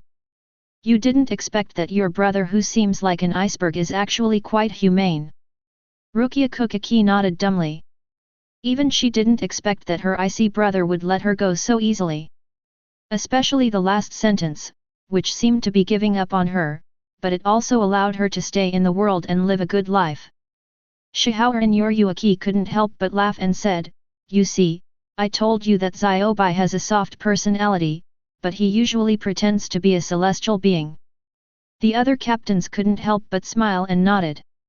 Their youngest had lived for several hundred years, so he naturally saw Byakuya Kuchiki's tsundere nature. The other side. Soul Society. When Byakuya Kuchiki and Obrai Renji stepped out of the gate, Ichimaru-jin greeted them with a smile. He saw that no third person appeared even after the gate closed. His smile suddenly became even brighter, and he said with a smile. Kuchiki Commander, Rukia Kuchiki. Byakuya Kuchiki looked at him coldly and said, Ichimaru-jin, this doesn't seem like something you, the captain of the 3rd Division, should be concerned about, right? Ichimaru-jin only then noticed the two horns on Byakuya Kuchiki's forehead. He was stunned for a moment, but couldn't help laughing and said. Captain Kuchiki, during your trip to the human world, did you also perform a rock-breaking forehead trick? Chapter 54. Captain Ichimaru-jin, you. Obrai Renji looked at Ichimaru-jin angrily. Byakuya Kuchiki interrupted Obrai Renji and said calmly. That's enough, let's go. Looking at Byakuya Kuchiki's departing back, Ichimaru-jin's fox-like smile widened. The present world is more interesting than I imagined.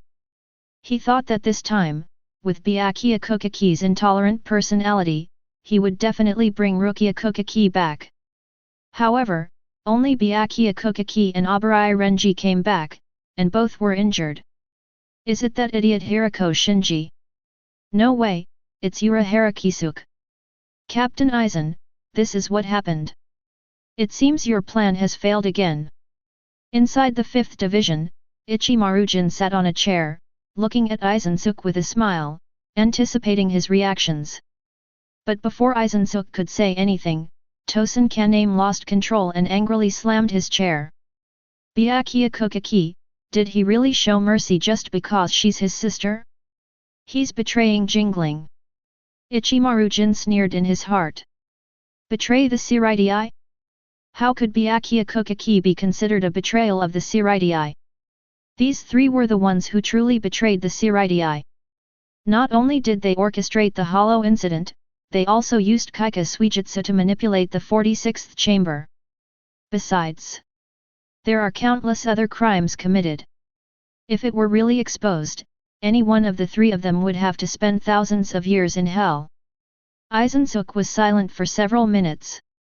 Even he didn't expect that it would be so troublesome just to catch Rukia Kuchiki. Urahara.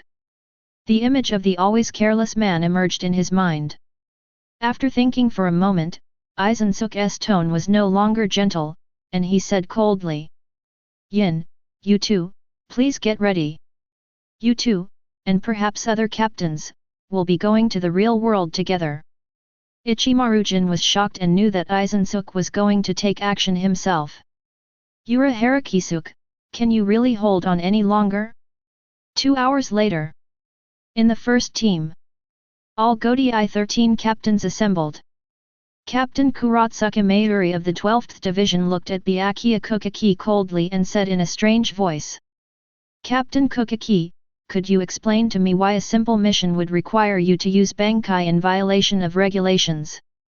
When he talked about this, he was filled with anger.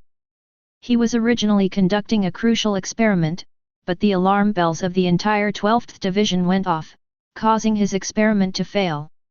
In the end, it was discovered that it was Byakuya Kuchiki and a strange riotsu erupting in the world, and the spiritual power of both had reached the level of captains.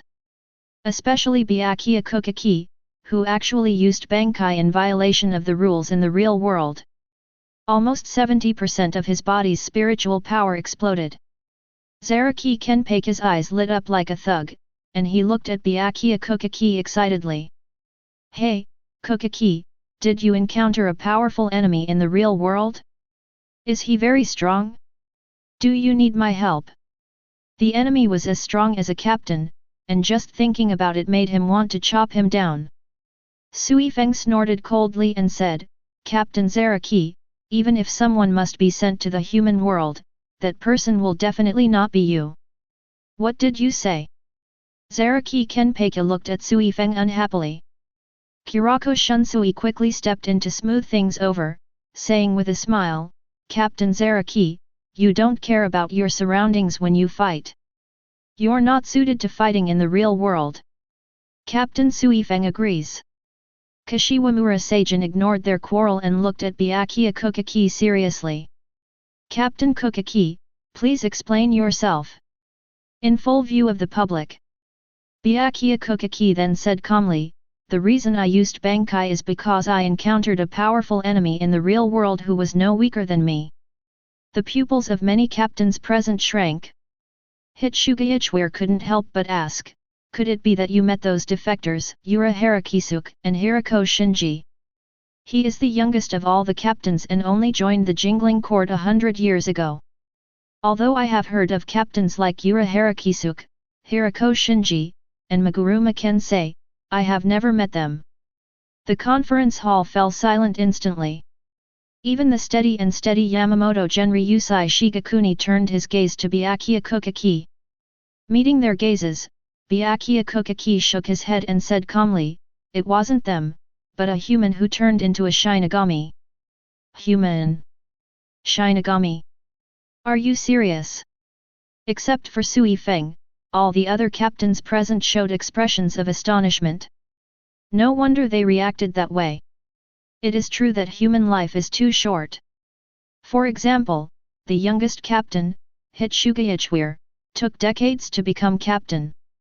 This was only because many captains of the Seireitei defected and the captain position of the 10th Division was vacant, otherwise he would not have become the captain. Now Byakuya Kuchiki actually told them that a human-turned Shinigami was as powerful as him. What is that? The strongest Shinigami of the second millennium? It took less than 100 years to reach captain-level combat power? Captain Kuchiki, please explain in detail. Yamamoto Genryusai Shigakuni spoke slowly, he also became a little interested in that human. Aizen's expression was gentle, but he was a little surprised in his heart. Has that little guy Kurosaki Ichigo grown up so fast? Yes, that human's name is Yaun. He received the true teachings of Shihoran Yoryuaki and Tessai Tsukabishi. His Shunpo and Kid have reached the level of captains and are proficient in using Kid within the range of 100. Byakuya Kuchiki detailed Yaun's intelligence. However, the information about Yaun's soul-severing sword was hidden, and it was only said that the soul-severing sword was particularly heavy.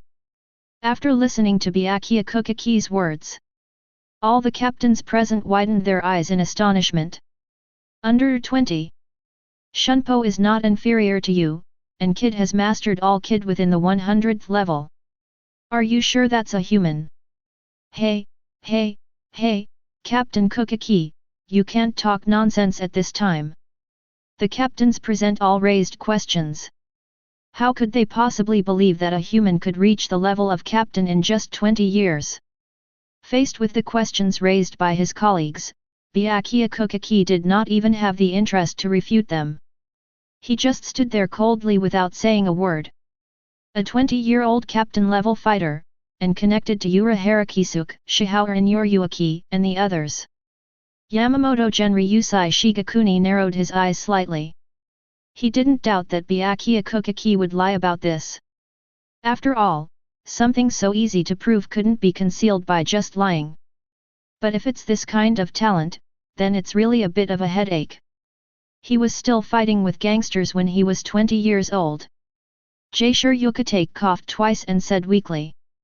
Captain General, since the enemy's combat power is not weaker than that of a captain, we must carefully consider the matter regarding Rukia Kuchiki. The other captains also knew what he meant.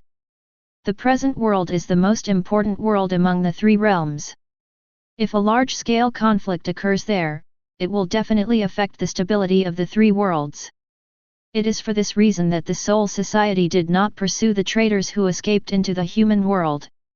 Aizen pushed his glasses up and said gently, Captain, I also suggest that the safety of the real world be prioritized. We cannot disrupt the peace and stability of the real world because of Rukia Kuchiki's incident. Sui-Feng said coldly, that's what I meant. Otherwise, if a fight breaks out, the entire world will most likely suffer heavy damage. Byakuya Kuchiki was not surprised by the result. For the Soul Society, catching traitors is far less important than protecting the living world. Kyōraku Shunsui and Jaisure Yukatake were also planning to speak. But Yamamoto Genryusai Shigakuni raised his cane and knocked it hard on the ground, causing the entire conference hall to fall silent instantly. After looking at the Shinigami present, Yamamoto Genryusai Shigakuni said solemnly. According to the order of the 46th chamber, the matter concerning Rukia Kuchiki must not be tolerated. She must be brought back to the Seireitei for trial. If other traitors are encountered, they must also be arrested. Byakuya Kuchiki's expression changed, and he frowned, a rare sight, as he looked at Yamamoto Genryusai Shigakuni. Captain, are you sure this is an order from Chamber 46? Why don't I know about it? Chamber 46 is the highest authority of Soul Society, but the sages and chief judges within it are all nobles in Soul Society. As the patriarch of the Kuchiki family, he was completely unaware of this order. Tosen Kaname said coldly, Captain Kuchiki, do you mean that the 46th chamber issues any order, and you, the head of the Keikijutsu family, need to make the decision? Byakuya Kuchiki frowned and said nothing, turning to look at Kyōraku Shunsui and Jaisure Yukatake. But the two men also looked shocked. Obviously, they also didn't know why Room 46 would issue such an order. You know, Hirako Shinji, Urahara Kisuke and others have defected from Soul Society for nearly 100 years, but no one has been seen hunting them down. Why did Room 46 give the orders so readily when it came to Rukia Kuchiki? Rukia Kuchiki is more important than those captains? Byakuya Kuchiki was about to say something else. But captains such as Zaraki Kenpeki, Ichimaru Jin, Tosen Kaname, and Kashiwamura Seijin can't wait. Ha ha ha, with captain-level combat power, can he still be a match for the physical soul-severing sword? I wonder how it feels when he chops. La, Captain Kuchiki, you are not going to protect the sinner Rukia Kuchiki. Betrayal of the Soul Society is a grave sin. The sinner, Rukia Kuchiki, must be apprehended and brought to justice in order to maintain order within the Soul Society. Yes, that's right. The justice of the Soul Society must not be violated by anyone. With the four captains' agreement, Yamamoto Genryusai Shigakuni banged his cane hard. Then let's make a plan. First of all, Captain Kuchiki, you should not go over there. Ichimaru Jin, Tosen Kaname, Hitsugaichwir, Noriyuki Hanaretsu. In the present world, Urahara store.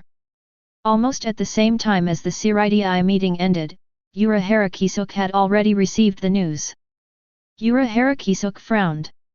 Why would Room 46 suddenly issue such an order? This goes against their usual practice.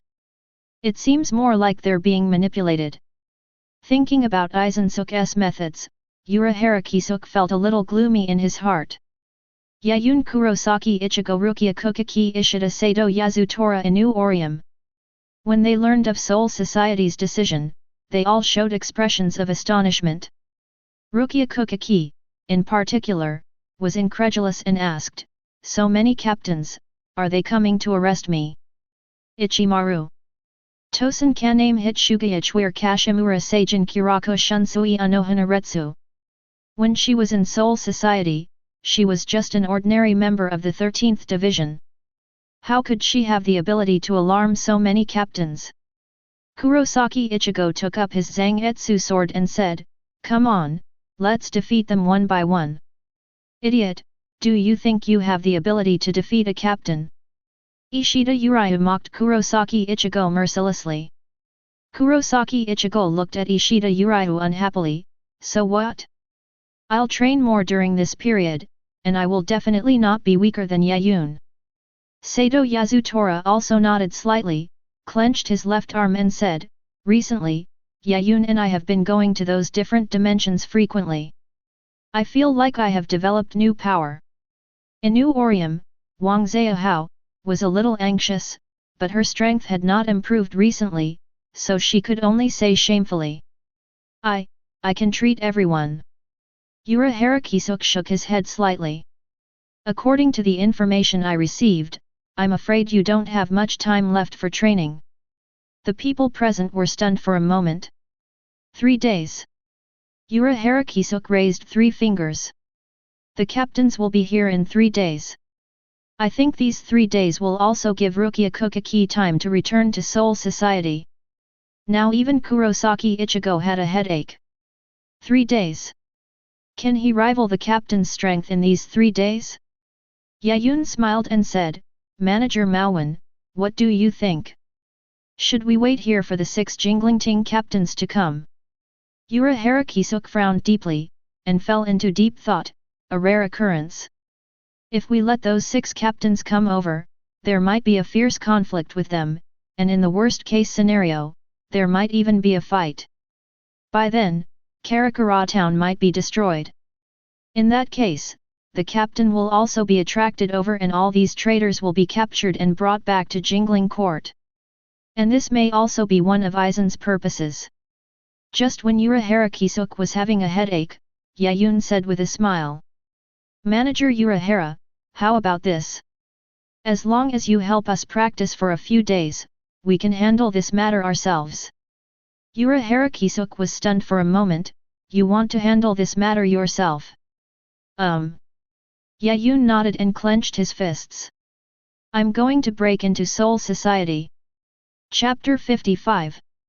Yaun, do you really want to break into Soul Society? On the way home, Rukia Kuchiki looked at Yaun and said seriously. "You'd better give up. You have no idea how terrifying Soul Society is. Don't think that the last time I showed you my brother's full strength." "I know, isn't it just suppressing Ryutsu?" Yaun interrupted Rukia Kuchiki, ruffled her hair and laughed. "Don't worry, even if I invade Soul Society, there will be no danger. After all, I still have to stay alive to bully you." Rukia Kuchiki's face turned red and she glared at Yaun fiercely. What time is it and you're still joking? I'm not kidding. Yaun smiled, pulled Rukia Kuchiki back to the room, and said to her blushing face. Come on, today we'll try kid around size 80. Don't touch that, little BD. Time flies, and 2 days have passed. During these 2 days, Yaun, Kurosaki Ichigo, Sato Yasutora, and Ishida Uraiu all made considerable progress. Especially Sato Yasutora, who stayed in the space full of voids for 2 days and actually began to master the power of the devil's left arm. Kurosaki Ichigo's progress is also not bad, he has mastered quite advanced fighting techniques. Ishida Uraiu's release of spiritual power is more perfect. Inoue Orium hasn't made much progress. Yaun could only conclude that Inoue Orium's ability to invade the divine realm was too buggy, making it difficult for him to improve his strength.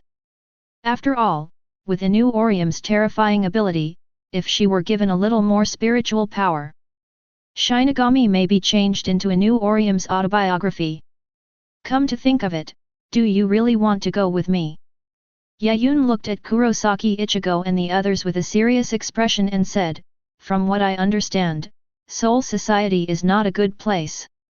I can guarantee my own safety, but if you 1189. Yaun, Rukia is also my savior. How could I leave her alone?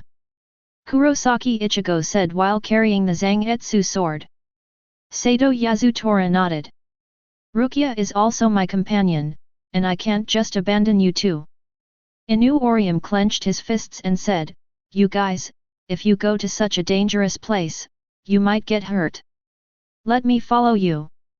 Ishida Yulong said calmly, don't misunderstand me, I'm not trying to protect this woman, I just want to. Okay, I understand everyone's opinions. Yaun interrupted Ishida Yulong. Ishida Yulong shouted with a frown on his face, hey, you bastards, can you please listen to me and finish what I have to say? What's there to say? Aren't you usually this arrogant? Yaun couldn't help but smile, turned to look at Urahara Kisuke, and said in a deep voice. Manager Urahara, please. Urahara Kisuke nodded, retracted his gaze, pointed his right hand at the space in front of him, and with his spiritual energy boiling, he began to chant. In my right hand I hold the stone of connection, in my left I hold the blade of binding existence. The black-haired shepherd, the hanging chair, the clouds descend, we hunt the red bird. Boundary strike device. As the chanting ended, the powerful Ryotsuo erupted. Everyone present discovered that a huge black crack had been torn out of thin air in the stable, empty space in front of them. Dark, deep, mysterious, and dangerous, as if the black crack leads to the other side of despair. Urahara Kisuke smiled and said, Mr. Yaun, Mr. Kurosaki, Mr. Sato, Mr. Ishida, Ms. Inoue, Ms. Kuchiki. Bon voyage. By the way, be sure to listen to Mr. Urayuki on the way. Honestly, if it wasn't for you, Manager Urahara, who opened the crack, I would have thought it was a black cavity leading to Hueco Mundo. Yaun complained, then stepped into the black crack. Rukia Kuchiki, Kurosaki Ichigo, Sato Yasutora, Ishida. Everyone found that there was a dark passage inside. It is long and narrow, as if leading to an endless abyss, emitting an unsettling atmosphere. They had heard that there was a creature called Jutuo in this space channel that would devour all outsiders. Only by passing through this space channel as quickly as possible can the danger be minimized. Go, rush over as fast as you can. Yaun, with the black cat Urayuki on his head, ran wildly in the dark passage. He swore that this time when he invaded Jingling Court, he might not steal other things, but he would definitely grab a gate through the world. They ran like this for more than 10 minutes. Suddenly I saw the Jaffe light. Oh my god, this is really frustrating. It's already this late, and Urahara Kisuke and the others haven't released the person yet. Inside the Jingling Palace, Kyōraku Shunsui looked helplessly at the gate in front of him. In 10 minutes he would be inside. At that time, there will inevitably be a conflict with Urahara Kisokiriko Shinji and others. But thinking about what had happened recently, he always felt that something was wrong, as if he had overlooked something. Why did Room 46 suddenly issue the order? Why are Urahara Kisok and others so stubborn? Why are things getting so rushed? Just as Kyōraku Shunsui was about to step into the gate, he suddenly sensed something and looked up at Sky's path. Ah, looks like we don't have to travel far anymore. In the sky, Yaun's face turned pale as he grabbed the black cat Yoryuki and pointed at the ground that seemed to be turning towards him. Ms. Yoryuki, could you explain to us why we ended up thousands of meters in the air when we came here? The black cat Yoryuki blinked and meowed innocently. Ms. Yoryuki, there's no point in being cute. Yaun grabbed the back of the black cat Yoryuki's neck viciously and said, tell me quickly, what brand name did Urahara Kisok get this time? Black cat Yoryuki finally couldn't help but complain. Kid, won't you be more polite to me? Ah! Inoue Orihime made a panicked sound, and frantically hugged Yaun, burying his head in Yaun's arms. Yaun, are we going to die today? Of course not.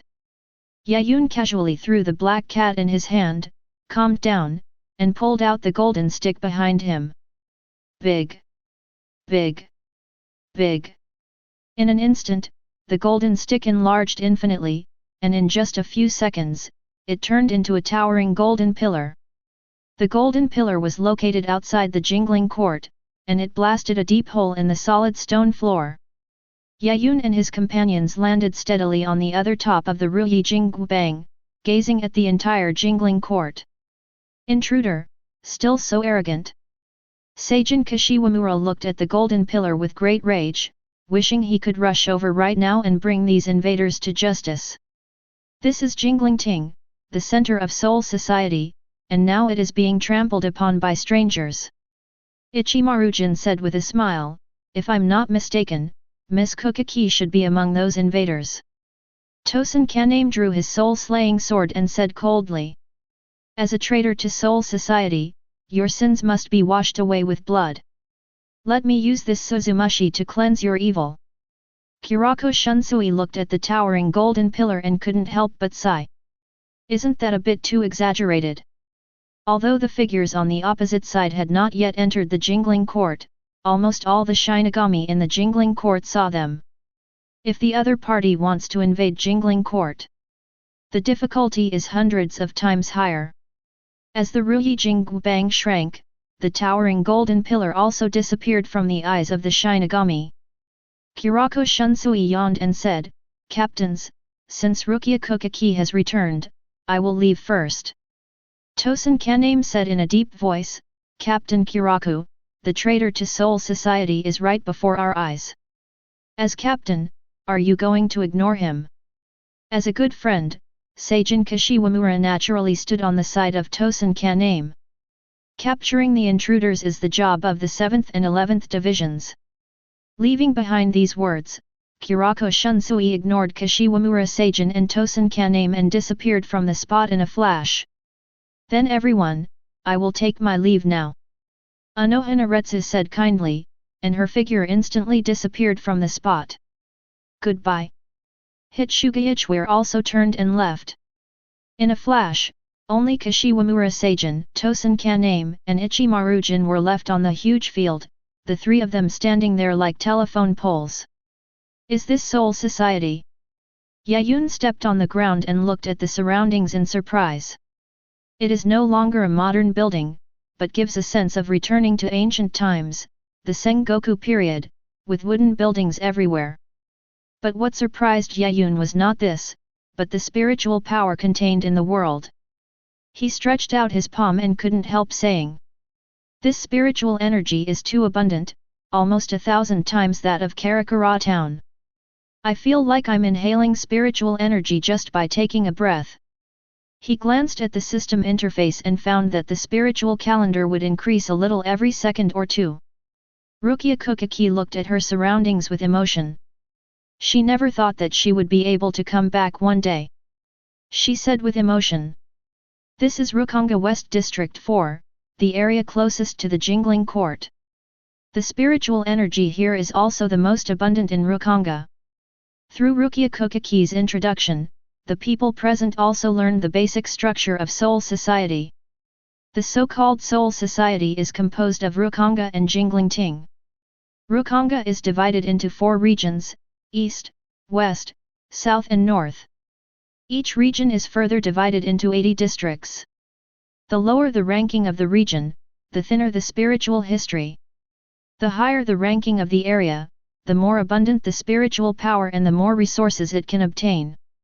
But this is not caused by the world environment.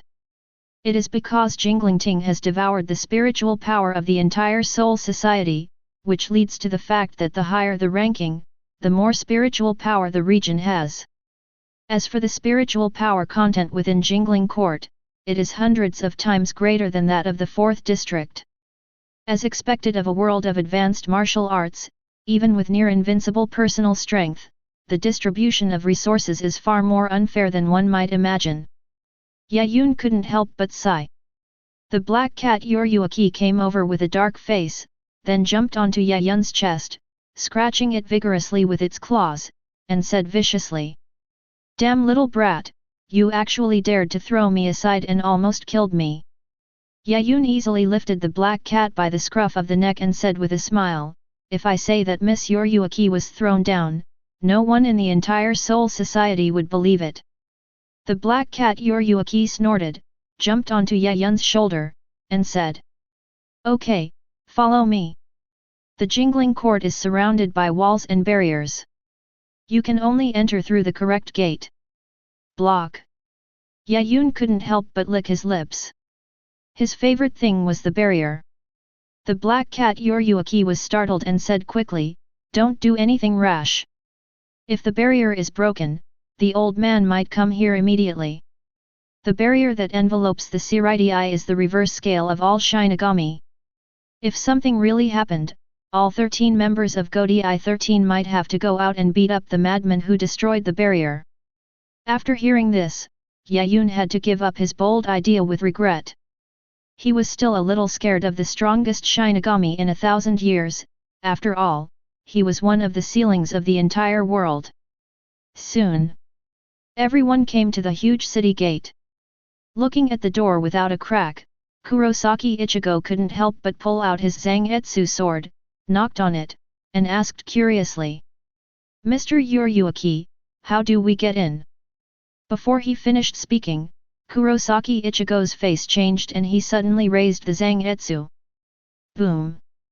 A pair of axes slammed down heavily on Zangetsu's broadsword. The heavy force caused Kurosaki Ichigo's feet to dig into the ground. With a roar, Kurosaki Ichigo exerted his strength and chopped the giant axe back, looking at the person angrily. "Who is it?" The person who came was a giant about 4 meters tall, with muscular body, giving people a feeling of being extremely powerful. The giant held the axe in his hand and laughed loudly, saying, "Listen carefully, I am the hero who guards the White Path Gate west of the Seireitei. My name is Ikanzaka Midanbo. If you want to get through, you have to get past me." Hero. Kurosaki Ichigo looked at the burly man with a frown on his face. No matter how you look at it, he didn't even realize what a hero the person in front of him was. The black cat Urahara licked his paw and said, "Ikanzaka Shidanbo is a wrestler recruited by Seireitei 400 years ago. He is not a Shinigami, but he possesses extremely terrifying power." Ikanzaka Shidanbo looked at the black cat Urahara in surprise, then pushed Rikuta and said with a smile, "That's right. Now you know how powerful I am. With me guarding the White Gate, no one has passed through here for 300 years." Hearing this, Yaun couldn't help but feel curious. So how do Shinigami get in and out? Do they use dog holes? Ikanzaka Rindanbo 11. Chapter 56. Ikanzaka Shidanfang's face turned blue and purple. He angrily swung the double axes in his hands, smashed them hard on the ground, and roared, "Idiot, when I said no one had passed through in 300 years, I wasn't referring to Shinigami, but to traveling troublemakers like you. Yaun. He was saying that it was impossible for Shinigami to enter and exit Soul Society freely without going through the gate. Then how can we get in? Do we have to worship you? Kurosaki Ichigo swung the Zangetsu sword. Ikanzaka Seidenfang laughed triumphantly and pointed at the heavy stone door behind him. Even if you defeat me, you won't be able to lift this heavy white road gate. But if you can defeat me, I will help you lift it. Upon hearing this, Kurosaki Ichigo and the others looked at the seamless city gate and suddenly realized something. They asked why there was no gap at all in the door. It turns out that it wasn't a push or a pull at all. Instead, you need to lift it up from the bottom. I don't know if I can lift this thing now. Yaun pondered in his heart. His current strength attribute has reached an astonishing 7,000 points. Based on the standard of an adult, his strength is at least equivalent to that of 1,000 people.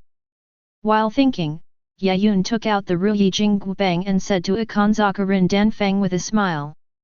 How about this, if you can pick up my stick, even if we lose, what do you think? Stick. Ikanzaka Rindanfang looked at Yaun's Ruyi Jingbang and suddenly couldn't help but burst into laughter. LV Huo, are you kidding me? It's so small, it could be used as a toothpick for me. Yaun smiled, stuck the Ruyi Jingbang into the ground, and chanted. T, T, T, T. The Ruyi Jingbang swelled up in the wind, expanding hundreds of times in just a few seconds, as if a golden pillar was inserted in front of the Bidao gate. Ikanzaka Shidanfang stopped smiling, raised his head, and stared at Genjinzu in amazement. Are you kidding me? He swallowed, put the axe aside, opened his arms and tried to lift the heavy golden pillar. Ugh! A roar was heard. But even if he used all his strength, he could not shake the golden pillar. Kurosaki Ichigo, carrying the Zangetsu sword, looked at Yaun helplessly and complained. Yaun, I still want to try out the kendo that manager Urahara taught me. Isn't it too much of a bully for you to just take out the Ruyi Jingbang? Yes, yes, it's my problem.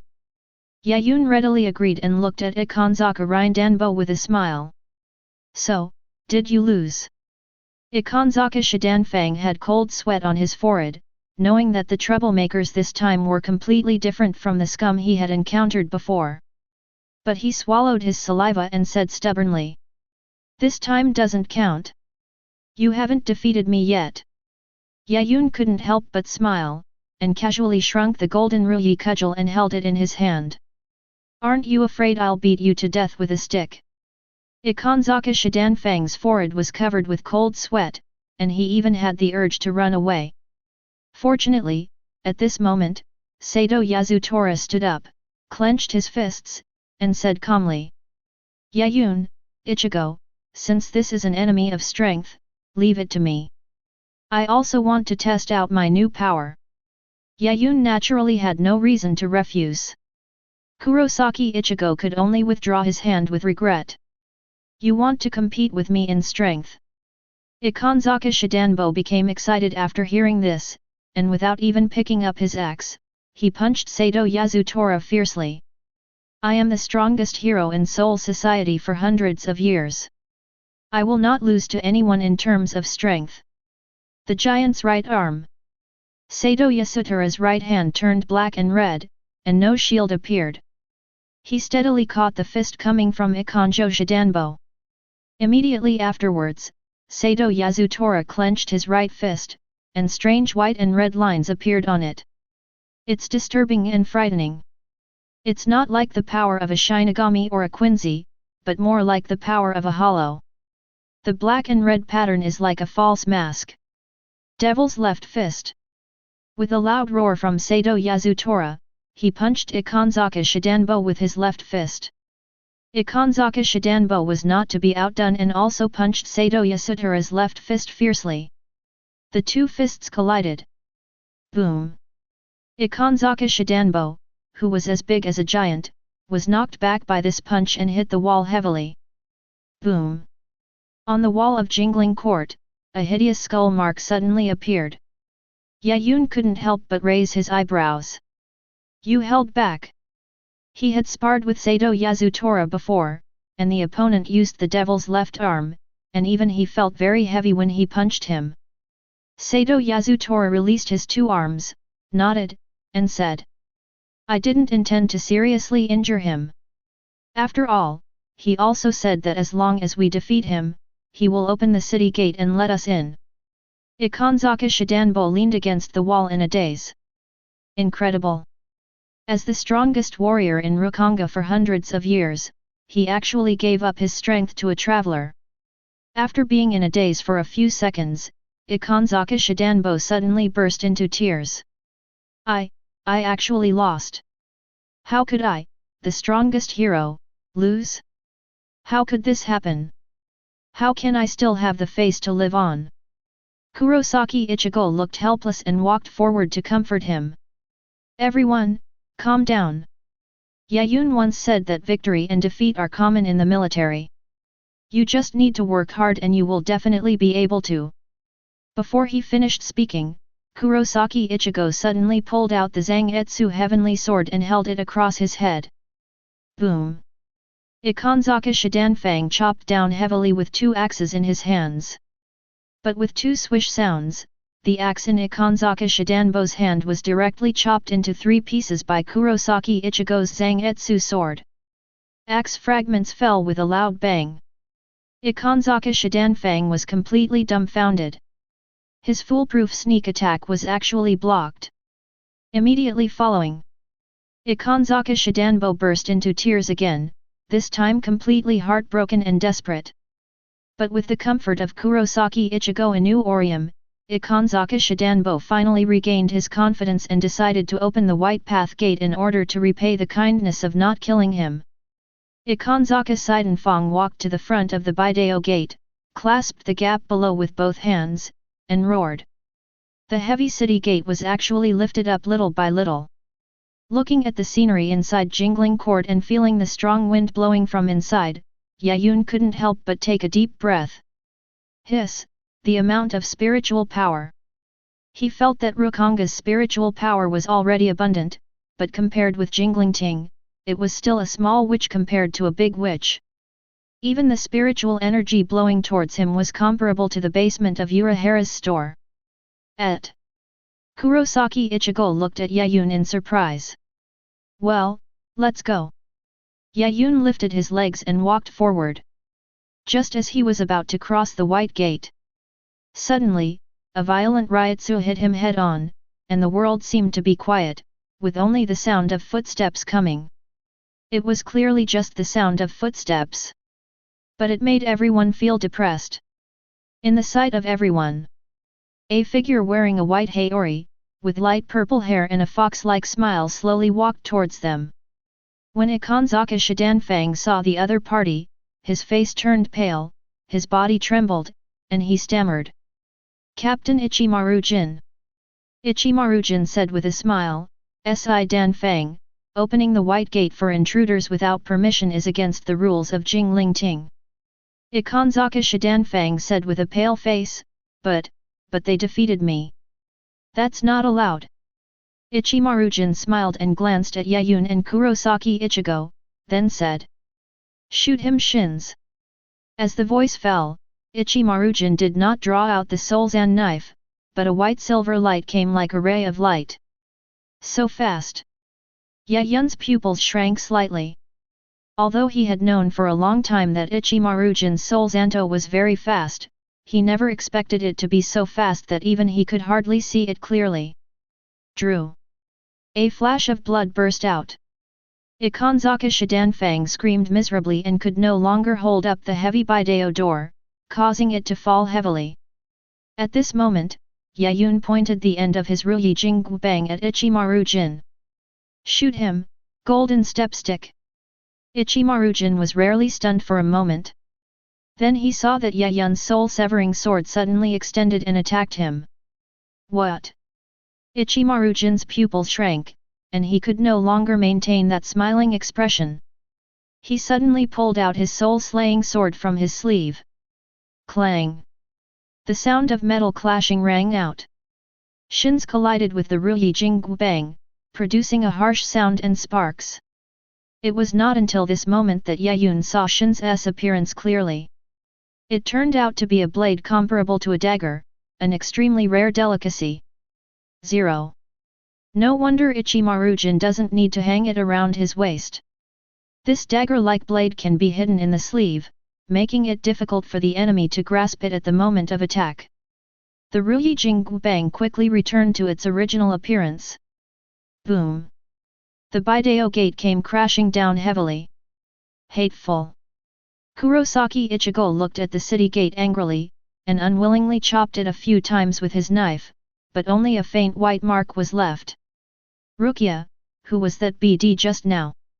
He looked at Rukia Kuchiki, and this was also what Sato Yasutora Ishida Uryu and others wanted to know. They feel. The guy across from me is more dangerous than Byakuya Kuchiki. It was obvious that Ikanzaka Shidanbo was his companion, but this guy wanted to kill him without saying a word. That's the captain of the 3rd Division Ichimaru-jin. Rukia Kuchiki's face turned pale, and she gritted her teeth and said, that guy is one of the most dangerous captains in Jingling Court. Don't be fooled by his usual smile, but he will never show mercy when killing people. Another captain. Kurosaki Ichigo and the others felt a little heavy-hearted. Although they had thought that the captain would be strong in Jingling Ting, they never expected him to be so strong. In the previous moment, they didn't even see the trajectory of Ichimaru-jin's attack. The speed of the blade was even faster than light. Yaun, Mr. Yoryuaki, what should we do next? Kurosaki Ichigo looked at Yaun and the black cat Yoryuaki, and then glanced at Ikanzaka Shidanbo who was being treated by a new Orihime. 0. Si Danfang is injured, and I guess they can no longer open the Byakuya gate. Is there any other way to enter Jingling Ting? The black cat Yoryuaki licked his paw and said, there is a way. There's a friend in the Soul Society who can get us in. Let me try first. Yaun interrupted the black cat Yoryuaki and walked to the huge white gate. Everyone present was stunned for a moment. I watched Yaun squat down and put his hands into the gap between the white door and the ground.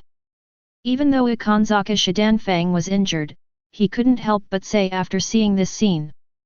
Hey, Yaun, strength and power are two different things. Even if you are stronger than me, I may not be able to lift the Byakuya gate. Before he finished speaking, a heavy sound came from the Byakuya gate. Under the shocked gazes of the crowd, Yaun actually relied on his frail body, gritted his teeth, and lifted up the Byakuya gate. With a loud roar, Byakuyaman was actually carried on Cloud Shinobi's shoulders. Yaun maintained this posture, turned around and said with a smile. You know what, this door is quite heavy. Even with all the strength he put into lifting the door, he still felt it was heavy. The people behind were already stunned. In their view, Yaun raising the Byakuya gate was like a mantis raising a heavily armored truck. The visual impact is maximized. Inside the gate, Ichimaru-jin, who had put away the shins and was about to leave, suddenly froze and stared at Yaun's figure in a daze. You carried the Byakuya gate. Yaun smiled, licked his lips and said, Ichigo, Rukia, Sato, Inoue, Ishida, you and Yoryuaki leave first, I will go to the Seireitei first. Change. Kurosaki Ichigo's eyes widened, and he immediately rushed over. Yaun, what are you doing? Yaun curled the corner of his mouth, stepped into the Jingling Court first, and then closed the Byakuya gate. Boom! The Byakuya gate slammed down heavily. Kurosaki Ichigo tried his best to get in, but ultimately failed. Yaun, UBD! He looked at Byakuyaman angrily and shouted, Yaun, come out right now. Didn't we agree to break into Jingling Court together? Several others also rushed over angrily. And inside the Byakuya gate, Yaun stretched slightly, reached into his pocket and grabbed a bead. I'll show this thing to you first, so that when you come back, your life will most likely not be in danger. As he spoke, he raised the Ruyi Bang, pointed it at Ichimaru-jin in front of him, and said with a smile. Captain Ichimaru-jin, do you want to fight me? Chapter 57. Is this guy Yaun? Ichimaru-jin had recovered by now and was looking at the black-haired boy in front of him with a smile. But I felt a little annoyed in my heart. He came here specifically to stop Yaun and others from entering Jingling Court, but the other party didn't appreciate it and forcibly carried the Bidao gate in. Thinking that the opponent seemed to have the strength of a captain, Ichimaru-jin said with a smile. Yaun, I've heard of your name. It seems like you're evenly matched with Captain Kuchiki in the real world, but you might not know. Yaun nodded repeatedly, then rushed towards Ichimaru-jin. Go to hell. The corner of Ichimaru-jin's mouth twitched. He often attacked others after he got shins, but this was the first time he was attacked by someone. Looking at the oncoming golden stick, Ichimaru-jin hesitated for a moment. Let's just forget it. Even Captain Kuchiki suffered a loss. Thinking this in his heart, Ichimaru-jin quickly retreated. Boom! The ground was smashed by a stick. Strong vibrations spread out, cracks appeared from it, and a big hole was blasted out in the center. Thick smoke and dust filled the air. It almost covered the entrance to the Bidao gate. When Ichimaru-jin saw this scene, cold sweat ran down his smiling face and he couldn't help swallowing. That stick went down. A 5-meter wide hole was smashed into the ground. If this hit his soul-severing sword, with his strength, the soul-severing sword might even be smashed away by the stick. Byakuya Kuchiki, this is what you call a little stronger. Ichimaru-jin cursed in his heart. He had never seen a sword more powerful than Yaun's soul-slaying sword. Even Kashiwamura Seijin 033's soul-slaying sword Heavenly Punishment could not compare to it. Don't hide, smiling fox. Yaun laughed, picked up the Ruyi Bang and rushed towards Ichimaru-jin again. Boom! Boom! Boom! The roar continued to come from the entrance of Bidao gate. Yaun kept swinging the Ruyi Bang, each stick was heavier than the last, and every swing could blast a crater in the ground. The entire Bidao gate seemed to tremble. The Shinigami in the distance were all stunned when they saw this scene, thinking that it was the madman from the 11th Division who was coming to kill them. How powerful is this little devil? Ichimaru-jin was shocked. He originally thought that Yaun's power was already great, but he didn't expect it to be even greater. While he was thinking, he suddenly found that Yaun pointed his right hand at him. Bakud number 63, lock and bind. In an instant, golden chains appeared around him, wrapping around his body tightly without giving him time to react. Byakuya Kuchiki, this is what you call good at kid, number 63, no chanting. Ichimaru-jin wanted to curse. I watched helplessly as the golden stick in Yaun's hand quickly extended, like a ray of golden light, fiercely attacking from the sky. In this critical moment, his body suddenly flashed to the side. Boom! A deafening roar sounded. Around the golden staff, the ground dozens of meters away suddenly exploded, and gravel and dust flew all over the sky, almost covering the Bidao gate. Especially the golden long stick, which penetrated 3 inches into the ground, causing the ground to crack violently. Ichimaru-jin felt a little unsteady. After struggling several times, he finally broke free from the golden chains on his body. As expected of the captain, he's really difficult to deal with. Yaun took back the Ruyi Bang and couldn't help but sigh. Ichimaru-jin had a rare urge to curse. He didn't want to fight Yaun, who was a humanoid monster. Shunpo Kid is not weaker than him, and Soul Zanto is even stronger than his shins when in Shikai state. Just when Ichimaru-jin was thinking about an excuse to leave, his eyes suddenly lit up and he saw 2 saviors. Captain Kashiwamura. Captain Tosen Kaname. The people who came were Seijin Kashiwamura and Kaname Tosen, who rushed over here in anger. Ichimaru-jin spoke at the right time. Captain Byakuya, be careful, this traveler is very powerful, almost as powerful as me. Hearing this, Kashiwamura Seijin immediately drew his soul-slaying sword, looked at Yaun with cold eyes, and said, "Then leave it to me. In the name of the justice of the Jingling Court, I will definitely capture this travel disaster and send him to the 46th chamber for trial." Ichimaru-jin, Ichiraku in his heart, started to retreat without saying a word, leaving the battlefield to the two guys. Saimanga Seijin. Tosen Kaname. Yaun also recognized the two captains.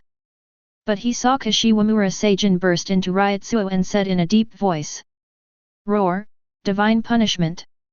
After releasing the Soul's Anthology Sword, Seijin Kashiwamura's Soul's Anthology Sword did not change at all and still looked like an ancient long sword.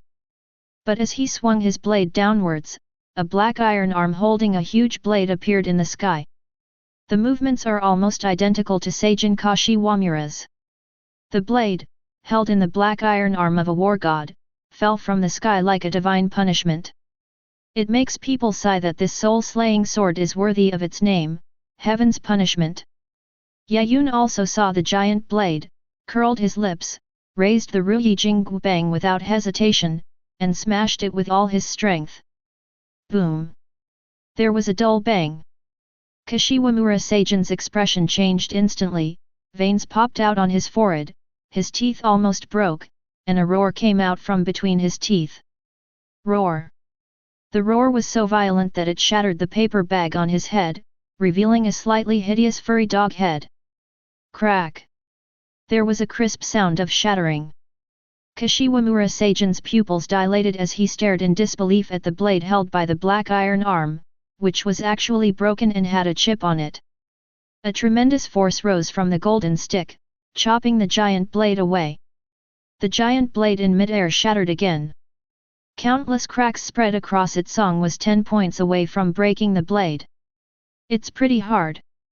Yaun couldn't help but smile, and with a step, he rushed towards the streets of Jinglingting like a flash of black light. "Stop!" Tosen Kaname roared in anger and drew his soul Zanpakuto, aiming it at Yaun. Woo! Suzumashi! His soul's anthology didn't change much either, but the Ryutsu on the blade trembled violently, making a sound like the chirping of a Suzumashi. Before Tosen Kaname could launch his attack, he heard Kashiwamura Seijin roar. "Traveler, as the captain of the 7th Division of the Seireitei, I absolutely cannot let a dangerous person like you escape. To the bank! Black Robe Heavenly Punishment King!" As Torimura Seijin roared, the Ryutsu on his body continued to rise, reaching a terrifying level, and the air around him vibrated. The next second, the Black Iron God of War appeared from the void. It was nearly 70 or 80 meters in size, wearing heavy black armor, a helmet, and holding a huge sword, standing between heaven and earth.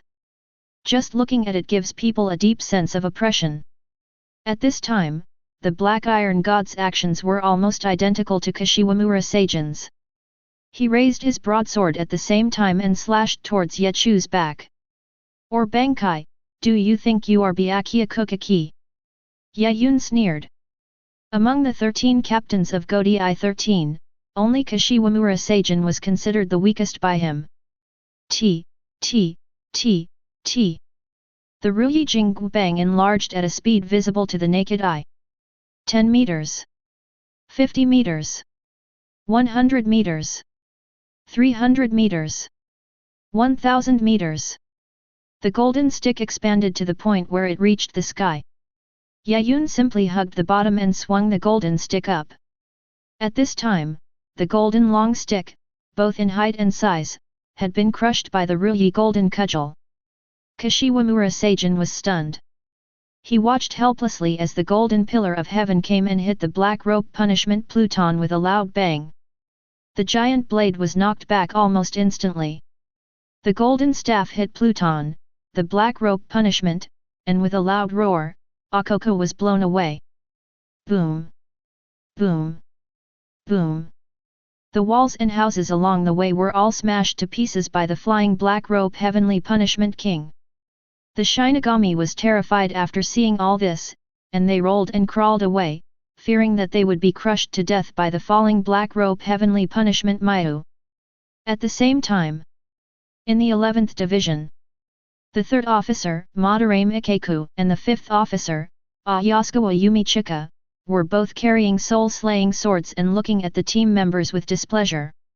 Hey, are you done for? Hurry up and stand up and continue fighting with us. Madarame Ikeku urged the fallen team members. All the team members were beaten black and blue. After several minutes, one of them said bitterly with a ferocious look. Master Ikeku, please let us rest for a while. 3 of my ribs are broken. The other team members also echoed. Although everyone in the 11th Division likes to fight, they don't want to be abused unilaterally. Ayasukawa Yumichika took out a mirror and looked at herself in the mirror while sighing. Ikeku, you should try to understand them a little bit. After all, for such an ugly guy to have achieved this is already quite remarkable.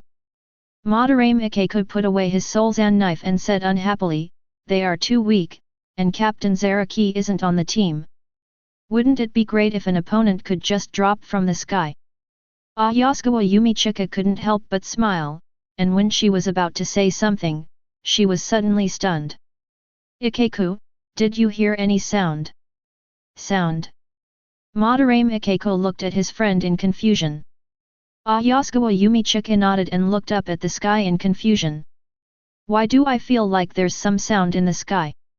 Madarame Ikeku also looked up at the ceiling and couldn't help laughing. You must have heard it wrong. Is it possible that an opponent can really fall from the sky? Crack! The ceiling exploded. Under the dumbfounded gaze of the 11th Squadron Shinigami, a huge black armored giant slammed down towards them. What is this? Madarame Ikeku's eyes almost popped out of his head, and he quickly took out his soul-slaying sword to block it. But then there was a loud bang. They, along with their houses, were all sat down on by the black armored god of war, and the original training room was instantly reduced to ruins. It flew really far. I wonder if it hit any unlucky people. Yaun curled the corner of his mouth, and without waiting for Tosen Kaname and Ichimaru Jin to catch up, his figure flashed and disappeared in the Seireitei. Ugh! Captain Kashiwamura! You're going to crush us! A mournful and angry scream came from under the buttocks of the Black Robe Heavenly Punishment King. The members of the 11th Division only felt. I felt pain all over my body, as if a mountain was pressing down on my buttocks and I couldn't move at all. That is, Madarame Ikeku and Ayasukawa Yumichika, who climbed out little by little with their own strength. They looked at the black armored god of war with frowns on their faces. Turning around, he saw Kashiwamura Seijin approaching and could not help but say angrily. Captain Kashiwamura, you used Bankai illegally and even broke into our 11th Division. Are you planning to start a war with us? Ayasukawa Yumichika looked at her scratched face in the mirror and said with gritted teeth. Captain Byakuya, do you want to die? Seijin Kashiwamura did not answer the two of them. He staggered to the side of Pluton, the Black Robe Punisher, and suddenly spurted out blood. The body fell to the ground with a thud. Madarame Ikeku Asigawa Yumichika pupil. Only then did they see that a huge dent and crack had suddenly appeared on the breastplate of Black Robe Heavenly Punishment King. This is the Soul's Anking Sword's Bankai. If it is damaged, the Shinigami as the owner will also be seriously injured. Who injured Captain Kashiwamura? Isn't that Captain Zaraki? The two of them had an ominous premonition in their hearts. In the Jingling Court, captain-level strongmen are not allowed to fight each other, because it will cause large-scale damage to the buildings of the Jingling Court. But with Zaraki Kenpake's crazy personality, as long as he enjoys fighting, he doesn't care about any rules. Before the two of them could come up with a conclusion, they saw Tosen Kaname rushing in a hurry, shouting Kashiwamura and rushing over. Byakuya, are you okay? He looked at Kashiwamura Seijin with a worried look on his face. Seijin Kashimura coughed up a few mouthfuls of blood and gritted his teeth and said, "Yes, hurry up and chase that troublemaker. He is too dangerous. We must not let him escape or it will definitely cause a big disaster." Medical. Hearing the word travel disaster, Madarame Ikeku and Ayasukawa Yumichika simultaneously pricked up their ears to eavesdrop. No. Tosen Kaname shook his head unwillingly, "That guy ran too fast, and I was worried about you, so I didn't chase him at all." DX. Kashiwamura Seijin slammed the ground hard, and then couldn't help but spit out a few mouthfuls of blood. Tosen Kaname quickly contacted the 4th Division using the Hell Butterfly. Then, looking at the gradually disappearing Black Robe Heavenly Punishment King, he couldn't help but say, "Byakuya, how powerful is that guy? He couldn't even withstand your Black Robe Heavenly Punishment King." Kashiwamura Seijin covered his chest, feeling the pain, and said through gritted teeth, "That was a monster. When he struck me with his club, the sheer brute force made me feel even more terrifying than the captain." Madarame Ikeku and Ayasukawa Yumichika heard this. His eyes were so bright that they almost emitted light. Chapter 58. Even more brute force than the captain-in-chief. Tosen Kaname's eyes widened in shock. "Kashiwamura, are you sure?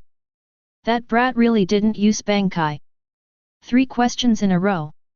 It was enough to explain Tosen Kaname's shock. The soul-slaying sword of his good friend Seijin Kashiwamura is known as the largest soul-slaying sword in Soul Society and has the strongest power. The only time he would be suppressed head-on was when he was fighting against the captain.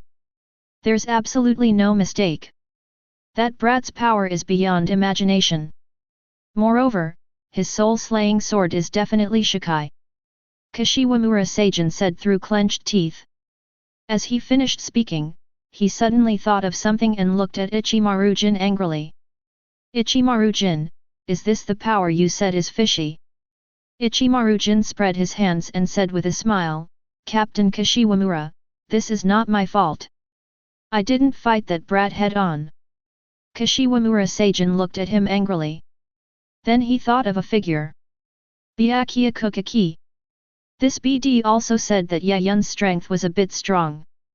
The question is this a bit strong?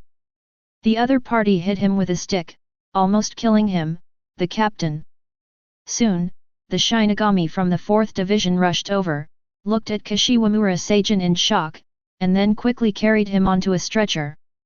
Watching Kashiwamura Seijin being carried away, Ichimaru-jin clenched his fists in anger. "Byakuya, I will avenge you."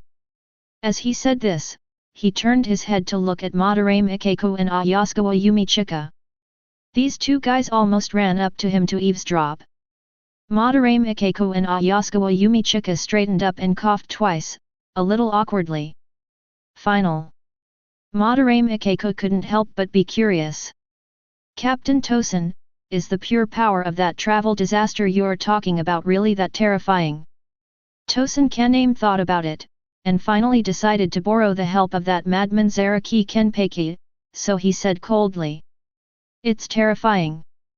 Not only does it possess terrifying brute force, it can also freely expand and shrink. It's simply the most powerful physical soul-slaying sword." Madarame Ikeku and Ayasukawa Yumichika swallowed at the same time. 19. Yay, my dream lover is here. The 2 people's hearts were pounding with excitement.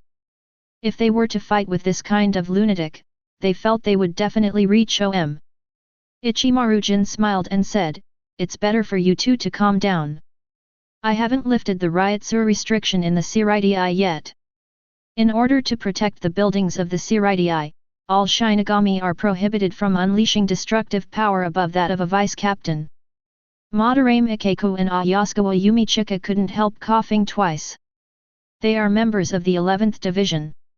If a fight really breaks out, how could they care about those things? Of course, they will do whatever they want. Ichimaru-jin. Tosen Kaname looked at Ichimaru-jin with a cold expression. He was trying hard to persuade the members of the 11th Division, but this guy kept trying to trip him up. If Lord Aizen had not spoken, he would have definitely killed Ichimaru-jin immediately to prevent him from betraying Lord Aizen. Ichimaru-jin said with a smile, I am doing this to protect the Seireitei. Captain Tosen Kaname, do you have any complaints? Tosen Kaname snorted coldly and left the 11th Division without looking back. Ichimaru-jin also left with a smile. After the few people left, Madarame Ikeko and Ayasukawa Yumichika came back to their senses from their excitement and noticed the wreckage and ruins all over the ground. A lot of black lines suddenly appeared on the foreheads of the two men, and they quickly ran out and shouted. Captain Kashiwamura, don't forget to ask the Shinigami from Squad 7 to come and help us repair the house, but you broke your butt sitting on it.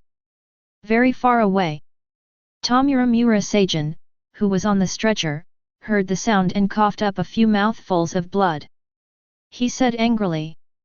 These BD lunatics from the 11th Division. Jinglingting, nearby Daioka.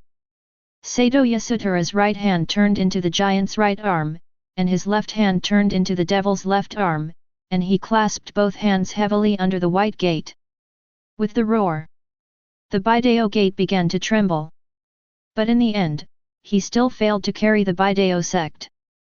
No, I haven't fully adapted to these two arms yet. I can hit people, but I can't use enough strength to fight or open a door. Sato Yasutora shook his head somewhat disappointedly.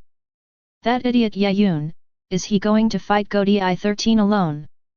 Rukia Kuchiki gnashed her teeth until they made a crunching sound, and she made up her mind that she would bite Yaun hard the next time she saw him. Urahara-sensei. Kurosaki Ichigo looked at the black cat Urahara. Ishida Urayu, Inoue Orihime, and others also turned their eyes to the black cat Urahara. They remembered that Mr. Urahara seemed to have said that there were other ways to invade the Seireitei besides going through the White Path Gate. The black cat Urahara licked his paws and then walked away. Come with me, all of you. At the same time, on a street in Jinglingting, Yaun was stroking the wall with an obsessive look on his face. Too rich, too corrupt, too filthy. Even the walls here are made of spiritual energy. How is this any different from gold?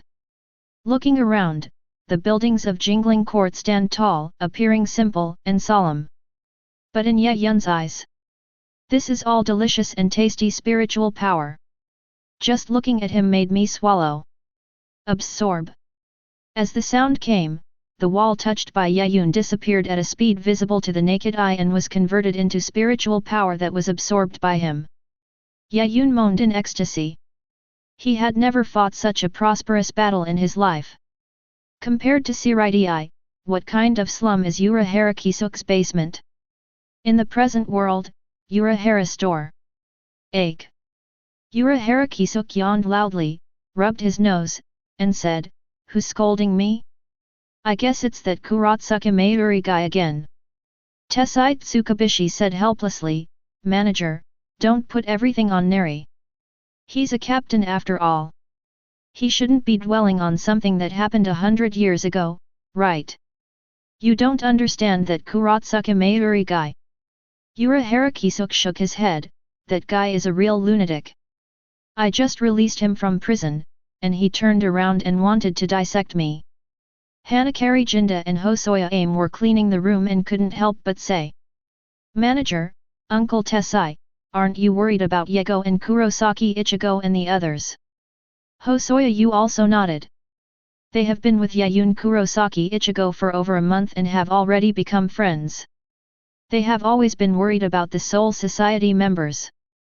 Urahara Kisuk waved his fan and said with a smile, Don't worry, Shihaoran Urahara is with them. What kind of accidents do you think could happen to them? And at this point, Urahara Kisuk's eyes flashed, your store manager, am not without friends in Soul Society. If we really get into trouble, they will all lend a hand. Tessai Tsukabishi nodded and said, Instead of worrying about Yaun, you should worry about Jingling Ting. He's a big eater. Hearing this, Hanakari Jinda immediately thought of Yaun's horrific appetite. The corners of his mouth twitched involuntarily. He had lived for almost 100 years, but this was the first time he had seen such a hungry human being absorbing spiritual energy to the point of blowing up the alien space. Jingling ting, won't be eaten by that guy. I eat, I nibble, I bite. On the streets of Jingling Ting, Yaun ran wildly towards the wall in front of him. Wherever he passed, the wall was transformed into spiritual power and absorbed. The more Yaun ran, the more excited he became. He couldn't help but glance at the system interface. Currently available points, 117,642. Spiritual power, 78,890 points. Soul Severing Sword, 21,800 points. Shunpo, 16,020 points. Strength, 9,142 points. Spiritual Channel, 1,953 points. Ryotsu Body Protection, 1,100 points. Kendo, 1,200 points. Kid had no 4 White Thunder, 763 points. Kid had number 31 Red Fire Cannon, 654 points. Bakud no 63 Bar Locking, 542 points. At this point, the system interface has become a thick list with all kinds of capabilities displayed on it.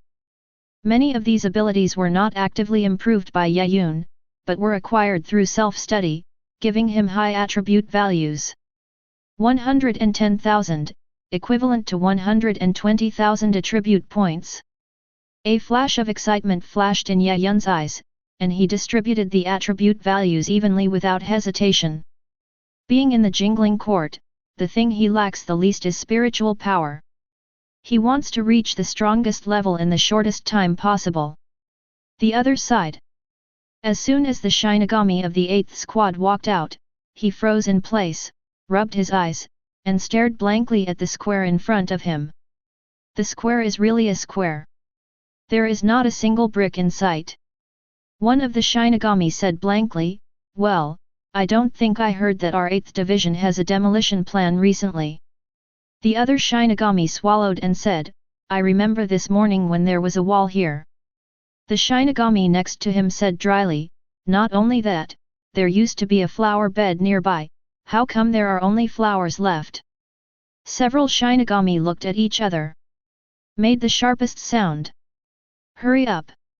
Someone is robbing my house!" The sound instantly resounded throughout the entire 8th Division. A large number of Shinigami from the 8th Division ran out of the small door and gasped in shock at the scene before them. "Where's the wall? Where's my whole row of walls? The wall is gone, so how come the house I live in is gone too? The floor tiles here have been taken away. A hole, who did this? They even stole the wall." The Shinigami of Squad 8 are going crazy. Some of them have lived for decades, some for nearly 100 years, and some for hundreds of years, and have seen all kinds of things. But I have never seen anyone stealing bricks or houses. Can't survive anymore. Soon, the news reached the ears of Kyōraku Shunsui, the captain of the 8th Division, and Ise Nanao, the vice-captain of the 8th Division. The two of them walked out through the small door together. When they saw the empty scene in front of them, both of them fell silent, their mouths twitching, and they looked at the ground with frowns. Ise Nanao said dryly, "Only the floor tiles are left." Kyōraku Shunsui held his hat in silence. "Even a lot of floor tiles are missing." After careful investigation by the Shinigami of the 8th Squad, they finally came to a conclusion. "Captain, these walls, floor tiles, houses, flower beds, have all turned into spiritual energy and been absorbed by an unknown person." Ise Nanao gritted her teeth and said, "Are you sure?" "Very sure." The Shinigami said in a deep voice, "If we only dig out the floor tiles, the ground will be. It should be missing in pieces, not in a circular shape." Hearing this, Ise Nanao could no longer hold back and shouted through gnashed teeth. 367 Who did this? Don't you have a place to absorb spiritual energy? Don't let me find you, BD! The angry shouts almost echoed out of the 8th Division. At the same time, Yaun, who had already arrived at the 9th Division, seemed to have heard something and looked behind him with a strange expression. Why do I feel like I heard something familiar? After thinking about it, he pretended not to hear and started eating along the wall in the street. House, because. Fountain, eat. Flower bed, eat. Floor tiles, eat a bite occasionally. With Yaun's continuous efforts, another street was cleared by Yaun, and even the potholes on the ground were absorbed. The Shinigami of the 9th Division was also dumbfounded when they came out. A moment later, the roar of grief and anger also echoed in the sky of the 9th Division. Hisagi Shuei, who the hell is this BD? He absorbed the spiritual energy and swallowed up all 3 streets of our squad. Hear the sound. Yaun quickly ran to the 10th squad. Continue to feast here. And because he added some spiritual meridians, whenever a Shinigami came, he would know how to easily avoid it. Just like that, Yaun shuttled through the jingling court like a ghost, leaving nothing behind wherever he passed. Really? This is too exaggerated. Kyōraku Shunsui sighed, feeling helpless about the misfortunes that befell him.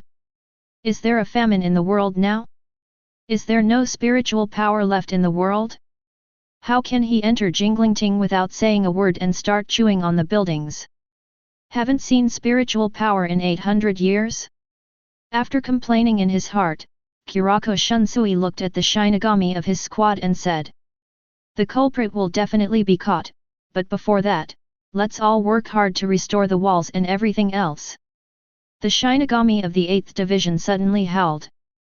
Although it seems simple to absorb spiritual power as a building, it is very difficult to create a building with spiritual power.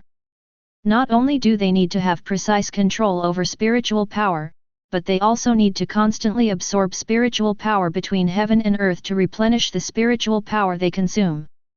It would take hundreds of Shinigami a whole day to build a few streets like this one. Think of this. The Shinigami of Squad 8's eyes turned red. I was secretly angry. When we see the culprit who absorbed the spiritual energy, we will either break his legs or write their names upside down. Chapter 59. Ah! Where are the walls of our 13th Division? Damn it, why is even the captain's office gone? In the silent court, a large number of Shinigami were red-eyed. Everyone rubbed their fists and patrolled the streets in anger, determined to catch the guy who secretly absorbed spiritual power. That BD, if I catch him, I will never let him go. A Shinigami was patrolling with his companions, looking at the empty space in front of them with grief and anger. Because of that BD, our team has to build 12 flower beds. They're much easier to build than a wall. His companions were also furious and said, "He has taken over our team's quarters. We don't even know where we're going to stay tonight." Another companion consoled him, "It's okay, it's okay. I heard Captain Aizen has gone to find the Captain General. It shouldn't be long before they catch him." Hearing this, the Shinigami present breathed a sigh of relief and praised Aizen-suke. Captain Aizen is the most considerate of ordinary Shinigami like us. Even if we make mistakes, we won't be punished. I really want to join the 5th Division. Captain Aizen is also very gentle and always speaks to us kindly. It would be nice if Captain Aizen was a bit stronger. I heard his Kaika Suijutsu is the weakest among all the captains. That's true. I've never heard of Captain Aizen ever fighting anyone. He's always been a good guy. That would be great. If I were to have the personality of Captain Kurotsuke Mayuri of the 12th Division, I wouldn't even have the courage to live. While many Shinigami were discussing, suddenly, a sharp buzzing sound came from a very far distance. A voice suddenly asked curiously. What's that sound? Many Shinigami were looking over there in shock, and one of them replied subconsciously. Newly graduated Shinigami, this is the emergency assembly order for the 1st Division. It will only be activated in an emergency. As soon as the sound is heard, all captains of Godi 13 must assemble. Another Shinigami said dryly, the last time an emergency assembly order was issued was during an incident 100 years ago, I think. Many Shinigami suddenly felt extremely uneasy. The incident 100 years ago was the infamous Hollow incident, which led to the defection of 6 captains and the eldest kid. What is the reason for this emergency assembly order? All captains, assemble. Does that mean all captains are not home? The voice that had spoken earlier suddenly became excited. Many Shinigami then realized that something was wrong, a trace of cold sweat appeared on their foreheads, and they suddenly turned their heads to look at the source of the sound. Suddenly, their pupils dilated to the extreme, and they quickly drew their soul-slaying swords and shouted. Who the hell are you? The black-haired young man in front of him was unusually young. He wasn't wearing a Shinigami uniform, but rather a rather casual sports outfit. Although I don't know who this guy is. But just by looking at the attire, you can tell that the other person is not a Shinigami. Yaun, holding the Ruyi Bang, laughed and said, What? You've been looking for me for so long, and you don't even know what I look like. The Shinigami present immediately gasped. Who are they looking for? Of course it's the BD who secretly absorbed spiritual energy. Thinking of this, the Shinigami present were both terrified and fanatical. They all roared and brandished their soul-slaying swords to kill Yeseng. 10 seconds later, all the Shinigami were lying on the ground in a mess, wailing continuously. Really? Do you think you're my opponent? Yaun, carrying the Ruyi Bang, smiled helplessly, then licked his lips and squatted down to ask the Shinigami. Can you tell me which team has more buildings? First Squadron, inside the hall. Yamamoto Genryusai Shigakuni held a cane and sat firmly in the first chair. On both sides in front of him, there were 11 captains standing there. Captain of the 2nd Division, Sui-Feng. Captain of the 3rd Division, Ichimaru Jin. Captain of the 4th Division, Anohana Retsu. Captain of the 5th Division, Aizen Suk. Captain of the 6th Division, Byakuya Kuchiki. Captain of the 8th Division, Kyōraku Shunsui. Captain of the 9th Division, Tosen Kaname. Captain of the 10th Division, Hitsugaichwir. Captain of the 12th Division, Kurosaki Mayuri. Captain of the 13th Division, Jaishur. Looking at the captains in front of him, Yamamoto Genryusai Shigakuni tapped his cane heavily and said in a deep voice. Zaraki Kenpeki and Kashiwa Village Seijin. Tosen Kaname stepped forward and said in a cold voice, Captain General, Captain Kashiwamura was seriously injured while fighting against the Terra Brigade and is currently lying in the ward of the 4th Division. Yamamoto Genryusai Shigakuni nodded slightly. Then, the scene became quiet. Kyōraku Shunsui sighed helplessly and said, Captain Zaraki heard that the invading Taiho is very powerful, so he is leading the Shinigami of the 11th Division to search the world for them. The many captains present had different expressions. But I have to say that this is really Zaraki Kenpei's character. Yamamoto Genryusai Shigakuni said slowly, Captain Tosen, so the person who invaded from the White Path Gate is very powerful. Very strong. Tosen Kaname said with a serious expression, that guy, whether it's Ryutsu or Shunpo, has already reached the level of captain. Especially Shunpo, he is even much stronger than me. Besides that, I don't know if that guy is inherently powerful, or if that's just the nature of his soul-severing sword. In short, that guy possesses quite terrifying brute force. In his Shikai state, he injured Captain Kashiwamura in his Bankai form. In my opinion, his pure strength is no less than that of Captain G. After hearing Tosen Kaname's story, the expressions of several captains who had originally been indifferent also changed.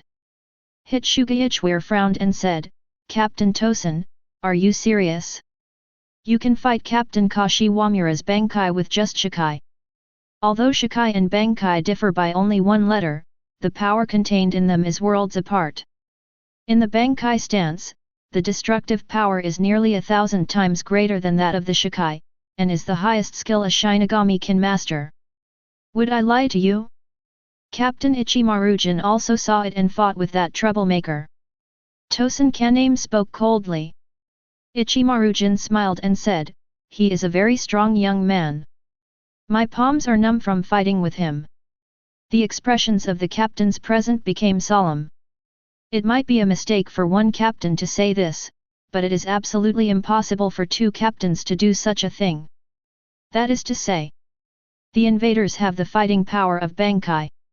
At this point, Tosen Kaname changed the subject and pointed the finger at Byakuya Kuchiki, saying in a cold voice, "Captain Kuchiki, I heard that you once fought this traveler in the real world. Why didn't you reveal his information?" The captains looked at Byakuya Kuchiki. In full view of the public, Byakuya Kuchiki's expression remained calm as he replied calmly, "I've already reported it and told you that the traveler is very powerful. You just didn't take it seriously." Hearing this, Tosen Kaname's face turned purple, and the hand holding the soul's anthology was shaking. He wanted to kill this arrogant nobleman. "Yes, you did say that. But it was just a passing mention. Is that a bit too much power? It's ridiculously big, isn't it?" In response to Tosen Kaname's questioning, Byakuya Kuchiki simply said indifferently, "I didn't expect Captain Kashiwamura to be so weak." "What did you say?" Tosen Kaname drew his soul Zanpakuto in a rage. Using force in a confrontation is against the rules of Jingling Court, but he can't care about that now. Bang! The crutch hit the floor hard. In an instant, suffocating spiritual power enveloped them, and all the captains changed their expressions and looked at Yamamoto Genryusai Shigakuni. The most powerful Shinigami of the millennium said solemnly, "Quiet! Captains are not allowed to fight each other."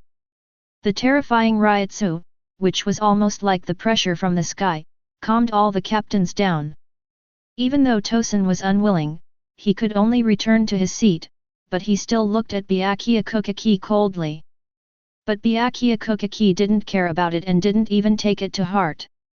After a while, Yamamoto Genryusai Shigakuni said in a serious voice, "From now on, immediately lift the captain's Ryutsu restrictions and make sure to apprehend that rampaging travel troublemaker as quickly as possible." "Yes." The captains agreed at the same time, but were secretly surprised. The captain seemed really serious.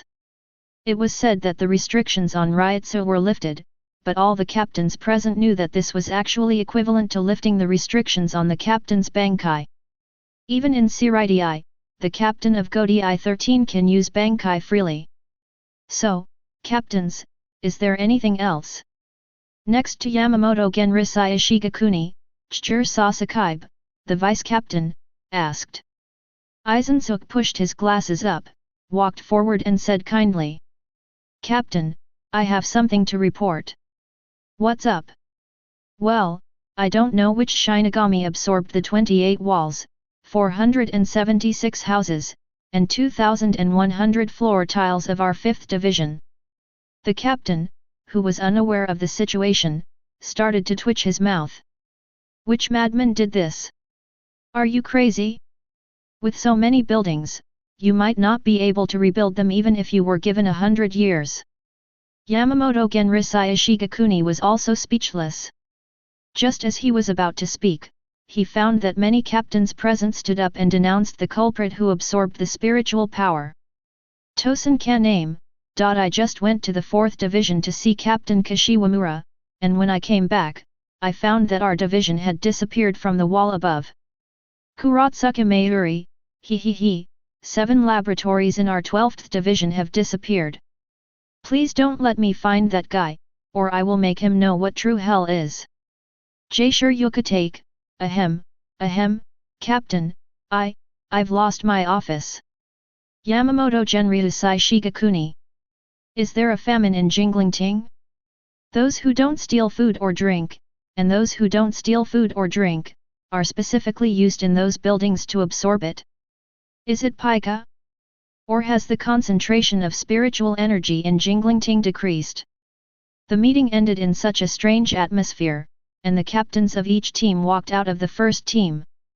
Ichimaru-jin said with a smile, "Captain Kuchiki, since you have fought against that travel troubler named Yaun, do you want to capture him now?"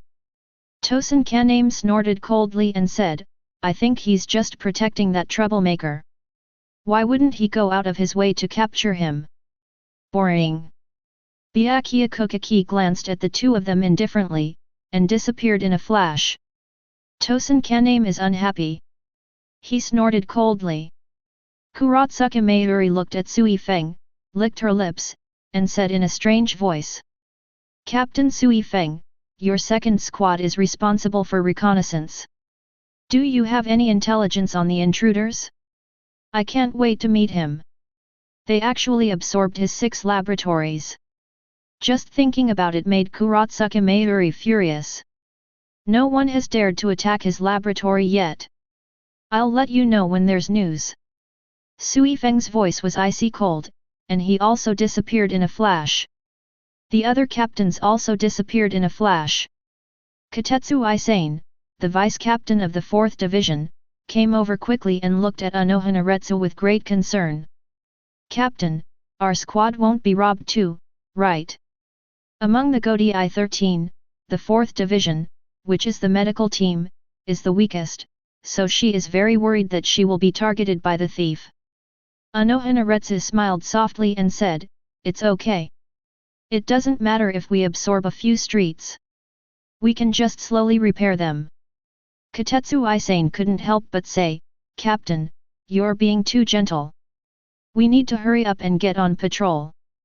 Inoue chuckled and said, "No, according to the other captains, Shinigami that absorb spiritual energy should be very strong. If you run into them rashly, you might be seriously injured. So are we going to let him absorb it?" Katetsu Aizen felt a little aggrieved. She didn't want to spend the next few months repairing the wall. Inoue smiled and said, "Don't worry, even if he absorbs without restraint, can he still absorb our 4th Division? There is a limit to the amount of spiritual power a person's body can hold. Once the limit is reached, one cannot absorb any more even if one wants to." The madman had already absorbed so much spiritual power, she didn't believe he could absorb any more. Katetsu Aizen then nodded aggrievedly. When the two returned to the 4th Division, they were all stunned at the endless plain before them. Katetsu Aizen couldn't help but rub his eyes. "This is the 4th Division, right?" She turned her head and saw that the base of the 3rd squad was in the far distance, and the base of the 5th squad was on the other side. Only the 4th Division has almost become a plain. Seeing them approach, a large number of bruised and battered 4 Books team members ran over and took them back to talk. 0149099419 Phila 1420522210. Inoue is the captain, Katetsu is the vice-captain. A Shinigami just came over and beat us up without saying anything, and turned all our buildings into spiritual energy absorption. Chapter 60. Inoue smile faltered. If she remembered correctly, there were 31 walls, 2 rows of dormitories, and her own office. Now there is only an empty lot, with only the 4th Division's building in the distance. Katetsu Aizen was furious, his eyes red as he shouted, "Did you see his face clearly? Which division's Shinigami is he from?" "It's the Shinigami of the 11th Division." The Shinigami of the 4th Division said angrily, "That guy said he looked down on our 4th Division, so he came to teach us a lesson." The other members of the 4th Division also spoke up. He said that only their 11th team is the strongest, and the other teams are a bunch of trash. That guy said we don't deserve to live in such a luxurious room. We should use the sky as a blanket and the ground as a bed. He also beat us up severely and hit me right above the eye socket. Complaints were heard one after another. Katetsu Aizen was so angry that he almost cried, with big tears in his eyes. Although the 4th Division is a medical division and is often looked down upon and bullied by other divisions, this is the first time they have gone so far behind. She looked at Anohanaretsu aggrievedly. The latter had a malicious look in his eyes and clenched his white fingers. Team 11, right. Zaraki Kenpeki. Although she hasn't killed anyone for hundreds of years, it doesn't mean that she has changed her ways, she just lost interest in it. But she is also the greatest villain in the history of Soul Society. He has not been bullied in these hundreds of years. And now someone actually demolished her house. As soon as Anohanaretsu stepped on the ground, he instantly flew away into the air. From a distance, only a white line could be seen passing by. Katetsu Aizen was stunned. The captain's speed is so fast. She had seen Chihauer in Yuryuaki, the captain of the 2nd Division, and had seen Shunpo, the unpredictable and ultimate speedster. But she felt that the Shunpo that her captain had just shown was in no way inferior to Chihauer in Yuryuaki. Isn't our captain the weakest captain of the medical team? After a long while, Katetsu Aizen finally came to his senses and turned to look at his teammates. His house was transformed into spiritual energy and absorbed, but where are the injured people inside? Did he beat them up too? 633. That's not the case, but... The members of the 4th Division quickly shook their heads, then pointed at a large pit with strange expressions on their faces. Captain Seijin Kashiwamura got beaten up. Katetsu Aizen hurried over and gasped when he saw Kashiwamura Seijin at the bottom of the pit. Captain Kashiwamura. At this time, Kashiwamura Seijin had a bruised face and nose. The already huge beast's head was swollen again, and it looked even bigger than its body. His body was restrained by multiple bakuds, and he could only make sad and angry noises. Katetsu Aizen rushed over and, with the help of a large number of 4th Division Shinigami, rescued Kashiwamura Seijin half an hour later. Captain Kashiwamura, you don't want it. Kashiwamura Seijin completely ignored Katetsu Aizen and roared in anger towards the sky. Byakuya Kukaki. UBD. What does it mean to be able to use Kid? He was lying on the hospital bed when Yaun suddenly appeared and tied him up with Bakud number 63 bar chains. Before he could break free, another 9 from number 79 came crashing down. Then there are various ways to use Bakud without paying. In the end, that BD almost gave him a Bakud number 99 ban. Bakud alone nearly strangled him to death. 100 years ago, after the Grand Kid Chief and the Deputy Grand Kid Chief defected, even the kids did not have the kid level of Yaun. Jingling Court, 6 ministers. Byakuya Kukaki, who was handling official business, heard the sound and couldn't help but increase the strength of his palm, breaking the pen with a snap. Yaun. His voice was like a cold pond. Why did you come here, UBD? And you brought Rukia with you. At the same time, in the 11th Division, Zaraki Kenpeki, carrying his chipped Zanpakuto, looked at Madarame Ikeku and Ayasukawa Yumichika with displeasure, saying, "Why can't we find that guy?" Ever since hearing about Yaun's terrifying combat power, he has been searching frantically with the Shinigami of the 1st Division.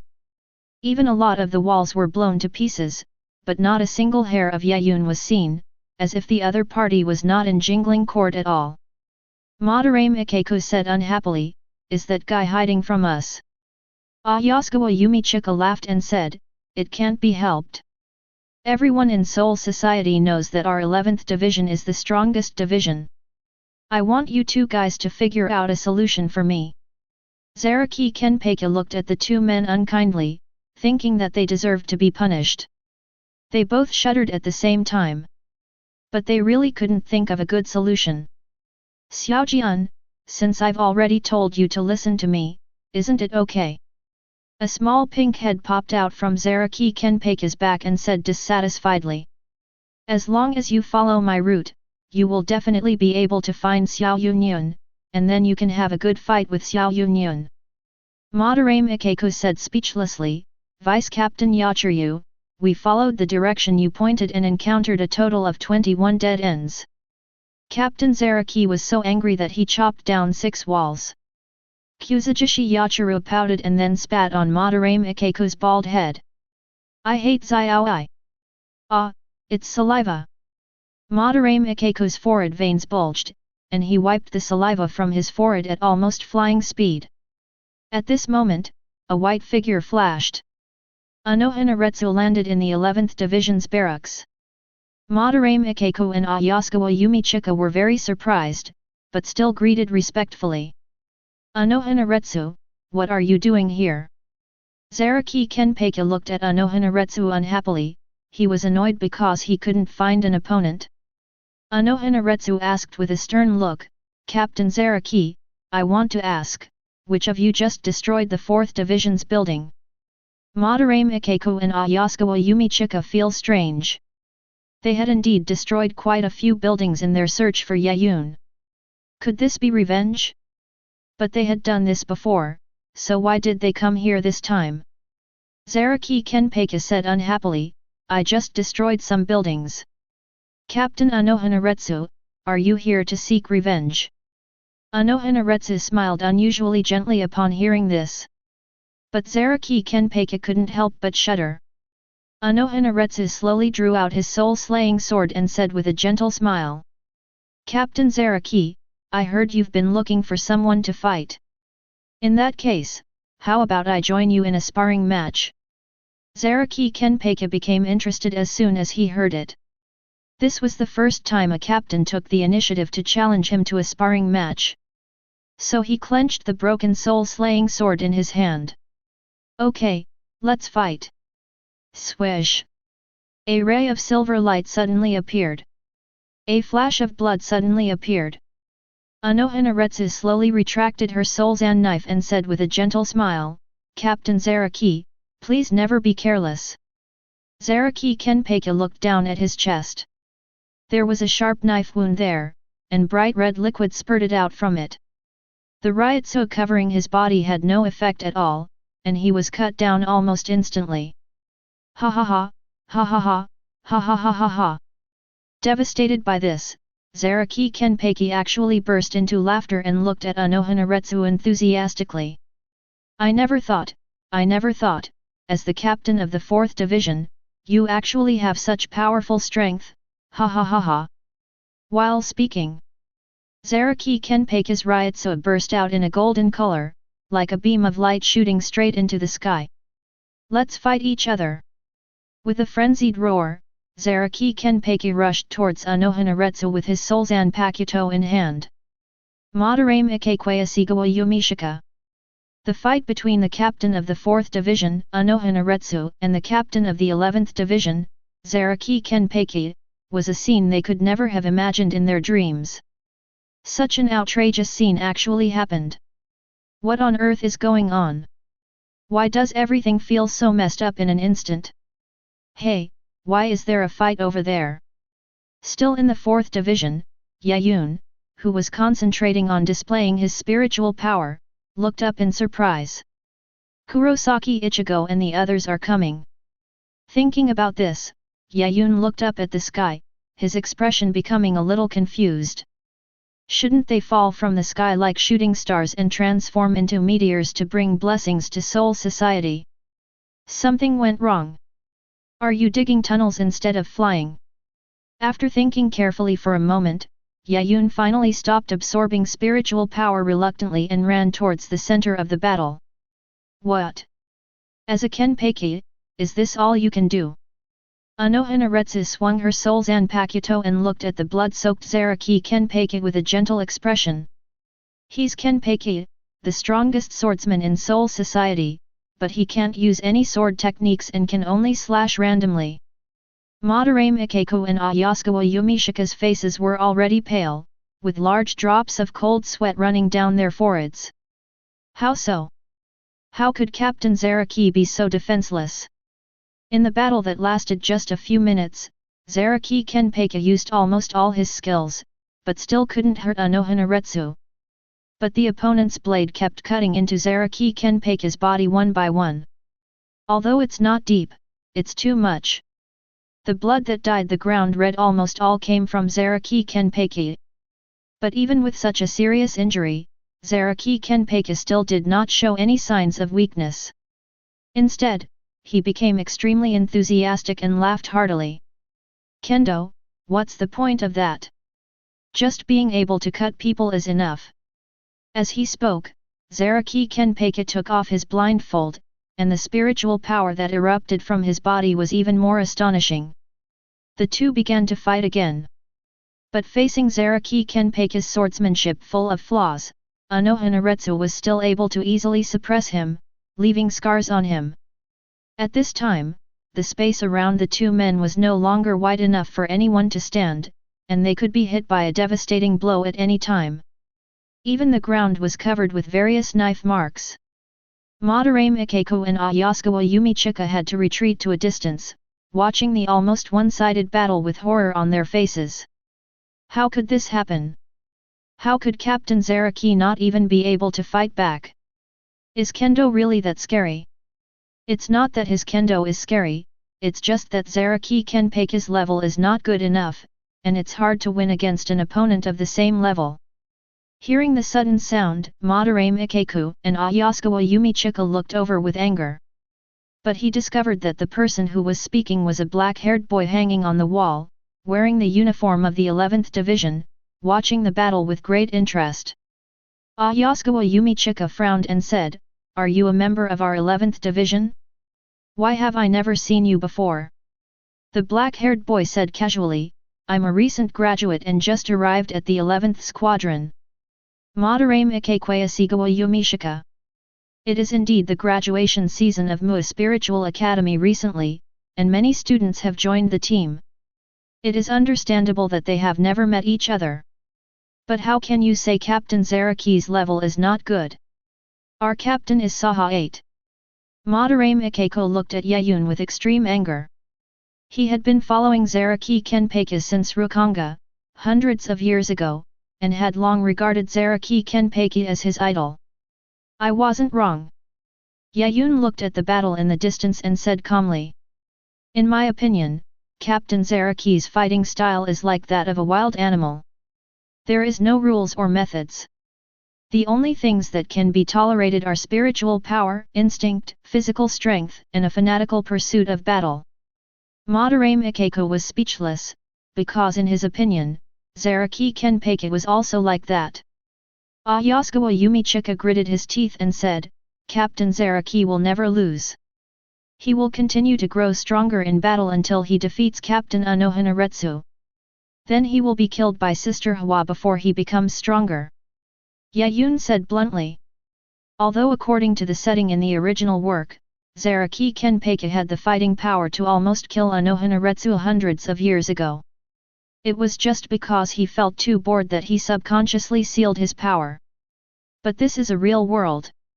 Even if there were 10 Zaraki Kenpeki who had sealed off their own strength, they would not be able to defeat Anohanaretsu. But, Kendo, is indeed quite interesting. Yaun stared at Anohanaretsu with great interest, constantly observing the trajectory of the opponent's blade. In his observation, Anohanaretsu's spiritual power release was far inferior to Zaraki Kenpeki's, and even his strength and speed were not as strong. Yet, he was able to suppress Zaraki Kenpeki with his Sodo. Kendo. Who says you can't use Sodo with a stick? Yaun laughed and glanced at the Ghost Slayer Kendo, 0-point displayed on the system interface. Without hesitation, I added 10,000 points to it. In an instant, a large amount of Kendo knowledge and insights flooded into Yaun's mind, as if he had already honed it through thousands of trials and tribulations. Chapter 61. Spring Flow Kendo, 0. Rain Flow Sword, 0. Demon Slayer Sword, 0. Fu Chun Kendo, 0. Ghost Hunter Sword, 0. Yaun stared at Anohanaretsu for a few seconds, and suddenly realized that something was wrong. This sword technique is a bit too much, isn't it? He had just raised one sword technique to 10,000 points when 7 or 8 more sword techniques popped out. It looked like there were even more sword techniques than Kid.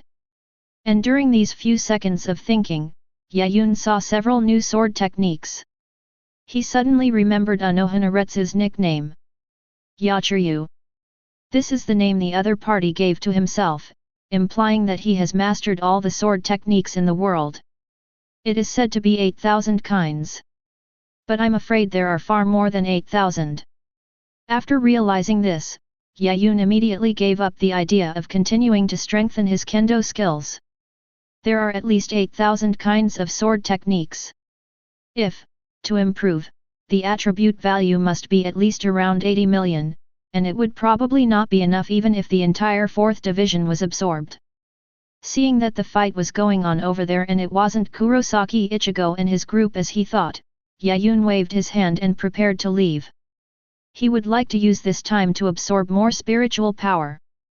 Just as Yaun was leaving, Zaraki Kenpeki suddenly roared, swung the broken soul-slaying sword, and slashed down fiercely. DBY. Golden sword energy came towards him. With a loud bang, the ground in front of him was chopped into pieces. It's too rough. Who can be hurt by this thing? Inoue Moves no longer had her original gentleness, and her eyes gradually flickered with fanaticism. After the fight with Zaraki Kenpeki, the part of him that was the greatest villain in the history of Soul Society began to awaken. Fanatical, fighting, and passionate blood gradually began to boil in her heart. Especially the smell of blood made Inoue Moves lick his lips, and the blade he swung became more and more fierce. However, the knife that Inoue Moves easily avoided made Madarame Ikeku and Ayasukawa Yumishika's scalps tingle. In their sight, the violently attacking golden sword was like a golden knife that could cut through the sky and earth. Stretch it out, Hazukimaru! Madarame Ikeku roared as Ryutsu wrapped around the blade, transforming it into a soul-chopping sword that resembled a wooden spear. Bloom, Vine Peacock! Ayasukawa Yumichika swung the blade, and it instantly split into 4 blades, fan-shaped and extremely sharp. The two of them swung their soul-severing swords together, trying to block this near-destructive blow. The azure spiritual power collides with the golden spiritual power. Just after a second of contact, Madarame Ikeku and Ayasukawa Yumishika's expressions changed. No, I can't stop it. Ayasukawa Yumishika's pupils dilated. As a Shinigami of the 11th Division, he had long known that he might be killed in the fight.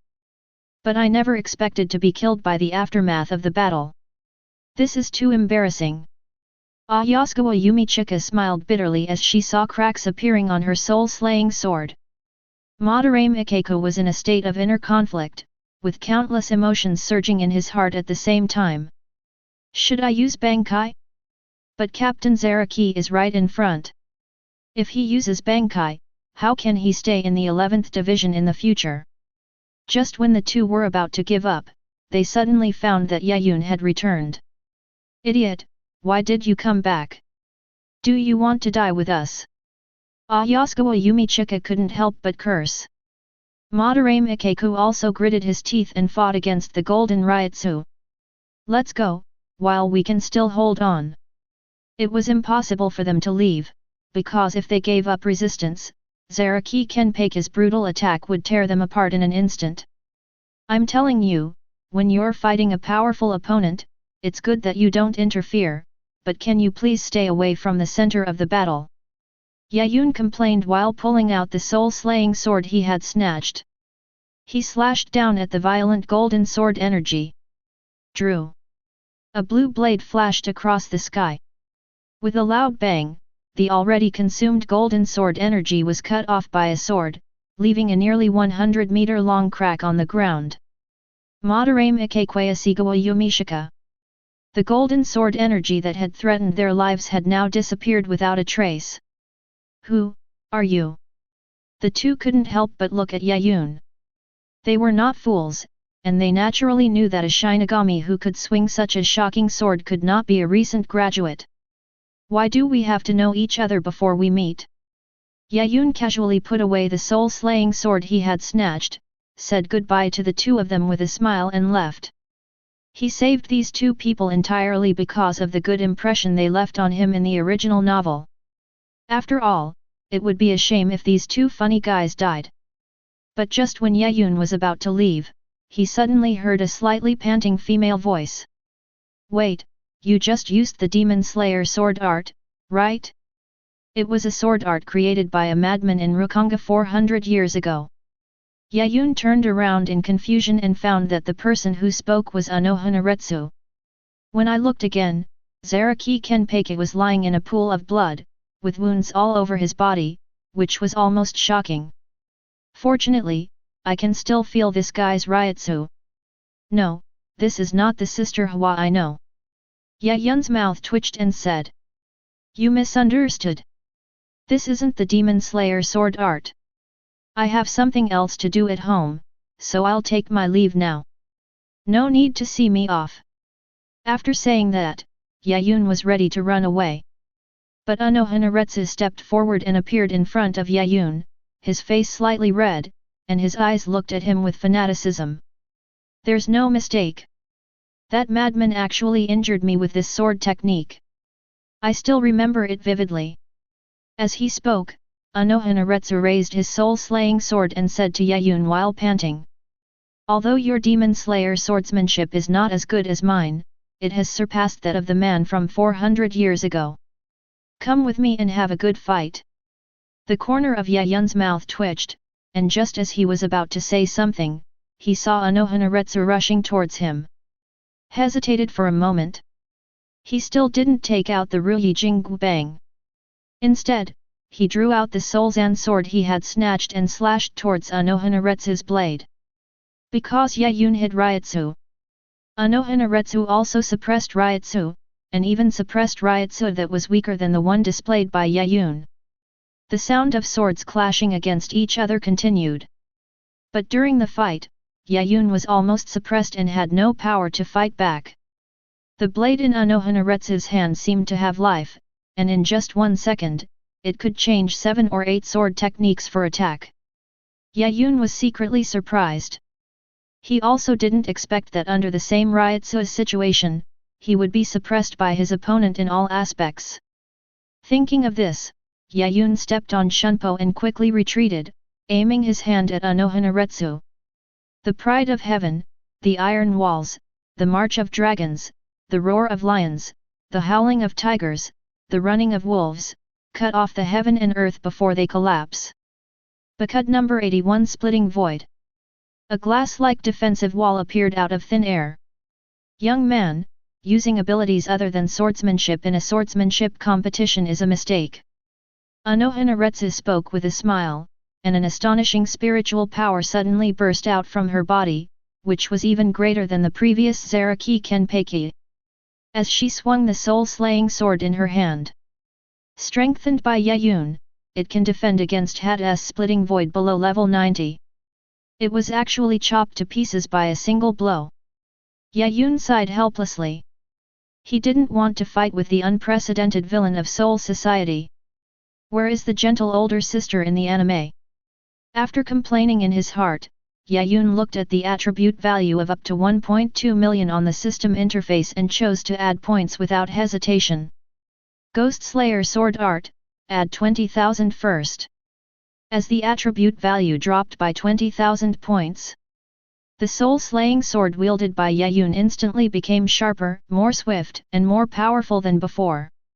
Enhanced attributes are still being incorporated. Yaun's blade became more ferocious with each strike, its silver-white blade streaking across the sky like a dragon. Sensing this, Inoue eyes became more eager, and he couldn't help swallowing his saliva and muttered, "VR." Before he finished speaking, Inoue felt a pain in her wrist and glanced at it. She saw a cut there and bright red blood was dripping out. Yaun stopped and said, "Sister Hana, ahem. Captain Inoue, how about we call it a day? After all, I don't want to disrupt the Seireitei anymore." Unexpectedly, Inoue didn't listen to Yaun's words at all. She looked at the wound on her arm and couldn't help but licked it with her tongue. The fishy sweet smell instantly flooded into her brain. Hundreds of years ago, the memory of the killing was brought back to Inoue, and he couldn't help but lick his lips. It hurts, it feels so good. At the beginning, she was just like Zaraki Kenpeki, she loved fighting, loved pain, and what she longed for most was to meet a strong kendo master. It wasn't until she was defeated by Zaraki Kenpeiku that the name of Yachiryu gradually changed. * 10. Thinking of this, Anohanaretsu suddenly swung the blade and slashed at Yaun. In just 1 second, he swung hundreds of swords. The silver-white blade light almost covered the front of his body. All you can see is a sharp silver-white light flashing continuously, but you can't see where the blade is at all. Yaun almost couldn't hold on at first, but fortunately, as the effect of the added points remained, he was gradually able to fight back. 30,000 points really isn't enough, add another 20,000. With Yaun gritting his teeth, another 20,000 attribute points were added. The sword light gradually swung like a silver dragon. Even though Yaun only had one sword technique, he was able to achieve the effect of being able to move without stopping. He almost tied with Anohanaretsu, who had fused dozens of sword techniques. Anohanaretsu became more and more fanatical about this, constantly using various sword techniques that Yaun had never seen before, which were sharp and dangerous. There were several times when Yaun was almost hit by the blade. Another 20,000. As Yaun continued to increase his skills, his understanding of the swordsmanship he had learned also continued to deepen. I'm already able to interact with Anohanaretsu. Madarame Ikeku and Ayasukawa Yumichika, who were standing next to them, both had dazed expressions. Madarame Ikeku swallowed hard and said, "Yumichika, hey, what division is this guy from? This is too outrageous."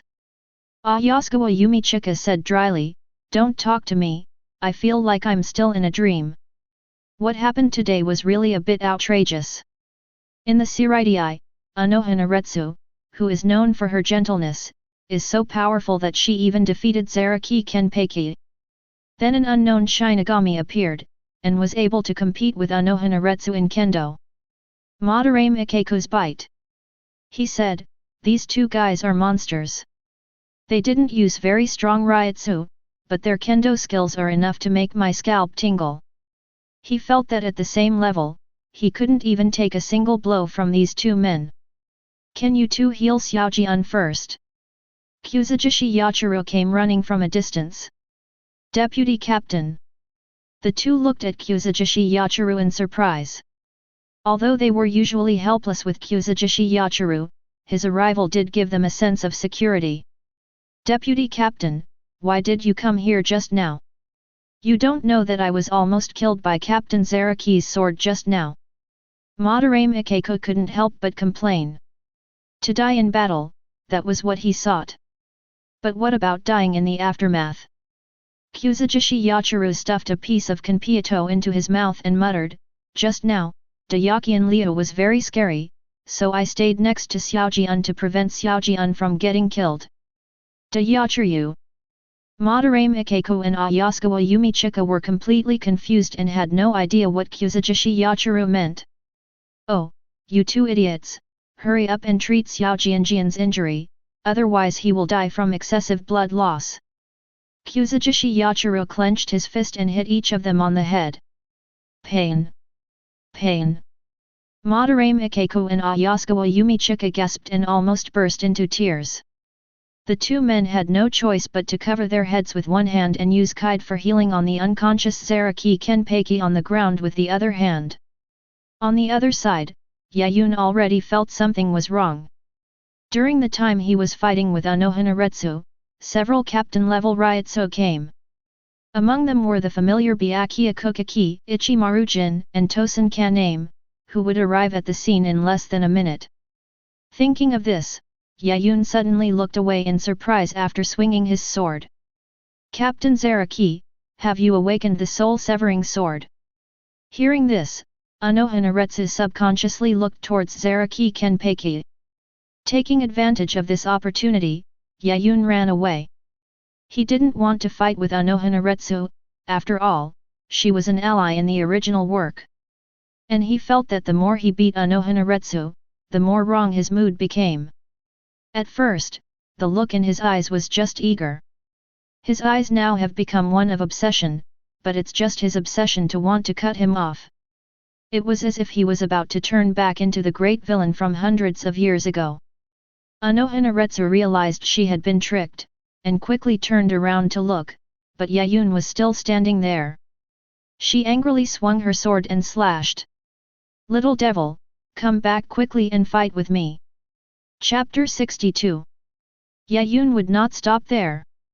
In order to escape, he even added another 50,000 attribute points to Shunpo. Abu. The black figure flickered like light. Madarame Ikeko and Ayasukawa Yumichika could only vaguely see the afterimage left by Yaun. Madarame Ikeko couldn't help but ask, "Yumichika, which squadron is this guy from? Why have I never heard of him before?" He felt that a strong man like Yaun must be extraordinary even if he kept his identity secret. Ayasukawa Yumichika retracted her soul-slaying sword, shook her head helplessly, and said, "Really? Do you still think he's a member of Godi 13? Isn't it? How could it be? But if he's not a Shinigami? Of course it's a disaster. Have you ever seen a Shinigami dare to attack the captain, let alone possess such terrifying power?" Ayasukawa Yumichika sighed helplessly, feeling sad for his good brother's brain. "Traveler." Madarame Ikeko's eyes widened. Could it be possible that the traveler who invaded Soul Society from the human world possessed such power? Then he suddenly realized a problem, and his expression became a little complicated. "So, we were saved by the travel disaster." Ayasukawa Yumichika sighed helplessly again and scratched her hair in distress. The Shinigami of their 11th division were not afraid of death. On the contrary, I am more afraid of this kind of tangled human relationships. If they encounter the remaining travel disasters, will they capture them? Rescue them? Protect them? Abu. A flash of silver light appeared in the sky. Boom 543. The crack that seemed like a natural barrier was cut open, as if it had cut off the 11th squadron in an instant, stretching for hundreds of meters. The two people who were talking quickly shut their mouths and looked at the crack not far away with cold sweat on their foreheads. They feel. It doesn't look safe to stay here. Stop!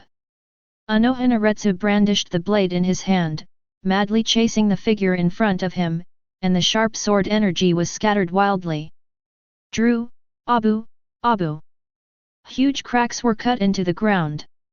Stop right there! You have this kind of swordsmanship, why are you running? Don't you long for a fight and want to defeat me? Inoue Moves In looked at Yaun unwillingly as he got further and further away. She wanted to catch up, but Yaun ran and chopped all the way, carving a path through countless houses and walls. After all, she had been the captain of the 4th division for hundreds of years, so she felt embarrassed to disrupt it no matter what. Just as Inoue Moves In was getting angry, Tosen Kaname quickly rushed over and frowned at the ruins and Zaraki Kenpeki on the ground. Even Zaraki Kenpeki couldn't stop that guy. As he said that, he turned to look at Inoue Moves In and said in a deep voice, "Captain Inoue Moves In, why can't you use Bankai to hold on a little longer? As long as you wait for me to come, you will definitely be able to stop that guy. You think you can stop that guy?" Inoue Moves In gave him a cold look, and the soul-slaying sword in her hand turned into a flash of silver light and slashed down. Tosen Kaname's pupils contracted rapidly. Abu! A flash of knife flashed.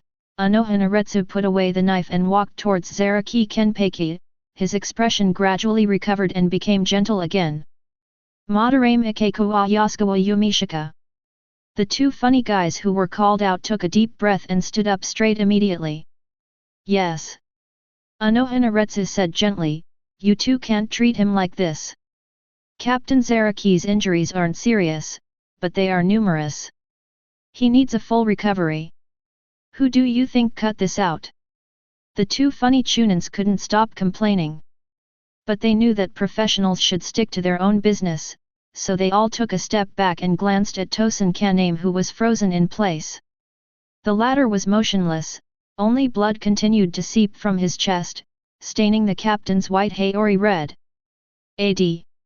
Tosen Kaname was filled with shock. When the knife just slashed down, he could only see a flash of silver light, and couldn't even see the trajectory of the blade. Is this really the captain of the weakest squad?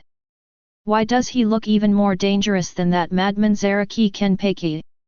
Anohanaretsu drew her soul Jandeo, and without uttering the words of liberation, she waved her hand casually, and a giant creature appeared in the sky.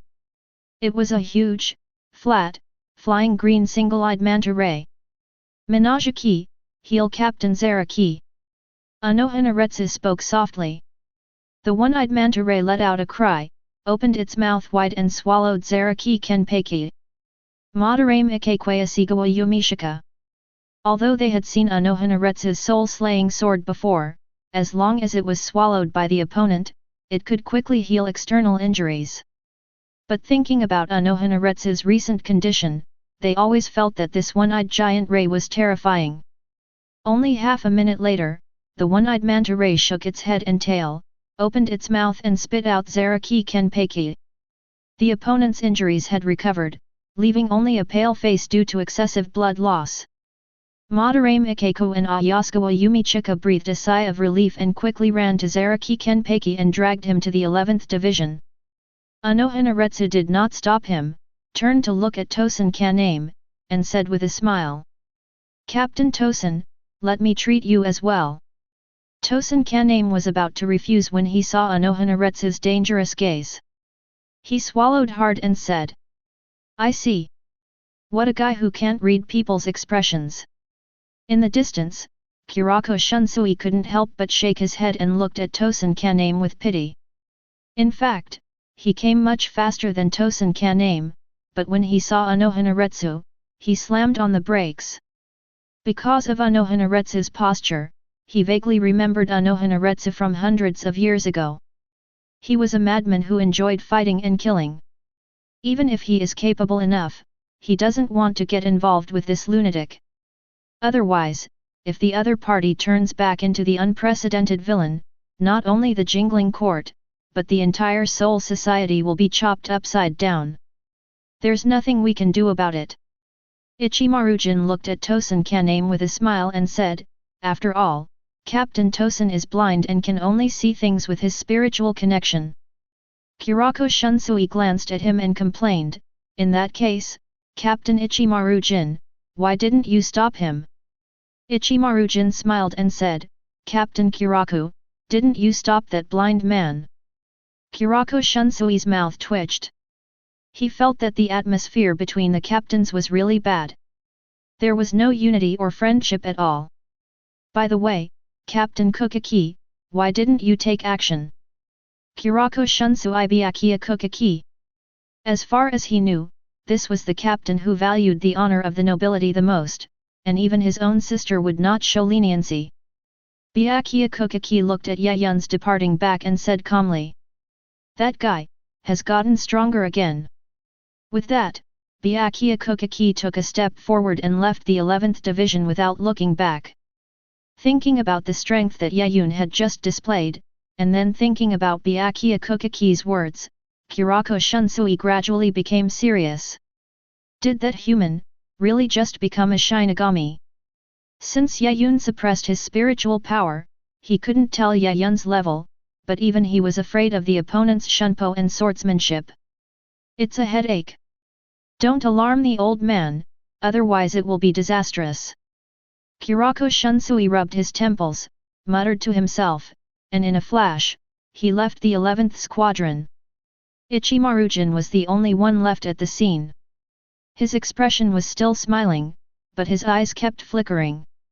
Did you just learn this sword technique? He had fought with Yaun before, so he was sure that Yaun, who had just been near Bidao Gate, definitely did not have this level of swordsmanship. But if you just learned, isn't that a bit too surprising? A normal Shinigami would take hundreds of years to reach a level of kendo, yet he achieved the pinnacle of mastery in just a few hours. Yaun Kurosaki Ichigo. Could it be that those Shinigami in Karakura Town switched these two guys, and Yaun is the one Aizen is focusing on? It's really getting more and more interesting. Ichimaru-jin laughed from the bottom of his heart, and his figure also disappeared from the spot. A few hours later, the entire Jingling court was in an uproar.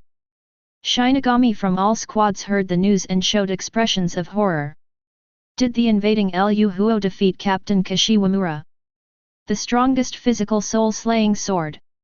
He defeated Captain Kashiwamura's Bankai using only Shikai, and even injured Kashiwamura Seijin. What? These are all outdated. A Shinigami said mysteriously. According to my gossip, that traveler is the culprit who absorbed the spiritual energy. He also invaded the 11th Division and defeated Captain Zaraki. What? All the Shinigami who heard this were horrified. Captain Zaraki, isn't that Zaraki Kenpeki? The strongest Kenpeki of the contemporary era, leading the strongest combat squad, the 11th squad, is said to be among the top 3 in strength among captains. Are you sure you heard it right? Some Shinigami couldn't help but question. How could it be wrong? The Shinigami turned around and pointed at the number 4 behind him. I am the Shinigami of the 4th Division. Captain Kashiwamura is still recovering in the hospital ward, and Captain Zaraki is also taking blood-boosting medicine. Many Shinigami exclaimed in amazement. Another Shinigami was curious and asked, then why is there no news about Li Huo now? After defeating the 2 captains, shouldn't he be attacking Zhangshidai even more fiercely? The Shinigami who spread the gossip was suddenly speechless. Even he didn't know why the traveler had calmed down. At this time, on the wall, a bored black-haired Shinigami, holding a piece of dogtail grass in his mouth, said nonchalantly. It's because the captain took action. Now the entire Jingling court has his spiritual veins. The Shinigami present exclaimed again. They had lived for hundreds of years, but this was the first time they heard the captain take action. But they also regained their confidence. The captain has already taken action. No matter how powerful that robber is, he will definitely be caught. Captain Sama is the strongest Shinigami in 1,000 years. What does a mere disaster mean to him? Ha ha ha, Captain, you'd better catch that guy quickly so that you can avenge Captain Kashiwamura. Listening to the Shinigami's voices, the black-haired Shinigami on the wall sighed helplessly. This is a bit too much. In the original story, Kurosaki Ichigo caused quite a few incidents, but why didn't we see the old man take action? Black-haired Shinigami is getting a makeover. Yaun's new look. After leaving the 11th Division, he had planned to continue whistling at the Seireitei. As a result, he suddenly felt a burning spiritual meridian, very slight, but very hot, almost covering the entire Jingling court. Any movement that was even slightly louder could potentially disturb this scorching spiritual meridian. After Yaun's careful investigation, he finally discovered that the source of the spiritual vein was the first team, who was obviously Yamamoto Genryusai Shigakuni. Thinking of this, Yaun jumped up and moved towards the first squadron like a ghost. At the same time, 1st Division, Captain's Office. Chijiro Sasakaibe said indignantly, Captain, that Rikyo is too arrogant. He even dared to absorb the wall of our 1st Division. He also just received the news a few hours ago. Where the 13th Division and the 1st Division meet, there are 2 long streets.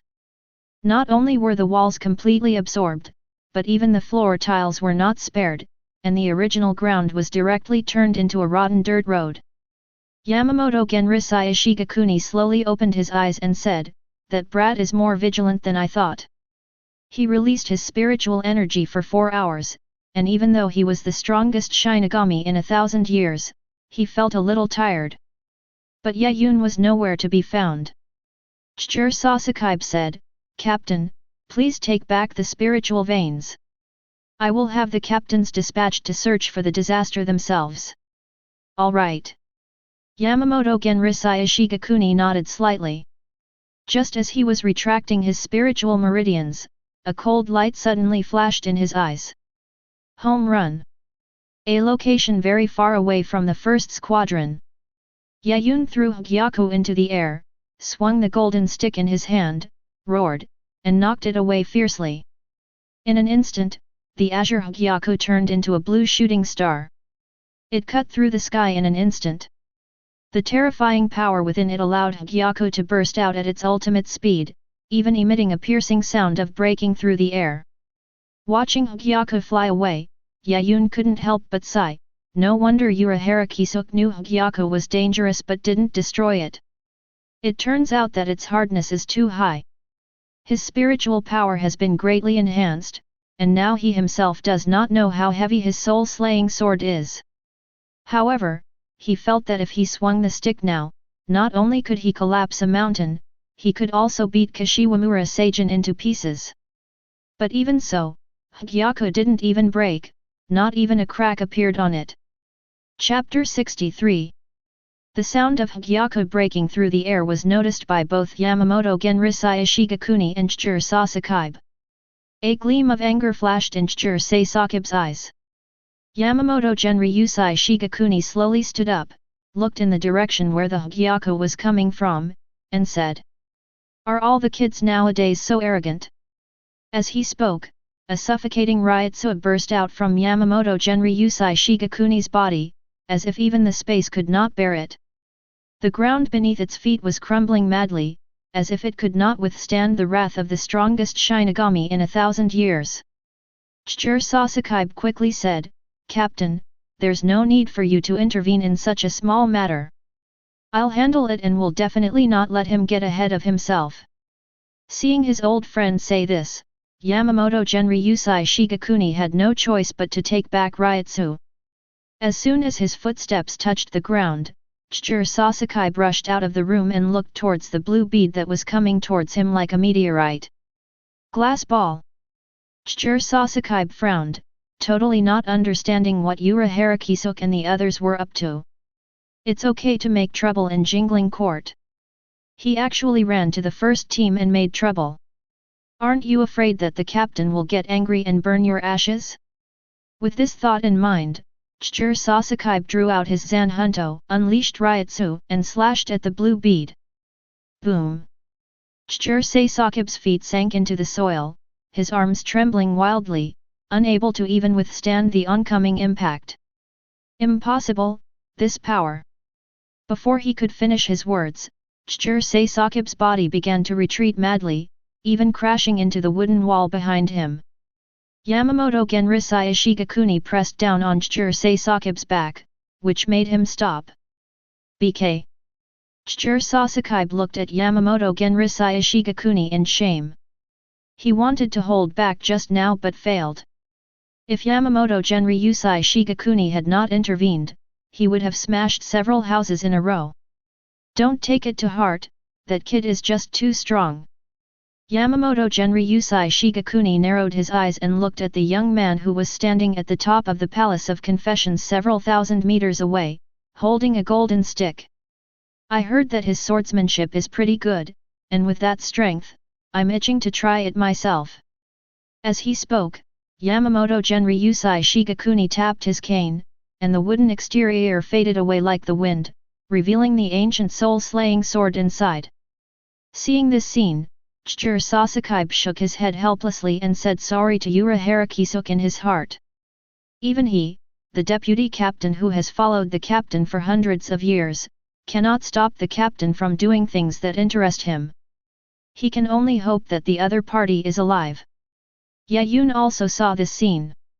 He put away the Ruyi Jingbang, put his hands to his mouth and shouted. "Old man, Urahara asked me to tell you something.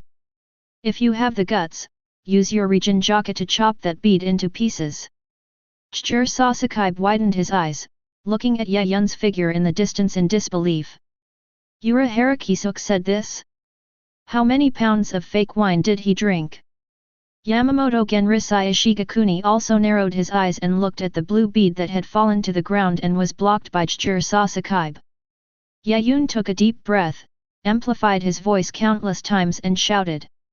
He said that thing is a Hogyoku. It can break the boundary between Shinigami and Hollow. It can make people reach a level higher than Soul King. Upon hearing this, Yamamoto Genryusai Shigakuni's pupils shrank sharply, and his gaze towards Zuza became particularly solemn. Above the Spirit King. Others may not know about the Spirit King, but he, the captain, knows him. That is the Creator God who created the entire world, not just a single world, but the entire world. Present world. Soul Society. Virtual Circle. As a result, all the different spaces, big and small, are products created by the Spirit King.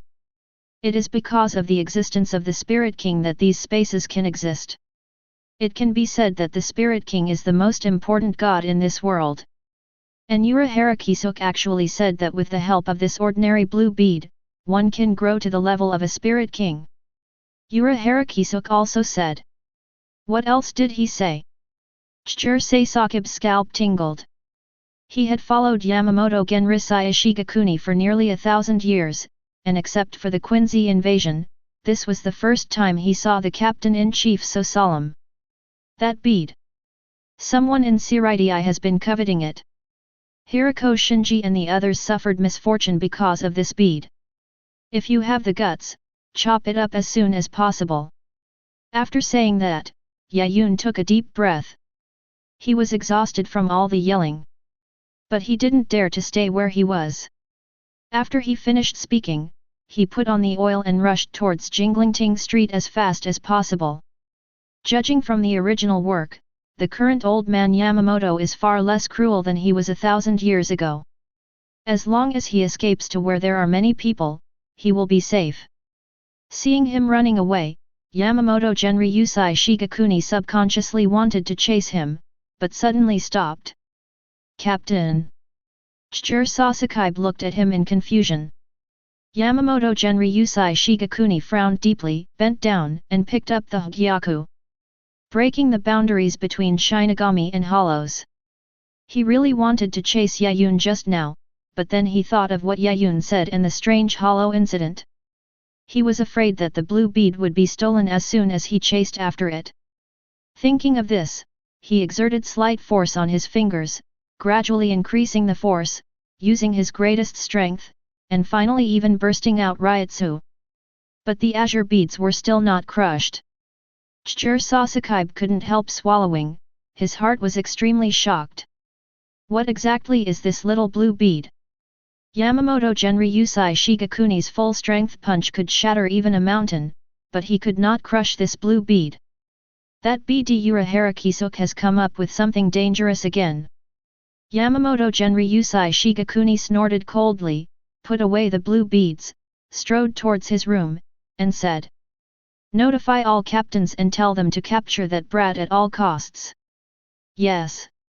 Churusei responded loudly. In fact, all the captains had sensed what had just happened without Yamamoto Genryusai Shigakuni saying anything. Several teams that were a little closer could even hear Yaun's roar.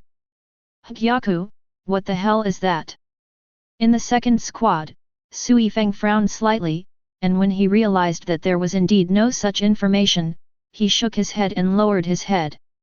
There are a lot of photos of Shihao and Yoriyuki on the table. As she watched, her little face turned red. Lord Yoriyuki, so beautiful. Is that the Hogyoku Aizen has been looking for? Inside the 3rd division, Ichimaru-jin stopped smiling and instead showed a surprised expression.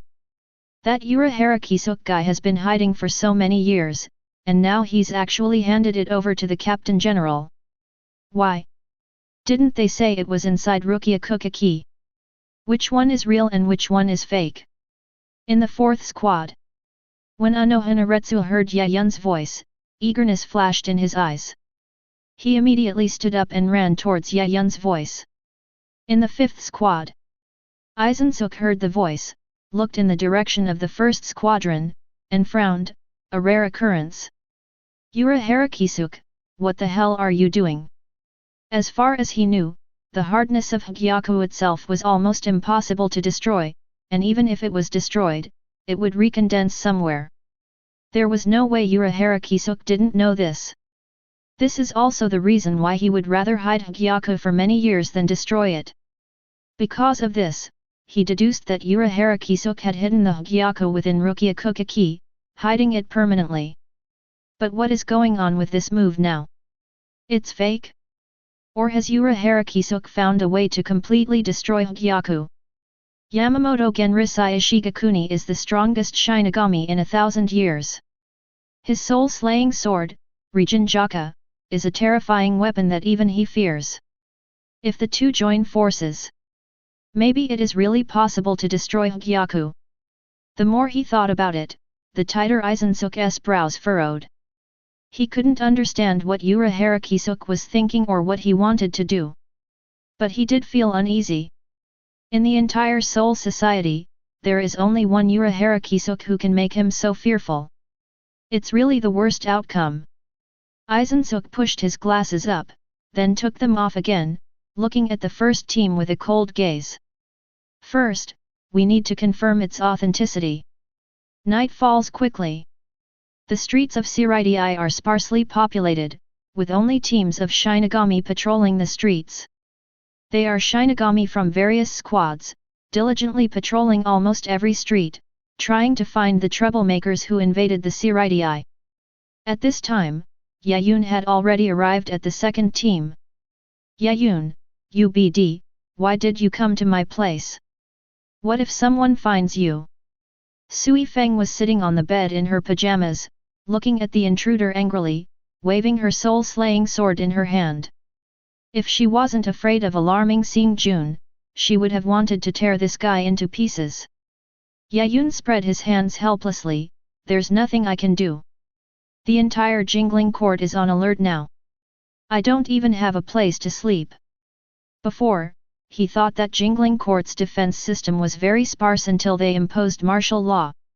Every street, every intersection, and even every building is constantly patrolled by Shinigami, creating a defense network that can be described as a dragnet. If he dared to take a bite of a building, he would be immediately discovered by the patrolling Shinigami. The captain of Godi I-13 came over quickly.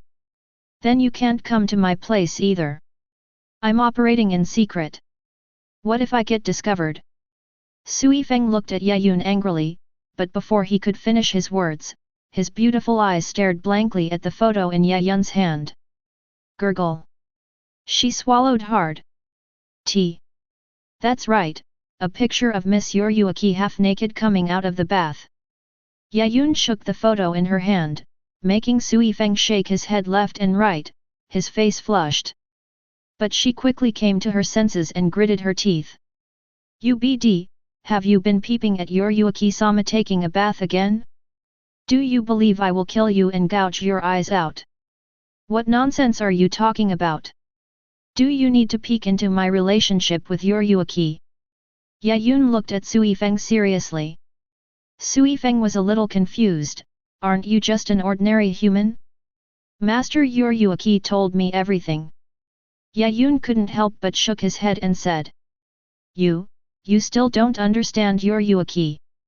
What did you say? Sui-Feng looked at Yaun angrily. The person she admired most was Shihoran Urahara. How could she not understand that adult?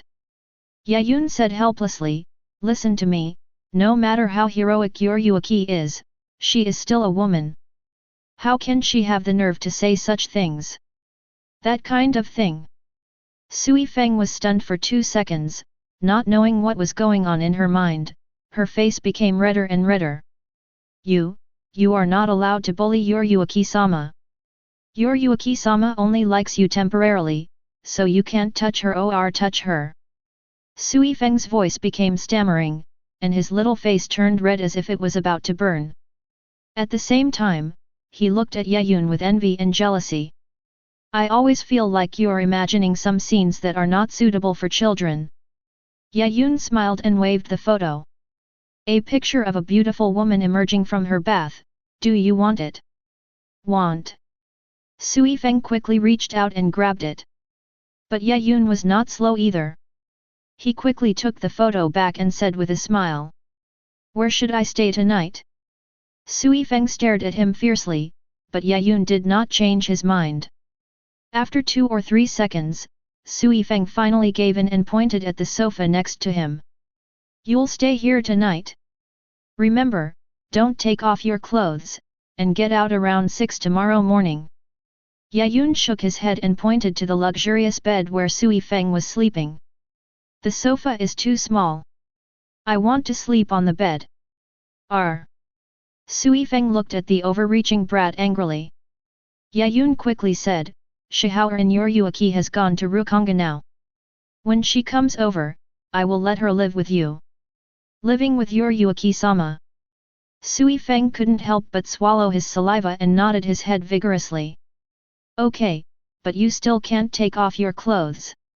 I'll let Yoruyuki sleep in the same bed with you." "You, come as you please." Looking at Sui-Feng, who was hugging a pillow, running to the sofa with a happy face, lying there and swinging his little feet. A subtle curve appeared at the corner of Yaun's mouth. "Really? Lilies are easier to control. Of course, this is also due to my previous efforts. Otherwise, Lily, who has not yet resolved her emotional issues, would not even be able to sleep in his bed. She would probably be stung by dozens of bees the first time she saw him." "Sleep, sleep." Yaun undressed and lay on the bed, stretching comfortably. Then, she saw many photos on the ceiling. He said hello with a twitch of his mouth. "Good night, Miss Yoruyuki." Team 1, on a dark street. Ash, ash, ash. A silver-white knife flashed by. 7 or 8 Shinigami fell to the ground on the street without even a scream, blood flowing from their necks. Tosen Kaname retracted his blade and said coldly, "Lord Aizen, the patrolling Shinigami have been dealt with." Chapter 64. The moon is dark and the wind is strong, it is a good time to kill someone. For example, a street in the first division was littered with the corpses of Shinigami. The blood that flowed almost dyed the street red. Among these Shinigami, there are many members of the 9th division, but even so, Tosen Kaname, as the captain, remains ruthless. "Allah, Captain Tosen, it seems Captain Aizen didn't ask you to kill anyone, but just asked you to get rid of these patrolling Shinigami, right?" Ichimaru-jin walked over with a smile, and there was not a trace of blood on the blade. Tosen Kaname looked at him coldly, "Today's mission is very important. No accidents are allowed. Didn't you kill those people?" Ichimaru-jin smiled and said, "How could that be? Since it was Captain Aizen's mission, of course I took care of them all. But, Captain Aizen, our opponent is the strongest Shinigami in 1,000 years. Is it true that nothing unexpected will happen?" Ichimaru-jin looked at Aizen-suk, who had taken off his glasses. "Otherwise, why do they say plans cannot keep up with changes?" Even he hadn't expected that Aizen-suk's meticulous plan would end up colliding with the Captain General. "Yin, are you worried that I will be killed?" Aizen-suk looked at Ichimaru-jin and put great pressure on him. Ichimaru-jin was just about to open his mouth to explain. Aizen-suk placed his right hand on his soul-slaying sword, walked towards the 1st Division's barracks, and said calmly, "There is absolutely no rival ahead of us. Captain, is this bead really as magical as Urahara said?" Chur Sasakaibe looked at Hogyoku with a strange expression. As the captain's most trusted subordinate, he had just played with the Hogyoku, but unfortunately he didn't feel anything. If it weren't for the hardness of the bead, he would have thought it was just a glass ball that could be found everywhere. Yamamoto Genryusai Shigakuni looked at the beads in his hand, narrowed his eyes slightly, and said, "It's truly magical. When I hold this bead, I can feel it wanting to merge into my body." Then the captain. Chur Sasakibe's eyes showed surprise. If this bead is really as magical as Urahara said, then the captain might really be able to become a being above the Soul King. Yamamoto Genryusai Shigakuni shook his head and said, "It may be magical, but it is absolutely impossible for me to become a being above the Spirit King. That is simply not something that any artifact can achieve. The entire world was created by the Spirit King. What a terrifying and magnificent event! How can a mere bead do that? If he really integrated into this bead, he would probably be infected by the virtual power contained in it before he became stronger. Kurosaki was still a little unwilling. Then why don't we hand it over to the Technology Development Bureau and let them study Hogyoku? Yamamoto Genrisai Ishigakuni did not speak. Hand it over to the Technology Development Bureau? With Kurotsuka Mayuri's crazy personality, I'm afraid he can create a bunch of masked Shinigami. BK. Kurosaki tried to speak, but found that Yamamoto Genrisai Ishigakuni had already raised his soul Zanto. But this time was different from the last time. The moment Yamamoto Genryusai Shigakuni grasped the soul Zanking sword, flames ignited on the blade. The temperature of the entire house began to rise rapidly. Kurosaki was startled and knew that this was Yamamoto Genrisai Ishigakuni serious. As the strongest Shinigami of the millennium, Yamamoto Genryusai Shigakuni has almost mastered the control of the soul Zanto. Even if the soul Zanto is not in Shikai form, it can still release the ultimate flame. Just then, there were 3 footsteps at the door. A faint voice said, "Yamamoto Genryusai Shigakuni, long time no see." This sudden attack made Kurosaki instantly alert, holding down his soul-slaying blade and releasing his spiritual veins. "Who is it? Don't you know you need to register to come to the first division?" The words fell. Kurosaki's face turned ashen. In his spiritual perception, there was no sense of a certain street leading to the first squadron. "You know, there are 30 Shinigami patrolling and guarding there, and they will immediately sound the alarm if there is any movement. Now that there is no sense of connection, it is certainly impossible that the other party is being lazy. The only explanation is that they were all killed. Captain, all the patrol Shinigami have been killed." Kurosaki looked at Yamamoto Genrisai Ishigakuni. The latter narrowed his eyes, but was not surprised. He stood up with the soul-slaying sword in his hand and slashed at the wooden door. Sparkle! The raging flames instantly shattered the wooden door. The billowing flames shot straight into the sky, just like the Ace Fire Fist from Pirates King, but the temperature was dozens of times hotter than that one. Under the cover of night, the first division was illuminated by flames, so bright that it was impossible to open one's eyes. When a large number of first division members saw this scene, their scalps tingled. They didn't even bother to put on their clothes and rushed towards this side shouting that the enemy was attacking.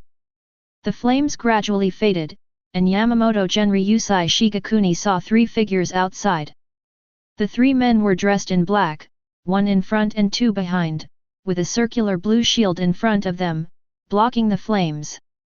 Kurosaki gritted his teeth and said, "Byakuya number 39, Round Gate Fan." Even though Yamamoto Genryusai Shigakuni does not have the Shikai Soul Zandayo yet, this sword should not be underestimated and can easily kill the vice-captain. The opponent was able to resist it by simply using Byakuya number 39. This shows that his strength is definitely not weaker than the captain level. Allah, the captain's personality is still as violent as ever. He stabbed us right away. I was scared to death. One of the 3 men in black robes teased Yamamoto Genryusai Shigakuni in a frivolous tone. Kurosaki frowned. "Shinji's song." The other person's voice was exactly the same as Hirako Shinji's. Another black-robed man said coldly, "Old man, be prepared for this.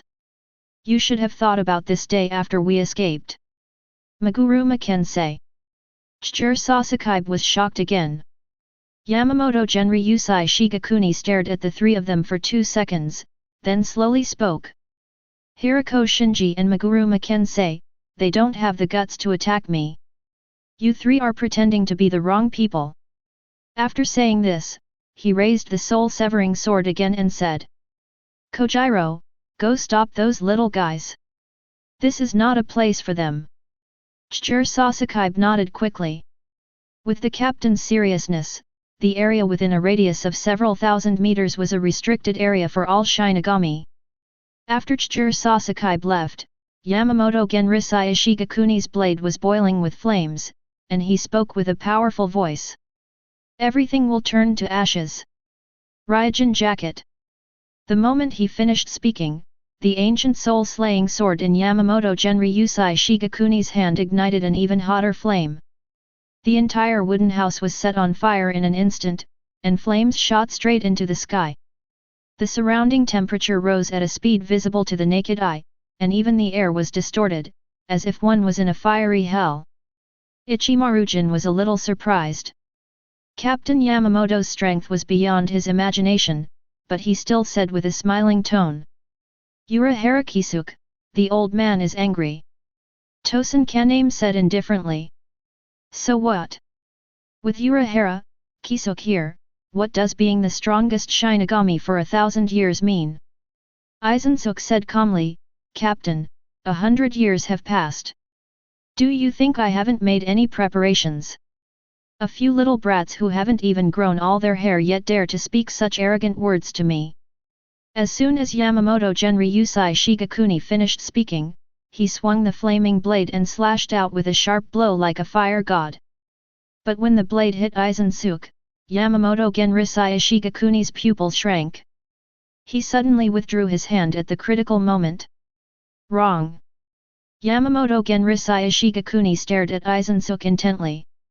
Even though there was indeed an enemy in front of him and he felt the blade cutting into his flesh just now, he just felt something was wrong. Snap! Snap! Snap! Applause came from the side. Yamamoto Genryusai Shigakuni quickly turned his head to look. But he found 3 black-robed men standing there. The leading one clapped his hands and said calmly. As expected of the strongest Shinigami of the millennium.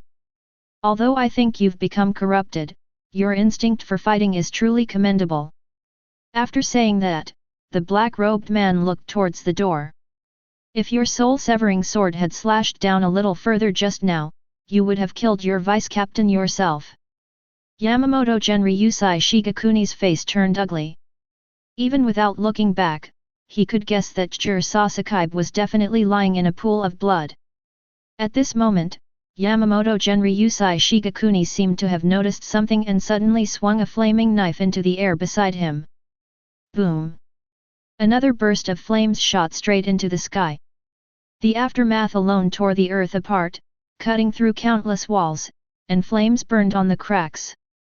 The members of the first squadron who came to support were all shocked. There was a huge crack in front of me, with flames burning inside. It looked like a flaming abyss leading to hell. Urahara Kisuk, did you succeed? Ichimaru-jin looked at Aizen who had returned to his original position. Aizen-suk's expression was unusually gloomy. He glanced at Yamamoto Genryusai Shigakuni's clothes. This old man actually hid Hogyoku in his underwear. If he wants to get it, he must get close to Yamamoto Genryusai Shigakuni. But this old guy's fighting instinct is too strong. Even though his sense of smell, touch, taste, hearing, and vision were all under his control, he could still instinctively sense approaching danger. The most important thing is that Hogyoku is actually real. Urahara Kisuk, what the hell are you doing? Have you really figured out how to destroy Hogyoku? Aizen gritted his teeth, a rare occurrence. If Urahara Kisuk really found a way to destroy Hogyoku, he would definitely take Hogyoku away from him today. Otherwise, once the Hogyoku is severed, he will never be able to fully break through the limitations of Shinigami and Hollow. Think of this. His expression grew even darker. The other squads of Seireitei also saw the flames rising into the sky, and felt the spread of a hot and furious riot. Hey, what happened? Why did the old man suddenly get so angry? Kyōraku Shunsui sensed something was wrong and without even bothering to put on his clothes, he picked up the soul-zanking sword and rushed towards the first team in his slippers. Teacher! Jaisure Yukatake also felt the riot and ran towards the first team while coughing. The same is true for other squads. The captain and all the team members are dispatched. Rushed hurriedly to the first team. On the way, Kashiwamura Seijin looked at Zaraki Kenpeki and couldn't help but say, Captain Zaraki, you just recovered from your injury. You shouldn't be able to fight, right? Zaraki Kenpaku's eyes showed a bloodthirsty look, and the golden Ryotsu shot up into the sky. The golden bells in her hair kept shaking. What nonsense! This is just a minor injury. It won't affect my fighting ability at all. Kuzujishi Yachiru leaned on Zaraki Kenpaku's shoulder, waved his fist happily and said, Xiao Jian has become even stronger. He will definitely not fail this time. In the second team, Sui-Feng didn't bother putting on his uniform. He turned to look at Yaun on the bed and said, Hey, Yaun, could it be you guys who made this noise? I don't know. Yaun looked at the first team with a strange expression. It shouldn't be them, but if it's another group, isn't their speed a bit too fast? He just threw the Hogyoku to old man Yamamoto, and then Aizen went to grab it. This is Soul Society. But not in this world. If old man Yamamoto is really PD off, he might use Bankai to burn Aizen's bones to ashes. Then you should stay at home and don't run around, otherwise you will be in trouble if you encounter danger. Sui-Feng felt something was wrong after he finished speaking. What kind of home is this? Zhao Li Zhao. This is clearly my home. That guy was just here to stay. Why should I remind him like a wife? A blush flashed across her face, but the matter was urgent, so Sui-Feng didn't bother to give any more instructions and left the second team immediately. Region Jaka, Kaika Suijutsu, the duel between these two god-tier soul-slaying swords, wouldn't it be a shame not to witness it for yourself? Yaun couldn't help but lick his lips and looked at his system interface, which had millions of attribute values on it. System, put all your points into spiritual power. Following Yaun's voice, he could clearly feel his Ryotsu increasing crazily. However, Yaun couldn't wait for Ryotsu to finish his upgrade, so he jumped up and rushed towards the first team like a black light. On the way, Yaun saw the Huibao brothers. Hey, Ikeku, Yumichika, good evening. Yaun greeted them happily. Madarame Ikeku and Ayasukawa Yumichika's eyes almost popped out of their heads as they looked at Yaun in disbelief. Why are you here? Didn't you invade the first division? What nonsense are you talking about? Yaun smiled and put his arms around their shoulders. I'm not the one who invaded the first division. Come on, I'll take you two out to watch the fun. Don't fall down. Before the two of them understood what Yaun meant, they felt a strong gust of wind coming towards them. Ah! Yaun, you are such a jerk. The two couldn't help cursing out loud. The three of them approached the blazing first team at ultimate speed. Chapter 65. It was scorching hot, as if even the air was burning, and the extreme high temperature made people sweat profusely.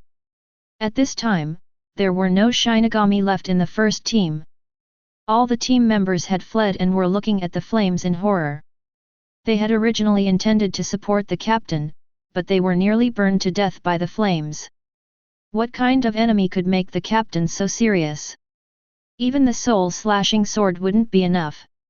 An older Shinigami looked at the sky in shock. The night sky of Goriadii seemed to be illuminated by flames. The last few hundred years, he had never seen the captain release the soul-slaying sword. Kyōraku Shunsui and others had already arrived and were looking at the surging flames solemnly. Ichigo frowned and said, Captain Kyōraku, why did the flames turn into a circle? How are we supposed to go over and provide support? The flames before him actually formed a flame circle that was 100 meters in size. The scorching temperature was unbearable even for him, the captain. Even if I use Harinmaru, I may not be able to split this flame. Ichigo thought secretly in his heart.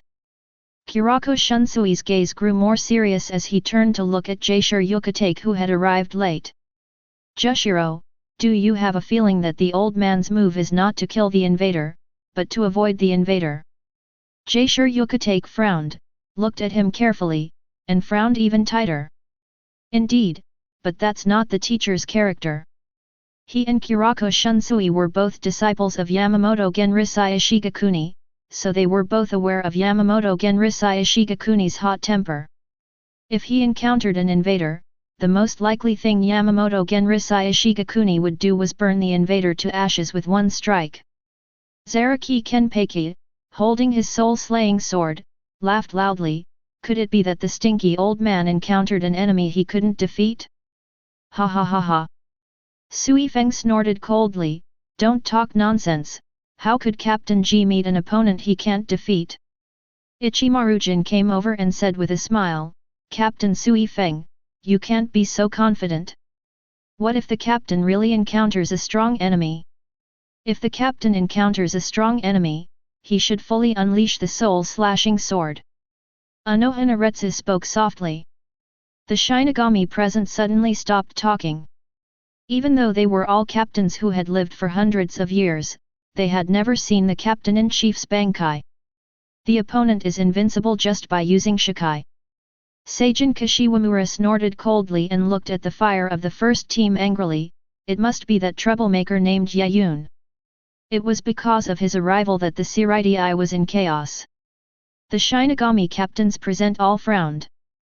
Sui-Feng wanted to say something for Yaun, but she didn't know what to say. Could it be that the person inside is not Yaun? Because Yaun is sleeping in her own bed tonight? At this time, on the far wall of the first team, the dissatisfied voice of the black-haired boy was heard. Captain Byakuya, you're really holding a grudge, aren't you? I only broke 2 of your ribs the first time, and left you black and blue the second time. How can you still frame me now? The Shinigami present were suddenly startled and quickly turned to look at the black-haired boy. Yaun. Sui-Feng took a breath, he didn't expect Yaun to come over. Don't you want to die? There are more than 10 captains here. Madarame Ikeko and Ayasukawa Yumichika, both sweating profusely, waved their arms and said. Captain Zaraki, Captain Kyōraku, please don't misunderstand us, we are not this guy's accomplice, we are just being held hostage by him. What you two said is really rude. Yaun looked at them unkindly. Believe it or not, I'll strip you 2 of your clothes, hang you upside down in the 11th division, and let the Shinigami passing by admire your naked bodies. Madarame and Ikeko shuddered. Kyōraku Shunsui didn't care about this. He touched his chin and said, Young man, since it's not you over there, do you know who it is? Yaun blinked, with a strange expression on his face. Because in his sight, he clearly saw 2 black-robed figures holding soul-slaying swords, looking bored outside the flames. A vague figure in a black robe could also be seen in the flames. But the captain present was like a blind man and could not see the 3 people at all. Besides, Yaun turned around and looked at Aizen, Ichimaru-jin, and Tosen Kaname, and his expression became even more strange. Who the hell is this? They are just 3 ordinary Shinigami. He hadn't seen any of these 3 in the Shinigami anime. But in the eyes of the captains, they seemed to be Aizen and the other 2. Is it because of Kaika Suijutsu's 5 senses hypnosis? Yaun pointed at Aizen and the other 2 and said, Urahara Kisuk said that if anyone invades the 1st division tonight, it will definitely be Aizen, Ichimaru-jin, and Tosen Kaname. This statement was earth-shattering. All the Shinigami captains frowned and glanced at Aizen and the other 2 intentionally or unintentionally. Is it these 3 guys who invaded the 1st division? Kashiwamura Seijin was the first to get furious, and rushed towards Shiryu with his soul-slaying sword in hand. Yaun, you're still talking nonsense. How could Tosen possibly invade the 1st division? He holds absolute justice over the Seireitei. Yaun easily dodged the knife, waved the Ruyi Bang and said with a smile. I'm telling the truth. I can't help it if you don't want to listen. However, if anything goes wrong, it will be your responsibility, Captain Kashiwamura. As soon as the words fell, the 2 men's swords and sticks collided. The muscles in Seijin Kashiwamura's arms bulged, the veins on his furry head throbbed, and he let out a roar like a wild beast. But in the next second, he was still violently blasted away. To the bank. Black Robe Heavenly Punishment King. Seijin Kashiwamura roared loudly and actually used Bankai while flying backwards. The huge black armored war god appeared out of thin air again, majestic and awe-inspiring. He raised his sword and chopped towards Yaun's head. Seeing this scene, many captains frowned, thinking that Kashiwamura Seijin was a little irrational. The captain encountered a strong enemy, and Yaun was just watching from the side. It would be best not to provoke another strong enemy at this time. But they soon saw something even more irrational. When Zaraki Kenpeki saw the two men fighting, his eyes seemed to be burning. He laughed out loud and rushed over with all his strength. Kashimura Seijin, get out of my way. This guy is my opponent. Boom. The golden Ryotsu shot up into the sky. Feeling this Ryotsu, Yaun couldn't help but feel a little surprised. No way, is this cheating? As for the Ryotsu released by Zaraki Kenpeki, if we use data to show it, it has definitely exceeded the 800,000 mark. And I watched it the day before yesterday. This guy's Ryotsu is only around 400,000. Depend on. Make a living in the Shinigami world. If it is any smaller, you won't be able to survive. Yaun complained in his heart as he watched the blades of Zaraki Kenpeki and Kashiwamura Seijin clash. With a loud bang, the Black Robe Heavenly Punishment King actually took a step back. Taking advantage of this opportunity, Zaraki Kenpeki rushed towards Yaun frantically, holding the knife with both hands, and chopped off Yaun's head with one blow. Human, I have also learned the so-called sword art. Come and fight with me. Yaun waved the Ruyi Jinggu Bang and said, Captain Zaraki, when you say swordsmanship, do you mean holding a sword with both hands? At the moment the two collided. Yaun shook the golden staff violently, hitting Zaraki Kenpeki at an extremely strange angle. Bang! Zaraki Kenpeki's body was blown away, spitting out large mouthfuls of blood in mid-air. What kind of strength is this? He was stunned. The opponent was clearly using swordsmanship, but the golden stick he smashed down was heavier than 100 mountains combined. In just a moment, he had several ribs broken. What kind of ghost swordsmanship is this? Mountain Sword Deo? Divine Punishment? Kashiwamura Seijin roared, and the black-armored war god who had just been knocked back by Zaraki Kenpeki slashed at Yaun's head with another fierce knife. Yaun held the long stick in one hand and blocked the incoming knives. Boom! A violent sound exploded. All the Shinigami around were shocked to find that in the face of this violent sword attack, Yaun's hand holding the golden staff did not even shake. Kyōraku Shunsui was originally talking to Ichimaru Jin, but upon noticing this, he couldn't help but glance over, secretly smacking his tongue. How did Urahara Kisuke raise such a monster? Although he could also withstand this knife. But how many years has he practiced? How many years has this kid been practicing? I'm afraid that all of them added together wouldn't even be worth a fraction of his. Zaraki Kenpeki stopped, laughed heartily, and swung his sword towards Yun punch again. Not bad, not bad. I can actually be injured to this extent. I am getting more and more excited. Let's continue. Yaun glanced at him. Suddenly, I felt an urge to kill someone. Even though this guy was injured by his stick, the Ryotsu he unleashed didn't decrease at all, and was even stronger than before. Immune to death cockroach? If it is displayed in data format, that means this BD just added another 50,000 points of Ryotsu. Kuzujishi Yachiru stood in the distance, waving happily at Yaun. Xiao Yun, I'm counting on you, fight with Xiao Jian. Yaun sneered. Fight? He felt like if he kept fighting Zaraki Kenpeki, the BD would awaken Bankai. So while dealing with the two of them, he said, Sui-Feng, knock that guy Ichimaru Jin out for me. I've been fed up with that smiling face of his for a long time. Sui-Feng's face flushed, he gritted his teeth and said in a cold voice, do we know each other? Don't call me in such a familiar way. The Shinigami captain's expression became a little strange. Don't you know him? Why do they feel like you are familiar?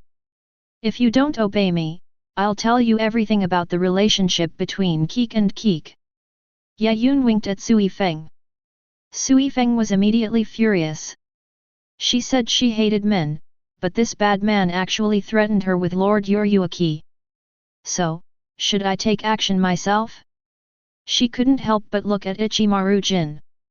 The latter said with a smile, Captain Sui-Feng, you are not going to listen to a travel disaster and attack me, the captain, are you? There was a faint cold light in Sui-Feng's eyes, and his right hand slowly pressed on the soul-slaying sword. At the same time, outside the raging flames, the real Ichimaru-jin, dressed in a black robe, smiled and said, it's really strange. I smile so kindly, why does he hate it? Tosen Kaname snorted coldly and said, Lord Aizen has sent a message asking us to go back as soon as possible to dispel their suspicions. Yes, yes, yes. Ichimaru-jin agreed with a smile. Just when Sui-Feng finally decided to take action and test Ichimaru-jin, Byakuya also drew out his soul-zanking sword, his ryotsu spreading, his gaze still cold and calm, staring at the silent Tosen Kaname. But there was one person who was faster than them all. Abu. A flash of silver light. There was a loud bang. A huge crack was cut into the earth. A huge gap appeared in the flame circle that covered nearly 100 meters, and it was almost cut off. All the Shinigami captains were stunned by the blow and looked at Inoue who was swinging the blade in shock. Then they discovered to their horror that the gentle-looking Aizen had his arm cut off by this knife. Blood fell from the sky like rain. The broken arm hit the ground hard. Kyōraku Shunsui was shocked and subconsciously looked at Inoue. Captain Inoue, you. Inoue looked at the screaming Aizen, shook his head slowly, and said calmly. This isn't Captain Aizen. She looked at the remaining Ichimaru-jin and Tosen Kaname and said calmly.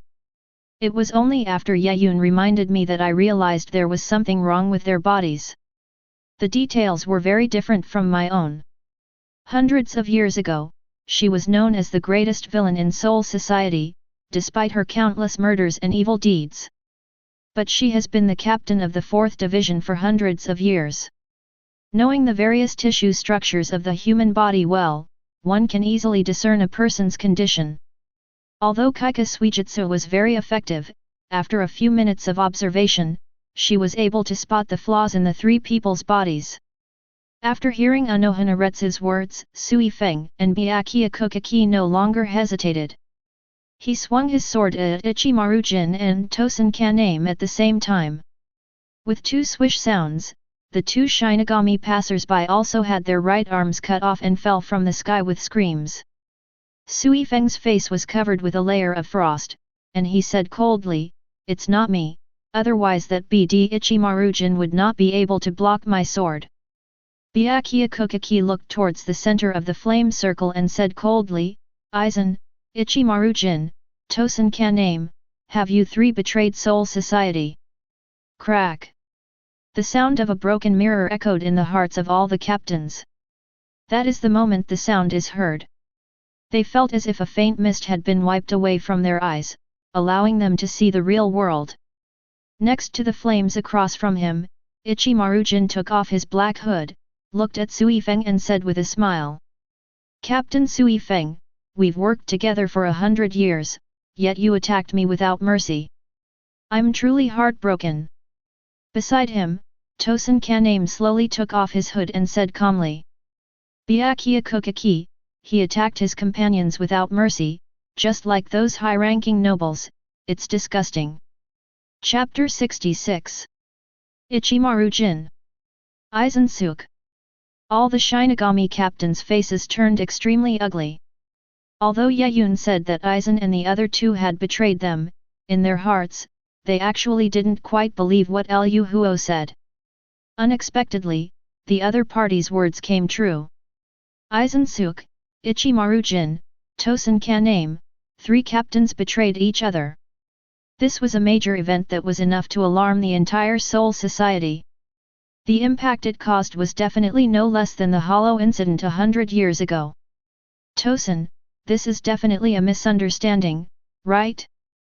Kashiwamura Seijin looked at Tosen Kaname in disbelief. He and Tosen Kaname are close friends. Even before they joined the Seireitei, they had vowed to uphold justice in the Soul Society. And he and Tosen Kaname have indeed done so over the years, maintaining justice in Seireitei.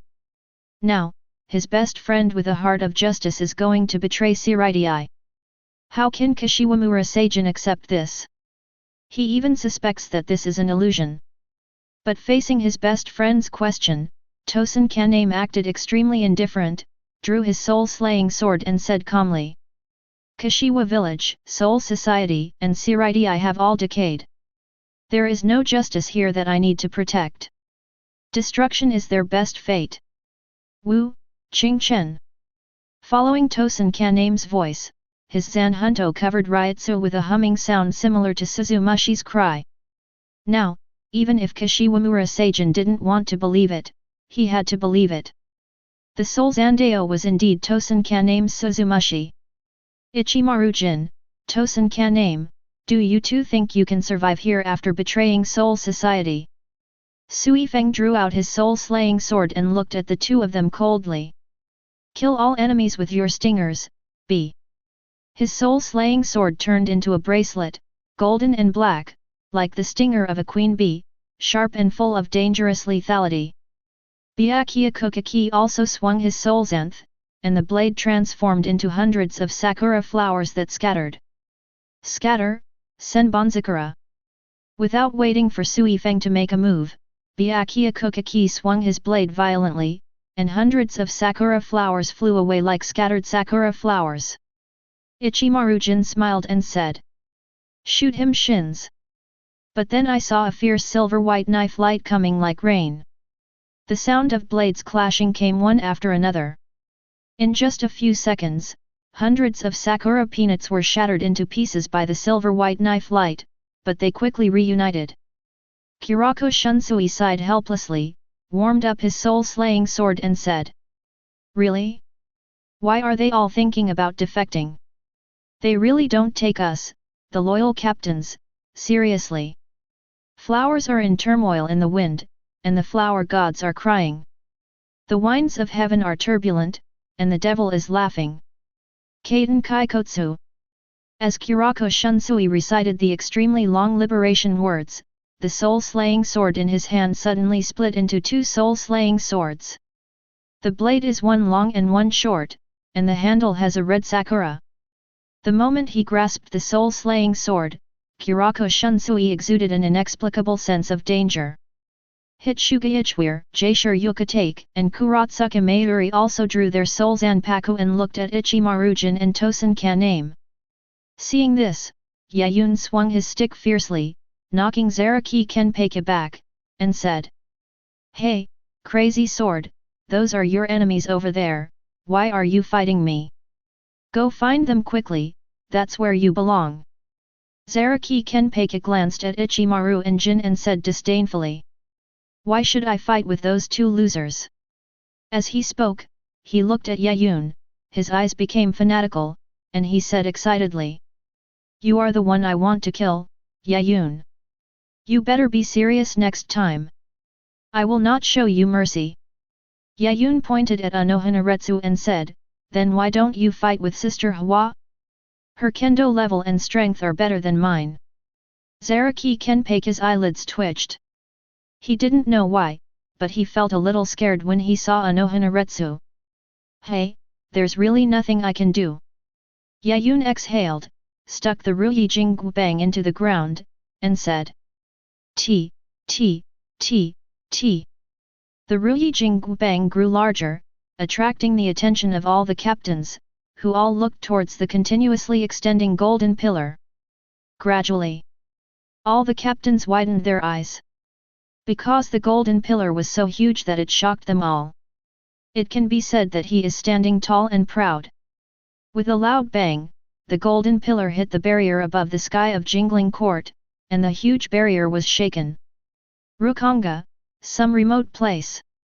Shiba Kyokaku led Kurosaki Ichigo and his group to his homemade Kyokaku cannon, exhaled a puff of smoke, pointed it in the direction of the Seireitei, and said, "Remember, you must control your spiritual power well, otherwise the moment you bombard the barrier, you will be blown away by the explosion of spiritual power." "Wait, what a waste!" The black cat Yoruyuki interrupted Shiba Kyokaku and rubbed her eyes with her paws. "Come and take a look. Is there a golden pillar inside Jingling Court?" Shiba Kaku was a little surprised. "Yoruyuki, you're overthinking it. How could those old stubborn people in Seireitei allow the addition of buildings at will?" But even as she said this, she still glanced in the direction of Jingling Court. Then she fell silent too. He didn't even notice that the thin pipe in his hand had fallen.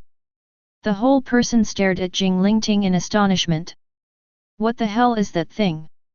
Why does it look like it's going to pierce through Jinglingting?" The golden pillars inside Jingling Court seemed to want to break through the restrictions of Jingling Court, constantly blasting the barrier with deafening sounds. "Yaun, it's definitely that BD-16. Kurosaki Ichigo looked at the golden pillar in surprise. He recognized the owner of the golden pillar. Ishida Uriah couldn't help but ask, "Has that guy become stronger again? His soul-severing sword wasn't this huge before." Sato Yasutora said calmly, "It seems his soul-severing sword must weigh at least tens of millions of pounds." Inoue Orium patted his chest and said, "Fortunately, Yaun-kun is fine." "No." Rukia Kuchiki said solemnly, "Yaun must have encountered a powerful enemy, otherwise the soul-severing sword wouldn't have grown so huge." Shiba Kyuzuru couldn't help but ask, "Yoruyuki, do you know the owner of that golden pillar?" Yoruyuki nodded. "That guy's name is Yaun. He came with us, but he broke into the Seireitei on his own." Shiba Kaku was surprised. "Isn't it a bit too arrogant to break into the Seireitei by yourself?" He felt that there was little hope for Kurosaki Ichigo and his group. He thought that only one person on the other side had been beaten into a rice cake. "That guy is very strong." Shihaoran Yoruyuki shook his head, without further explanation, and leaped towards the sky crane cannon. "Let's go. Yaun must have been taught a lesson. We have to go and save him quickly, or he might die."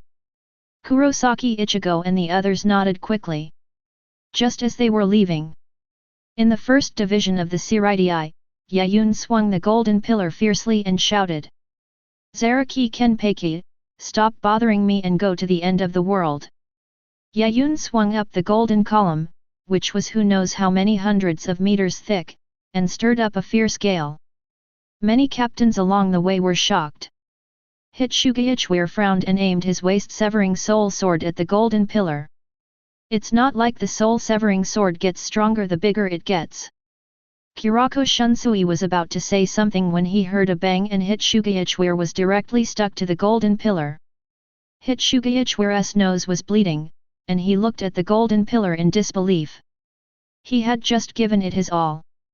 Even without releasing the soul-slaying sword, he felt that Nong-Ri could stop the golden pillar. As a result, the whole person was pressed against it, without even causing the golden pillar to move a little. Kyōraku Shunsui jumped and dodged the golden pillar, complaining helplessly. "It's true that a soul-severing sword doesn't get stronger the bigger it gets, but you also have to consider how big it is. This soul-severing sword, reaching up to the sky, is powerful just by looking at it." The golden pillar made a full circle. A large number of buildings were destroyed. Overturned a large number of ordinary Shinigami. This made many Shinigami captains jump on the spot.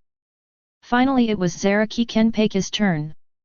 The sword madman looked fanatical, and the golden Ryotsu burst out from his body and soared into the sky. Holding the tattered soul-slaying sword, he roared and charged towards the end of the golden pillar, which was also the position with the strongest speed. As expected of Zaraki Kenpei. With Yaun's sai, Zaraki Kenpei and Hitsuga disappeared in a flash. At the same time, west of Jingling Court, above Bidao Gate. Boom! Boom! The two figures collided violently with it. Shibakaku, who had been paying attention to this side, blinked and used Kid to enhance his vision, and saw two figures. Hit Shugaichweir. X/. Her beautiful eyes were slightly dull, and after swallowing her saliva, she quickly ran to the Konghe cannon that was about to be fired. Kaku, what are you doing here? Shihao and Yoruyuki looked at Shibakaku in confusion. Shiba Konghe swallowed his saliva, holding the spirit calendar ball in his hand and squeezed in a few ministers. Hey, Yoruyuki, are you sure that the human named Yaun is in danger in the Seireitei? Of course. Shihao and Yoruyuki's expression was serious. Although he has great potential, he's still no match for those captains. He's either been captured or seriously injured. Kurosaki Ichigo gripped his soul-slaying sword tightly and said solemnly, "Don't worry, as long as we get there, we will definitely make sure Yaun is safe." Ishida Urahara said calmly, "Just don't cry and thank us when the time comes." Rukia Kuchiki said viciously, "My injuries have healed now. When I find him, I'm going to give him a good beating." Inoue Orihime couldn't help but smile because it was he who recovered from Rukia Kuchiki's injury. Shiba Sora's expression was a little strange. She thought of the two figures she had just seen, and began to wonder. Who's fighting whom in Jingling Court? After swinging the stick, Yaun turned around and looked at the first team that was engulfed in flames. He simply swung a stick and smashed it over there. "You two guys in there, are you playing hide and seek?" Boom! The entire first team was shocked. The flames that had originally frightened the captains were now completely enveloped by the golden pillars, as if a single blow had completely extinguished the flames. The long golden column completely penetrated the first team. It was like a golden circular wall, dividing the first team into two from the center. Kyōraku Shunsui couldn't help but say, "This stinky brat, he hit." Go, even the old man was included in the attack range. Jaishur Yukatake gave a wry smile. This was the first time in hundreds of years that he had seen someone dare to be so disrespectful to the captain. "Where's the captain?" Sui-Feng looked solemnly around the golden pillar, and finally looked below it. "Will you be crushed underneath?" Many captains rushed over quickly, and here they found that there was a raging fire burning under the golden stick. And saw two figures in the flames. All of them raised their swords with one hand to block the Ruyi Jingbang that looked like a pillar of heaven. Yaun showed a surprised expression, because he found that the golden pillar in his hand was actually being lifted up little by little. Clang! Clang! With two sounds of metal clashing, it was actually bounced back. Yaun was not annoyed. With a thought, the Ruyi Jingbang began to shrink rapidly and turned back into an ordinary long stick, which he held in his hand. Yamamoto Genryusai Shigakuni retracted his Soulzan knife and said calmly, "It's a good Soulzan knife, but even I feel a little tired." Aizen said calmly, "It's a pity that you only mastered Shikai. If you mastered Bankai, even I would have to take you seriously." "No, what are you two pretending for?" Yaun looked at the two speechlessly. "If my soul-severing blade is really that weak, would it really be necessary for you two to block it together? His current spiritual power is close to 2 million points, comparable to 60 or 70 Kashiwamura Seijin.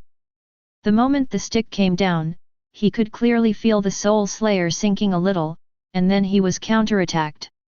Yamamoto Genryusai Shigakuni narrowed his eyes. Aizensuke's smile also disappeared. Kyōraku Shunsui coughed and said, "Captain Aizen, you are already the captain, why do you have to betray Soul Society?" After hearing what Shunsui Sato said, everyone's attention turned to Aizensuke again. Aizensuke said lightly, "Kyōraku Shunsui, don't you want to see the world beyond? Don't you feel that staying in Soul Society will only make you feel your life slipping away? Don't you want to see what the man we all call the Soul King and to whom we pledge our allegiance with our lives actually looks like? I am about to transcend the boundaries of Shinigami, reach the realm of God, and take the life of the Soul King." As he spoke, Aizen raised his right hand and picked up a crystal-clear blue bead. And this is the first step to the throne of heaven. Chapter 67. Is that what Yaun meant by Hogyoku? Why does it feel like just a bead? Can it allow Shinigami to break through the boundaries with Hollow?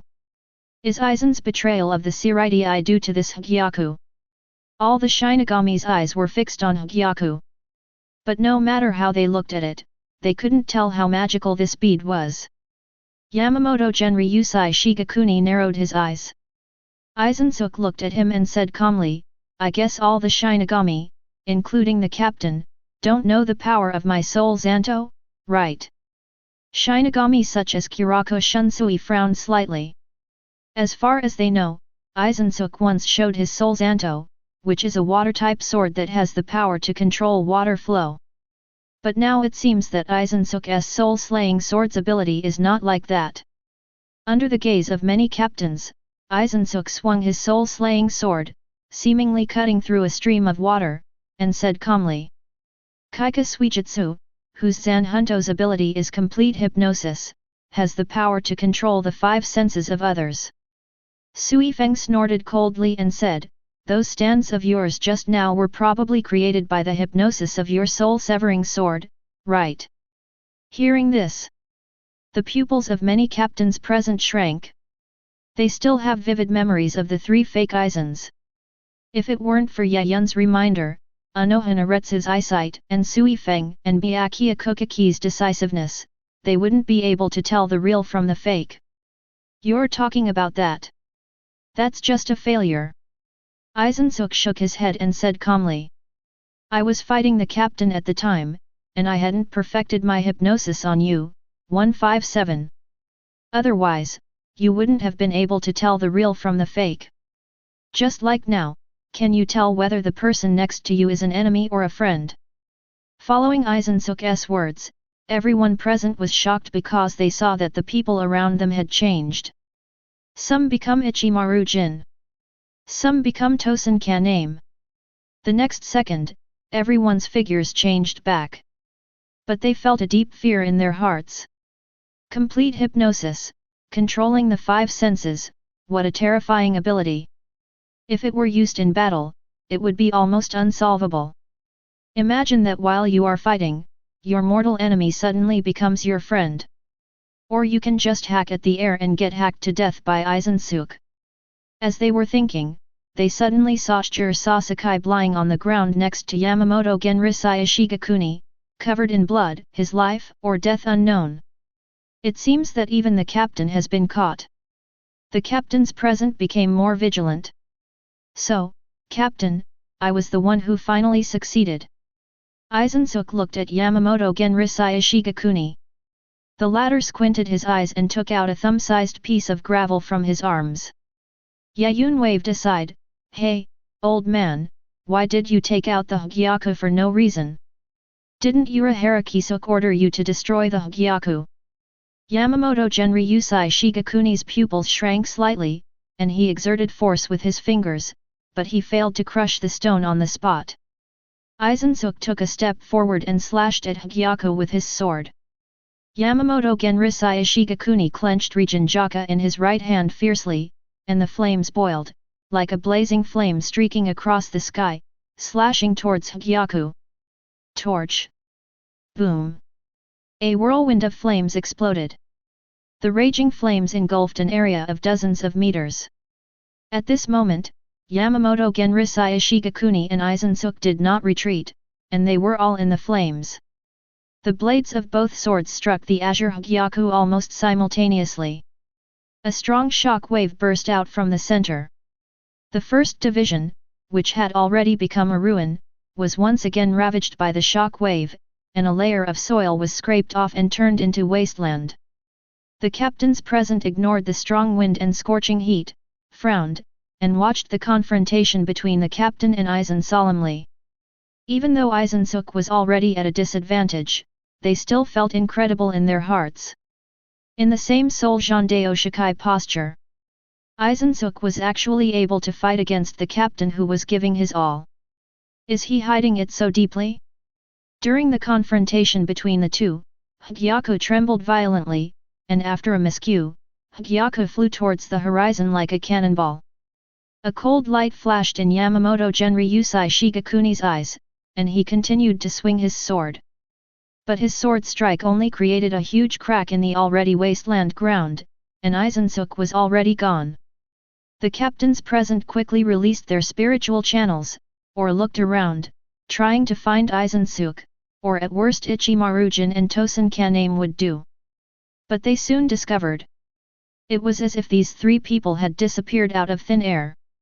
While absorbing the first squadron's spiritual energy, Yaun pointed his right hand into the distance and said nonchalantly.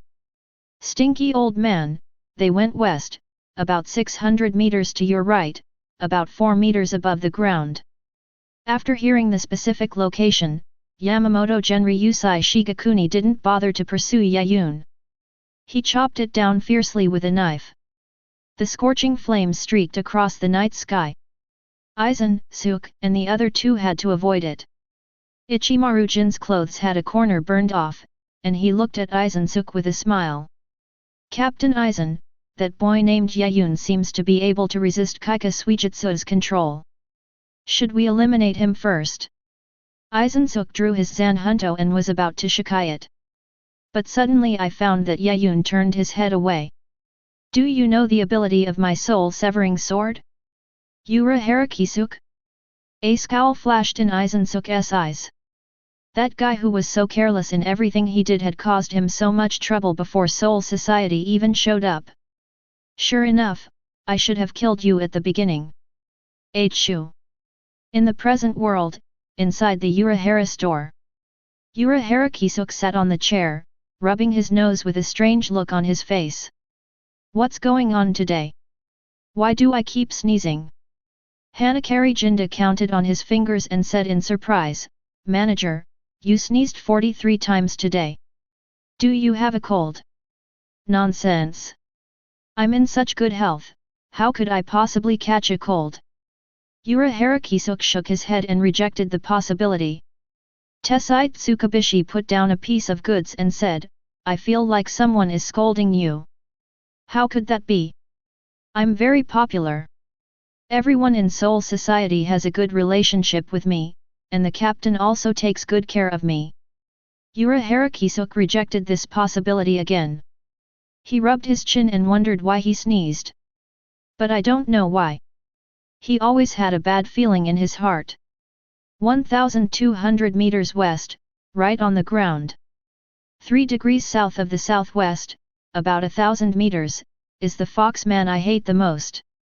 7 degrees east, 1,100 meters, use that blind guy to chop him to death for me. Yaun kept reporting the locations of Aizen and the other two. Yamamoto Genryusai Shigekuni was like a robot, accurately finding the opponent's position and cutting him down. Aizen is still nothing. Ichimaru and Tosen Kaname couldn't help themselves. Especially Tosen Kaname, his face was ashen, and he was holding the soul's anking sword with great force, as if he wanted to crush the handle of the soul's anking sword. That damn human brat! If the other party was not able to command the captain, he would want to kill Yaun right now. Ichimaru glanced at Kyōraku Shunsui, Byakuya Kuchiki, and others who had gathered around him, then stopped smiling and looked at Aizen and said, "Captain Aizen, it looks like the mission has failed. Do you want to leave first?" He meant to use Minos Grande to tear open the black cavity, create negation, and lead them away, so that the captain and his men would have no way to deal with it. But this would put them in Hueco Mundo, and it would be extremely difficult to come back. And without Hogyoku, Aizen, you will remain in this form. Let me find your weakness and kill you." Ichimaru thought coldly in his heart. Aizen glanced at the place where Hogyoku disappeared, then looked deeply at Yaun and said, "Let's go." The three figures flashed and no longer followed Hogyoku's trail. Instead, they used Shunpo and disappeared into various squadrons. Yaun, who was eating heartily, blinked and felt something was wrong. There were originally 2 groups of prisoners in Jingling Court. With the help of one group of prisoners, the police successfully forced the other group away. So what should the police do next? So hard to guess. Yaun swallowed his saliva and said. 4 degrees southwest, 3,100 meters, kill that BD Aizen Suk. Just as old man Yamamoto swung his knife, Yaun retreated silently, still reporting the enemy's position. After swinging the knife several times in a row, the strongest Shinigami of 1,000 years finally realized something was wrong. Anger was evident on his face, veins on his forehead were throbbing, and he looked dozens of times more annoyed than before. €2. I was actually fooled by a little kid. Torch. Old man Yamamoto swung the blade fiercely and chopped it towards Yaun's butt. Yaun immediately jumped up and shouted. You old BD, you're destroying the bridge after crossing it. I was trying so hard to help you just now. As he spoke, Yaun grasped the Ruyi Jinggu Bang, instantly enlarged it dozens of times, and smashed it towards the scorching flames. There was a loud bang. The flames in the sky were directly exploded by the golden long stick. Looking around, it seemed as if the intangible cultural heritage of Yaun's previous life was igniting sparks, and the sparks in the sky were blooming like fireworks. All the Shinigami looked at this scene in amazement. Things have developed to this point, and they don't know what happened to the first team. Is there an enemy invasion? Or are you celebrating something? Yamamoto Genryusai Shigakuni's eyes flashed with surprise, and he did not continue to attack. Are you Urahara Kisuk's disciple? That's right. Yaun agreed without any shame. Achu. In the present world, inside the Urahara store. Urahara Kisuk sneezed several times and rubbed his red nose. This time he really wondered if he had a cold. That kid doesn't have that ability. Yamamoto Genryusai Shigakuni snorted coldly, not hiding his dissatisfaction with Urahara Kisuk. How could a monkey who couldn't even sit still possibly concentrate on training a disciple, let alone such a powerful disciple? Yaun said as he stepped back, what a coincidence, he said the same thing, he said that you have a bad temper and little ability, even if I give you Hogyoku, it will be snatched away by Aizen Suk sooner or later. The veins on Yamamoto Genryusai Shigakuni's forehead twitched faintly, and he said. What else did he say? He also said that if you really fail to destroy Hogyoku, don't worry, he will bring people to rescue you, old man. Anything else? Also, he said he wants you to apologize and sincerely reflect on your actions. This is definitely not what Urahara Kisuk would say. Kyōraku Shunsui, Jaishur Take, and others had dark lines on their foreheads. This little devil in front of me. In order to escape, he actually sold Urahara Kisuk. Fortunately, Urahara Kisuk didn't come, otherwise the captain could have cremated him on the spot. Fight! In the present world, Urahara Kisuk sneezed several times and could no longer sit still. He walked into the bedroom trembling. Tessai, I'm probably sick. Don't call me for anything other than life-threatening matters. How dare that brat Urahara Kisuk slander me like that? Yamamoto Genryusai Shigakuni looked at Yaun, his face darkened, and he clenched his soul-slaying sword, ready to take down the little devil first. At this time, Yaun had already come to a very far place and ran without hesitation. At the same time, he suddenly raised the Ruyi Jinggu Bang. T. The Ruyi Jinggu Bang expanded countless times, like a divine pillar dropped from the sky, smashing towards the distant street. Stinky old man, stop it quickly! Yaun shouted. At the end of the Ruyi Jinggu Bang are two funny guys, Madarame Ikeka 5.1 and Ayasukawa Yumi Chika, as well as a large number of Shinigami who have come. The two unlucky guys were so angry. Originally they were grateful to Yaun. Now, I wish I could kick this BDSA. Seeing this, old man Yamamoto snorted angrily, appeared at the end of the Ruyi Jinggu Bang, and raised the burning region Jaka. Boom!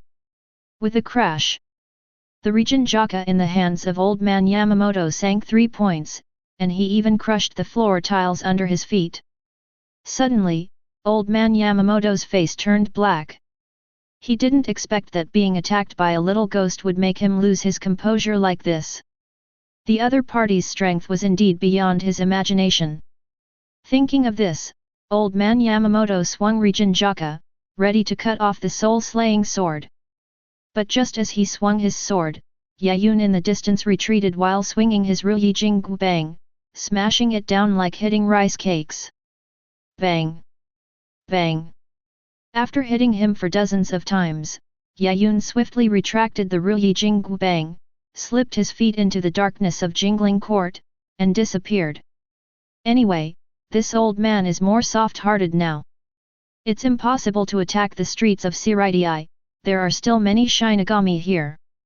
Several Shinigami captains witnessed this firsthand. Kyōraku Shunsui sneaked up to Kyōraku Attack and said to him in a low voice. Look! Did the old man look like a gopher just now? Chapter 68. Kyōraku Attack blinked, then blinked hard again. Kyōraku Shunsui was amused and chuckled softly, Hey, I knew you felt the same way. Yaun just hit the old man like whack-a-mole. I've played this game in the real world before. Look at your best friend who is chattering away, then look at the figure that appears behind him. There was a hint of pity in Kyōraku Attack's eyes. It seems that hundreds of years ago, Kyōraku Shunsui was just as fond of teasing Yamamoto Genrisai Ishigakuni. Afterwards, Mr. Yamamoto would fly into a rage and teach Kyōraku Shunsui white hits with his bare hands, almost beating him to death every time. Hearing the intimidating voice behind him, Kyōraku Shunsui shuddered, turned his head with difficulty, and forced a smile. You're not calling me old man anymore. Yamamoto Genryusai Shigakuni spoke slowly and subconsciously clenched his fists. It seemed like he hadn't practiced white hits with this traitor for perhaps hundreds of years, and it seemed like he had forgotten all the lessons he had learned. Kyōraku Shunsui coughed heavily a few times, then ran after Aizen. Old man, I will arrest those 3 traitors right now. Jushiro, you should come here quickly. We can't let them get away. Yamamoto Genryusai Shigakuni snorted heavily, deciding to let this traitor go for the day, and knocked the ground with the restored wood. Don't forget to catch that little devil for me. The Shinigami captain present quickly agreed and threatened to catch the arrogant Yaun. In response to this, Yamamoto Genryusai Shigakuni snorted again and said. Everyone agreed so readily, but when that little devil attacked me just now, why didn't anyone try to catch him? All the Shinigami captains present showed embarrassed expressions. Sui-Feng blushed slightly, feeling embarrassed to admit that Yaun had something on him. Seijin Kashimura was listless, having been dealt a heavy blow by the betrayal of his best friend, and he had no mood to capture Yaun. Kyōraku Attack coughed violently a few times, indicating that he was not feeling well. Byakuya Kuchiki looked indifferent and said nothing. Anohanaretsu smiled, her eyes flashing with eagerness. She looked at the place where Yaun left and licked her red lips. That man 19 seems to have become stronger again. Yamamoto Genrisai Ishigakuni was too lazy to say anything more and walked back to continue treating Chur Sasakaibe. Second squad, in the captain's bedroom. Sui-Feng rushed back and saw Yaun lying on his bed. He was immediately furious and gnashed his teeth. Didn't I tell you not to go out? Just now, when her team saw Yaun appear, they were scared to death. This BD is so brave. Fortunately, because of Aizen's incident, the old man didn't take it seriously. Otherwise, the old man can chase this BD for 800 blocks. Aizen versus the strongest Shinigami in 1,000 years, how can you not go and see this kind of spectacle? Yaun said happily. In the original work, what he wanted to see most was a head-on confrontation between Aizen and Yamamoto Genrisai Ishigakuni. One is the strongest villain who possesses Kaika Suijutsu. One is the strongest Shinigami due to possessing Regen Jaka. It would be fun to see these two guys fight. But unfortunately, this old man may have lived too long and his brain is not working well, so he was fooled by Aizen's hook several times. Sui-Feng snorted coldly, crossed his arms and said disdainfully. What's so good about that? Do you really think that traitor can be a match for the captain? It's just that the captain didn't take it seriously. That's true. The current Lan is no match for him. Yaun nodded slightly. If Mr. Yamamoto really gets angry and uses Bankai, even 10 Aizen's hooks won't be able to withstand it. After all, it's a range attack. Even during the 1,000 years of bloody war, old man Yamamoto almost destroyed Wiwak. It's just that because of the passage of 1,000 years, the old man has become a lot softer-hearted and did not use Bankai to kill people in the first team. Otherwise, both the 1st Division and the Tiansandu Division would be buried with him. Alright. Sui-Feng's expression turned serious. He looked at Yaun seriously and said, for the next few days, you will stay at my house and not go out. Otherwise, the captain will definitely beat you up. Yaun curled his lips and said, you still want to hide your beauty in a golden house? Don't overthink it. As long as that old man doesn't bankrupt me, I'm not afraid of him. Sui-Feng was furious and said, kid, don't be so arrogant. Do you really think that the captain is just a shikai and can't do anything to you? She had taken over as captain of the 3rd squad and had once fought against Yamamoto Genrisai Ishigakuni. And she also used the strongest instant opening at that time.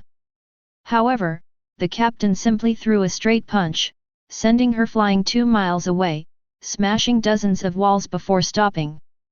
That seemingly old and weak body actually possesses the power to destroy the world. It can be said that the captain's face is the only thing that looks old. His body was still muscular, and he could knock down a captain with just brute force. Yaun suddenly thought of something, and with a slight smile on his face, he looked towards Sui-Feng. Sui-Feng, did you see what happened to that old man after he took a few hits from me? Sui-Feng was stunned for a moment, thought about it, but finally shook his head. At that time, she was shocked by Yaun's actions. Who would pay attention to the captain? Yaun raised the corner of his mouth and said. I saw that old man's right hand shaking as he held Rijinjaka. It was like he had Parkinson's disease. Ha ha ha ha. At the end, Yaun couldn't help but burst out laughing. Even he didn't expect that the old man would dare to stand at the end of the Ruyi Jingbang and withstand the most powerful terminal acceleration force. In other words, he did not dare to embarrass Yamamoto Genryusai Shigakuni. Otherwise, I'll hit you with a few more sticks. That old man must be smashed into the ground and turned into a radish. But Sui-Feng didn't believe it at all and said, he's the captain, the strongest Shinigami in 1,000 years. How could he become like that after being hit by a few sticks? I'm telling the truth. Yaun said quickly. After I ran away, did the old man immediately turn the soul-severing sword into a walking stick? Sui-Feng nodded hesitantly. That's it. The old man's hands must be hurting from the shock. He must be looking for a cane to hold on to. Yaun couldn't help laughing again. It can make the strongest Shinigami in 1,000 years fail. Even a small loss would make him very happy. But Sui-Feng still didn't believe it. If the captain let you go after suffering such a great loss, he would probably burn you to ashes. Yaun curled his lips, still fighting? If you keep fighting, the vice-captain will die, and Hogyoku will be taken away by Aizen and the others. The whereabouts of Hogyoku, who was chopped off, are currently unknown, and both sides are searching intensively for him. I don't have the mood to bother with a small fry like him. Just when Sui-Feng was half believing, a gentle female voice came from the bedroom door. Captain Sui-Feng, what he said is true. Just as Sui-Feng was about to untie his shoes and go to bed, his pupils suddenly dilated. He suddenly drew out his soul-slaying sword, pointed it at the bedroom door, and said coldly. Who is it? Yaun had a bad feeling in his heart. The next second, the prophecy came true. Anohanaretsu, who has long, smooth black hair, beautiful black eyes, and a gentle expression, like a Yamato Nadeshiko, walked in with her legs raised. Captain Anohanaretsu. Sui-Feng frowned slightly and said coldly. What are you doing here? And you haven't even knocked. Are you here to cause trouble? Yaun whispered in surprise, I thought you would be more gentle with women. Sui-Feng snorted coldly and whispered, you think too much. The only person in this world I can treat gently is Lord Urahara. Lai glanced at Yaun on the bed, his beautiful eyes showing an eager expression. Yaun-jun, long time no see. Yaun coughed dryly, Sister Hwa, it's been less than half an hour since we last met, right? No, that's not what I meant. Anohanaretsu shook her head, her beautiful eyes seemed to be burning with fire. She placed her right hand on her plump chest and said eagerly. I mean, we haven't fought for a long time. Now, whenever I see you, my heart starts beating. My heart is beating all the time. Yaun felt something was wrong and hid behind Sui. Hurry, hurry, use your murderous gaze to chase her away. This is not the Sister Hwa I knew. She is a demon in disguise. Who are you talking about who has a murderous look? Sui-Feng glared at Yaun angrily, then drew his soul-slaying sword and pointed it at Anohanaretsu, saying coldly. Anohanaretsu, get out. This is my 2nd division, not your 4th division, and it's not a place for you to mess around. Anohanaretsu's eyes flashed with a cold light, but he quickly recovered and said with a smile. Captain Sui-Feng, as far as I know, Yaun-jun is still a wanted criminal. As the captain of the 3rd squad, it's inappropriate for you to keep him in your bedroom. Do you need to use the word take in? I'm not a dog. Yaun couldn't help but complain.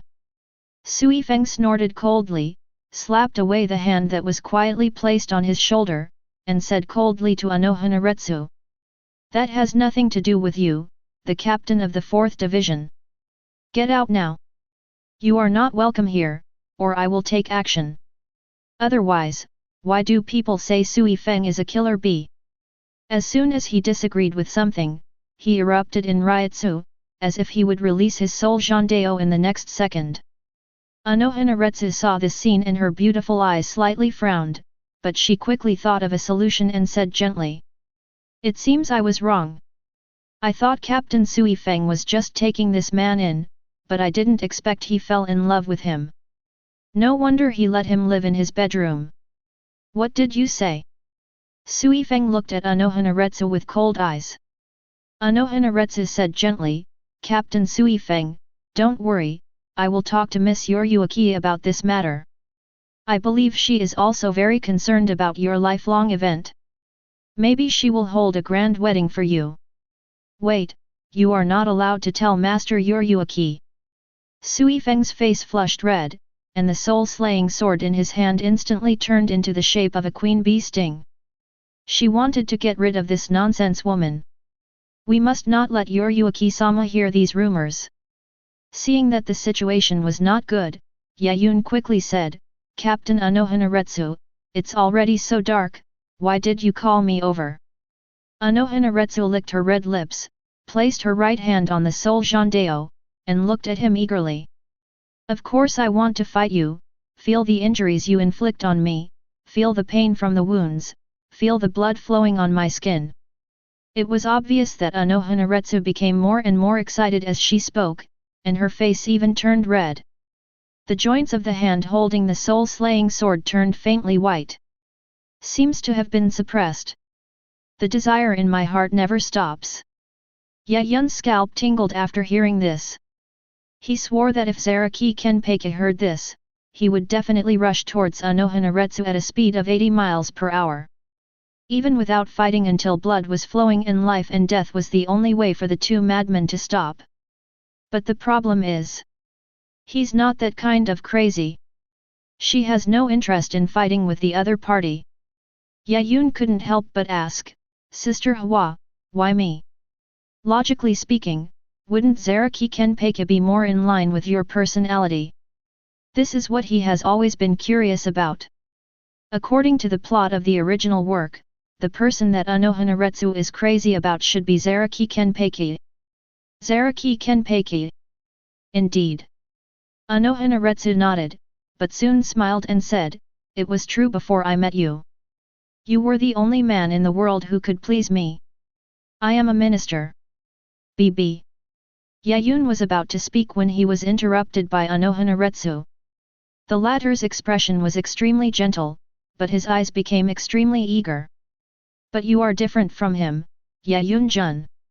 You are one of the only two men in the world who can please me, and the only man I love deeply." As he spoke, Anohanaretsu couldn't help but draw out his soul-slaying sword. 080 stroked the blade and said, "Perhaps you don't know, but my kendo level is the highest in Soul Society, 10th Dan. Even the captain's kendo level is not as good as mine. Zaraki Kenpeiki once defeated me, but he couldn't use any kendo either. Only you, Yaun-jun, are different. Your kendo talent is too strong, unprecedentedly strong. I have a feeling that as long as I train you well, you will become a master in kendo. The strongest Kenpeiki that I defeated, this is what I love." Looking at Anohanaretsu, who was originally like Yamato Nadeshiko, warm and gentle, she became so yandere. Yaun couldn't help but swallow his saliva. He seemed to have guessed what Anohanaretsu was thinking. This sword madman, could it be that he wants to train him to be the strongest Kenpeiki, and then die under his blade in battle? This is indeed consistent with Anohanaretsu's character. After all, she herself said that there can't be two Kenpeiki in the same era. Damn, this place is no longer safe. Yaun was ready to run away.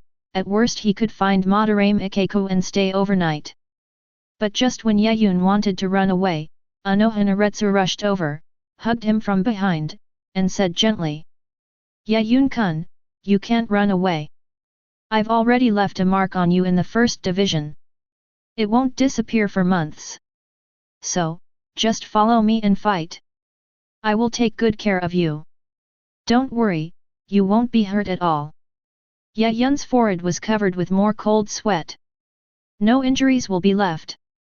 Does that mean he'll be able to heal me while fighting me, just like he did in the original story, training Zaraki Kenpeiki? How is this different from Lingchi?" Sui-Feng beside him blinked and kicked Yi's feet 10 times. "Hey, Yaun, are you leaving now?" Yaun looked at her fiercely. "What a joke, how could I leave so late? I haven't slept all day and all night."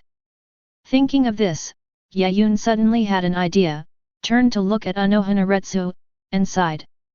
"Sister Hwa, I've been through quite a few battles today, and I'm already covered in wounds and exhausted. How about I rest today?" Anohanaretsu thought about it. It's clear indeed. She knew that Yaun had fought with several captains. There was even a conflict with the captain. There was no peace all day. If a fight breaks out at this time, it will indeed be detrimental to the performance of combat experience. But she couldn't let Yaun rest either. What if the man who made her heart beat ran away? Thinking of this, Anohanaretsu sat on Sui-Feng's bed and patted the bed with a smile. "Okay then. I'll sleep with you tonight and help you heal your injuries so you can get enough energy for tomorrow's training."